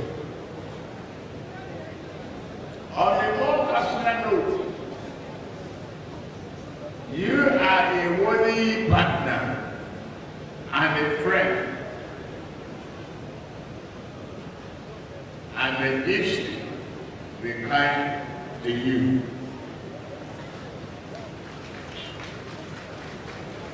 For many years, Nigeria's critics have tried that the rumor that our nation will break up, even perish. They have even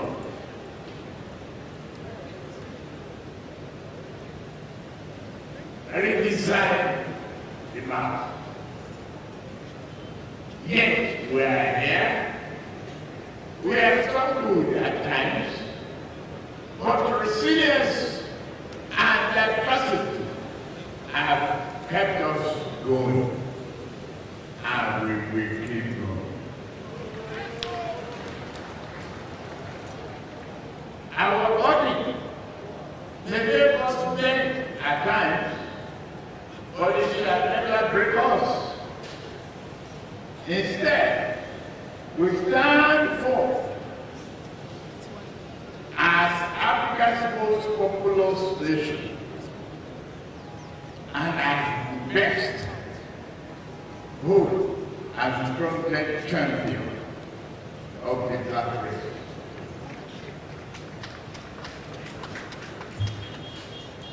As a citizen, we declare as one unified people, devoted to one unified nation national cause.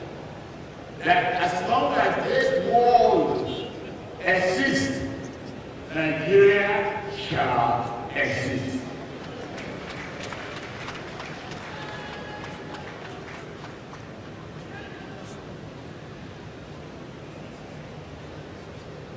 Take me back to the old man who came back there. Then I could go on.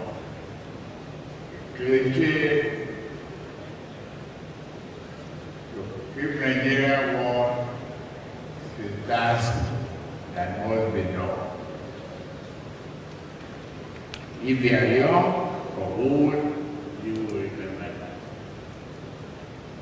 Today, faith and destiny join together to take the touch of human progress in our very hand. We dare not let it slip. We live high this touch so that it might shine on every household and in every heart that calls itself Nigeria. We hold him aloft because it lights our heart with compassion, brotherhood, and peace. May this great light never extinguish. Say amen. Our administration will govern you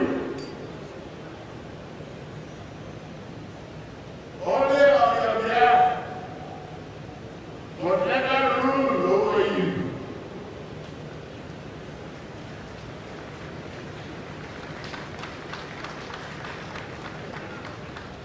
We shall consult and dialogue, but never dictate. We shall reach out, go on, but never put down a single person for holding views contrary to our own.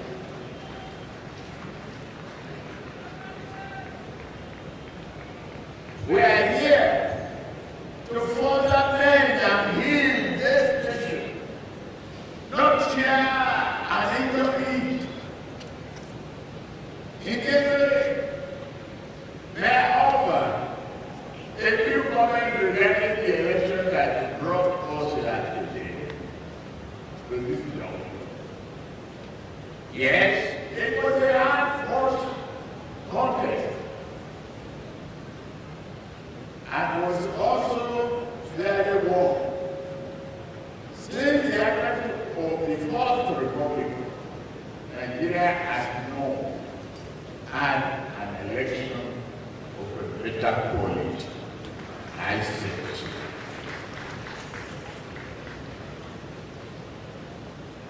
The outcome reflected the will of the people. However, my people does not render me any more Nigerian than my opponent. Nor does this render them any less patriotic. This shall forever be my fellow compatriots, and I will treat them as such. They represent important constituencies and concerns that wisdom dare not ignore. Some have taken their concerns to court, seeking legal redress. That is their right, and I fully defend that exercise of this right. This is the essence of the rule of law. Over decades ago, our founding fathers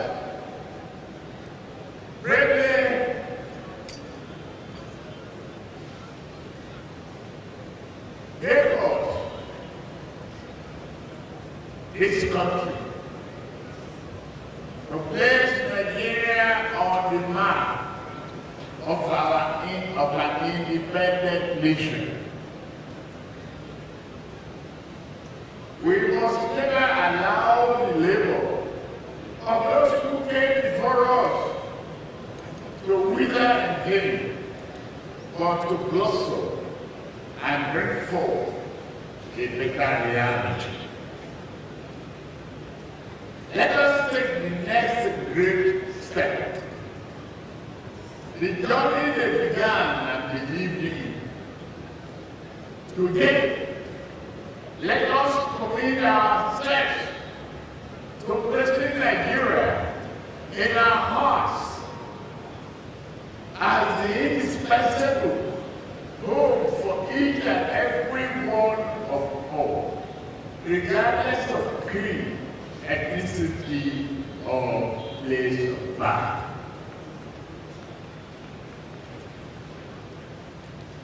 My supporters, I thank you. So who did vote for me? I thank you as well. I send my hand across the political divide. I ask you to grasp the national affinity and brotherhood. For me, political coloration has faded away. All I see here are Nigerians.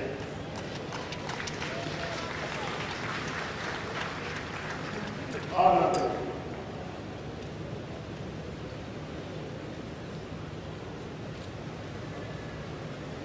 May we uphold this vision and excellent notion as a new Nigerian idea. My fellow citizens, Nigeria again, which I speak of, is more than just an improvement in economic and statistics. These things are important, but they can never convey the fullness of our story. Our ambition is to improve our ways of life in a manner that nurtures our humanity, encourages compassion towards one another, and duly reward our collective effort to social aid that seek to divide us. Our Constitution gave us a nation on paper. We must work hard at bringing this noble document to life by strengthening the bond of economic collaboration, social cohesion, and cultural understanding. Let us develop a shared sense of fairness and equality.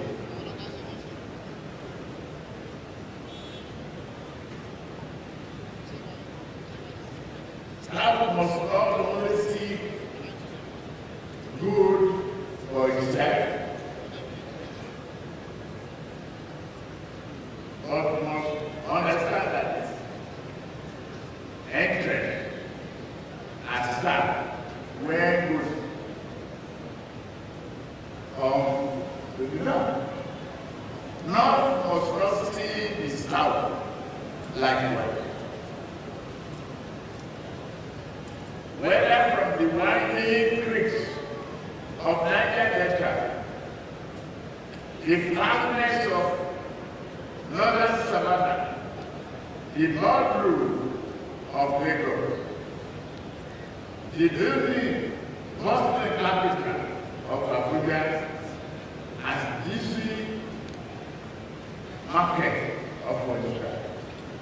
We are all the people.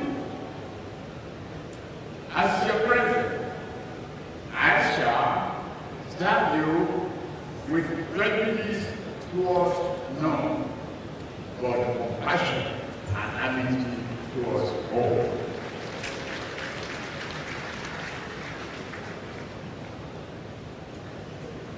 In the coming days and weeks, my team will publicly detail the key aspects of our economic program. Today, permit me to outline in broad terms a few initiatives that define our concept of progressive good governance and furtherance of the Nigerian idea. The principles that will guide our administration are very simple. Nigeria will be impartially governed according to the rule of law, Constitution. We shall defend the nation from terror and all forms of criminality that threatens the peace, dignity, and stability of our country.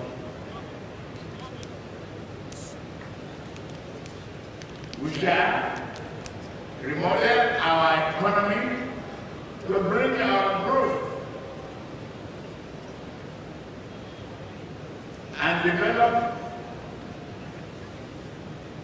the GDP much better, achieve the GDP much better than we have today. I assure you.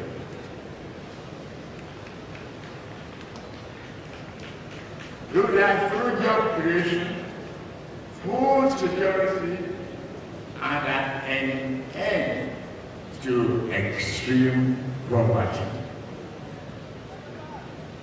In our administration, women and youth will feature prominently.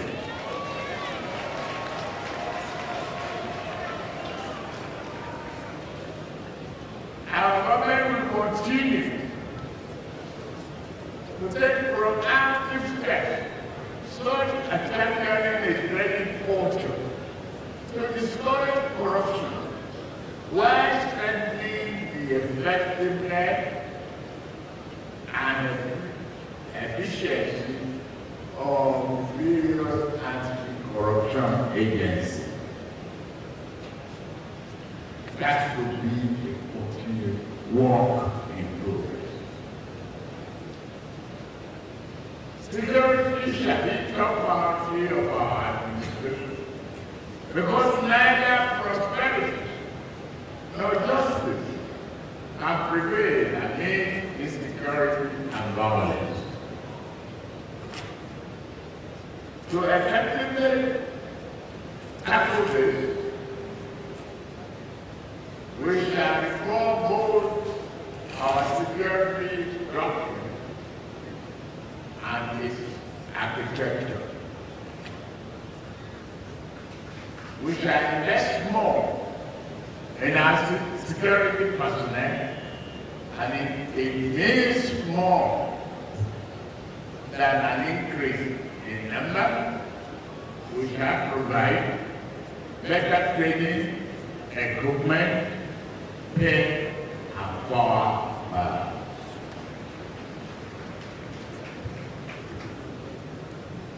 On the economy, we target a GDP not less than 6% growth.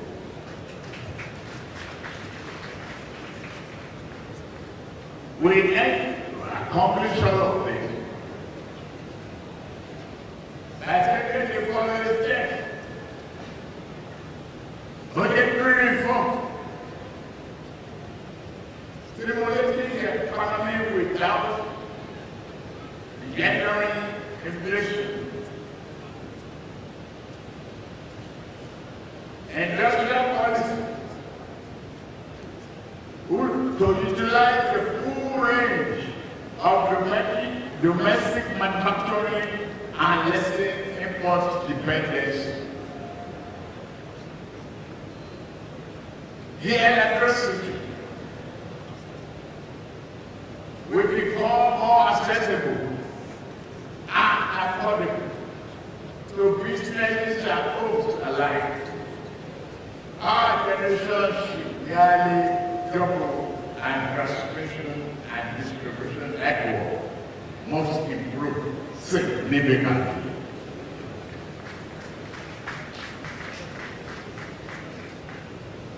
We will encourage various state governments to continue to participate in these efforts, power generation and distribution of their own.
I tire for this problem, I tire for life, oh Guinea.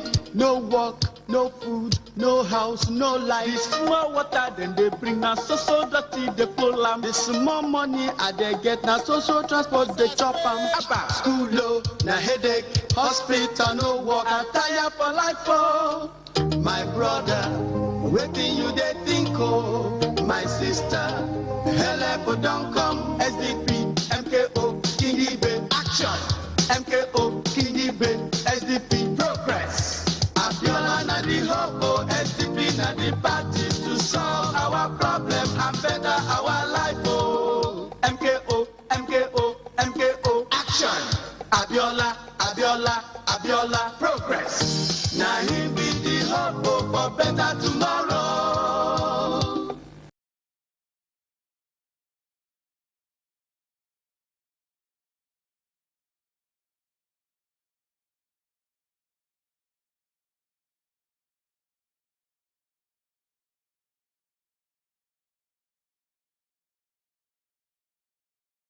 Next year the results were already unknown. I won. Every June 12th, we celebrate the day in history in 1993, where the first credible, free and fair elections in Nigeria was conducted. An election said to have been won by MKO Abiola, and an election that was cancelled by the military rule. And in the past 27 years here in Nigeria, we've experienced elections after elections. We've seen governments come and go. We've seen political systems coming and go out. And today is Democracy Day, a day where we celebrate annually the commemoration and restoration of civilian democratic rule in Nigeria. What does this mean for citizens? How do we see Democracy Day? Is this something we celebrate or something we just consider another of the celebrations in Nigeria? We'll go into the streets of Enugu to hear the minds of people and know what they think and understand and their feel towards Democracy Day and elections in Nigeria. Well, when we talk about democracy, we're talking about government of the people, for the people, and by the people. So when we talk about democracy, we are talking about a government in which the people, who are the masses or the citizens, select to rule or govern them. But whereby the democracy we are talking about today has been truncated. That is where the problem comes in. If issues can be addressed to handle this democracy, then I believe everybody will be happy in this country. There is a possibility, 100% possibility, that is if the people who were elected to represent us will be able to abide by the rules which they made. That's just the problem. If they can be able to abide by the rules, whereby they will respect the electoral laws, you know, respect everything that goes with election, apart from it, that is only when we can speak of democracy. But if they cannot respect that, there's no democracy in this country. No. Nigeria is not doing fine. This country is very, very bad. They are not doing fine. Even if electoral something or electoral, I don't know. The inec has failed us. The government had failed us. The state government had failed. Local government has failed. Even the Nigeria entirely has failed. I can remember when I was small, they used to say the young shall grow. But those people, that time when I was in primary school, they are still there now. They are still in the politics. They are still there. So when the young shall grow, when are they going to grow? It's a laudable activity. Yes. The Nigerians were disappointed in the outcome of the annulment of the elections. And many people were sad. And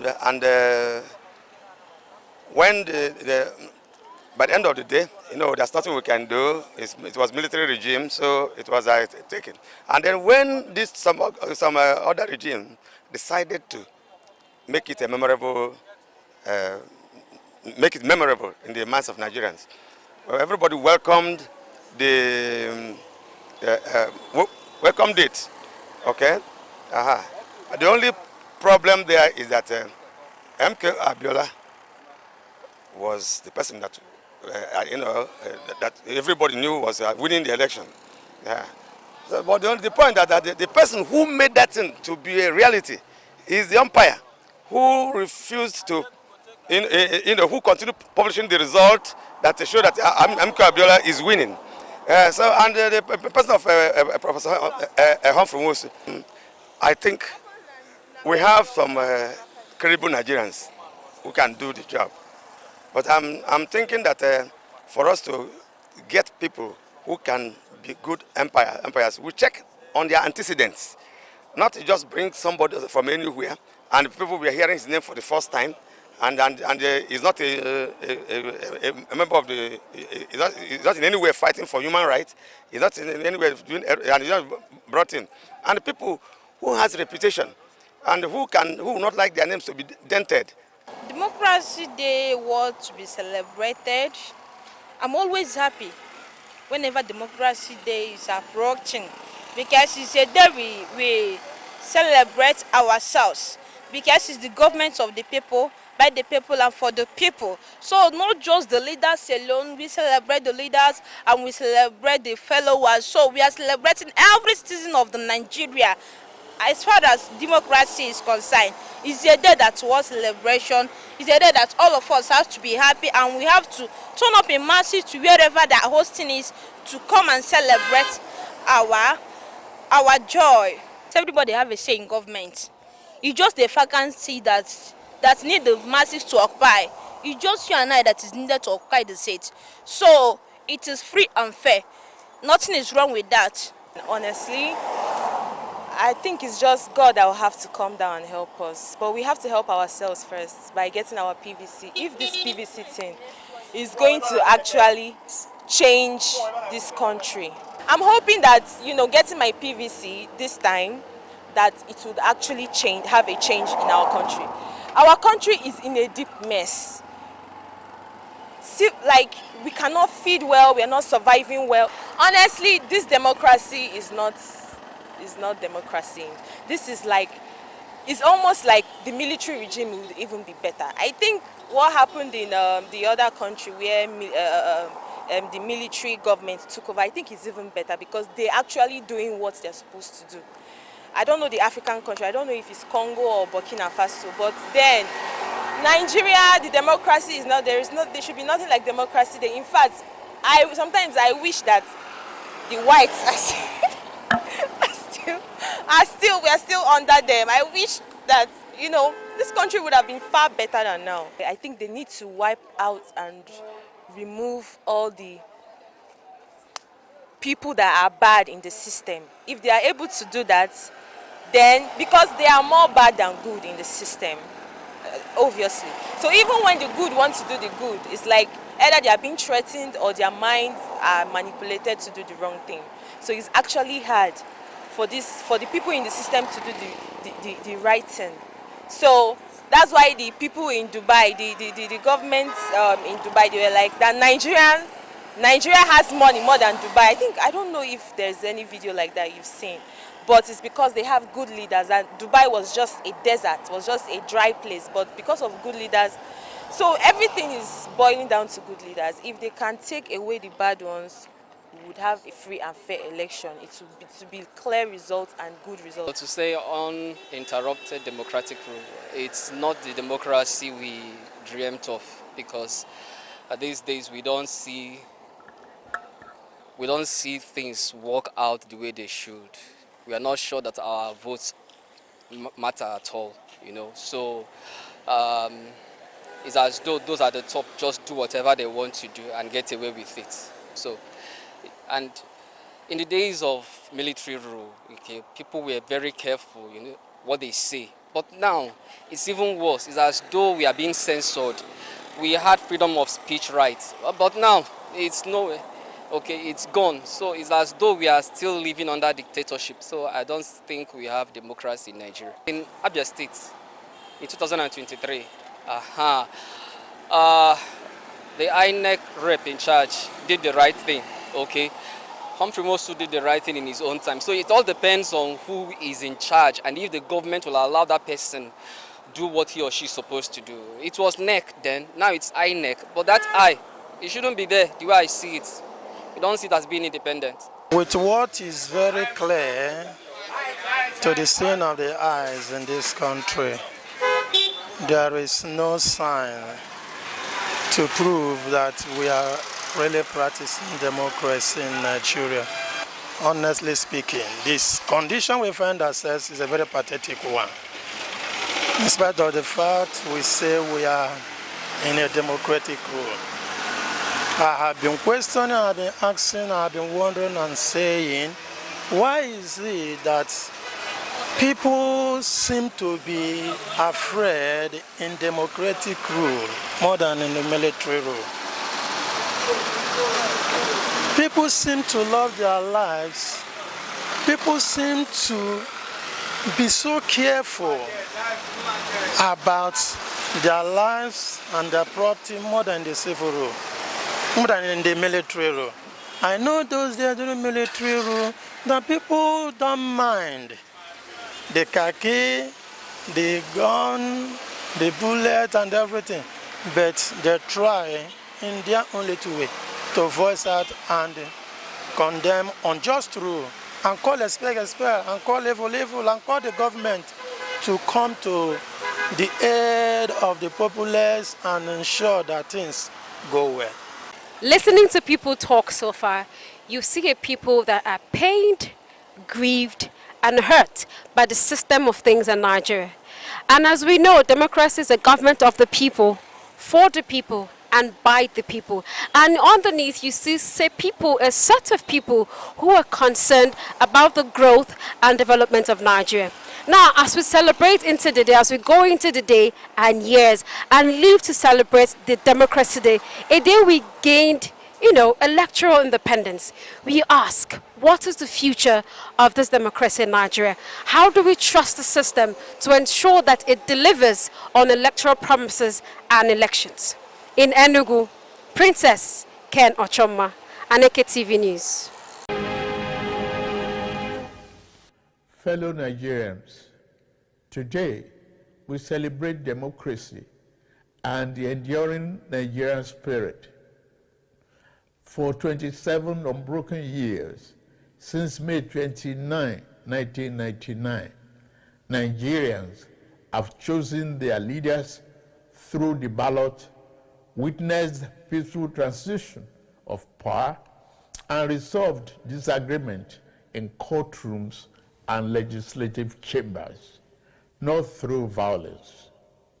We have experienced the longest stretch of civilian rule in our history.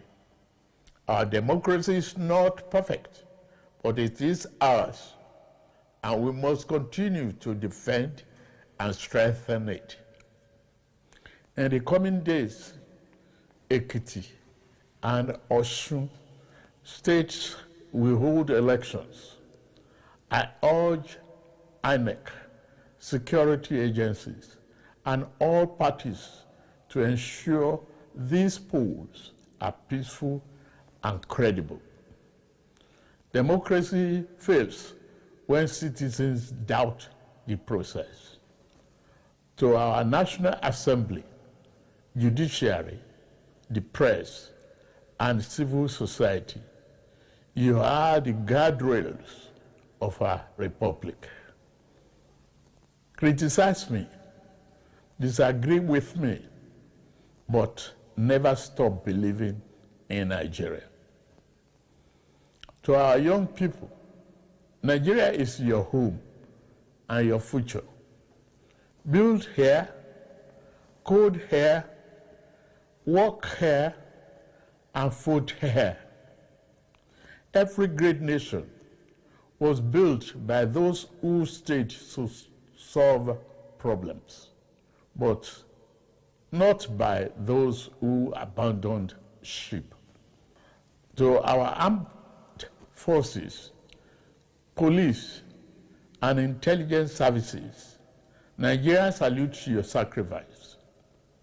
To our traditional rulers, faith leaders, and community heads, thank you for your support of peace and reconciliation. The government cannot do it alone. Today, we honor the resilience of Nigerians who refuse to surrender their faith in freedom and the courage of those who stood firm against intimidation. We pay tribute to patriots who endured persecution, imprisonment, exile, and even death so that future generations could enjoy democracy. I salute labor leaders, journalists, activists, students, women, professionals, political leaders, and soldiers, both those who passed and those still with us, for their patriotic contributions. Though this year's mood is dampened by the abduction of our children in Oyo and Borno, we remain hopeful for their safe return. Democracy without security is not solid enough. That is why this administration has chosen both kinetic and non-kinetic strategies to restore peace, declared a security emergency, and approved the recruitment of 50,000 new police officers and thousands of military recruits. Our 2026 budget commits 5.41 trillion, our largest ever, to defense and security. We have moved from training with our allies to precision targeting. In Aneke, we degraded ISWAP and command centers. Terror-related deaths are down by 81% since 2015. Over 13,000 terrorists have been neutralized in the past year. but we also keep the door of surrender open. Over 124,000 fighters and dependents have laid down arms since 2023. Through Operation Safe Corridor, we turn our former enemies into citizens because every life saved is a victory for democracy. To bandits, kidnappers, and sponsors of terror, surrender or face the full force of the Nigerian state. These windows of surrender will not remain open forever. No mercy will be shown to those who trade in blood of Nigerians. At a time like this, let us not assign blames or point fingers. Crime has no ethnicity. We must stand united and be assured that the enemies of our nation shall soon be history. We will triumph over terror and continue to build a more prosperous nation. June 12 occupies a sacred place in our national memory. It represents more than an election. It is a defining chapter in our history. We remember Chief MKO Abiola, who won a pan-Nigerian mandate transcending ethnicity and religion. We remember Alhaja Kudirat Abiola. We also remember Chief Ganifa Emi, Chief Bola Ige, Chief Alfred Rwani, and Pa Abraham Adesoya, Chief Anthony Enahoro, Alhaji Balarabe Musa, Commodore Dan Suleiman, Beko Ransom Kuti, Franco Kori, Arthur Nwanko, Chima Obani, Shehu Musa Yar'Adua, and the many other heroes and heroines of democracy whose sacrifices helped secure the freedom we enjoy today. As beneficiaries of their struggle, we have a duty to strengthen and deepen the democratic institutions for which they fought. The greatest tribute we can pay is to build a Nigeria where freedom is protected, justice is upheld, opportunity is expanded, and government is accountable. June 12, 1993, revealed the possibility of a true Nigerian nation. The heroes of June 12 secured political freedom. Our challenge is to secure economic freedom. Democracy must be felt in the quality of people's lives, in opportunities for youth, in prosperous farmers, successful entrepreneurs, and the dignity of our workers. The reforms we are undertaking were not chosen for ease, but for necessity. 3 years ago, our public finances were under severe strain. Investment was discouraged, and economic uncertainty threatened our future. We chose to act, embracing reforms to advance Nigerians' economic freedom. Since 2023, our reforms have restored stability and credibility to economic management. Federation revenues have risen, providing state and local governments with more resources for infrastructure, education, health care, and security. Fiscal transparency has improved. Leakage has been reduced,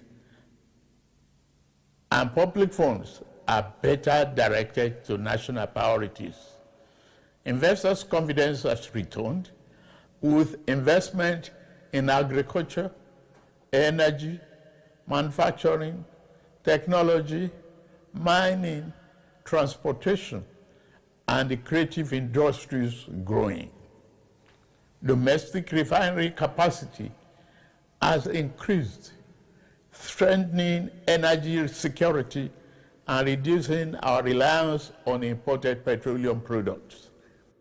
By 2023, when we came on board, the electricity sector was characterized by chronic generation shortfalls and unreliable gas supply and transmission infrastructure, so fragile that they could not evacuate available power. Distribution companies were burdened by massive losses and a metering deficit of over 4 million.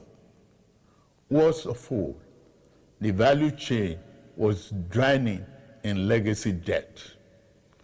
The result was a sector that generated less than 13,500 megawatts installed capacity, a sector that transmitted less than it generated, distributed less than it transmitted, and collected revenue far below what it needed to sustain itself.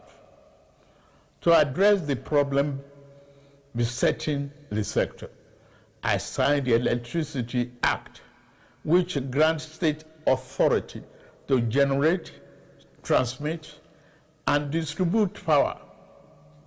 The Presidential Power Sector Task Force is working hard to reduce the metering deficit. It has also been authorized to raise a 4 trillion bond to settle verified legacy debts.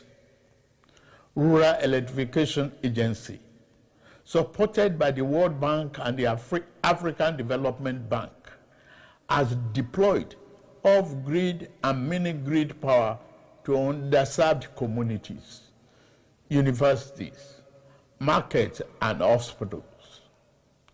Electricity is a democratic dividend we owe every Nigerian. We intend to deliver it.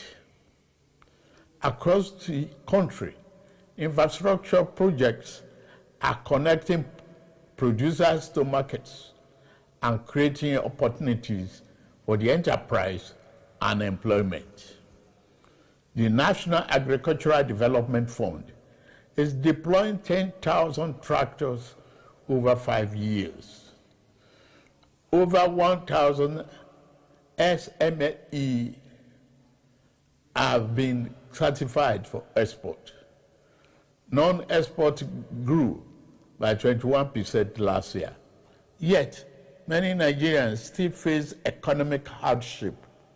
We remain focused on reducing inflation, expanding food production, creating jobs, improving living standards, rebuilding confidence in our economy, and creating conditions for sustainable prosperity. We are moving from uncertainty to stability. The next phase is about accelerating growth and ensuring the benefits are felt in every home, every community, and every region. We believe that democracy must be felt in the pocket, recognizing that democracy is undermined when people do not feel its impact. My administration has sought financial autonomy for our 774 local councils. A fundamental challenge to our nation's advancement has been ineffective local government administration. The insecurity we are addressing is partly due to the collapse of grassroots governance. The renewed hope agenda is about ensuring that all Nigerians benefit from governance. Every generation has a defining responsibility. The generation of our founding fathers secured independence. The generation of June 12 secured democracy. Our generation must secure prosperity. Let us move forward together, rejecting division, cynicism, and despair, embracing unity, hope, and confidence. Let us build a Nigeria united by a common purpose, strengthened by diversity, where justice is accessible, liberty is secure, and opportunity is abundant. Among the architects of modern democratic Nigeria, we honor General Shehu Musa Yar'Adua for his vision of national partnership. In recognition of his contributions, the federal government has approved the refertilization and renaming of the completed Institute of Petroleum Studies, Kaduna, as the General Musa Yar'Adua University of Geological Sciences and Engineering Technology. I'm also pleased to announce the national awards to the following Nigerians who suffered persecution, endured indignity, exile, incarceration, and at times solitary confinement, so that we have democracy today. Barrister Ayoka Lawani, Tunde Fagbele, Oladele Alake, Olatunji Bello, Louis Odion, Segun Babatope, Sam Omoseye, Sir Ademola Oshinubi, Bola Bolawole, Ladeboni Ola, Femi Kusa, Debo Adeniran, Chief Ayo Padokun, Chief Raf Obiora, Ose Osayaji, Barrister Osa Director, Professor Sylvester Odion Akai, Dr. Nwanko Posthumous, Dr. Osage Obayinwana, Joe Oke Odumake, Barrister Titus Mann, Joe Igbokwe, Richard Akeola, Ben Charles Obi, Posthumous, George Umba, Niran Malaolu, Major General Shola Williams, retired, Femi Aborishade, Jenkins Alumona, Gbemiga Ogunleye, Muyiwa Ade Kaye, Babajide Kolade Otitoju, Ike Okonta. We also recognize the soldiers, Democrats of the June 12 struggle, Major General M.A. Garba, Brigadier General Lawa Jafaru Isa, Colonel Umar Farouk Ahmed, Colonel Sambo Dasuki, Colonel Lawal Gwadabe, Brigadier Jonathan Ndan Temlong, Colonel Musa Shehu, Major General Chris Eze, Major General Aris Dama, Colonel Isa Jibrin, Major General Joseph Oshanokwe, Colonel Olusegun Oloruntoba, Olugbede of Gbede Kingdom, Lieutenant Colonel Api Kevas Bulus, Colonel J. Okai, Colonel Emmanuel Unduboeze, Lieutenant Colonel Yakubu Muazu, Brigadier Yaya Abubakar, the current Esunupe, who is already the holder of CFR title. The honored list will be released in the next few days. Fellow Nigerians, 27 years ago, many doubted democracy would survive here because of our diversity. Today, our diversity sustains our democracy. The road ahead is steep, but June 12 reminds us, Nigeria do not break. We bend, we bleed, but we do not break. Let us renew our covenant that the labors of our heroes past shall never be in vain, and that our government of the people, by the people, for the people, shall not perish from this land. May God bless the heroes of our democracy. May God bless the Federal Republic of Nigeria. May God continue to bless us all. Happy Democracy Day.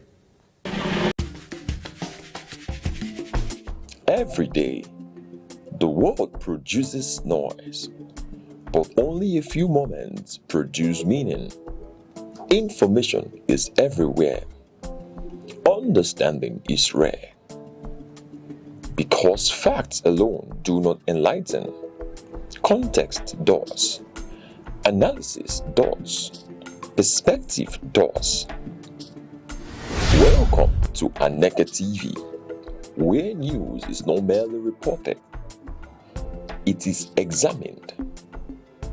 Where conversations are not merely held, they are elevated.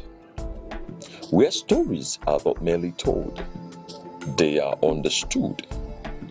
In governance, in business, in society, in the global arena, clarity is power.